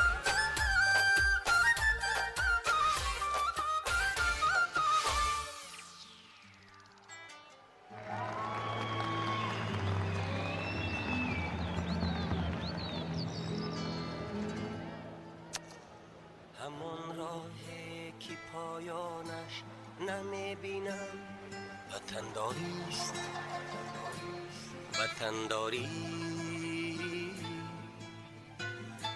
همان دردی که درمانش نمیبینم وطنداریست وطنداری همان راهی که پایانش نمیبینم وطنداریست وطنداری همان درده که درمانش نمیبینم وطنداریست وطنداری رهی آسان شوی مشکلی خود را همه جویش رهی آسان شوی مشکلی خود را همه جویش همان مشکل که آسانش نمیبینم وطنداریست وطنداری همان مشکل که آسانش نمیبینم وطنداریست وطنداری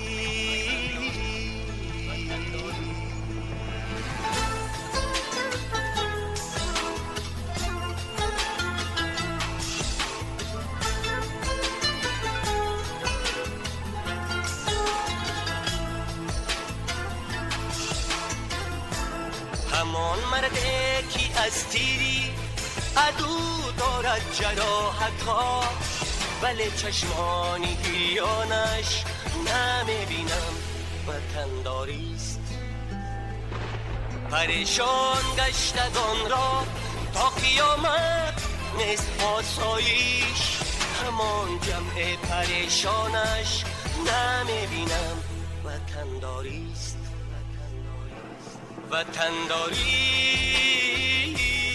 وطنداری وطنداری وطنداری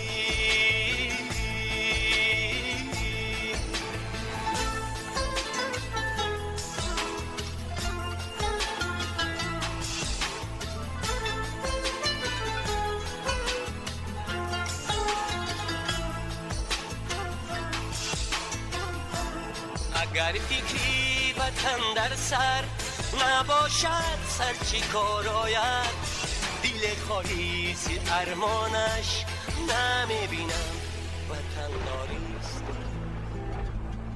فدایی را شکایت هجو از باری گرانش نیست زی عمری خود پشیمانش نمیبینم وطنداریست همان دوستان عزتمند حضورین گرامی قدر مخلصان و هواداران رشته گشتنگیری وخوری نخستین نیمانی های وزنی تا 65 کیلوگرم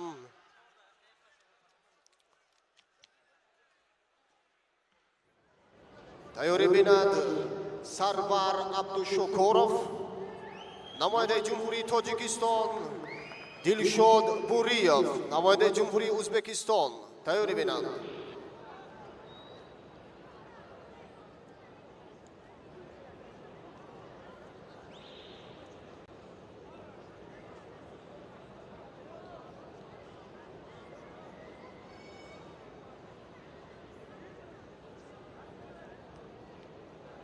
Lower Marhamat.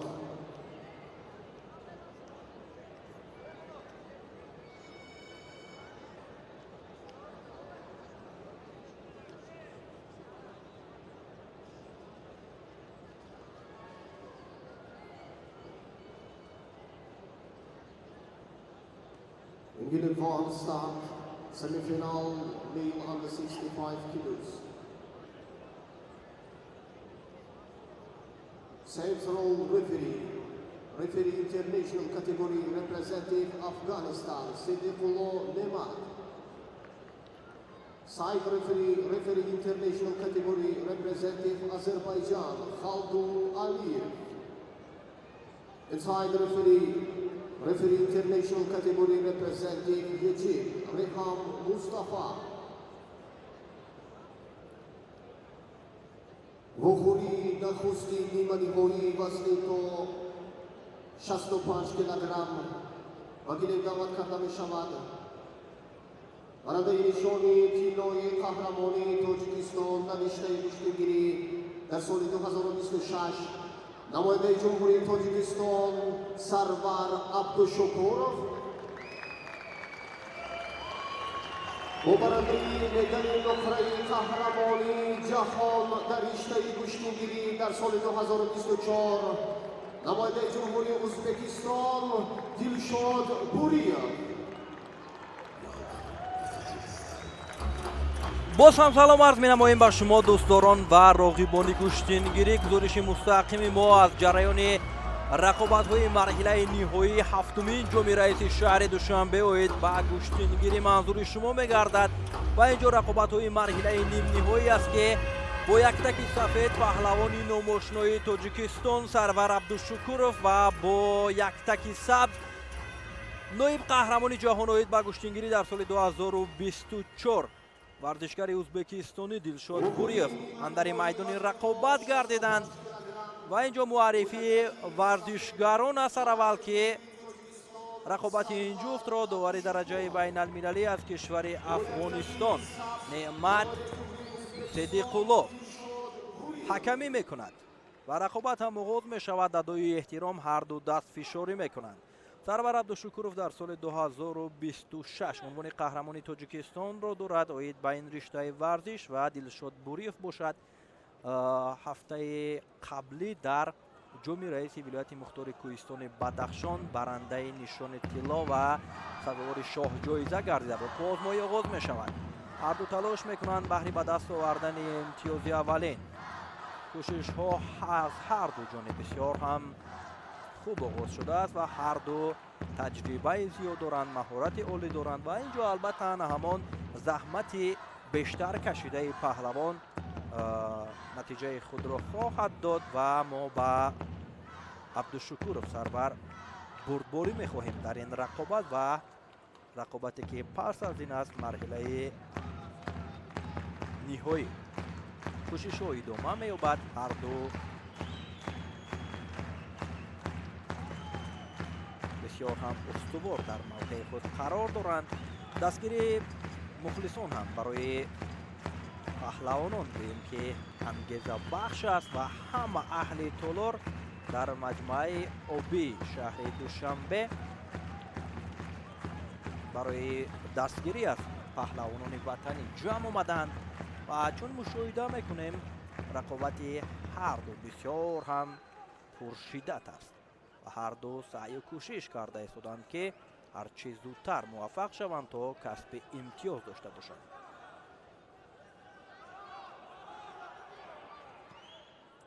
عبدالشکورov در دور اول نماینده کشور یونان در دور بعدی بیلال بولات را از قزاقستان شکست داد و در مرحله چهار یک نهایی باشد سردار بابامرادov را از ترکمنستان ناکام کرد و اینچنین بوریев دلشاد در دور اول نماینده کشور هندوستان رتن اوم در دور بعدی ریان بورد را از بریتانیای کبیر از صدی راه دور کرد. سپس در مرحله چهار یک نهایی با مسلم بک کریم ورزشکار کشوری ما رقابت بسیار هم پرشدت داشتند که غالبیت نصیبش گشت و اکنون با پهلوان دیگری تاجیک سرور عبدالشکورov مبارزه را برای راه یافتند به فینال ادامه میدهند. کوشش از جانب دلشاد بوریев. سرور در موقع خود استوار است و اشاره میکند صدیق‌الله نعمت داور افغانستانی که یک تک خود را دلشاد بوریев درست نماید و سپس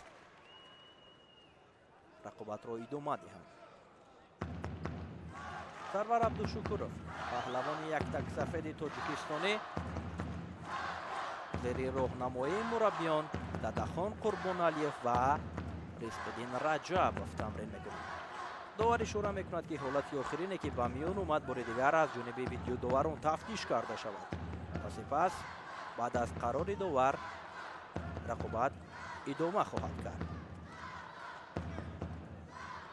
هفتمین جام رئیس شهر دوشنبه در عرفه روز پایتخت به میان گذاشته شده است و از جانب رئیس شهر دوشنبه محترم رستم امامعلی باری هفتم است که این مسابقه سطح بین المللی راه اندازی می شود. довар ишора кард ки чизе набуд дар ин ҳолате ки дар наворҳои такрорӣ пешниҳоди мо карданд ва рақобат идома меёбад.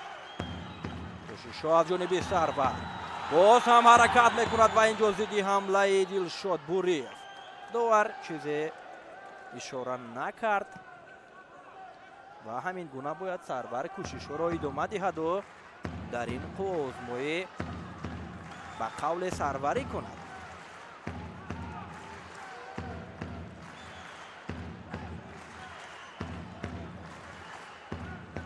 боз ҳам ба наворҳои такрорӣ рӯ меорад.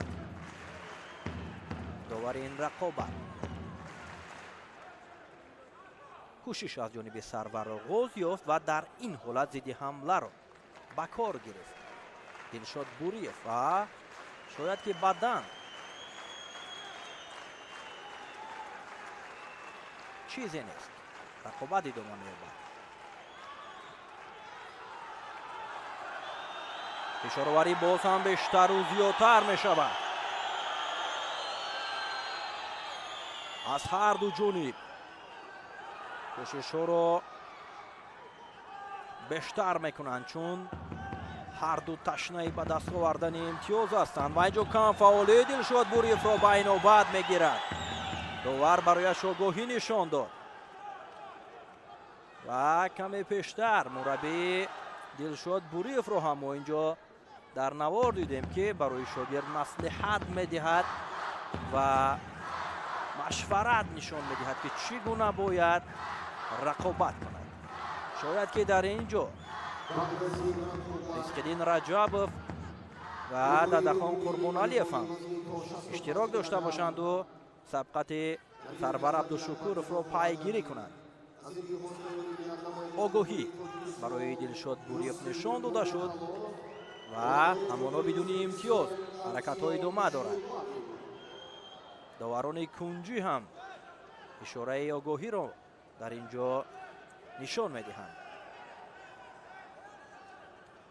бале, барои Сарвар Абдушукуров инавбад огоҳӣ нишон дода мешавад. чун ин ҷо гуфтем ва коргардони мо ҳам пайдо кард Ризқиддин Раҷабовро ки чӣ гуна бо як эҳсосоти баланд рақобати шогирдро пайгирӣ дорад. ва акнун боз ҳам ҳаракатҳо аз ҷониби Абдушукуров бадан баҳогузорӣ мешавад.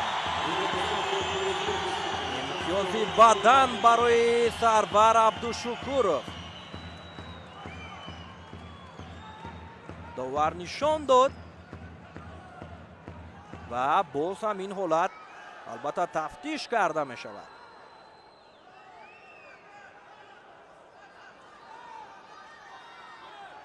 тасдиқ мекунанд имтиёзи баданро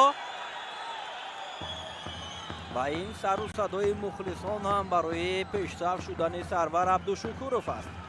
акнун ҳаракатҳо ҷиддитару зиёдтар мегардад. камтар аз як дақиқаи дигар Сарвар бояд ин пешсафиро идома диҳад ва дар сурати ғолиб омадан ӯ аввалин нафаре мешавад ки ба финали ҳафтумин ҷоми раиси шаҳри Душанбе оид ба гӯштингирӣ роҳ меёбад. боз ҳам як кӯшиши дигарро Сарвар инҷо мехост ки тариқи ҳалуки беруна анҷом бидиҳад. кӯшишҳои навбатӣ ҳаракатҳо аз ҷониби ҳарду тарафшони парчами Тоҷикистонро ҳам аз ҷониби мухлисони дар макони баргузоршавии мусобиқа мо аз ҳар канор мушоҳида мекунем ва танҳо ҳаминро мегӯем ки ҳамеша парчамат парафшон бошад. Тоҷикистони ба ҷонбаробар. огоҳии дуюмро барои Сарвар Абдушукуров нишон доданд. акнун танбеҳ мегирад, вале ба ҳар сурат бо имтиёзи бадан пешсаф аст. ишороварии Дилшод Буриев 7 сонияи дигар боқӣ мондааст.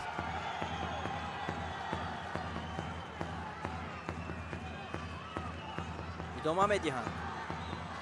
дар ҳол Дилшод мехоҳад ки мавқеият пайдо кунад ва вақти қувозмоӣ ба анҷом мерасаду Сарвар Абдушукуров аввалин шуда роҳ меёбад ба марҳилаи ниҳоӣ вазни то 65 килограмм дар ҳафтумин ҷоми раиси шаҳри Душанбе оид ба гӯштингирӣ. як имтиёзи бадан тақдири қувозмоиро ҳал кард ва абдушукуров қаҳрамони тоҷикистон дар соли 2026 оид ба ин варзиши аҷдодӣ тавонист ки ба финали вазни то 65 килограмм роҳ ёбад. ин кафкӯбиҳо ҳам ба хотири пирӯзии абдушукуров аст. бисёр рақобати мушкил, пуршиддаст ва муҳимтар аз ҳама рақобате буд ки бисёр ҳассос буд барои на танҳо Сарвар Абдушукуров, балки барои кулли мухлисоне ки инҷо ҷамъ омаданд ва бознафароне ки тариқи оинаи нилгун ин рақобатҳоро ба таври мустақим пайгирӣ доранд. Наворҳои такрориро таваҷҷӯҳ мекунем ки чӣ гуна муборизаи ҷолибро Абдушукуров дар муқобили барандаи нишони нуқраи чемпионати ҷаҳон оид ба гӯштингирӣ Дилшод Буриёви ӯзбекистонӣ нишон дод. ин пирӯзӣ муборак бошад. Дар марҳилаи ниҳоӣ барои Сарвар Абдушукуров муваффақият ва комёбиро орзумандем ва Дилшод Буриёв дар ҳафтумин ҷоми раиси шаҳри Душанбе оид ба гӯштингирӣ дар зинаи сеюм қарор мегирад.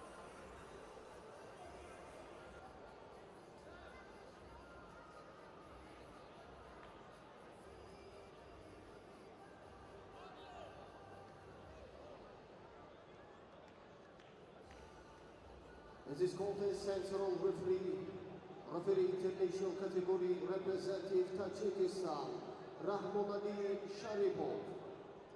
Side referee international category representative Turkmenistan, Zarina Saparova. And side referee international category representative Georgi, David Abgaidze. Вохури дуввуми ниманиҳои вазни то 65 килограмм ба гирем даъват карда мешавад барандаи нишони нуқраи қаҳрамони Тоҷикистон дар соли 2026 дар риштаи гӯштингирӣ намояи ҷумҳурии Тоҷикистон. мухлисон ҳам давоми зиёда аз 5 соат рақобатҳои паҳлавононро дар доираи рақобатҳои ҳафтумин ҷоми раиси шаҳри Душанбе оид ба гӯштингирӣ пайгирӣ доранд ба ҷуфти навбатӣ. рақобати дуюми марҳилаи нимниҳоӣ вазни то 65 килограмм ҳам паҳлавонон ба майдон даъват мешаванд. Эмомалӣ Нуралӣ бо падараш Нуралӣ Бобокалонов рақобати Ёсинро пайгирӣ мекунад ва Бобокалонов Ёсин эҳсосоти баланди Фарух Собиров мураббии ин чеҳра ба хотири ин шогирд аст. инҷо ҳам ҳайати мукаммали клуби варзишии Парвиз Собиров рақобати Ёсин Бобокалоновро бо рақибаш аз Ӯзбекистон Артём Штурбабин пайгирӣ мекунанд.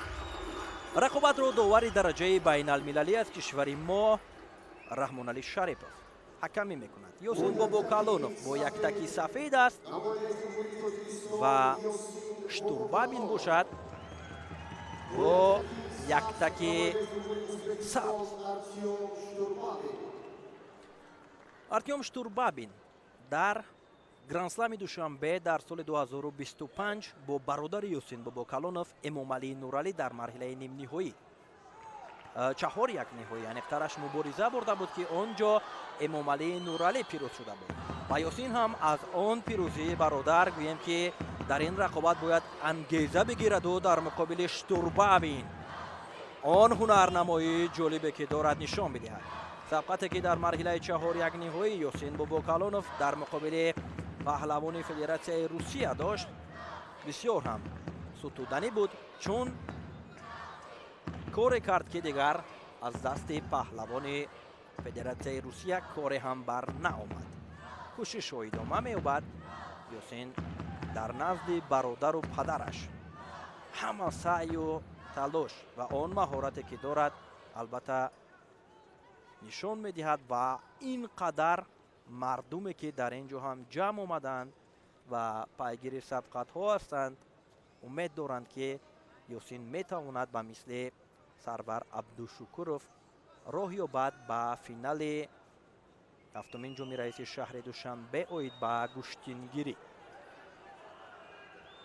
фишороварӣ аз ҳар ду ҷониб. штурбабин чеҳрае ҳаст ки албатта дар гӯштини ҷудо ва гӯштини кураш маҳорати ӯро бисёр дидаем. ёсин пешсаф мешавад.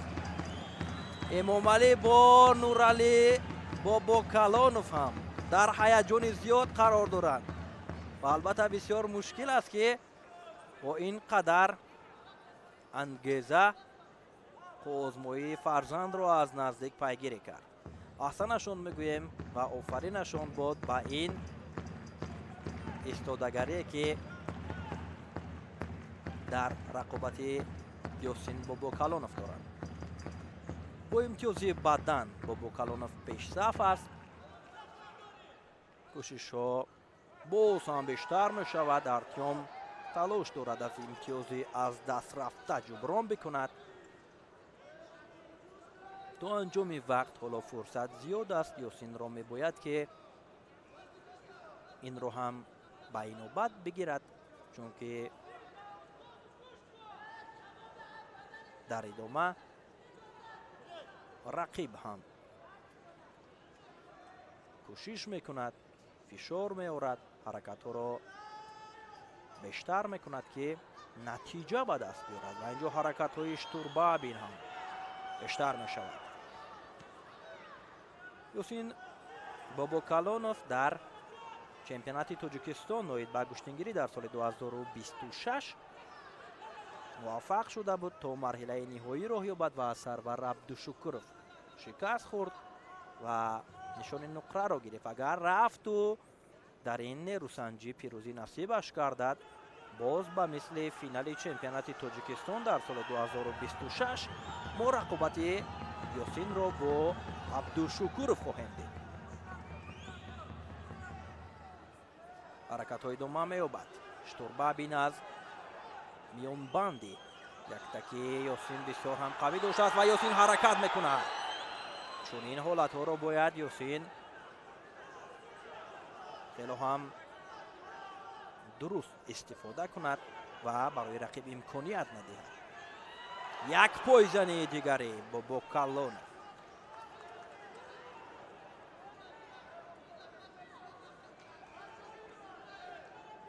албатта дар баробари мухлисон ҳаяҷони мо ҳам бисёр зиёд аст, чун ҳар як нафаскашие ки аз ҷониби паҳлавони мо аст моро ҳам водор мекунад ки баробари ӯ дил дар тапиш бошаду баҳри муваффақияти ӯ гӯем ки дар баробари ӯ истода бошем ва мухлисон ҳам ҳамин гуна ёсинро дастгирӣ мекунанд, аз ҳар канор дастгирӣ мекунанд ки ҳамин гуна пешсафиаш идома ёбад. боз ҳам наздик мешаванд. албатта ёсин бисёр хуб ҳунарнамоӣ карда истодааст ва барои штурбабин ҳеҷ гуна имкониятро дар миён намегузорад. то ин лаҳзаҳо кори ёсин бисёр ҳам хуб аст.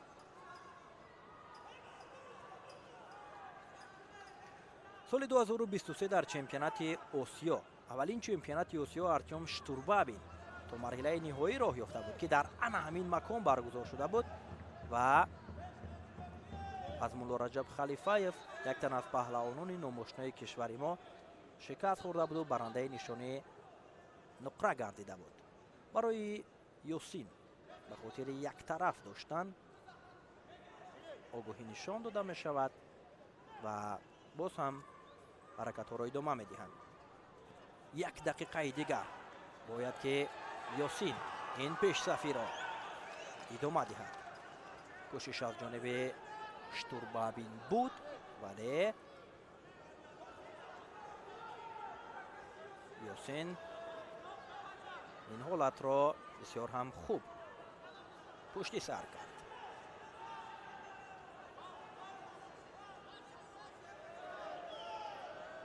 инҷо ҳолати истед аст ва яктакҳоро дуруст мекунанду баъдан боз корашон идома меёбад.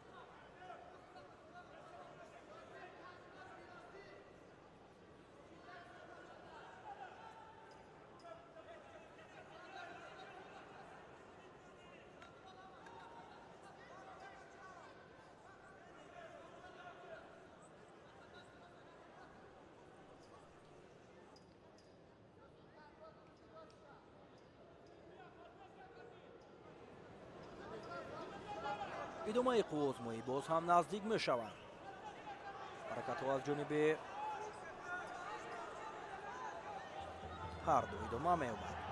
кӯшишҳои ёсин мавқеият бисёр ҳам хуб аст. фишоровариро бештар мекунад тариқи гиребони яктаки рақиб ва боз ҳам аз нав ҳаракатҳо идома меёбад.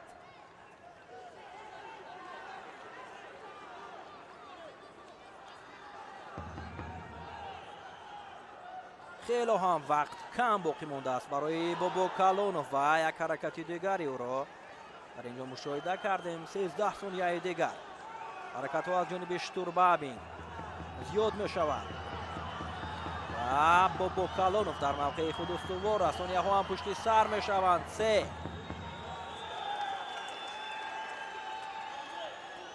танбеҳ мегирад ёсин ва ҳамин тавр як ҳаракати дигар вақт ба анҷом мерасаду ёсин Бобо Калонов роҳ меёбад ба марҳилаи ниҳоӣ вазни то 65 килограмм. ин ҷо истиқболи пирӯзиро аз ҷониби падар мо мушоҳида мекунем.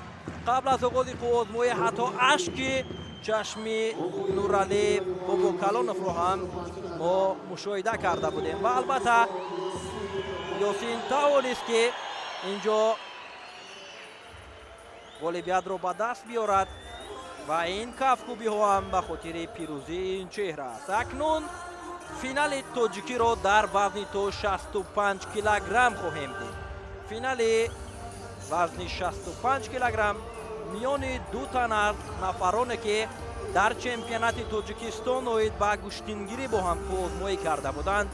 бори дигар он сабқат вале дар дигар мусобиқа хоҳад буд. мухлисон дастишорӣ мекунанд бо ёсин Бобо Калонов.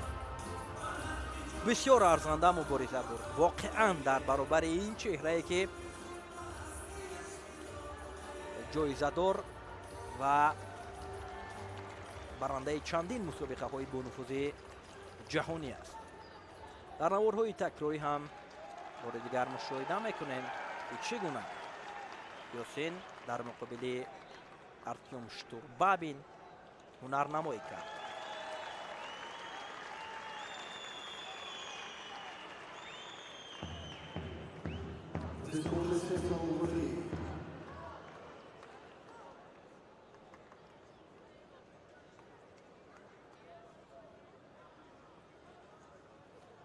доварони рӯи гиреми вазн мешаванд ва рақобатҳои вазни дигар ҳам оғоз меёбад.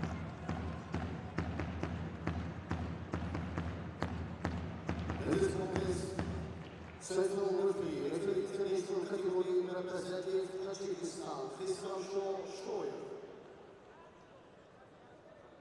Side referee, International Category representing Kyrgyzstan, Elizabeth Kyukhanov. And side referee representing Georgie, David Abgaidze.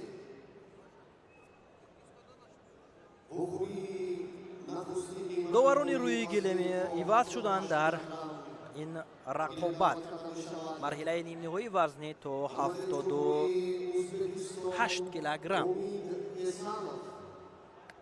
рақобати аввали марҳилаи нимниҳоиро довари дараҷаи байналмилалӣ аз кишвари мо хусравшо шоев ҳакамӣ мекунад.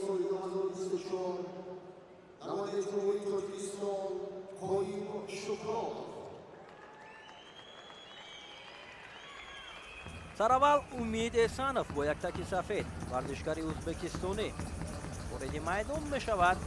албатта ин чеҳра соли гузашта ҳам дар шашумин ҷоми раиси шаҳри душанбе оид ба гӯштингирӣ то марҳилаи ниҳоӣ роҳ ёфта буд.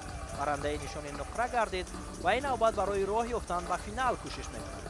рақиби ӯ дар марҳилаи нимниҳоӣ як тан аз паҳлавонони шинохтаи ин вазн аз кишвари мо Хоим Шукронов, барандаи нишони биринҷии чемпионати ҷаҳони гӯштингирӣ аст. Хоим Шукронов бо яктаки сабз вориди майдон мешавад.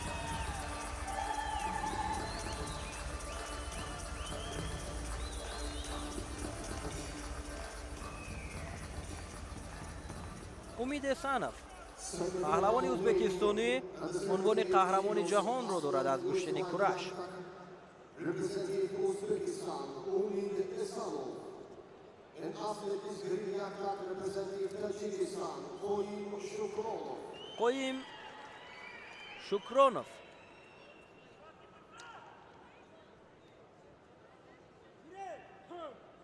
با امید احسانوف آزمایی را آغاز کردند.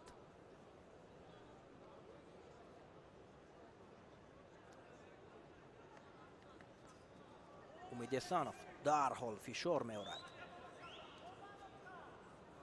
قویم هم استوارانه مبارزه را ادامه می‌دهد.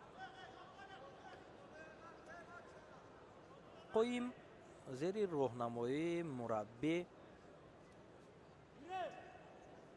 صدرالدین عابدوف و اینچنین فرزندش سعید مومین عابدوف تمرین میکند و سالهای زیاد است که صدرالدین عابدوف این چهره را راهنمایی میکند همچون مربی و در چندین مسابقه های سطحی با نفوذ این چهره اشتراک کرده است که یکی از آنها ماست انا همین مسابقه جام رئیس شهر دوشنبه و به گشتنگیری است. بسیار هم حالت خطرناک بود برای قویم شکرانوف. فشارآوری از جانب امید احسانوف بیشتر می شود و یک حرکت بسیار هم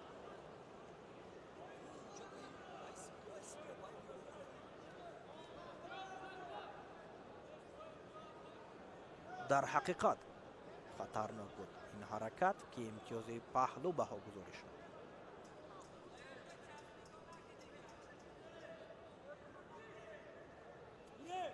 پهلوانی ازبکستانی پیش صف می شود و کوشش های ادامه می یابد. قویم را می باید که چنین امکانیت را برای رقیب در میان نگذارد و پیوسته کوشش نماید که اصول اجرا نماید و از امتیازی از دست رفته جبران کند.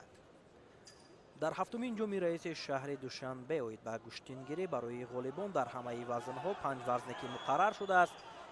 غالبان هر وزن با $10,000 آمریکایی، برندگان نشان نقره با $5,000 آمریکایی و دو مقام سومی که نشانهای برنجی را میگیرند با $2,500 آمریکایی قدردانی کرده می شوند و با بینید که چنین تحفه های ارزشمند حتی در بانفوذترین مسابقه های سطح جهانی به مانند گران پری و گراند اسلم ها هم برای پهلوانان جدا نشده است و این البته غمخوری و دستگیری های بواسطه رئیس شهر دوشنبه محترم رستم امامعلی جهت رشد این ورزش اجدادی محسوب می شود و در برابر این یک نقطه دیگر رو هم باید قید نماییم که مخلصان را هم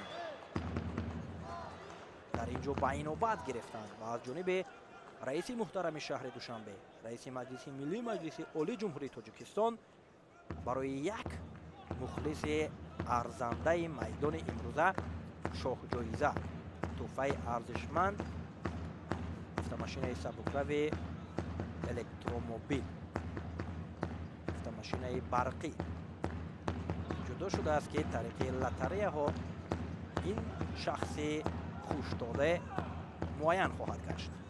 کوشش او ادامه دارد.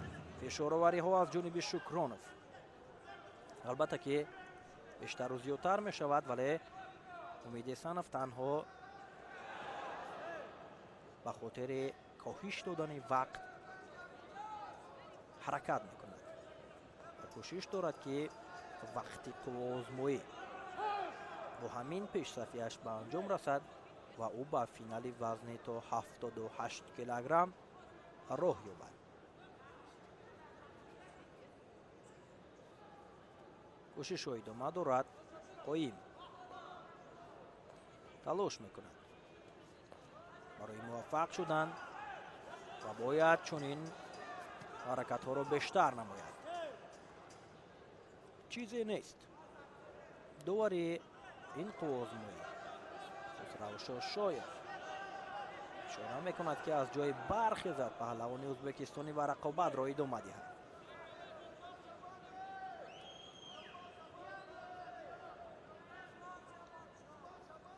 Шукронов аз гиребони яктаки рақиб бисёр ҳам қавию устувор доштааст ва ҳаракатҳоро идома медиҳад. Умид Эсанов бошад. инҷо мушоҳида ҳам мекунем бештар дар ҳолати дифоъ ҳаракатҳоро идома медиҳад ва як поизани ҳам аз ҷониби Шукронов. 1 дақиқа зиёдтар вақт боқӣ мондааст ва чунин ҳаракатҳоро бояд Шукронов боз ҳам коптаро беҳтар кунад. огоҳӣ барои Умид Эсанов нишон медиҳад довар ё ин ки ишора мекунад ки яктаки худро дуруст намояд. албатта ин чиз ҳаст ва шояд ҳам ки огоҳӣ нишон дода шавад барои Эсанов. бале камфаули ӯро ба инобат мегирад. Хусрао Шошоев барояш огоҳӣ нишон дод ва боз ҳам ҳаракатҳо идома меёбад.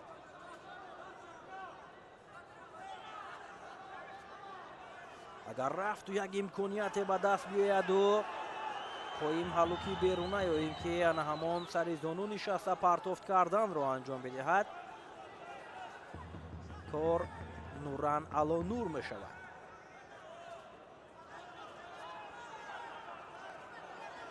ҳаракатҳо аз ҷониби Шукронов ва инҷо ҳам баъд аз амри довар аст. ҳаракат баъд аз амри довар аст.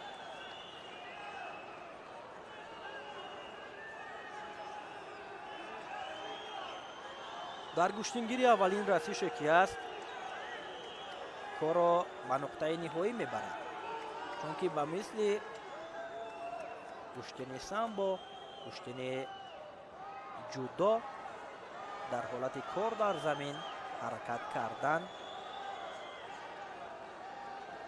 мумкин нест дар гӯштингирӣ. Умид Эсанов каме осеб бардоштааст ва интизори баргашти ӯ мешавем. Поим Шукронов ҳам дар баробари мо интизори бозгашти рақиб аст. дар чемпионати Тоҷикистон дар соли 2026 Поим Шукронов мақоми сеюмро касб карда буд ва аз ана ҳамон мусобиқа имконият пайдо кард ки ҳамчун ҷоизадори чемпионати Тоҷикистон дар соли 2026 дар ин мусобиқаи бонуфузи сатҳи байналмилалӣ иштирок варзад. идома медиҳад. Умид Эсанов рақобатро идома додан метавонад ва фикр мекунам ки дар ин гуна ҳолат бештар ана ҳамон нафаси тозаро барои пайдо кардан ин гуна ҳаракат ҳам кард. як имтиёзи бадан ҳам гирифт паҳлавони ӯзбекистонӣ ва боз кӯшишҳо идома меёбад. бисёр ҳам рақобат пуршиддат ҷараён дорад аз ҷониби ҳарду.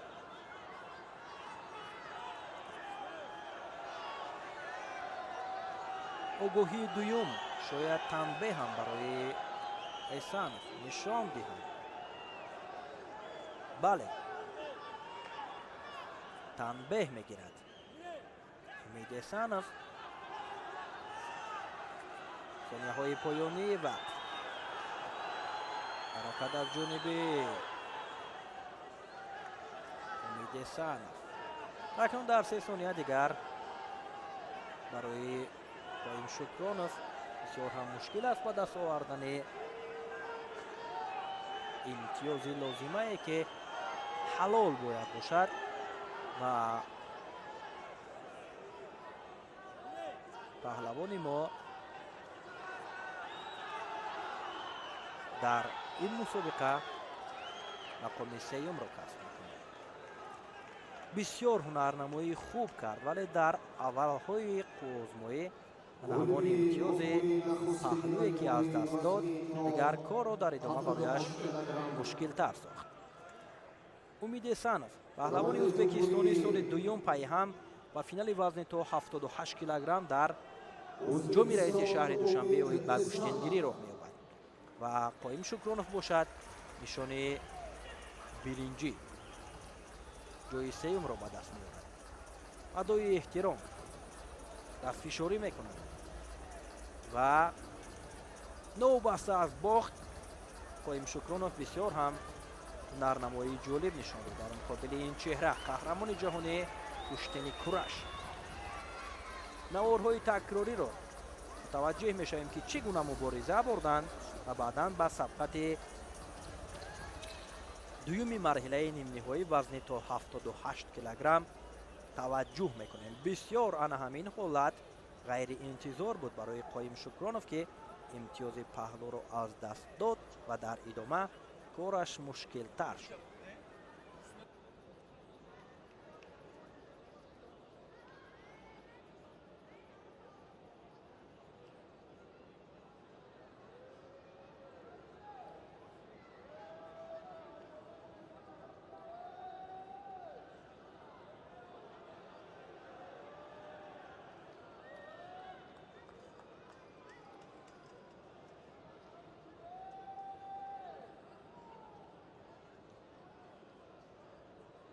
Semi-final male on the 78 kilos. Central referee. Referee international category representative Tajikistan, Alibek Dilshodzola. Side referee. Referee international category representative Azerbaijan, Khaldun Aliyev. And side referee. Referee international category representative Turkmenistan, Zarina Saparova.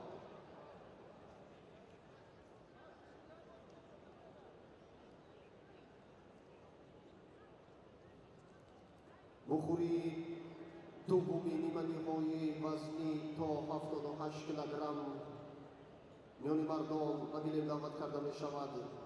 نماینده جمهوری تاجیکستان محمد شریف نجمیدینov، نماینده جمهوری قزاقستان عبدالله احمدغنی. ҳамакнун муҳаммад шариф наҷмиддинов бо як таки сафед паҳлавони номошнои тоҷик ки соли гузашта дар шашумин ҷоми раиси шаҳри душанбе барандаи нишони тилло гардида буд, бо рақибаш аз қазоқистон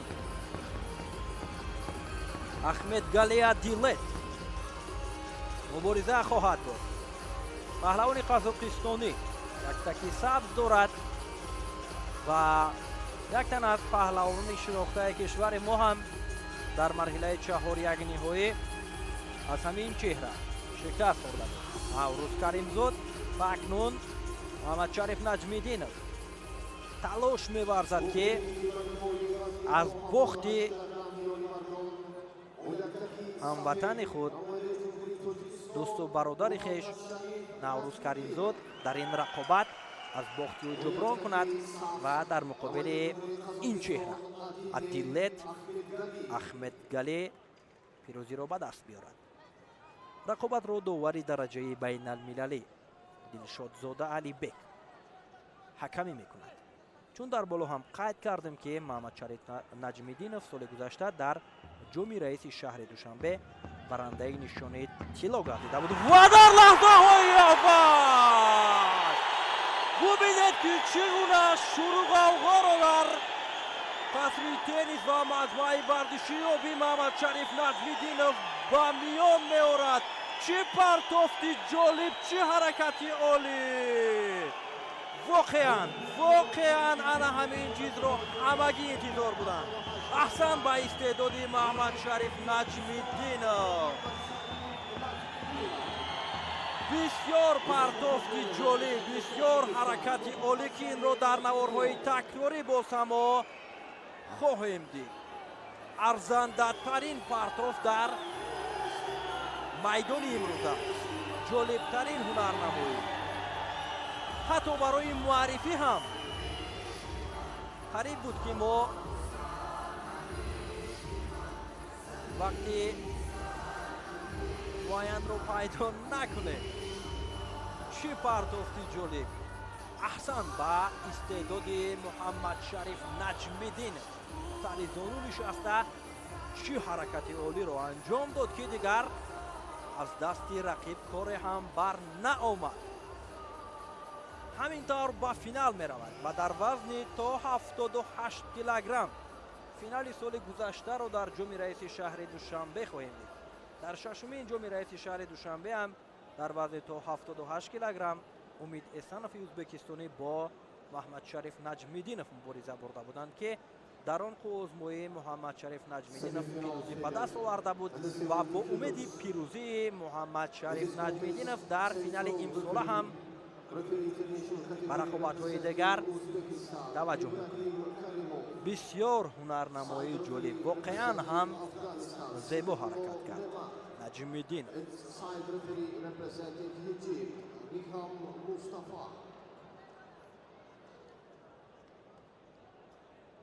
Semi-final female and the 70 kilos in white to get one. Representing Ukraine, Yulia Hrbinoshka, who is representing Russia, Alyona Prakapenka.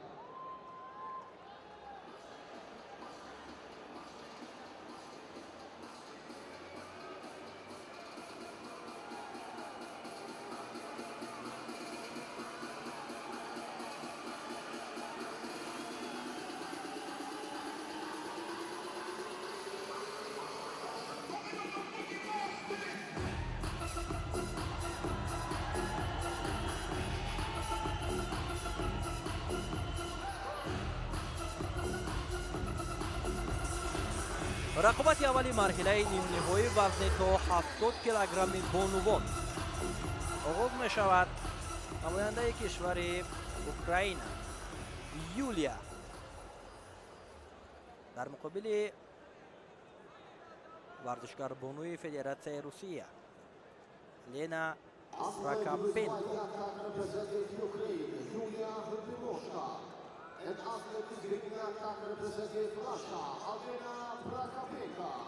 ҳамин тавр рақобатро оғоз мекунанд. сабқати бонувони вазни то 70 килограммро дар марҳилаи нимниҳои довари дараҷаи байналмилалӣ аз кишвари ӯзбекистон Иброҳим Каримов ҳакамӣ дорад ва ҳарду барои ба финал баромадан кӯшишҳоро идома дода истоданд ва инҷо ҳам як ҳаракати бисёр олӣ аз ҷониби Алена бадан баҳогузорӣ гардид. ҳаракати анҷом додаи варзишгарбонуи Русияро бадан баҳогузорӣ карданд, вале фикр мекунам ки аз ин дида имтиёзи беҳтар буд. ба ҳар сурат тафтиш мекунанд ин ҳолати ба миён омадаро дар наворҳои такрорӣ видеодоварон ва баъдан хулосагирӣ карда мешавад. Алена Прокопенко соли 2024 дар ан ҳамин макон дар ҷоми раиси шаҳри Душанбе барандаи нишони тилло гардида буд.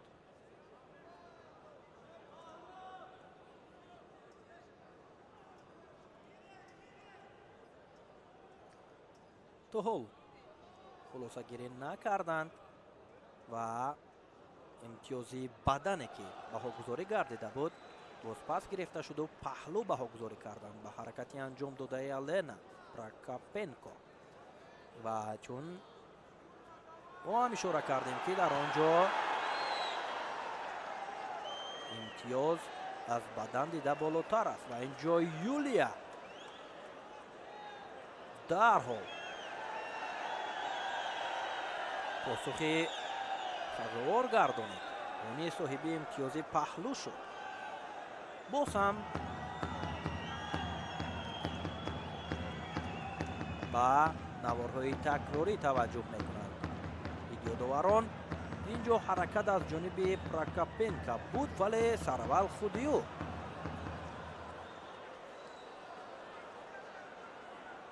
гӯем ки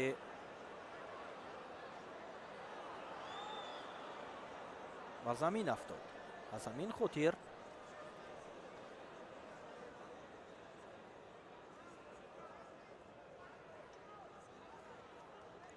имтиёзи паҳлӯе ки барои Юлия нишон дода буд довари марказӣ бозпас гирифта шуду рақобат идома меёбад бо ана ҳамон як паҳлӯе ки Алена дошт. кӯшишҳо идома меёбад. фишороварӣ аз ҷониби Юлия ҳам бештар аст ва як ҳаракати дигар имтиёзи бадан барои Прокопенко.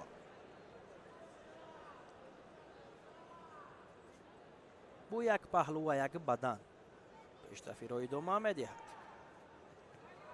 бонуи федератсияи русия ва боз ҳам ҳамон мавқеияте ки имтиёзи паҳлӯ гирифта буд. чӣ партофти ҷолӣ паҳлӯи дуюмро ҳам Елена Прокопенко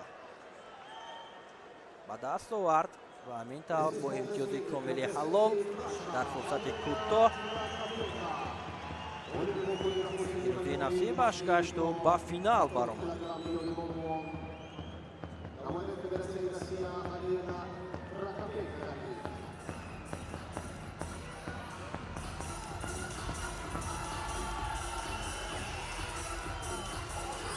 бисёр ҳам ҳунарнамои ҷолиб нишон дода ин чеҳра.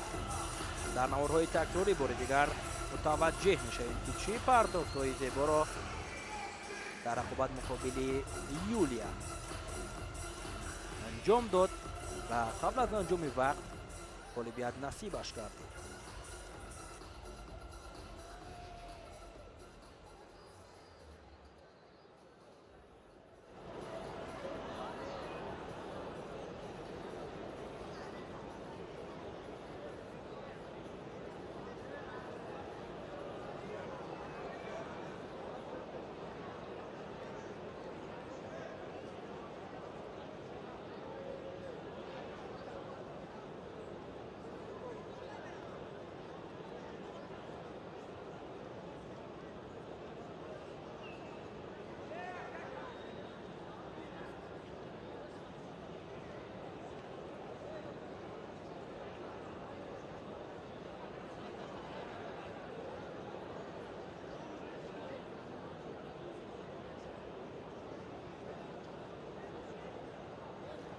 Ризқиддин Раҷабов як тан аз мураббиёни номошно аст ки дар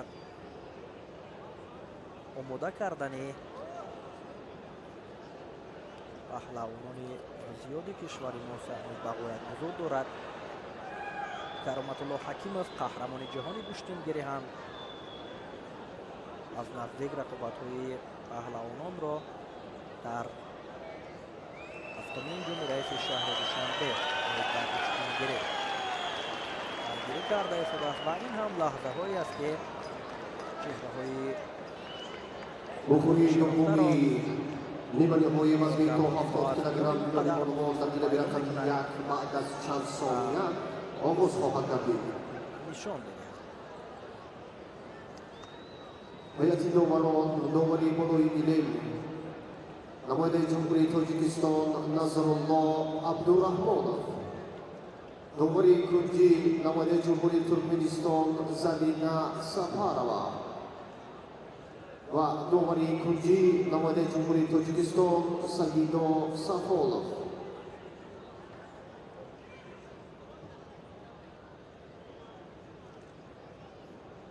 Heavyweight to Billet 1, female under 70 kilos, representing Kyrgyzstan, Alina Mavdakulova, with representing Russia, Kamila Badurova.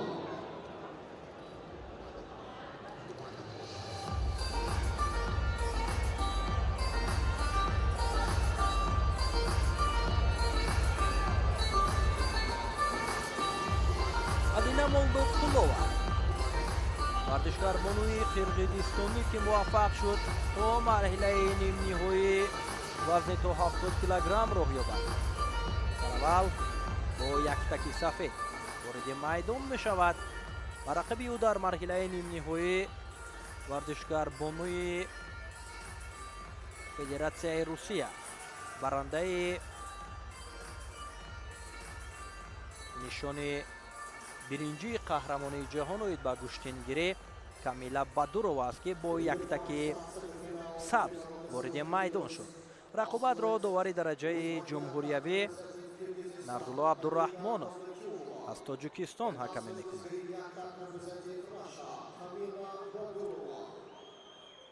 озмӯӣ ҳам оғоз мешавад ва Камила Бадурова як чеҳрае аст ки моро солҳаи охир ҳатто дар майдонҳои гӯштингирӣ дар арафаи ҷашни байналмилалии наврӯз ҳам бисёр мебинем як пойзани бисёр ҳам ба мавриду сари вақтӣ аз ҷониби Бадурова имтиёзи бадан гирифт. дарҳол муваффақ шуд ки дар сонияҳои аввали озмоӣ касби имтиёз дошта бошаду пешсаф гардад. боз ҳам идома медиҳанд. Молдоқулова акнун кӯшиш мекунад ки дигар чунин фурсатро барои рақиб дар миён нагузорад, вале аллакай бисёр ҳам хуб Камила Бадурова ин мавқеиятро истифода кард ва тавонист ки соҳиби имтиёз шавад. фишороварӣ аз ҷониби Алина.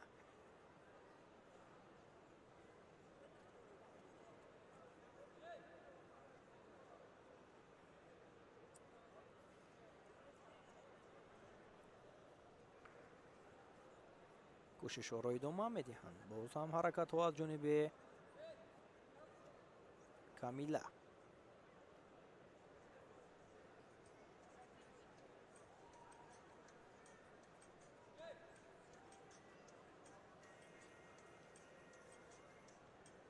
дигар бора наздик мешаванд.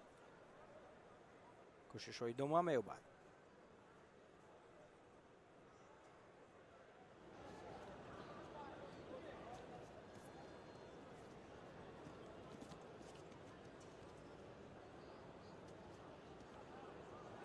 ва инҷо ҳам як ҳаракати бисёр хуберо Молдоқулова анҷом доду низ имтиёзи баданро касб кард. акнун ҳарду имтиёзи бадан доранд ва кӯшишҳо идома меёбад.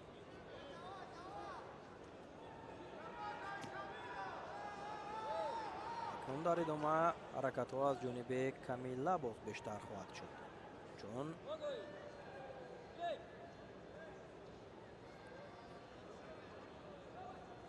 барои касби имтиёз ҳатман ки фишоровариро бештар мекунад ва инҷо барои Алина ҳам дар баробари имтиёзи бадан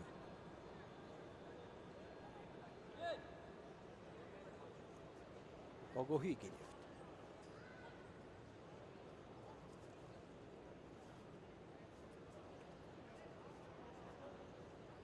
кӯшишҳо идома дорад то анҷоми вақт. ҳоло фурсат зиёд аст ва инҷо ҳам Алина мехост ки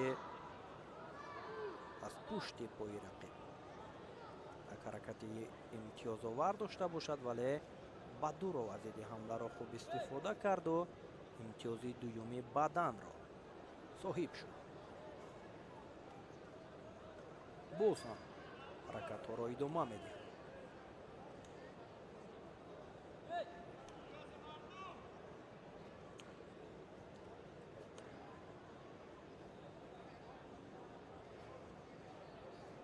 кӯшишҳои навбатӣ.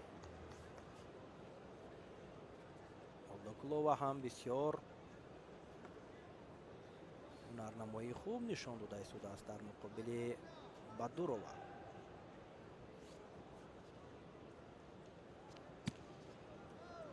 Камила Бадурова аъзои мунтахаби гӯштингирии Федератсияи Русия аст ки дар ҳама гуна мусобиқаҳои сатҳи байналмилалӣ иштирок меварзад. як дақиқаи дигар то анҷоми вақт боқӣ мондааст.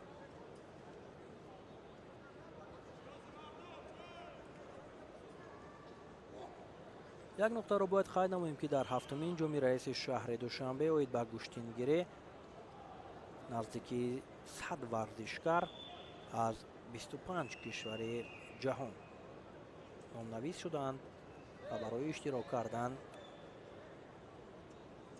барои зинаҳои ифтихорӣ аз рӯи 5 вазн мубориза бурда истоданд.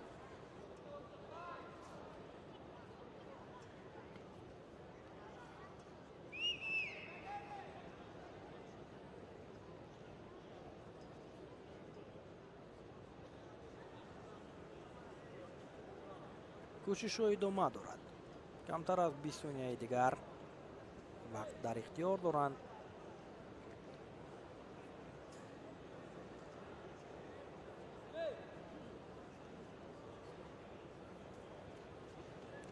кӯшишҳои навбатӣ боз ҳам ба дур омад. талоши иҷро кардани ҳалоки берунаро дошт. минтавр вақти қуввоозмӯӣ ҳам хотима меёбад. абу бартарияти як имтиёзи бадан камила бадурова пирӯзиро ба даст оварду ба финал ҷое ки бо ҳамватани хеш Елена Прокопенко баҳри ба даст овардани нишони тилло мубориза медиҳад.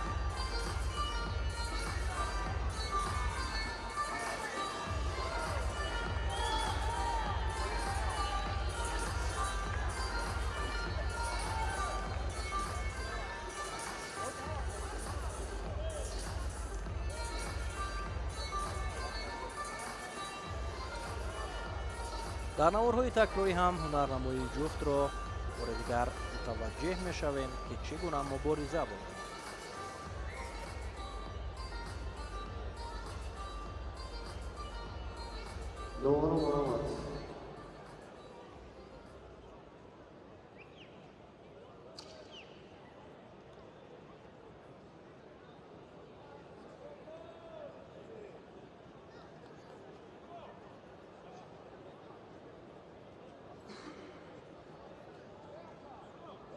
бухӯри нахусти ниманимои вазни ба изофаи 86 килограмм баъд аз чанд лаҳза оғоз хоҳад гардид. ба изофаи 86 килограмм довари болои гилем довари дараҷаи байналмилалӣ намояндаи ҷумҳурии ӯзбекистон Иброҳим Каримов, довари кунҷи ивази довари болои гилем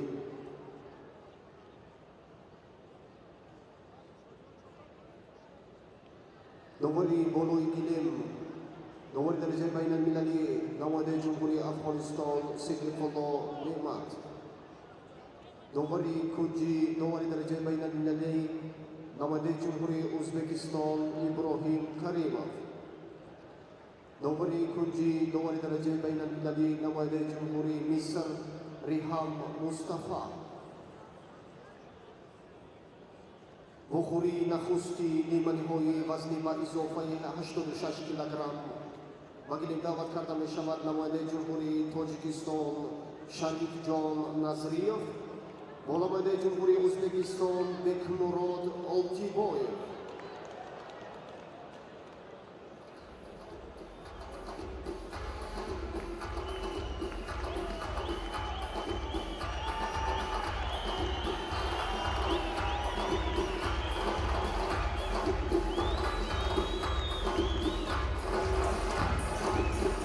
акнун ба рақобати марҳилаи нимниҳои вазни ба изофаи 86 килограмм таваҷҷӯҳ мекунем. Шариф Назриев бо яктаки сафед варзишгари Тоҷикистон аввалин шуда вориди майдон мешавад.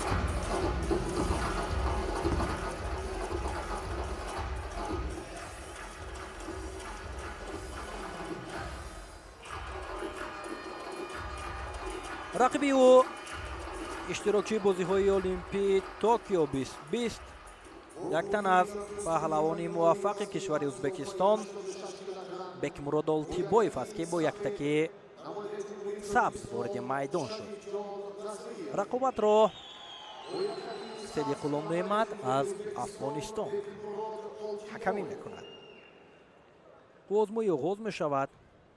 адои эҳтиром дастфишорӣ мекунанд ва ҳамин тавр кӯшишҳо барои ба даст овардани имтиёз ва муҳимтар аз ҳама ғолибият оғоз шуд. ҳарду ҳаракатҳоро идома медиҳанд. Шариф Назриев дар соли 2026 дар чемпионати Тоҷикистон оид ба гӯштингирӣ мақоми аввалро касб карда буд ки ин натиҷаро голи сеюм аз пай ҳам нишон медиҳад. Бекмурод Олтибоев бошад давоми солҳои охир аз куштингирӣ дар мусобиқаҳои با نفوذ بین المللی شرکت می‌ورزد. اینچنین در کشتنی کورش هم بارها هنرنمایی چهره رو ما در چمپیونات آسیا و حتی چمپیونات جهان مشاهده کردیم. کوشش‌های ادامه می‌یابد. موقعیت برای شریف نظریف. باز هم کوشش می‌کند شریف.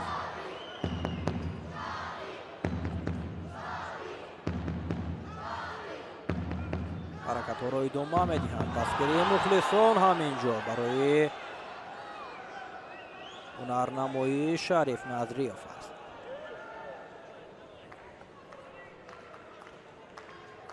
یک کوشش بود از جانب شریف نظریف که داوری این قوازمو اشاره کرد که رقابت ادامه یابد. اونجا چیزی نیست برای حرکتی انجام داده نظریف. کوشش‌های ادامه می‌یابد. باز هم نزدیک می‌شوند. این دو چهره در آخرین مسابقه که از گشتنگیری از روی قاعده‌های بین‌المللی گشتنگیری گوییم که مبارزه می‌برند. سال گذشته مسابقه بین‌المللی بخشیده به جشن نوروز در شهر استراوشن ولایت سوغ بود که برای شاه جایزه مبارزه برده بودند که در آنجا بکمرود اولتیبایف در مقابل شریف نظریف پیروزی را به دست آورده بود. و این نوبت اکنون امیدها به خاطر غالبیت شریف نظریف خیلی زیاد است.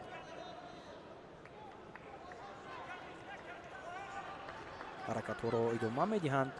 تا این لحظه ها کوشش ها و هنرنمایی های نظریف بسیار هم خوب است.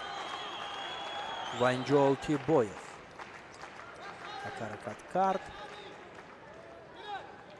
و حرکتی انجام داده پهلوان ازبکستانی هم چیزی نبود.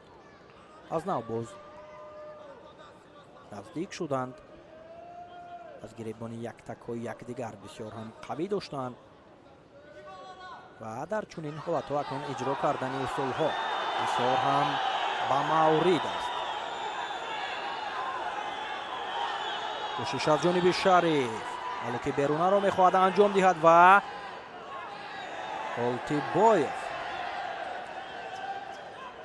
ضد حمله را انجام داد. بعداً بهاگذاری کردند. حرکتی انجام داده اولتیبایف را و در حال باز پس هم گرفته می شود. ادامه می‌یابد قوازمایی.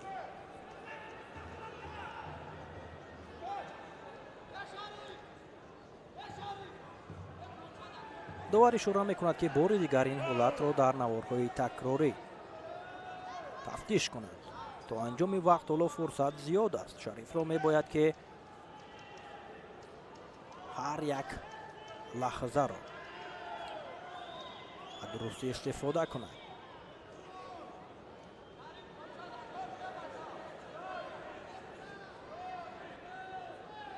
انا همین حرکت را تفتیش دارند در نوارهای تکراری. اشاره می شود که چیزی نیست در آن حالت. رقابت ادامه می‌یابد. کوشش ها باز هم از هر دو جانب اما بدون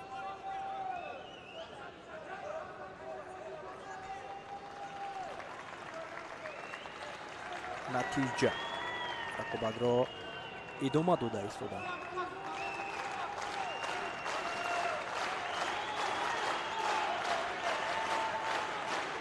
این دستگیری ها هم برای شریف انگیزه می‌بخشد از جانب مخلصان و تفتوبی ها هم به خاطر آن است که در اینجا شریف یک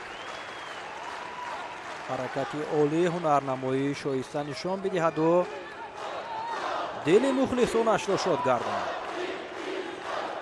باز هم فشارآوری از جانب اولتیبایف و امتیازی бадан баҳогузорӣ нашудааст то ҳол ва ин ҳолатро албатта доварон боз ҳам хубтару беҳтар медонанд. ишора карданд ки рақобат идома ёбад.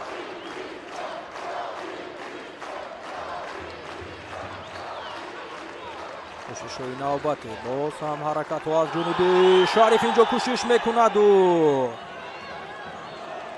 хело ҳам хуб аст. ҳунарнамои ҳарду бисёр хуб рақобат карда истоданд дар муқобили якдигар ва чун мушоҳида мекунем инҷо огоҳиам барои Бекмурод Олтибоев ба хотири камфаъолияш нишон дода шуд ва акнун ин бартарии Шариф аст ва ӯро мебояд ки ҳамин гуна фаъолиро идома диҳад.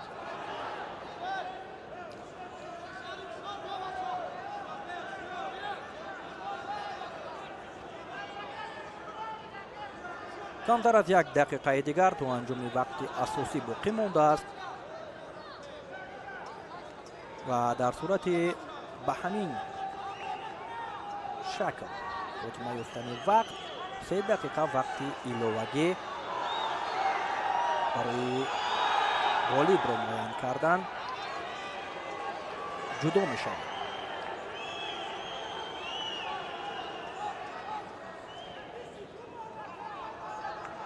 темур раҳимов ҳам бо эҳсосоти зиёд рақобати Шариф Назриевро пайгирӣ дораду барояш дар лаҳзаҳои муносиб маслиҳат медиҳад. кӯшишҳои идома меёбад ва ҳаракат аз ҷониби дар ин ҳолат Шариф Назриев метавонист ки зидди ҳамларо ба кор гирад. хушбахтона муваффақ нагардид паҳлавони ӯзбекистонӣ ки алоки берунаро истифода барад. бозам наздик мешаванду идома медиҳанд.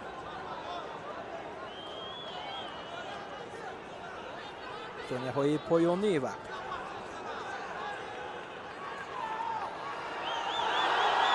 ва инҷо билохира Шариф Назриев дар нафасҳои охири қувозмоӣ чӣ кор кард?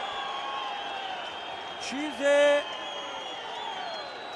ҳоло маълум нест, вале дар табло барои мо бадан нишон доданд. вақт ба анҷом мерасад. дар наворҳои такрорӣ мебинем ки 100% инҷо имтиёзи бадан барои Шариф Назриев аст. ҳамин тавр Шариф Назриев бо бартарияти имтиёзи бадан дар лаҳзаҳои поёнии вақт тавонист ки Бекмурод Олтибоевро шикаст бидиҳаду ба финал биравад. миёни сангин вазнҳо акнун Шариф Назриев дар финал қарор мегирад ва Бекмурод Олтибоев бошад барандаи нишони биринҷӣ мешавад.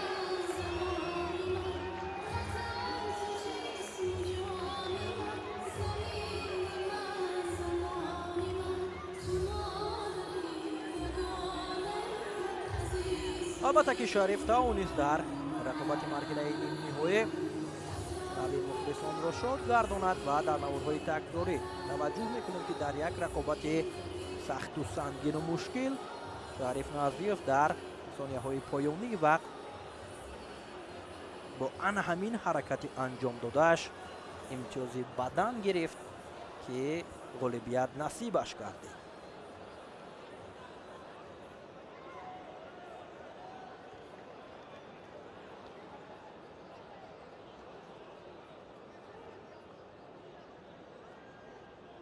бухури дуввуми ниманиҳои вазни ба изофаи 86 килограмм баъд аз чанд лаҳза оғоз хоҳад гардид. ҳайати доварон доварии болои гилем намоядаи ҷумҳурии Тоҷикистон Баҳодур Ҳалимов, доварии кунҷӣ намоядаи ҷумҳурии Тоҷикистон Хайрандеш Муродзода, доварии кунҷӣ доварии дараҷаи ҷумҳуриявии намоядаи ҷумҳурии Тоҷикистон Наврӯз Ҳалимов.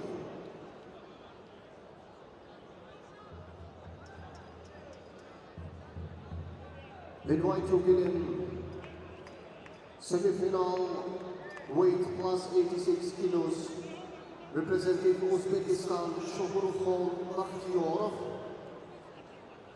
who is representing International Kushtigiri Federation, Hussein Khalmurzayev.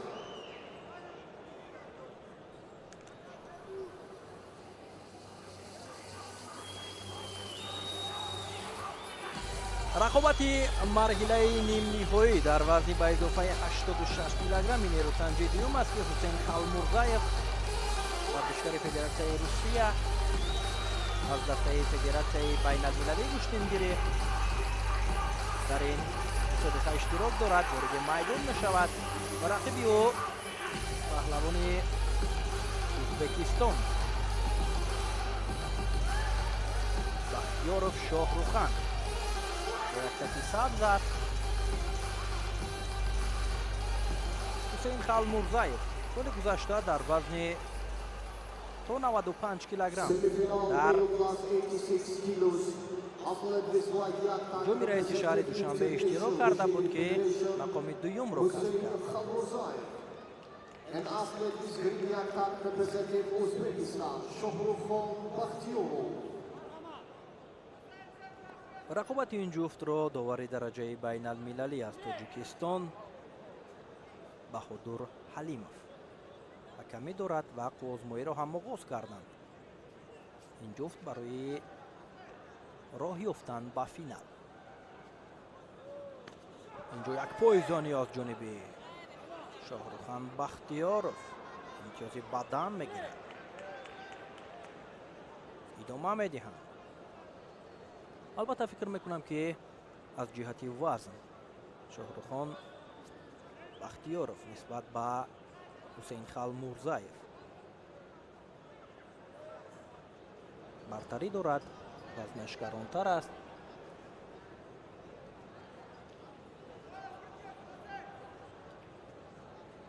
ҳусейн халмурзаев соли гузашта дар мусобиқаҳои анъанавие ки дар арафаи ҷашни наврӯз баргузор мешавад дар чандин мусобиқаҳои кишвари мо иштирок дошт. аз он ҷумла дар ноҳияи данғара шоҳҷоиза ба даст оварда буд.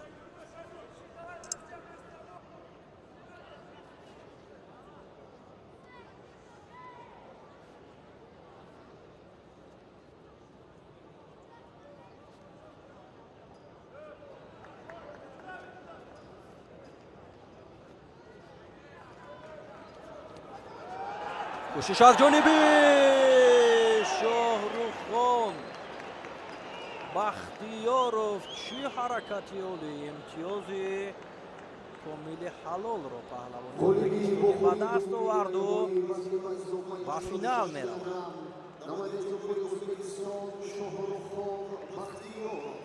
шоҳрухон бахтиёров бисёр ҳунарнамоии шоиста нишон дод дар муқобили халмурзаев. ҳалоки берунаро бисёр ҳам ба дурустиву сари вақтӣ истифода кард. рақибро душона замин овард ва рақиби Шариф Назвиев дар марҳилаи ниҳоӣ вазни ба изофаи 86 килограмм гардид.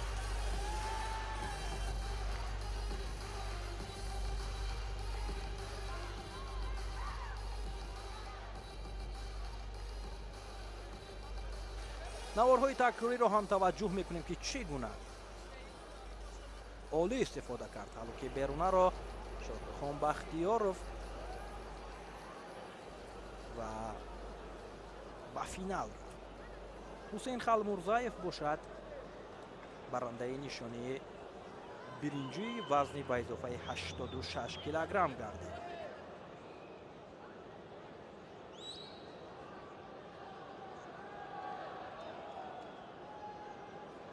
Semi-final, male under 86 kilos, central referee international category representative Uzbekistan, Ibrahim Karimov. Side referee international category representative Yejid Riham Mustafa. And side referee international category representative Afghanistan, Sedefullah Mehmet. вохӯри нахусти ниманиҳои вазни то 86 килограмм ба гилем даъват карда мешавад намояндаи ҷумҳурии тоҷикистон ҳақназар назаров ва намояндаи федератсияи байналмилалии гӯштингирӣ раҳматуллобек фарҳодов.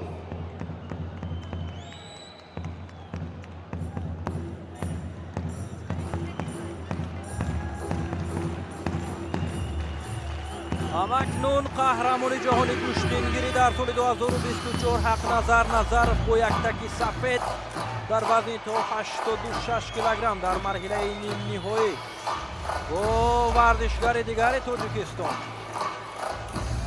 رحمتالله بک فرهادов مبارزه میبرد. حقنظر سر اول وارد میدان شد و این هم رحمتالله بک فرهادов است. البته این دو چهره از یکدیگر شناختی خوب دارند. بارها در مقابل یکدیگر در دایره مسابقه های سطح جمهوریوی با هم مبارزه بردند. این نوبت برای به فینال رفتن در هفتمین جام رئیس شهر دوشنبه مقابل یکدیگر سبقت میکنند. یک نفر به فینال میرود و یک نفر دیگر برنده نشانی برنجی میشود.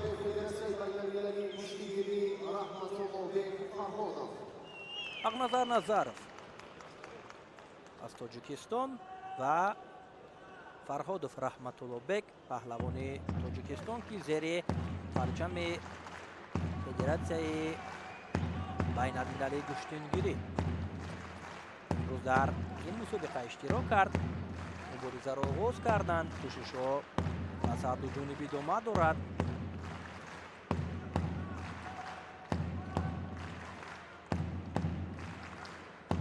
سال 2025 در چمپیونات تاجیکستان با هم در مرحله نهایی مبارزه برده بودند که آنجا حقنظر نظرov زیرا به دست آورده بود.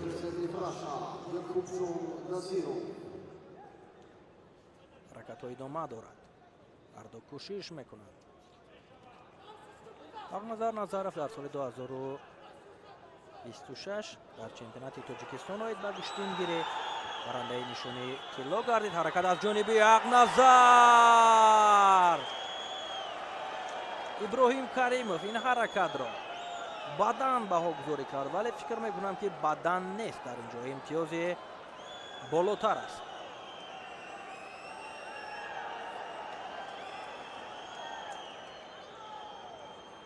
اینجا حلال است ولی داور بدن بهاگذاری کرده.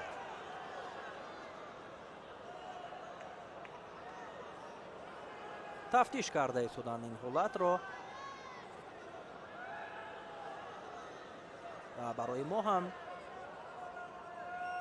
چندین مراتب این حالت نشان داده می شود.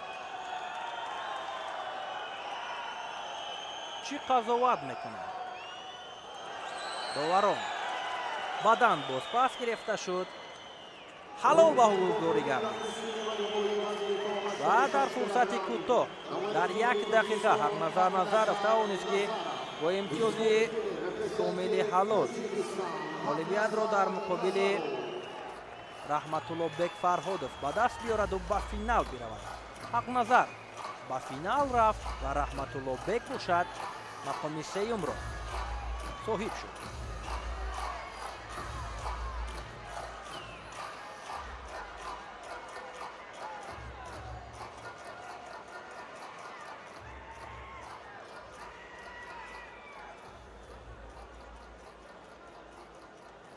باز هم در نوارهای تکراری توجه میکنیم که چگونه حقنظر این حالت را به درستی استفاده کرد و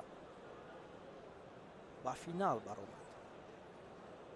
اکنون حقنظر در فینال غالب جفت احرار زیاداللهیف را با یعقوب جان نظیرov انتظار می شود.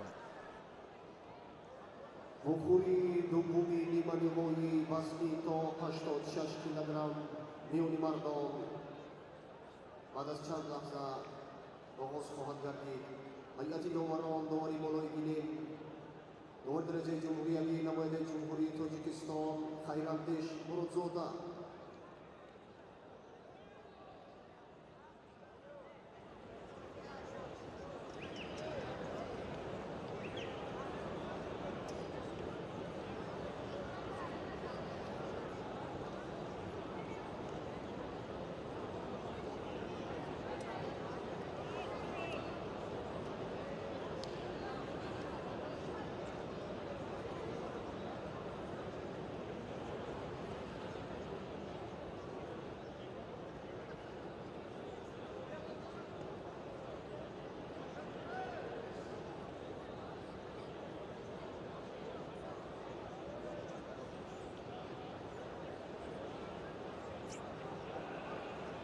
بعد از یک رقابت دیگر در مرحله نیم نهایی وزن تا 86 کیلوگرم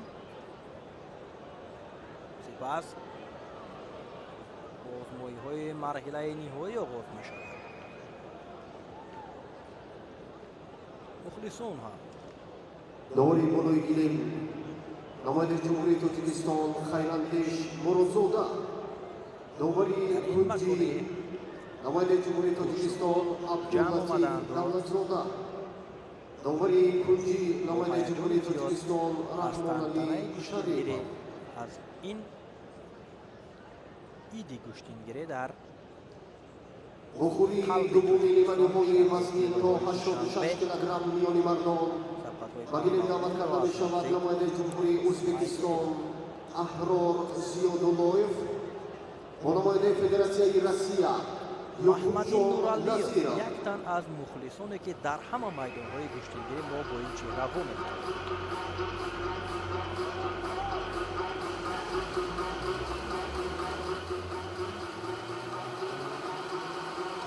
احرار زیاداللایف با یک تکی سفید اولین شده وارد میدان می شود. پهلوان ازبکستانی رقیبی او باشد یعقوب جان نظیرف که از فدراسیای روسیه در این مسابقه نامنویس شده است. روی گله می براید با یک تکی سبز و اکنون برای با فینال رفتن با هم مبارزه میبرند. رقابت این جفت را داور درجه جمهوریوی خیراندیش مرودزاده حکمی میکند.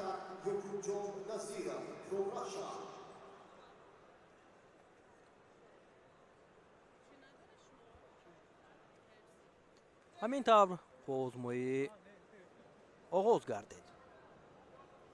احرار زیاداللایف یک چهره ای هست که هنرنمایی عالی دارد و یعقوب جان نظیرف هم چنین استعداد را دارد. سنه 27 مارت در دایره برگزارشوی مسابقه بین المللی برای دریافت جام رئیس ولایت مختار کوهستان بدخشان احرار زیاداللایف توانسته بود که موفق شود و در وزن تا 86 کیلوگرم برنده مقام اول و شاه جایزه جام رئیس ولایت مختار کوهستان بدخشان گردد. این نوبت برای دریافت هفتمین جام رئیس شهر دوشنبه آید به گوشتینگیری تلاش دارد که به فینال براید و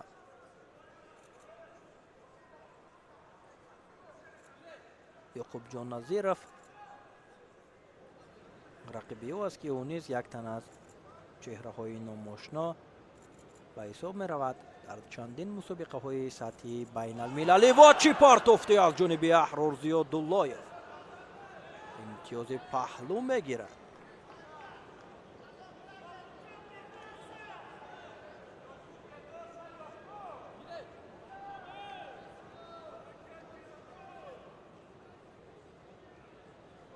باز هم ادامه می دهند. اکنون یعقوب را می باید که کوشش ها را بیشتر کند، حرکت ها را زیاد نماید تا از امتیازی از دست رفته جبران کند.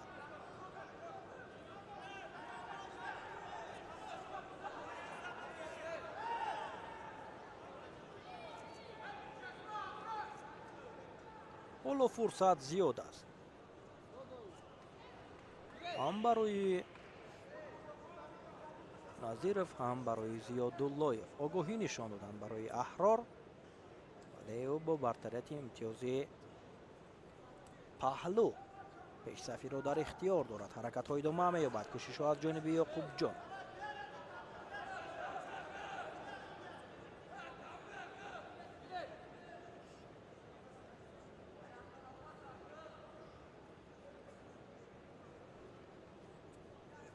حرکت های ادامه می‌یابد از جانب نظیرف. باز هم فشار آوری بیشتر می‌گردد.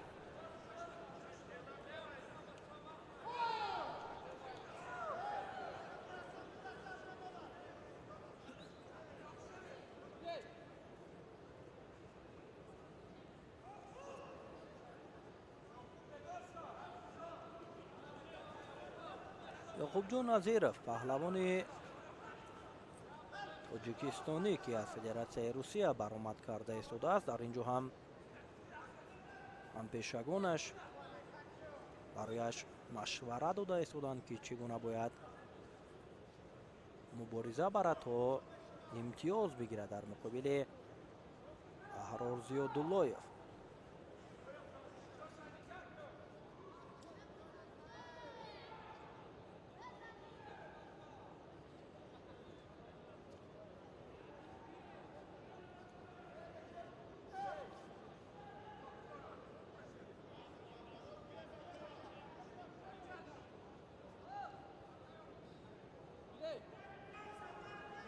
آزمایی ادامه می‌یابد.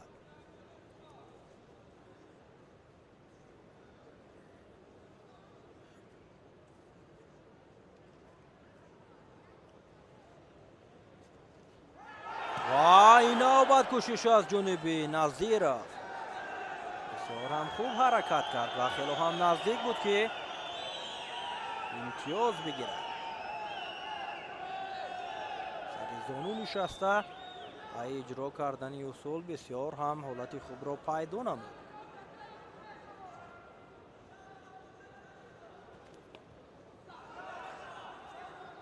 کوشش های ادامه می‌یابد.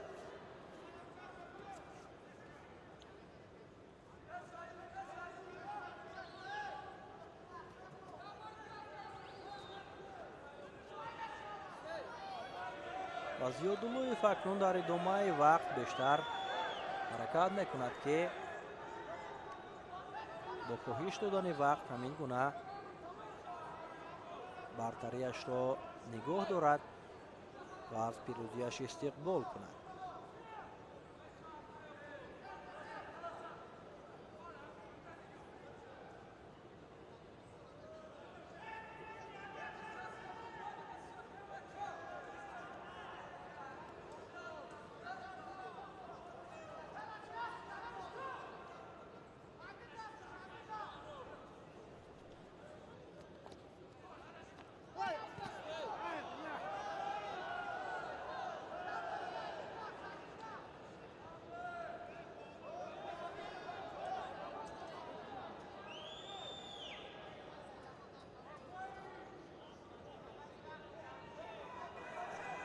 اینجا یک حرکت بگیم که کمی مشکل بود برای احرار.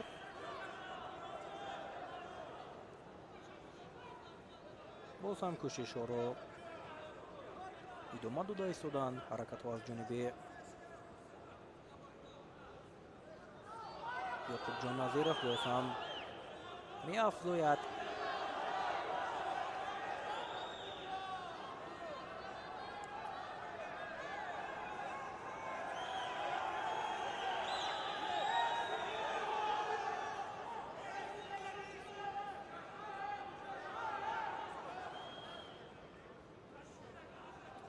یعقوب باز هم حرکت میکند و حالا که درونه رو میخواست که استفاده برد باز هم رقابت باز داشته شد.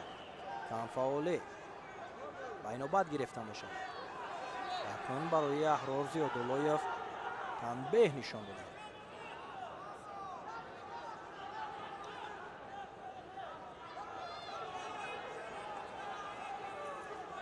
کوشش های ادامه دارد.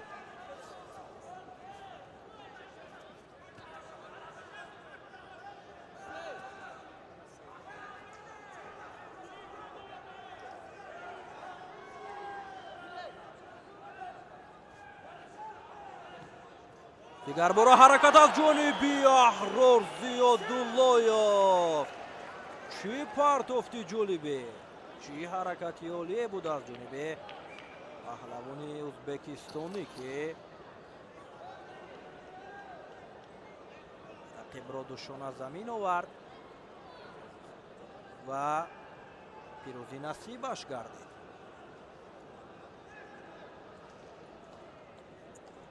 با یک پرتافت جولی، با یک حرکت عالی احرار زیاداللهیف رقیب را به دست آورد و راه یافت به فینال وزن تا 86 کیلوگرم.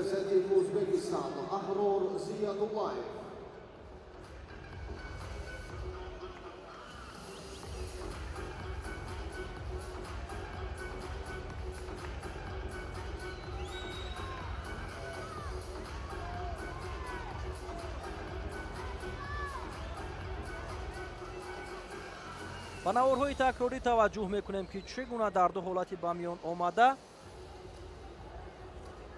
аҳрор зиёдуллоев партофтҳои ҷолибе нишон дод, сараввал имтиёзи паҳлӯ гирифт ва дар лаҳзаҳои поёнии вақт бо ин ҳаракаташ тавонист ки имтиёзи комили ҳалолро мешаваду ба финал барои дарёфти ҷоизаи ҷоми раиси шаҳри душанбе баргузор хоҳад гардид.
I do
1-2.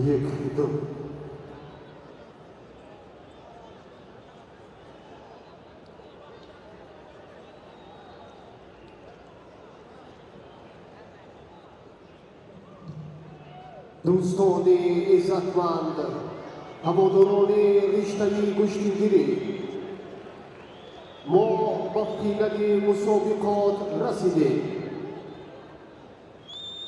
وفوری نهایی وزنی تا 65 کیلوگرم در گیلمی رقمی یک بعد از چند سالیه رقابتشان آغاز خواهد گردید.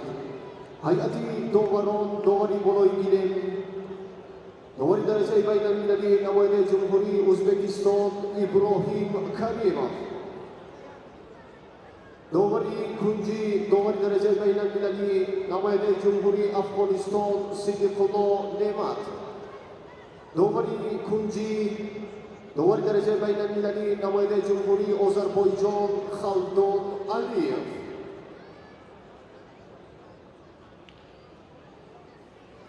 همکنون رقابت‌های نهایی در هفتمین جام رئیس شهر دوشنبه اوید با گشتینگیری آغاز می‌شود. داوران روی گلم در فینال وزن تا 65 کیلوگرم داور مرکزی نماینده کشور ازبکستان ابراهیم کریمov، فاروق صابرов همراه نورعلی باباکالونов با هیجان زیاد اکنون رقابت یاسین را پیگیری میکنند.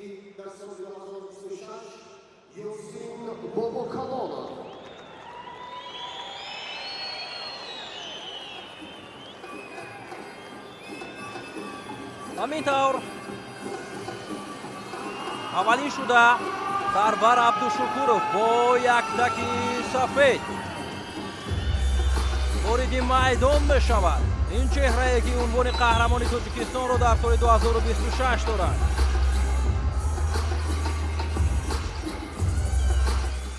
با یک چهره جدی وارد میدان میشود و این رقابت سوم این دو چهره است که در سال 2026 با هم قوا آزمایی میکنند و روبروی یکدیگر قرار میگیرند.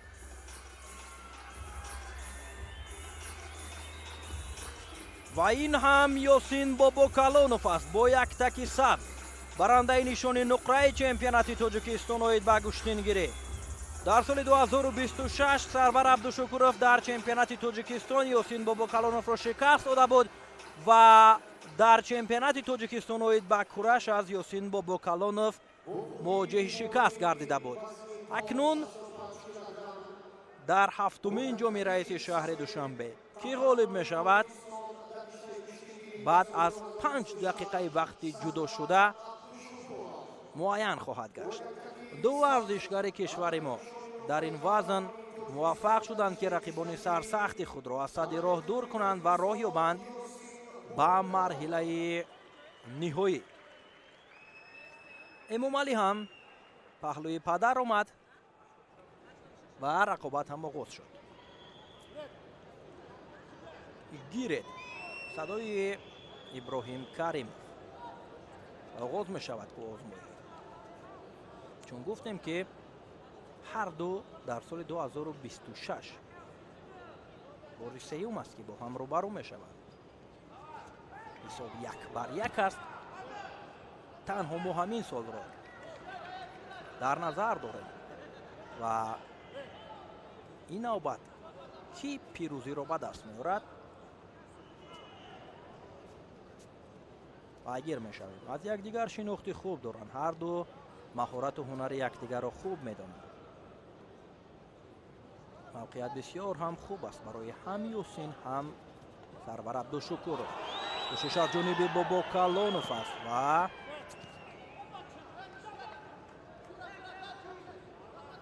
عبدالشکورov زیر راهنمایی رزقالدین رجبov و یاسین باشد زیر راهنمایی فاروق صابرov. پای تمرین است. موقعیت باز هم برای باباکالونov و کوشش از جانب یاسین پهلو میگیرد. چه حرکتی جلوی در لحظه های اول аллакай бартариро рӯи даст гирифт бобо Калонов. ана ҳамин ҳолат ки боз ҳам барои мо нишон дода шуд дар наводҳои такрорӣ дидем ки чӣ гуна хуб истифода кард ҳолати ба миён омадаро ва боз ҳам акнун ҳаракатҳо аз ҷониби Абдушукуров бештар мешавад, чун имтиёзи паҳлӯро аз даст дод. ӯро мебояд ки талош варзад то ҷуброн кунад аз имтиёзи аз даст рафта. вақт ҳоло хело зиёд аст, наздики 4 дақиқа вақт боқӣ мондааст.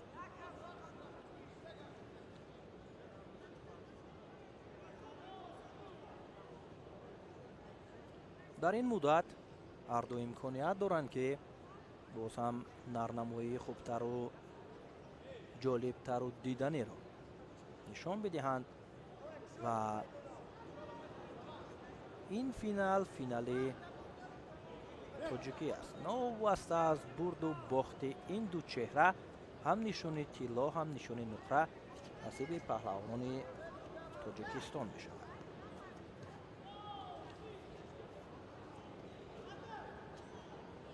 кӯшишҳо идома меёбад. боз ҳам ба якдигар наздик ҳаракат мекунад. кӯшиш аз ҷониби Абдушукуров имтиёзи бадан мегирад. паҳлавони сафедпӯш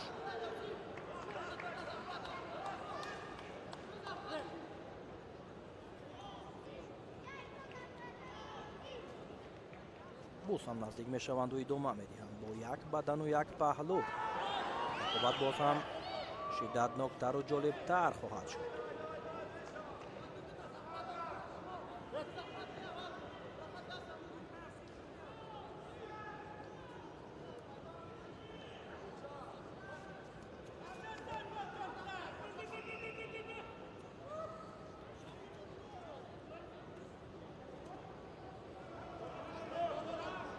пасгиребон ҳарду қавӣ доштанд. зарбар аз миёнбанди яктаки рақиб устувор доштаасту ҳаракатҳо идома дорад.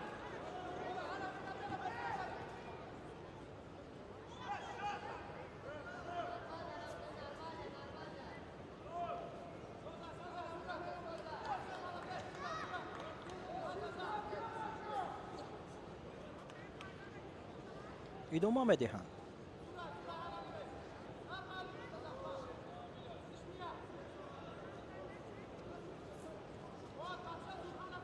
кӯшиш аз ҷониби Абдушукуров. боз ҳам ёсин мехост ки инҷо тарезону нишаста партофт анҷом бидиҳад.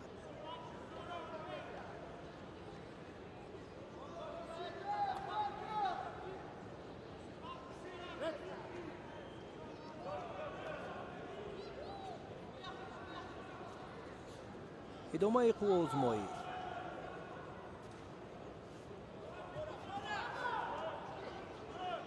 албатта мухлисон ҳам барои ин ду паҳлавони муваффақи ин вазн ба ду қисм ҷудо шуда барояшон маслиҳат медиҳанд ки чӣ гуна бояд мубориза баранд.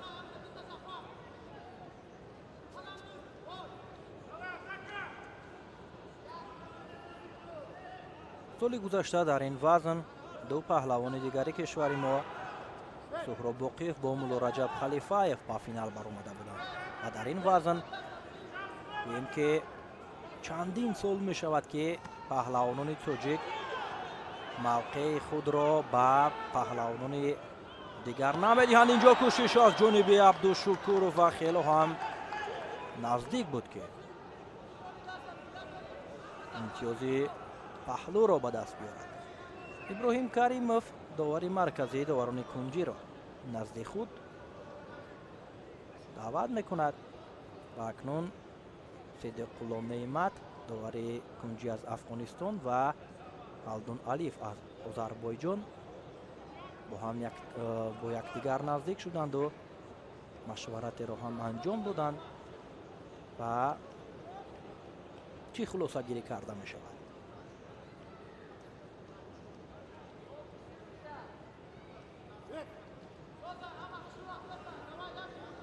довар ишора кард ки рақобат идома ёбад ва боз ҳам ҳаракатҳоро идома медиҳанд. кӯшишҳо бисёр ҳам бо суръати баланд идома меёбад.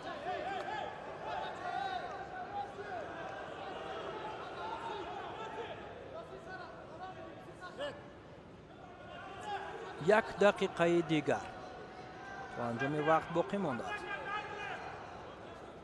боз ҳам кӯшишҳо аз ҷониби ҳарду, яке барои ҷубрун аз имтиёзи аз даст рафта ва дигаре ин пешсафиро идома додан ва боз ҳам ҳаракат аз ҷониби Бобокалонов имтиёзи бадан гирифт.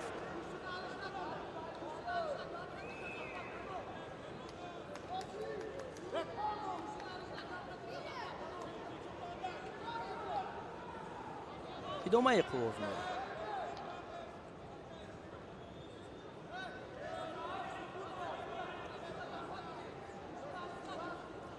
ёсин хело ҳам наздик аст барои пирӯзиашро истиқбол кардан ва ҳаяҷони зиёди бародару падару мураббӣ барои Бобокалонов ки инҷо ҳам аз дурбини наворбардорони муассисаи давлатии телевизиони варзиш дур намонд ки дар ҳар як лаҳза дар ҳар як ҳолатҳои муносиб чунин ҳолатҳои лозимаро пайдо мекунанд ва барои тамошобини закии телевизиони варзиш пешниҳод менамоянд.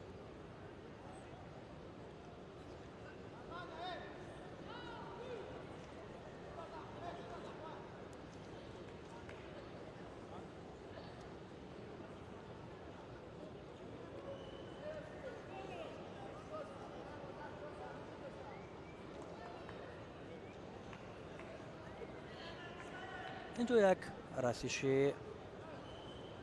нӯбаҳангоме буд барои Сарвар Абдушукуров ки то баргаштанаш мо мунтазир мешавем ва дар ин ҳолатҳо Фарух Собиров ҳам барои Ёсин маслиҳат дода истодааст ки чӣ гуна бояд вақти боқӣ мондаро пушти сар кунад.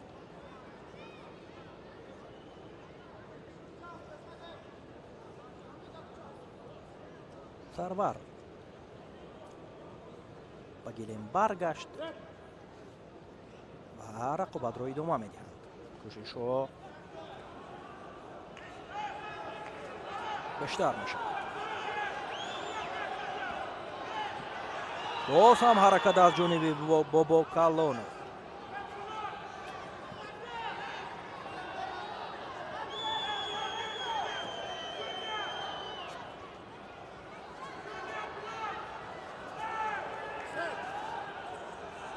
ва инҷо кӯшиш аз ҷониби Абдушукуров анҷом ёфт, вале баъд аз амри довари марказӣ ишора карда буд истедро.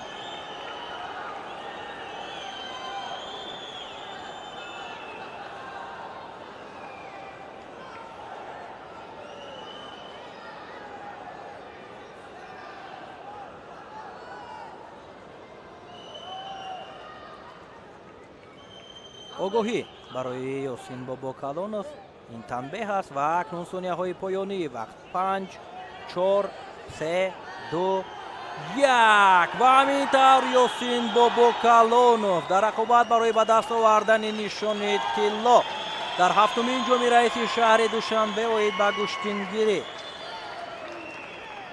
муваффақ шуд ки пирӯзиро ба даст биёрад ва дар муқобили рақиби сарсахти худ Сарвар Абдушукуров пирӯзиро соҳиб шавад. Ёсин Бобокалонов бо нишони тилло ва $10,000 амрикоӣ ҷоизапулӣ қадрдонӣ мешавад. Сарвар Абдушукуров бошад нишони нуқра мегираду $5,000 акнун инҷо хушҳолии Ёсин баъд аз интизориҳои зиёд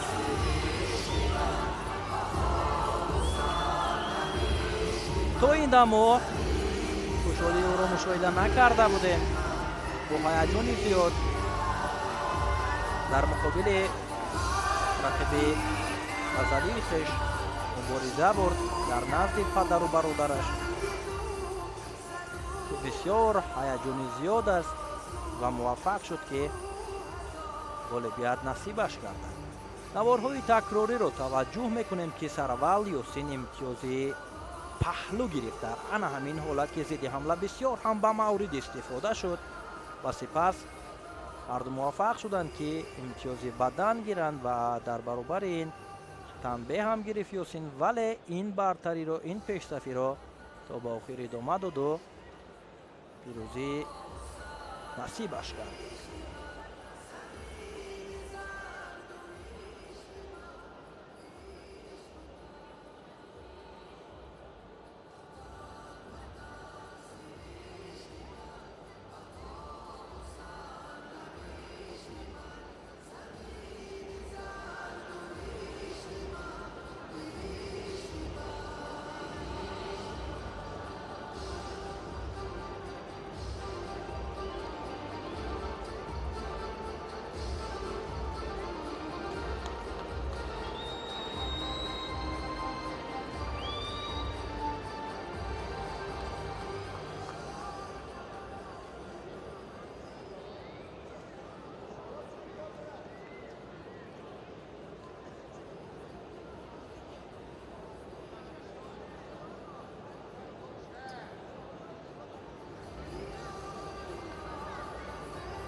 Тухури ниҳоӣ вазни то 78 килограмм миёни мардон. ҳайати доварон, довари болои гинем, довари дараҷаи байналмилалӣ намоядаи ҷумҳурии Афғонистон Сиддиқулло Неъмат. довари кунҷи, довари дараҷаи байналмилалӣ намоядаи ҷумҳурии Озарбойҷон Халдун Алиев. довари кунҷи, довари дараҷаи байналмилалӣ намоядаи ҷумҳурии Гурҷистон Давид Абгаидзе.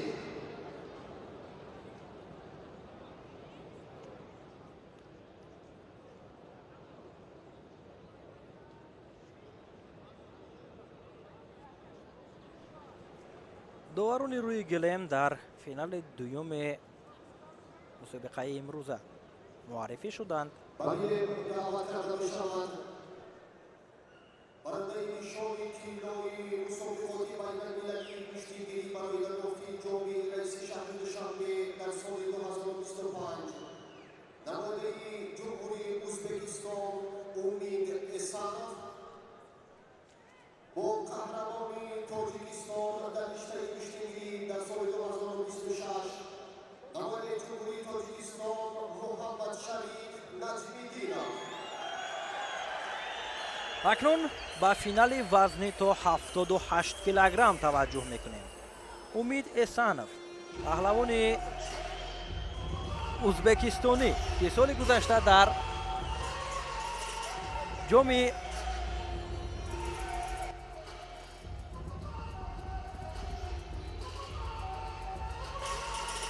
раиси шаҳри душанбе умид эсанов соли гузашта бо ҳамин рақибе ки айни ҳол мубориза мебарад сабқат карда буданд.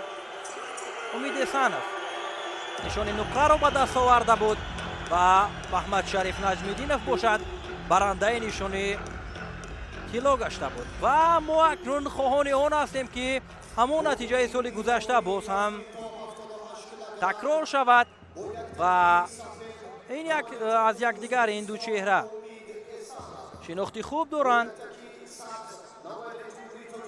ҳунару маҳорат ва истеъдоди якдигарро хуб медонанд ва адои эҳтиром дастфишорӣ мекунанд ва озмоӣ ҳам оғоз мешавад.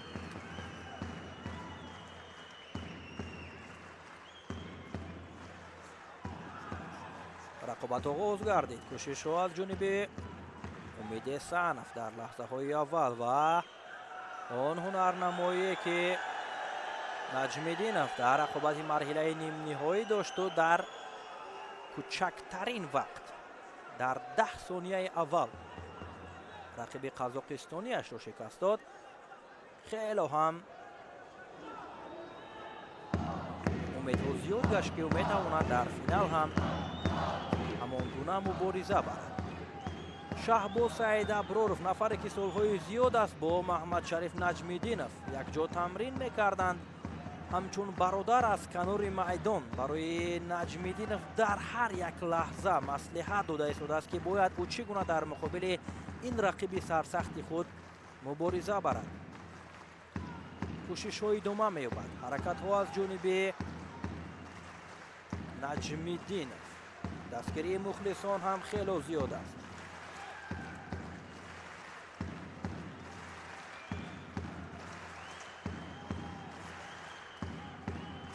фишороварӣ аз ҳар ду ҷониб. идома дорад ҳаракат аз ҷониби наҷмиддинов.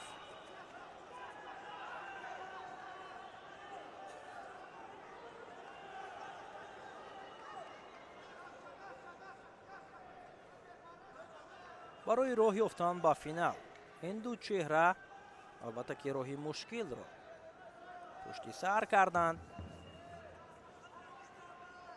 умид эсанов дар даври аввал ҳомиддин ҷабборовро шикаст дод. сипас намояндаи озарбойҷон нурлан османовро ҳам аз сади роҳ дур кард. инҷо ҳаракат ҳаст вале амри истед аз ҷониби довар буд аллакай. даври дуюм османов нурлан аз дасти ин чеҳра шикаст хӯрд. баъдан ӯ роҳ ёфт ба марҳилаи 4-1 дар марҳилаи 4-1 сайраҳмон қодировро аз тоҷикистон муваҷиҳи шикаст гардонид ва дар марҳилаи нимниҳоӣ бошад паҳлавони дигари кишвари мо қоим шукроновро ҳам аз сади роҳ дур кард. ва ин сеюмин паҳлавони кишвари мо аст ки пайҳам бо умид эсанов рақобат карда истоданд. баъд аз ду бохте ки сайраҳмон бо қоим шукронов аз дасти умид эсанов доштанд дар марҳилаи 4-1 ва нимниҳоӣ инҷо шаҳбоз саид аброровро ҳам пайдо карданд. коргардони мо ки барои ҳаяҷони зиёдаш ҷиҳати рақобат кардани наҷмиддинов бо эҳсосоти зиёд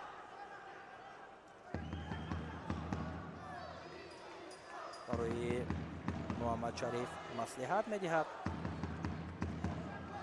ва акнун баъд аз ду бохти паҳлавонони кишвари мо муҳаммадшариф наҷмиддинов дасту остин бар задааст. ӯ мехоҳад ки ин навбат ба таври арзанда дар муқобили ин чеҳраи номошнои кураши ӯзбекистон умид эсанов истодагарӣ кунад ва аз бохти ду ҳамватани хеш ҷуброн созад.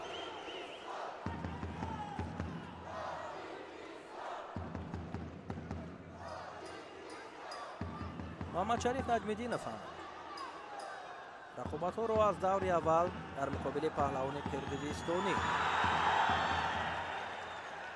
оғоз кард. баъдан дар даври дуюм намояндаи афғонистонро шикаст дод дар марҳилаи 4-1 сардорбек абдураҳмоновро аз ӯзбекистон шикаст дод. баъдан ба марҳилаи нимниҳоӣ омад. дар марҳилаи нимниҳоӣ паҳлавони қазоқистониро аз сади роҳ дур кард. муқобили якдигар рақобаташон бисёр ҳам диданӣ аст, бисёр ҳам ҷолиб. ҳунарнамоӣ доранд ҳар ду. рақобати арзанда нишон медиҳанд. чун агар мушоҳида кунем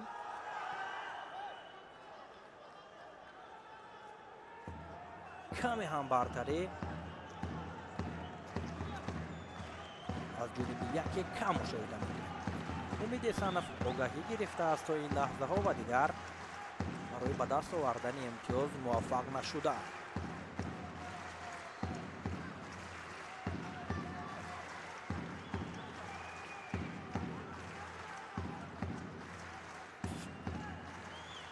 боз ҳам наздик мешаванд. ду инҷо як ҳаракат аз ҷониби Наҷмиддинов. бисёр ҳам хуб пай бурд рақибро Маҳмадшариф, чун наздик гӯштин гирифтан дар муқобили Исанов бисёр ҳам хатарнок аст ва инро Наҷмиддинов бисёр ҳам дуруст пай бурду аз он ҳолати мушкил худро канор гирифта тавонист. камтар аз як дақиқаи дигар боқӣ мондааст, вале чӣ гуна ин дақиқаҳо пушти сар шуд, барости ки аз ҷолибияту ҷазобияти ин рақобат мо эҳсос накардем.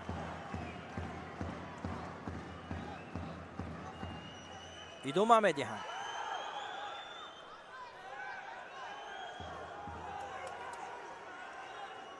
боз ҳам наздик мешаванд. кӯшиши навбатӣ аз ҷониби Маҳмадшариф. Наҷмиддинов чӣ амал карди зеборо нишон доду рақибро душона замин овард. ана ҳамин лаҳзаро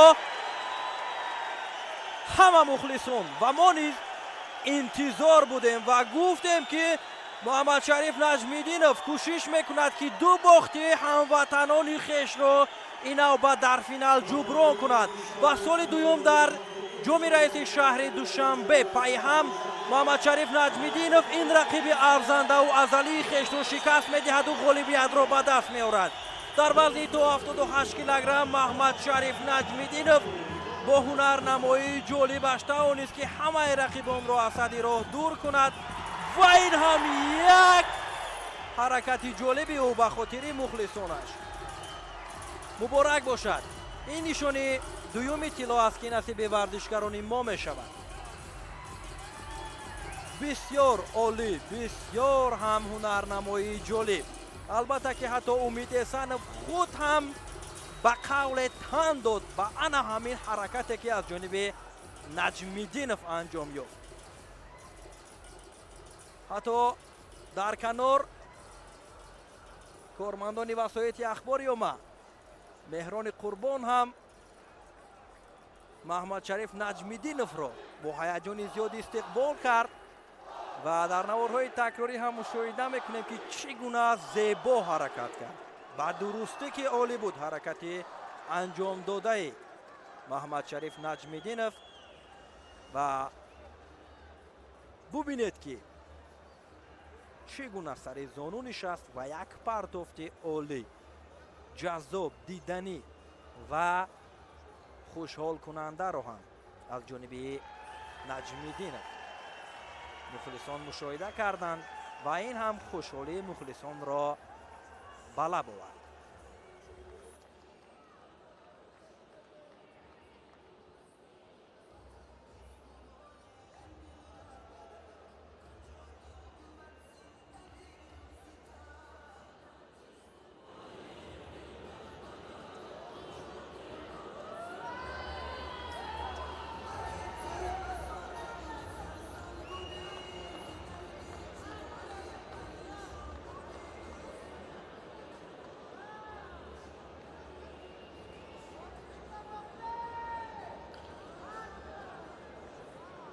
Ruhuri Mihoi Masito Haftot Kilogrami Olibormon Madas Tansonia Osmiradat. ҳайати доварон дар рақобат дар вазни то 70 килограмми бонувон муаррифӣ мешаванд. Дилшодзода Алибек довари дараҷаи байналмилалӣ аз Тоҷикистон ва доварони кунҷӣ ҳам аз Тоҷикистон аст. Саидо Сафолов ва Хайрандеш Муродзода. дар финали вазни то 70 килограмми бонувон имрӯз ду чеҳраи муваффақи федератсияи Русия тавонистанд ки дар муқобили рақибони худ пирӯзиро ба даст биёранду ба финал роҳ ёбанд. Ruhuri Mihoi Masito Haftot Kilogrami Olibormon Қаҳрамони ҷаҳон дар риштаи куштигирӣ дар соли 2024 намояндаи Федератсияи Россия Алена Прокопенко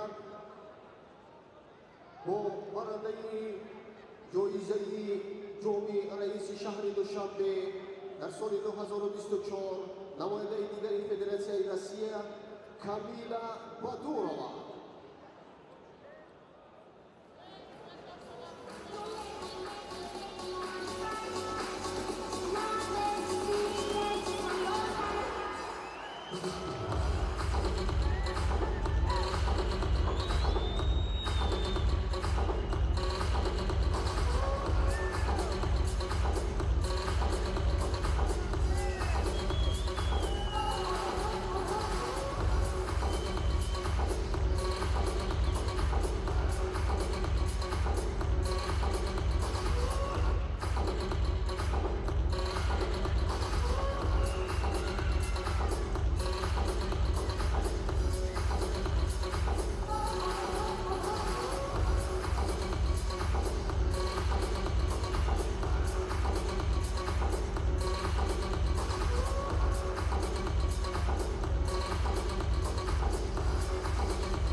Alena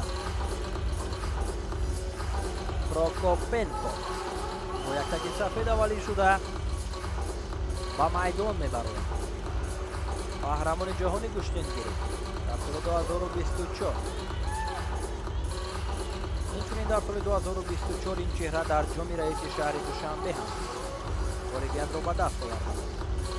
رقیبی او باشد هموطنش کامیلا بادورова برنده نشانه برنجی قهرمان جهانی گشتنگیری و جایزه‌دار 1000 مسابقه‌های سطحی بین المللی. البته از یکدیگر شناخت خوب دارند و بهر به دست آوردن نشان طلا یک مبارزه جالب خواهند داشت.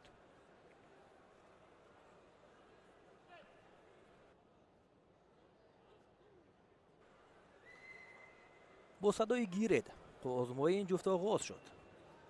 از لحظه های اول پروکوپенکو کوشش میکند که موقعیت خوبتر و بهتر رو پیدا کند و اینچنین کامیلا بادورова هم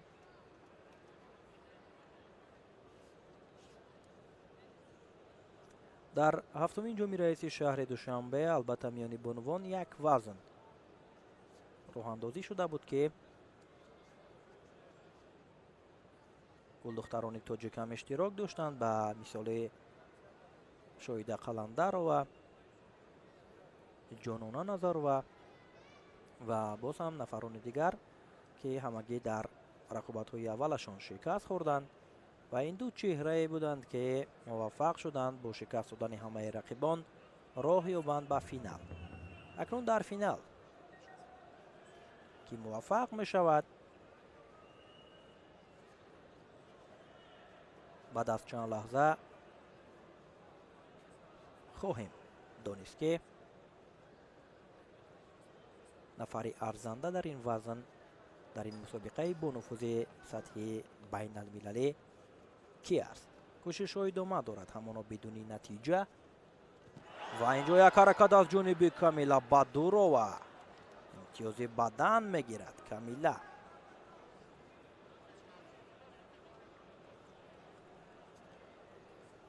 والا فرصت هست برای آلینا و در ادامه شاید که چون این حالت را از جانب او ما مشاهده کنیم.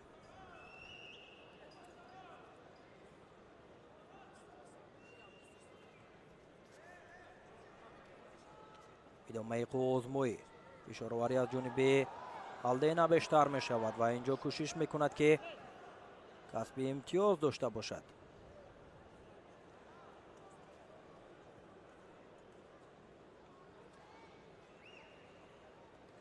камила пешсаф аст ва алена бошад барои ҷуброн аз имтиёзи аз даст рафта талош дорад. бозам наздик мешаванд. фишороварӣ аз ҷониби Прокопенко.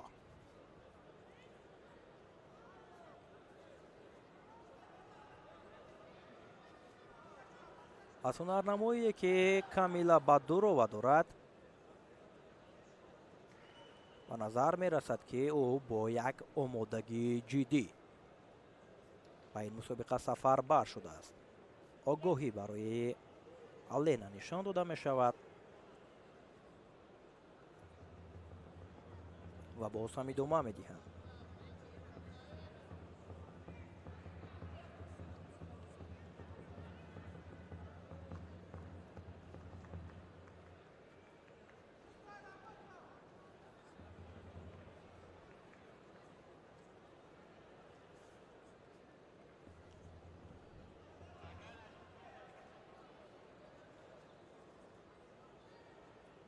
чунин ҳолатҳо барои камила бадурова ба хотири коҳиш додани вақт бисёр ҳам хуб аст.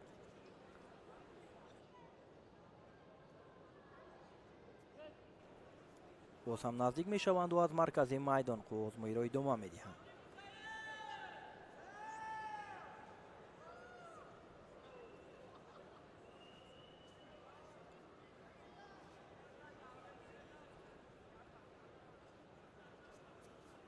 кӯшишҳо идома дорад. боз ҳам ҳаракатҳо аз ҷониби алена.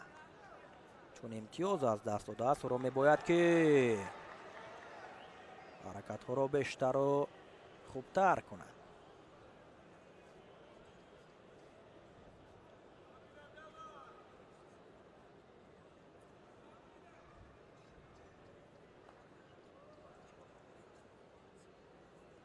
камила оромона гӯштен гирифта истодааст ва дар мавқеи худ бисёр ҳам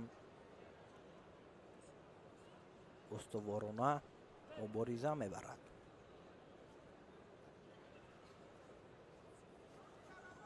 боз ҳам Прокопенко мехост ки балоки берунаро истифода кунаду имтиёз бигирад, вале камила хуб ин ҳолатро пайхас кард, вале билохира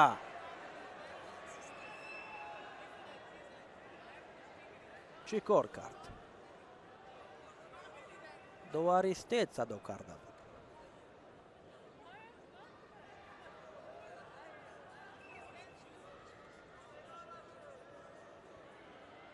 барои алена бадан нишон доданд.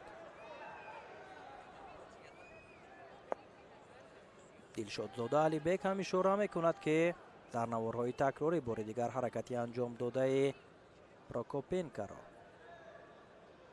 тафтиш кунанд.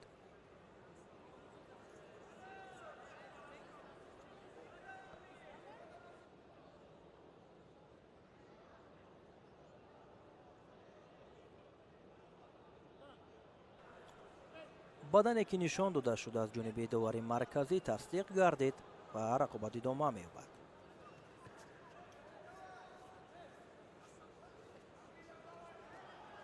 кӯшишҳои навбати боз ҳам камила ҳаракат кард. имтиёзи бадани навбат барои бадурова.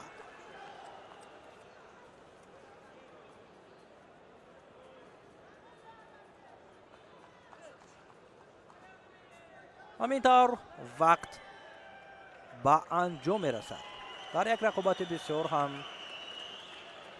мушкил камила бадурова тавонист ки алена Прокопенкаро шикаст бидиҳад ва барандаи нишони тиллои вазни то 70 килограмм миёни бонувон дар ҳафтумин ҷуми раиси шаҳри душанбе оид ба гӯштингирӣ шавад.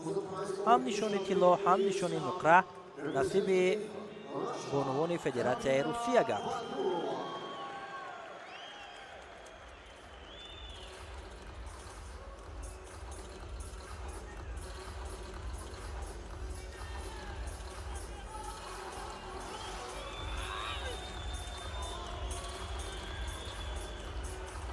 дар наворҳои такрорӣ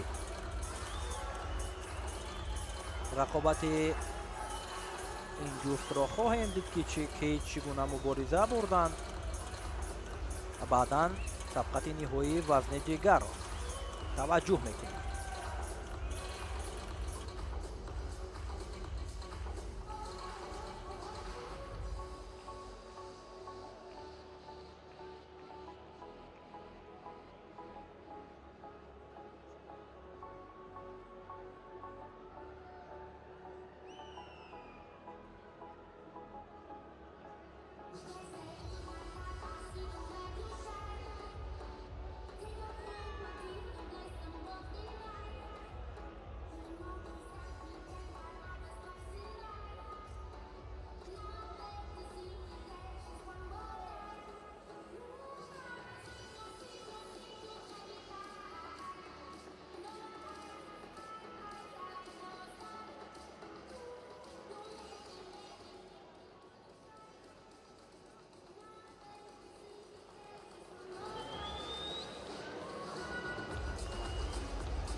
Final male under 86 kilos.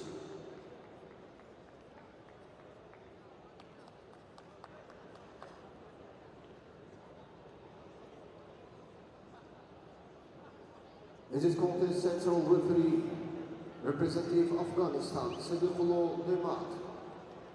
Side referee representing Egypt, Riham Mustafa. And side referee representing Azerbaijan, Khaldun Aliyev.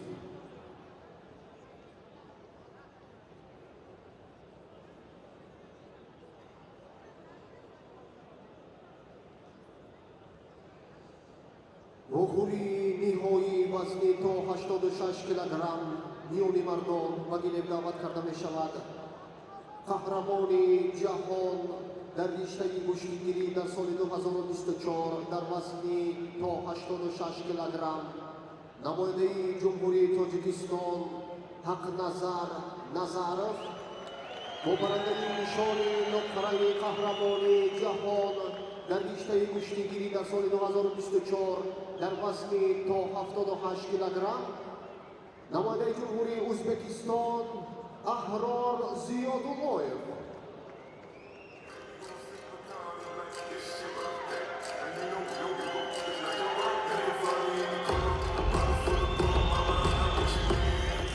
ҳамакнун таваҷҷӯҳ мекунем ба рақобати ниҳоии вазни то 86 килограмм. با یک تکی سفید پهلوانی نمایشنامه توجیه قهرمان جهان اوید با کشتیگیری ҳақназар Назаров وارد میدان میشود.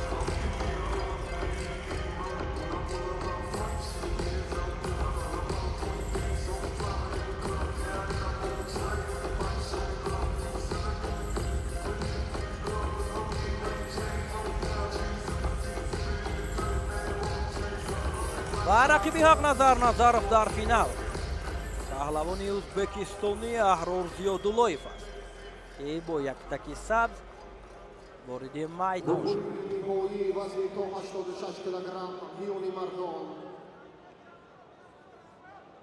бо як таки сафед намояндаи ҷумҳурии Тоҷикистон ҳақназар Назаров бо як таки сабз намояндаи ҷумҳурии ҳар ду аз якдигар шинохти хуб доранд.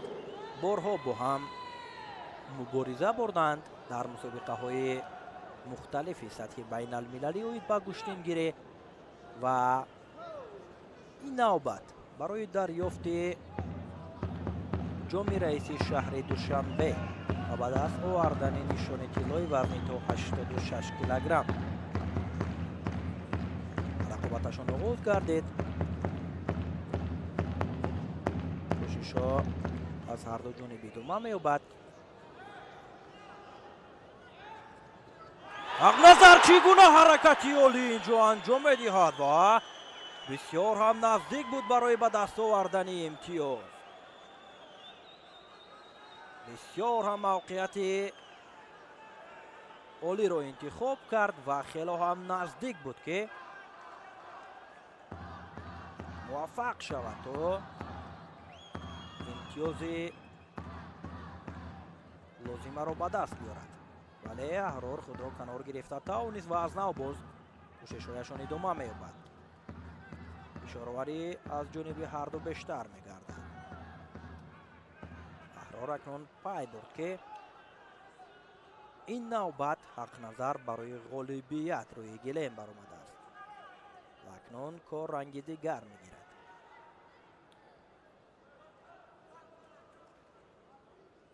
کوشش را ادامه می‌دهند.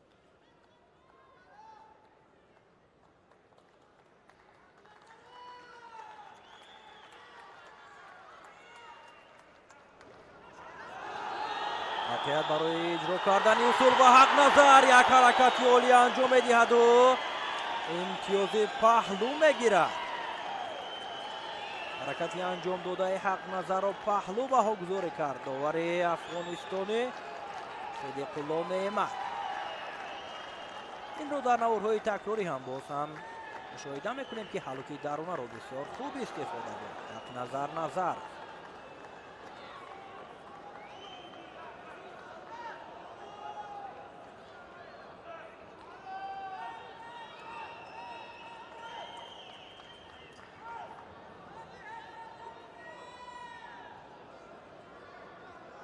در نوارهای تکراری داوران این چیز را تفتیش کرده ایستادند. آن همین حالت را و بعد خلاصه گیری کردن آنها رقابت باز هم ادامه می‌یابد.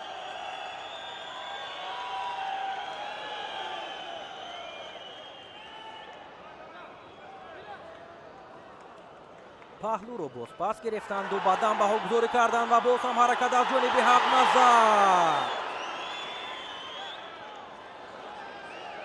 نوبت امتیاز بدن را برای زیاداللهیف نشان داده و باز پس میگیرند. امتیاز بدن را و حرکت ها باز ادامه می‌یابد. کوشش های نوبتی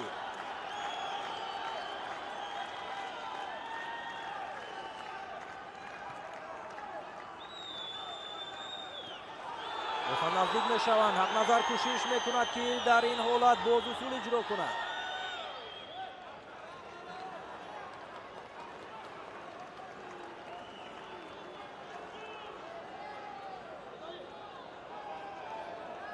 برای حق نظر آگاهی نشان داده می شود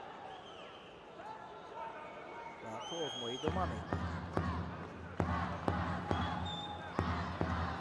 فشارآوری از جانب احرار زیاداللهیف می‌افزاید.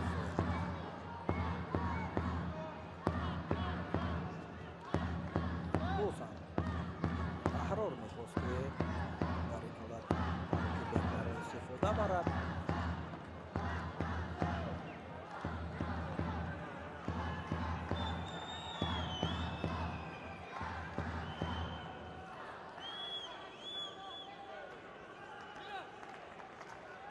دیگر برا نزدیک میشوند و کوشش را ادامه می‌دهند.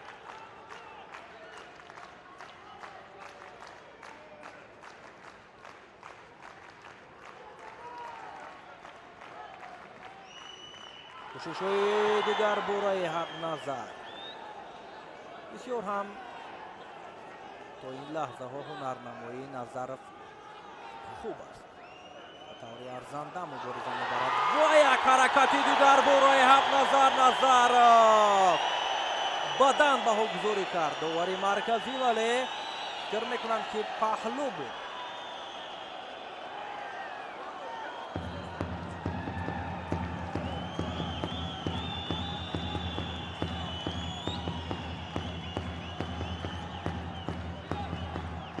بدن رو تصدیق میکنه و حرکتی که ورزشی از جانب نظر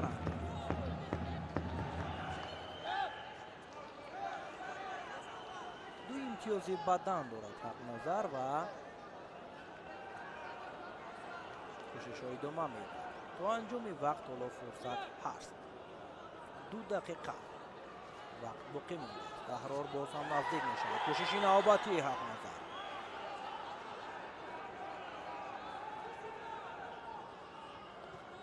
سال 2025 در مسابقه دستوی اوید با گشتینگیری این دو چهره با هم آزمایی کرده بودند که احرار زیاداللهیف پیروز شده بود. این نوبت اکنون حق نظر میخواهد که از باخت قبلی که در مقابل این رقیبش داشت جبران کند و نزدیک هم هست برای این هدف را عملی ساختند.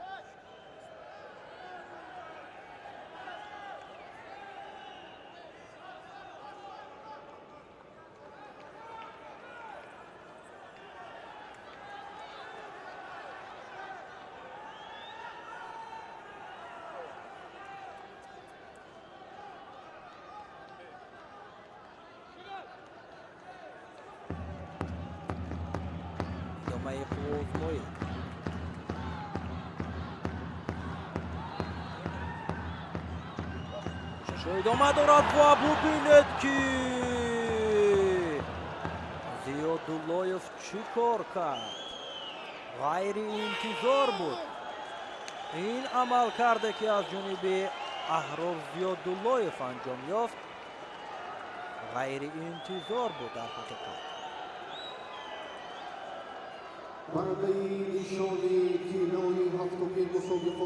حق نظر خیلی نزدیک بود.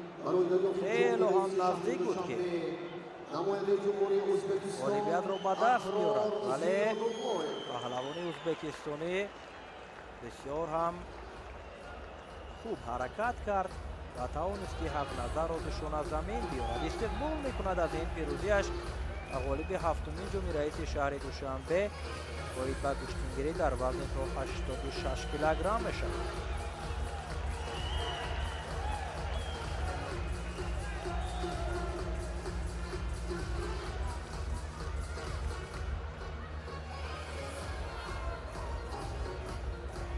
در نوارهای تکراری اون اشتباهی که حق نظر کرد بار دیگر متوجه میشویم و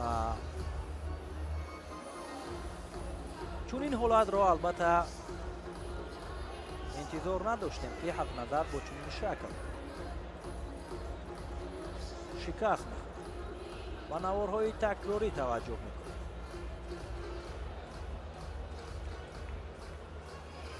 در اول با 2 امتیازی بدن حق نظر پیشرفتی را در اختیار گرفت.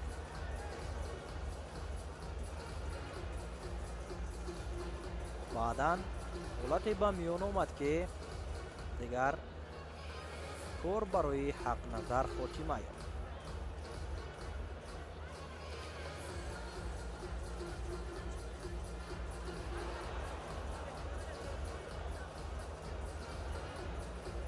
در آن همین حالت ببینید که احرار زیاداللهیف چی کار در مقابل حق نظر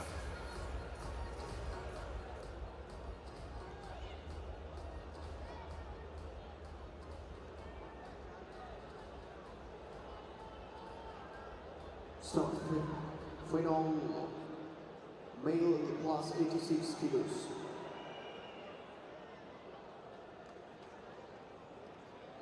This contest, central referee, representative Afghanistan, Sedifullah Mehmet.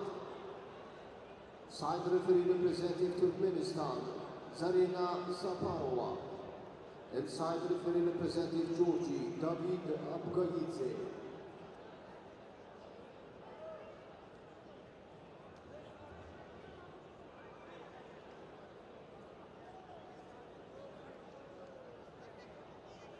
وخوری نهایی وزنی با اضافه 86 کیلوگرم و گلیم دعوت کرده می شود. قهرمان تاجیکستان در رشته کشتیگیری در سال 2026 نماینده جمهوری تاجیکستان شریف جان نظریف бо барандаи ҷоизаҳои чандин мусобиқотҳои сатҳаи байналмилалӣ Shohruxxon Baxtiyorov, Navoiy Jumhuriy O'zbekiston.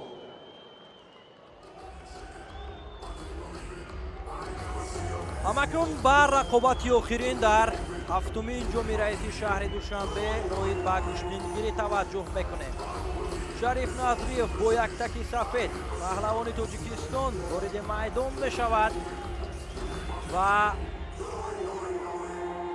рақобатро барои ба даст овардани нишони тилло дар муқобили паҳлавони ӯзбекистонӣ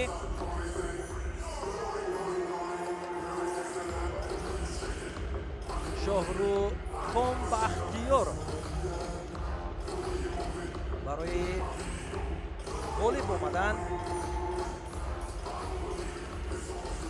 пас аз чанд лаҳза оғоз мекунад. Бухури ниҳоӣ вазни ба изофаи 86 килограмм бо яктаки сафед намояндаи ҷумҳурии Тоҷикистон Шарифҷон Назриев. Шарифҷон Назриев бо яктаки сафед ва Shohruxxon Baxtiyorov бо яктаки сабз аст. рақобатро Сидиқулло Неъмат аз Афғонистон ҳакамӣ мекунад. овозмӯи оғоз мешавад ва акнун ҳарду наздик мешаванду идома медиҳанд. барои ба финал баромадан Шариф Назриев ҳамватани Бахтиёров Бекмурод Олтибоевро шикаст дод ва Бахтиёров бошад Ҳусейн Халмурзаевро аз сади роҳ дур кард. ҳарду талош мекунанд барои ғолибиятро ба даст овардан. ҳаракатҳо аз ҷониби Шариф Назриев кӯшиш мекунад ки ҳаллуки дарунаро инҷо ба дурустӣ истифода барад. озмои идома дорад. кӯшишҳоро боз ҳам дар ҳамин ҳолат идома медиҳанд.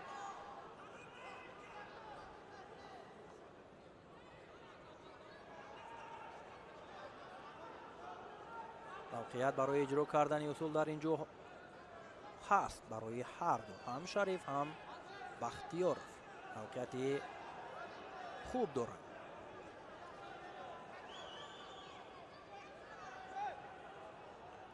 довар истед садо кард ва аз нав боз идома медиҳанд.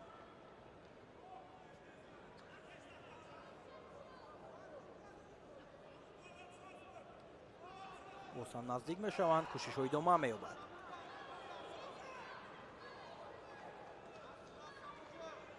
Шариф аст пас гиребони яктаки рақиб бисёр ҳам хуб доштааст ва кӯшиш мекунад Бахтиёров. довар ишора мекунад ки чизе нест.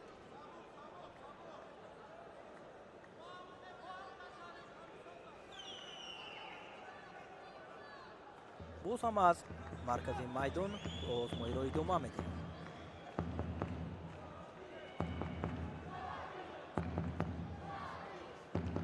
кӯшишҳои навбатӣ боз ҳам ба ҳамон шакл наздик мешаванд. ҳарду дигар бора чунин мавқеияти лозимаро пайдо мекунанд. Шариф аз ёнбанди яктаки рақиб доштааст ва ҳаракат аз ҷониби Бахтиёров. боз ҳам кӯшишро Бахтиёров анҷом дод. хушбахтона имтиёзовар нашуд кӯшиши паҳлавони ӯзбекистонӣ. идома медиҳанд.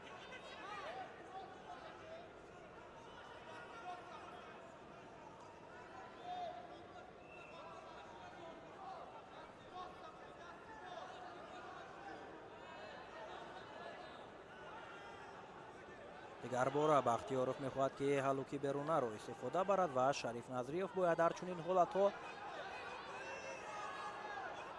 барои зидди ҳамла ҳам кор гирад.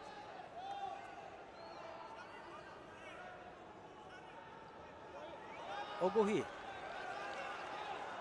барои Shohruxxon Baxtiyorov нишон дода мешавад ба хотири яктарафа доштанд.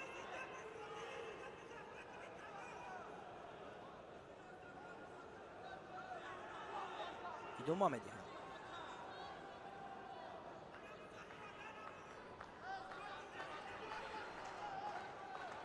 کوششی نوبتی و چی پرتفته از جانبی شاهروخان بختیارو حالا که بیرونه رو ببینید که چگونه اجرا کرد پهلوانی ازبکستانی و همین طور بختیارو پیروزی رو به دست می‌آورد در مقابل شریف نظری و برنده نشانی طلا می‌شود. بسیار هم خوب استفاده کرد که بیرونه رو و پیروزی نصیبش گردید.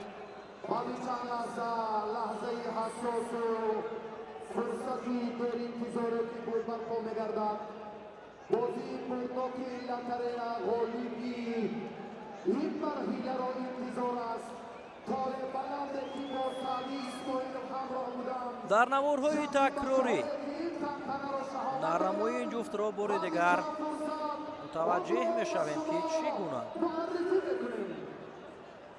بختیارو حالا که بیرونه رو عالی استفاده کرد و برنده نشان طلای سنگین وزنها در هفتمین جام رئیس شهر دوشنبه باید به گشتینگیری گردید.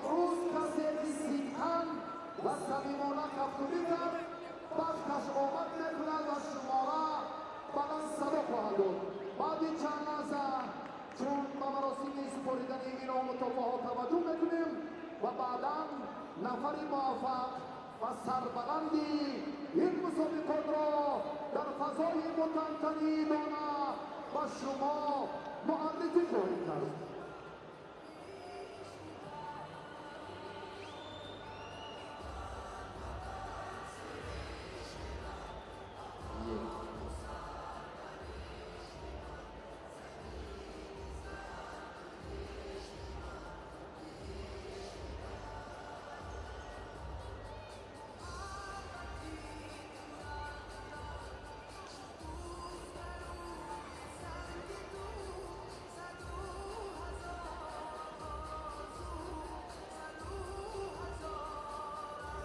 تماشابینان گرامی اینجا گزارش ما هم از جریان هفتمین جام رئیس شهر دوشنبه و به گشتینگیری به انجام میرسد. با شما بودم من سوربان امان‌الله. خیر، تنصیحت و پیروز باشید.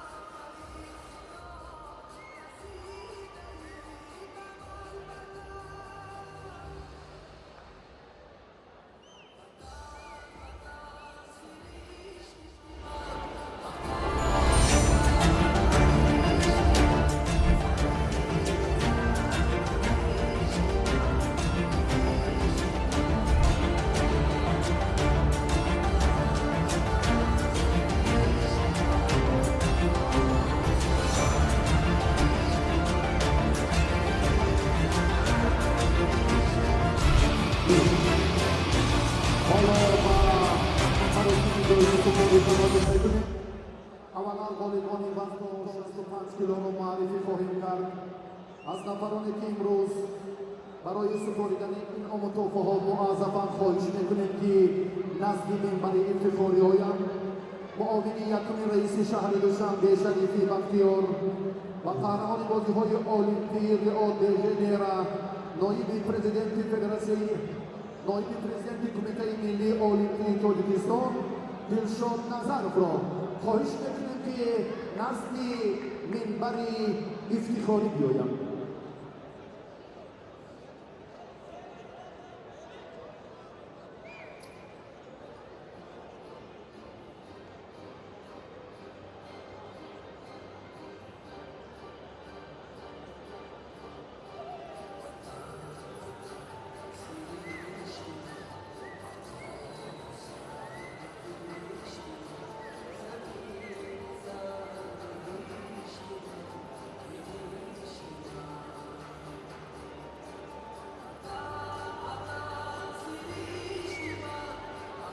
Ladies and gentlemen, please take your seats.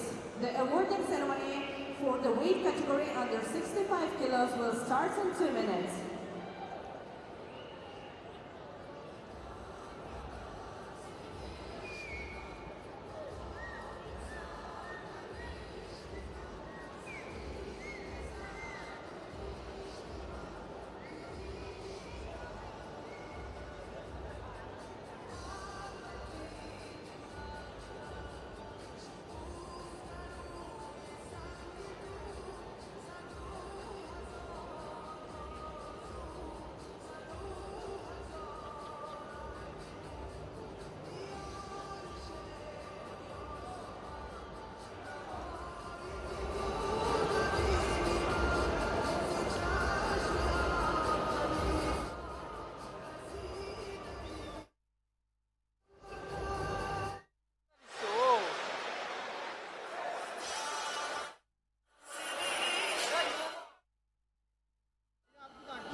ба маълумоти ҳамаи шумо мерасонем ки баъд аз маросими ҷоизасубори бозии бурноки лотарея баргузор мегардад ва ҳоло аз Шарифи Бахтиёр муовини якуми раиси шаҳри Душанбе ва Дилшод Назаров ноиби президенти Кумитаи миллии олимпӣ хоҳиш мекунем ки назди минбари ифтихорӣ биёяд.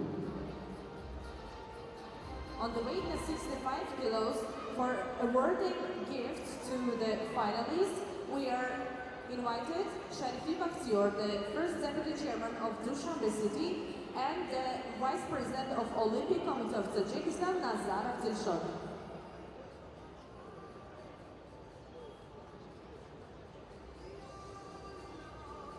аввалан меҳмонони фахриро минбари ифтихорӣ даъват мекунем.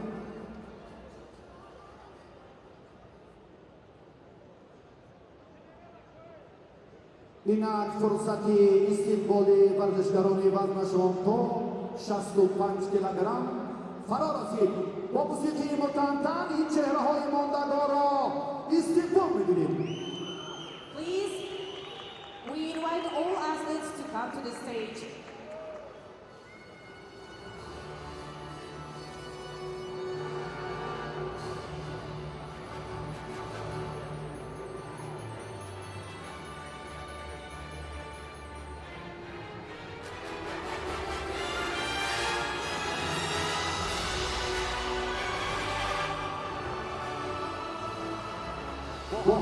Tarkisi Sabqa, Dilshod Buriyov va Artyom Shturbabin har du namoyandagoni кишвари ҳамҷавори Ӯзбекистон барандагони медалҳои биринҷӣ муаррифӣ шуданд.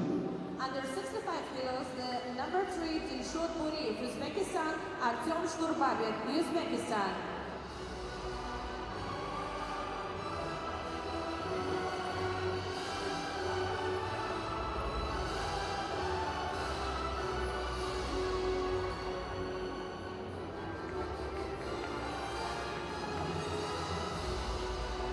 узви мунтахаби гӯштингирии Тоҷикистон Сарвар Абдушукуров барандаи медали нуқра гашт.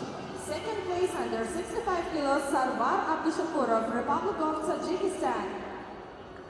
ва ғолиби ин вазн яке аз чеҳраҳои мондагори варзиши кишвар Ёсин Бобокалонов.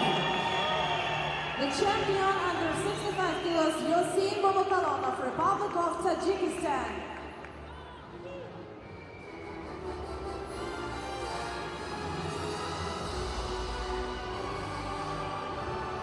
ҳамчунин ба варзишгарон диплом ва мукофотҳои пулӣ тақдим мегардад. барандагони медалҳои биринҷӣ соҳиби $2,500 мегарданд. And we should know that in this championship, the third place got the cash prize $2,500. мақоми дуввуми ифтихорӣ ба гирифтани $5,000 амрикоӣ шарафёб мешавад. The second place has the cash prize $5,000. ва ғолиби вазн сазовори $10,000 мешавад. And the finalist got $10,000. акнун ба шарофати музаффарияти варзишгари ояндадори меҳан Ёсин Бобокалонов суруди миллии ҷумҳурии Тоҷикистон салом медиҳад. In honor of the champion, sounds the national anthem of Tajikistan.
سپاسو تشکر اکنون مهمانان فخری با ورزشکاران موفق وزن 65 کیلوگرم عکس برداری چون صحافات خاطرمی انجام می‌دهند.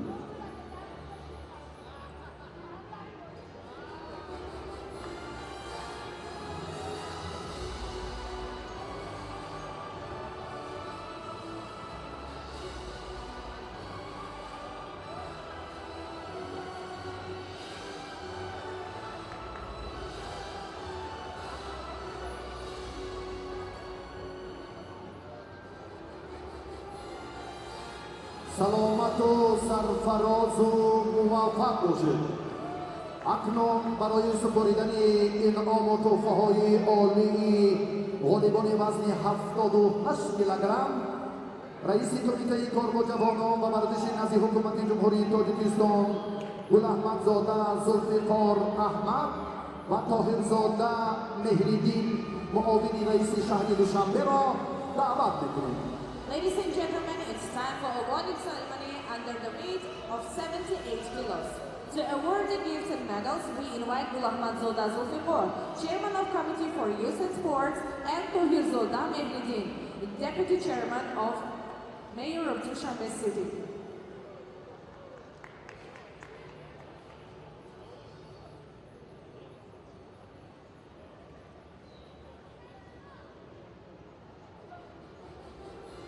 در به دست آوردن مقام‌های افتخاری وزن 78 کیلوگرم قایم شکرانوف، عدیل احمدگلی از قزاقستان، امید اساموف از ازبکستان و محمد شریف نجمیدینوف از تاجیکستان شرفیاب گردیدند که حالا بعد چند فرصت این چهره‌های موفق وزن نامبرده را استقبال می‌کنیم.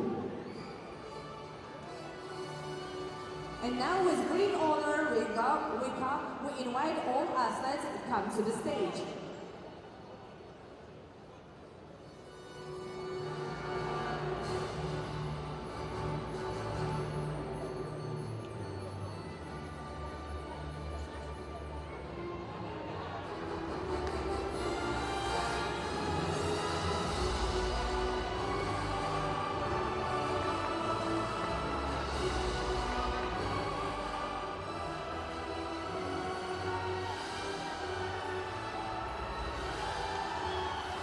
روزنامه افتخاری و ورزشکار از تاجیکستان قایم شکرانوف و احمدگلی عدیلت از قزاقستان نصیب گردید. The third place under weight 78 kilos, Qaim Shukronov, Tajikistan, Ahmed Gali Adilet from Kazakhstan.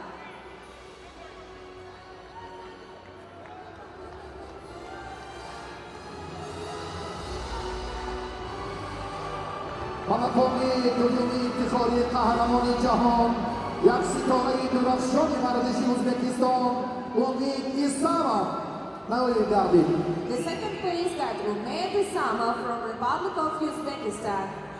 غالب این وزن قهرمان جهان در میان جوانان در رشته سامبو محمد شریف نجمیدینوف. And the champion under 78 kilos, Mohammad Sharif Najmiddinov, Republic of Tajikistan. همچنین به ورزشکاران موفق زینه سیوم دیپلم و به مبلغ $2500 مکافات پولی تقدیم می‌گردد. And the cash prize for third place in this weight category, $2,500. برنده مقام دوم صاحب $5000. The second place on this weight category got $5,000. غالبی وزن 78 کیلوگرم صاحب $10,000 امریکایی می‌گردد به شرافت پیروزی ستاره نمایان ورزش کشور محمد شریف نجمیدینوف. And the champion got $10,000. Congratulations. حالا سرود ملی جمهوری تاجیکستان برای غلبه این فرزند برآمد تاجیک дар ин маҷмуаи бошукӯҳ садо медиҳад. Sounds the anthem of the Republic of Tajikistan.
саломату муваффақ бошед ва фурсати аксбардорӣ барои хотираи фардои ҷавонони муваффақ.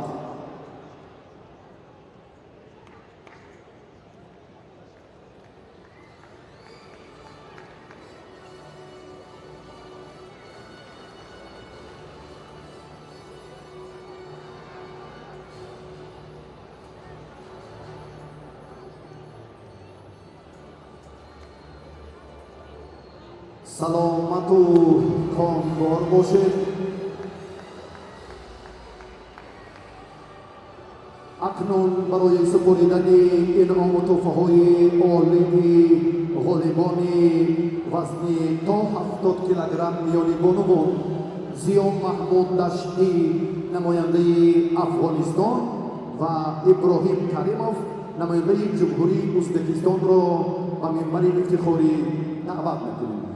Ladies and gentlemen, we'll start the awarding ceremony under the 78 kilos among women. To present the medals and diplomas, we invite Zio Mahmoud Ashti, representative from Afghanistan, Karimov Ibrahim, representative from Uzbekistan.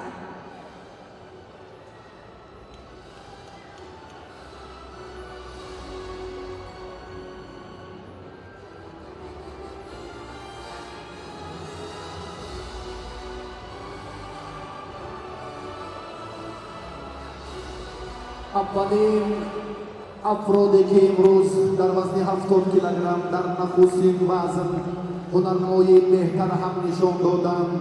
اینها نمایندگان کشورهای دیگرند و مایه افتخار است که حالا صفی موفق‌ها در همین وزن بانوان خیلی ارزنده و نمایانند. با کمال صمیمیت و احترام خاص آنها را میتوانیم که اینجا بار دیگر معرفی نماییم.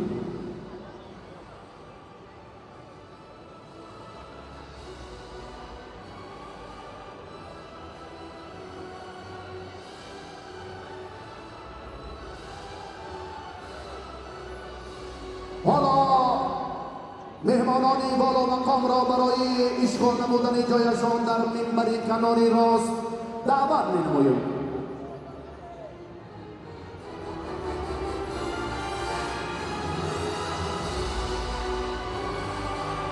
فرصتی استقبال گلدختران موفق وزن 70 کیلوگرم. Now it's time to welcome these brave women to the stage.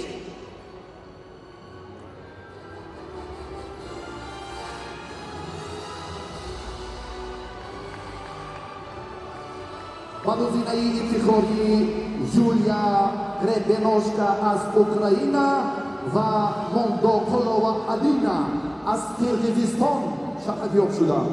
In this weight category, the third place got Yulia Gribenoshka from Ukraine and Moldokulova Alina from Kyrgyzstan.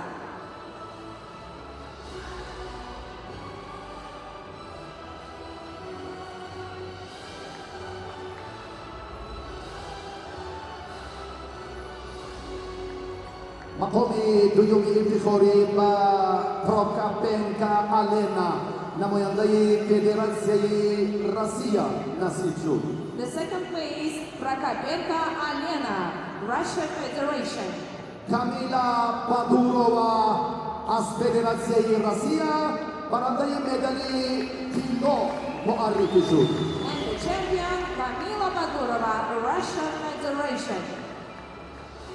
نماینده فدراسیون کشتیگیری افغانستان حالا به ورزشکاران موفق این انعام‌های ارزنده و دیپلم‌ها را تقدیم می‌نمایم. And now the representative from Afghanistan is presenting for all athletes diplomas and cash prizes.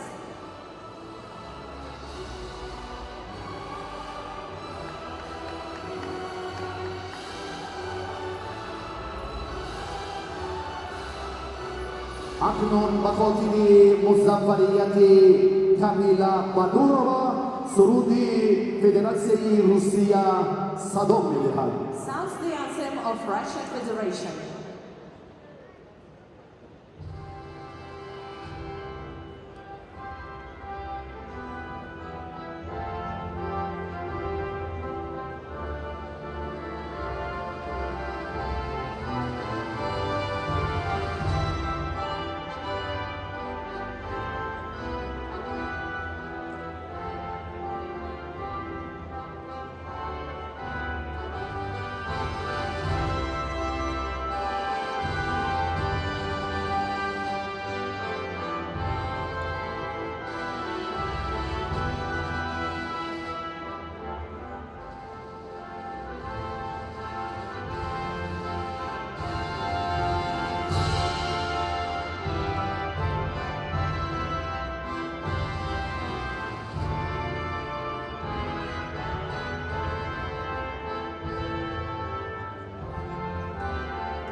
مهمانان ارجمند را بار دیگر به تاجیکستان خیر مقدم میگوییم و لحظه خاطره‌های نیک.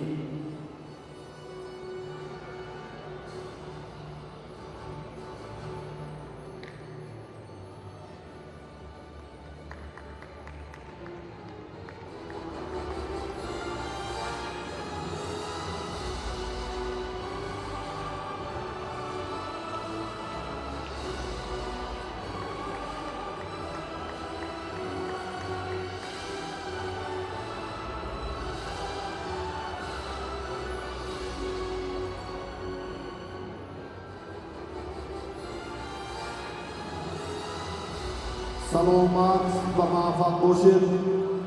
حالا مراسم جایزه سپاری بهترین ها را در وزن های دیگر هم ادامه میدهیم. در وزن 86 کیلوگرم چهره های ماندگار آماده هستند و فقیرزاده رستم معاون رئیس شهر دوشنبه و سلامزاده رحمیدین همچنین معاون رئیس شهر دوشنبه را به منبر افتخاری دعوت میکنیم. Ladies and gentlemen, we start the awarding ceremony for 86 kilos. And to present the diplomas and the medals, we invite Fakirzoda Rustam, Deputy Mayor of Dushanbe City, Salamzoda Rahmidin, Deputy Mayor of Dushanbe City. اکنون با موسیقی متمکن و لحظه جاذب و خاطرمون ورزشکاران موفقی وزن 86 کیلوگرم را استقبال می‌کنیم. And we warmly welcome all these champions to the stage.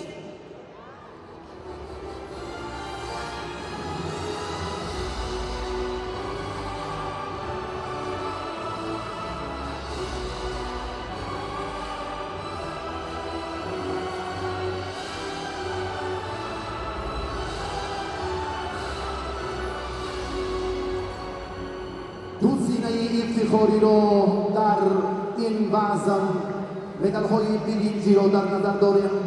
پهلوانان تاجیکستان صاحب گردیدن رحمت الله بیگ فرهادوف و یعقوب جان نظیرов، نماینده فدراسیون روسیه یعقوب جان نظیرov و رحمت الله بیگ فرهادوف ورزشکاری تاجیکستان صاحب زینه سیومی افتخاری شدند.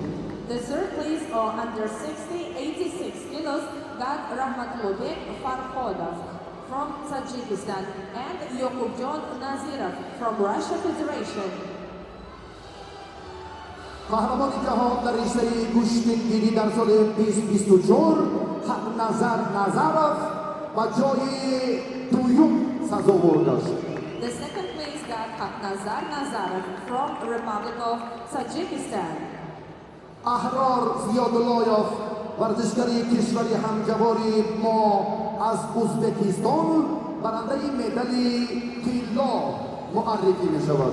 And the champion under 86 kilos, Ahror Ziyadullayev, Republic of Uzbekistan.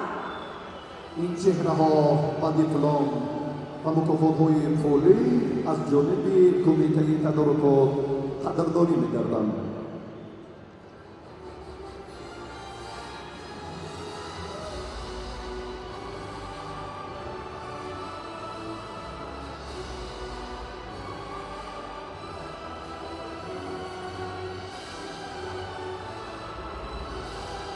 اکنون برای پیروزی و در سفره اول ظفر قرار داشتن ورزشکاری ازبکستان سرود ملی جمهوری ازبکستان صدا می‌دهد. In honor of the champion, sounds the national anthem from the Republic of Uzbekistan.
سلامت و موفق باشید. با مهمانان ارجمند غالب و جایزه دارای وزن 86 کیلوگرم عکس برداری میکنیم.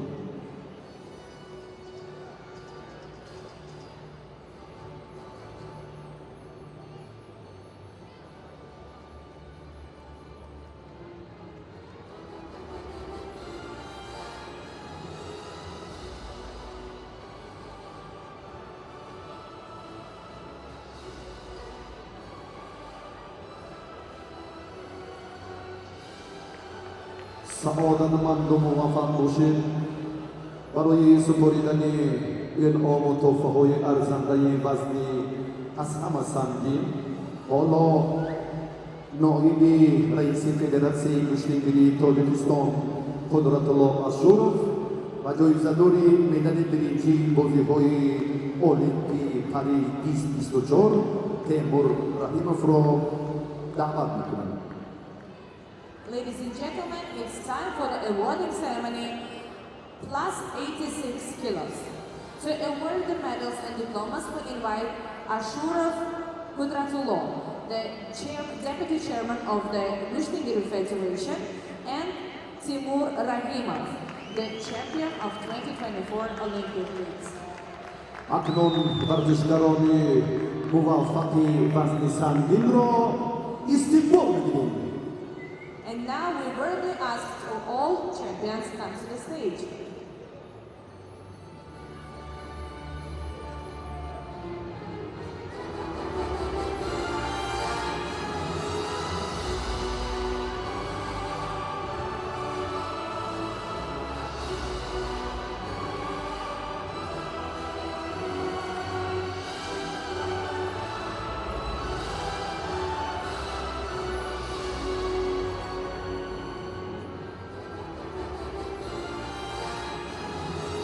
با دریافت مدال‌های برنجی این وزن سنگین دو ورزشکار شهرتیار مراد آلتیبایوف از جمهوری ازبکستان و حسین خالمرزایف از فدراسیون روسیه شرفیاب گردیدند.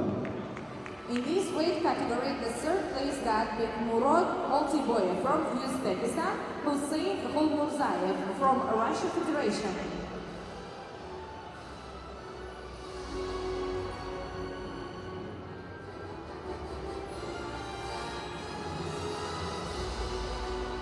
جای دوم افتخاری و پهلوان شناخته تاجیکستان شریف جان نظریوف سزاوار است. The second place got Sharif John Nazriyev from Republic of Tajikistan.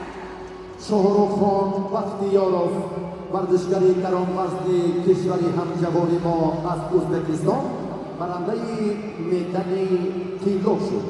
And the champion of this weight category, Shahrukh John Nazriyev. Shahrukh Khan Bakhtiyarov from Republic of Uzbekistan.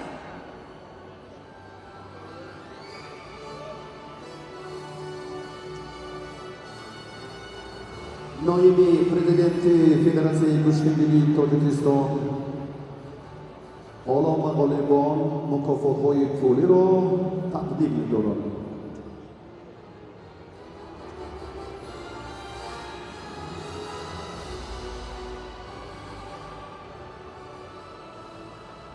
با شرافت پیروزی ورزشگر جمهوری ازبکستان بار دیگر سرود ملی کشور همجوار ما صدا می‌دهد. In honor of the champion, sounds the national anthem from the Republic of Uzbekistan.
سلامت و سرفراز باشد. یک بار دیگر تشریف شما مهمانان ارجمند و دوستان گرامی قدر را و این عید محتشم خیر مقدم می‌گوییم.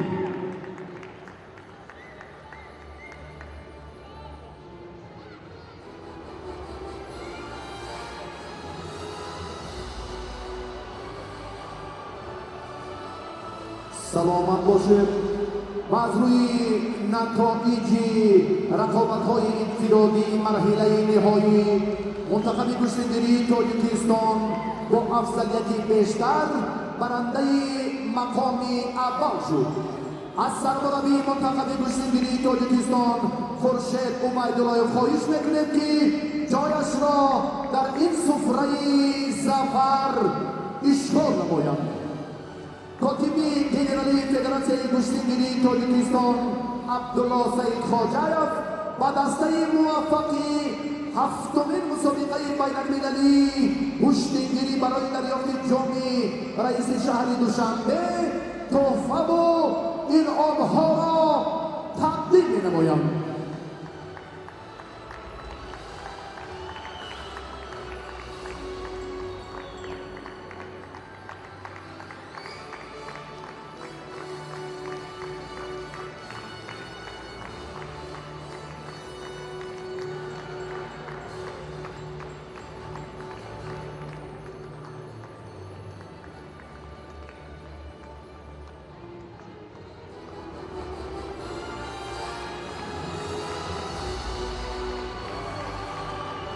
تشکر، سپاس برای زحمت‌ها، سپاس برای صمیمیت و آمادگی منتخب گوشتنگری تاجیکستان.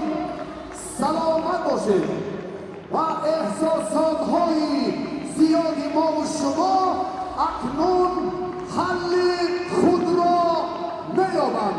از شاهرخ بختیارov غالبی فضلی از همه سنگین پهلوان ازبکستانی خواهش میکنیم که نزد ما بیاید. علی داد شاهرخ بختیارov. قدرتالله آشوروف رئیس کمیسیه بازی بردناک لاتاریا. کاتبی گنرالی فدراسیون گوشتنگری تاجیکستان عبدالله سعید خواجایف اعضای فعال کمیسیه بازی بردناک لاتاریا.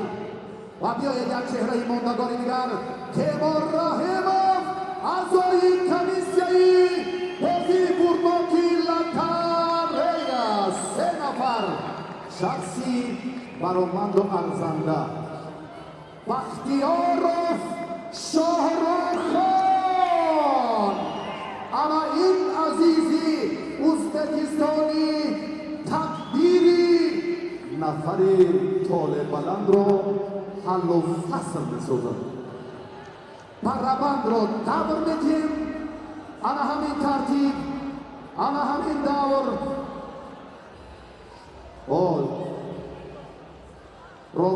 اعضای کمیسیه هر فرصت هر لحظه ها آستیناش بردن. مبادا. خب از همین یک بلیت انتخاب کرده میگیرید از همون جهان. خب از تک دیگه.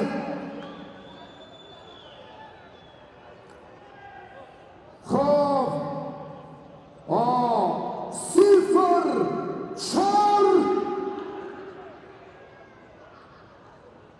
0-4-11.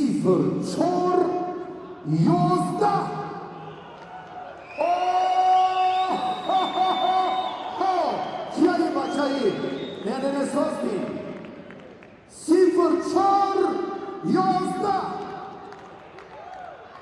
یک لک درم شما هم 12 رایز فرق نمیکنید. یک بار دیگر 0-4-11 0-4-11 او на английском 0-4-1-1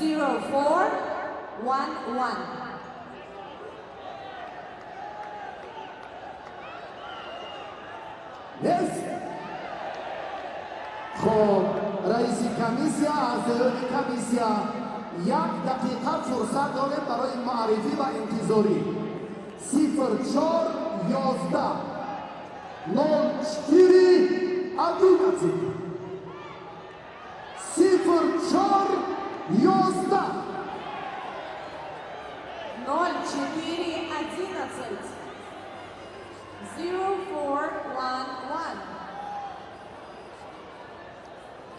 وقتا به نظر گیرید 1 دقیقه گذاشت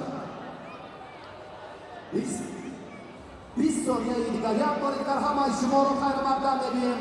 مقامات اجرایی حاکمیت دولتی شهر دوشنبه فدراسیون کشتیگیری مملکت این تنه را شهامت بزرگ کشتیگیری را برای ما و شما برپا کردند. واقعا هم امروز عید محتشم کشتیگیری بود. همه با چهره‌های باز، صمیمیت، کف‌کوبی و خودی بچه‌های ارجمندی همان کلوب دوستدارانی فوتبال و همان چهره ارزنده اسماعیل و سعدی جان انا همین منبری روز عرض تشکر می‌کنیم و بچه‌های قسمتی شب هم برای خیلی مخلصی صمیمانه‌شان هم عرض سپاس و تشکر می‌کنیم. این بکار شده است که شاروخان اینا بکار کرده در آنی داشت شاروخان یک باری در آزیست یک باری در استیدار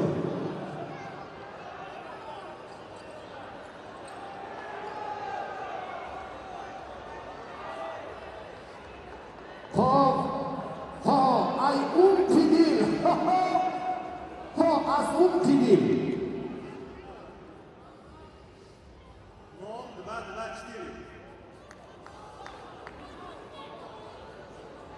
خب 0-2-24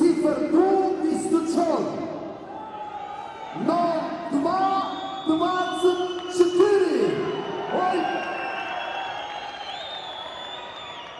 با هیجان داده نشه انا لسنیک زهار آستا فرو یک بار دیگر درست‌تر بینا 0-2-24 هست اولی رها گم کرده رها نشون است خیلی بیال امرد نکن 0-2-24 رحمتی کلام بختیار رو برای موفقیتت مبارک برای تشریفت تشکر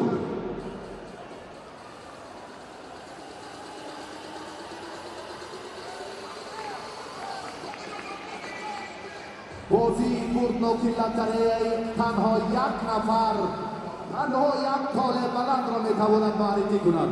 ارزش این تحفه عالی که از جانب رئیس شهر دوشنبه محترم رستمی امامعلی تأسیس یافته است 135,000 سامانی را تشکیل میدهد.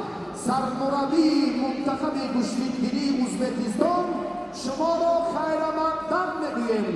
خوشگلیکسیز عزیز مهمان نر بسیار خوش آمدید کمی باشای خوشبخت 0-2-24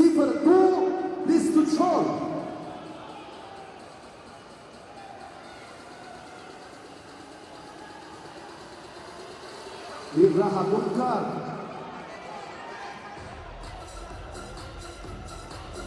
داوریدم سرش تو حکوم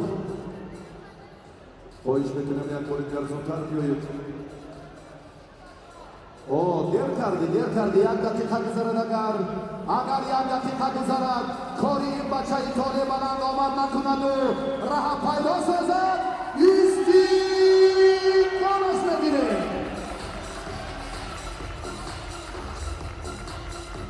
خب از رئیس کمیسیا اعضایان کمیسیا خواهش میکنیم که یک بار دیگر توجه کنم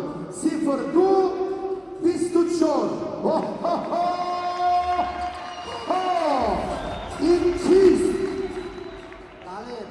клуб. Ходжаев Далер клуб. Далер Ходжаев аз киҷои клуб? Ай Совхози Назар. махсус барои гӯштин омаде ё барои бозии Истиқлолу Равшан? Истиқлолу Равшан ҳам ҳамҷо параллел бозӣ дошта, медонӣ?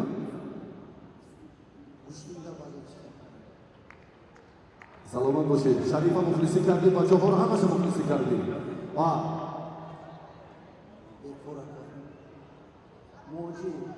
саломат бошед, ташаккури зиёд.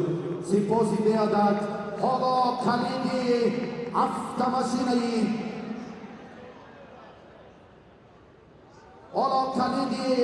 автомашинаи сабукрав электрон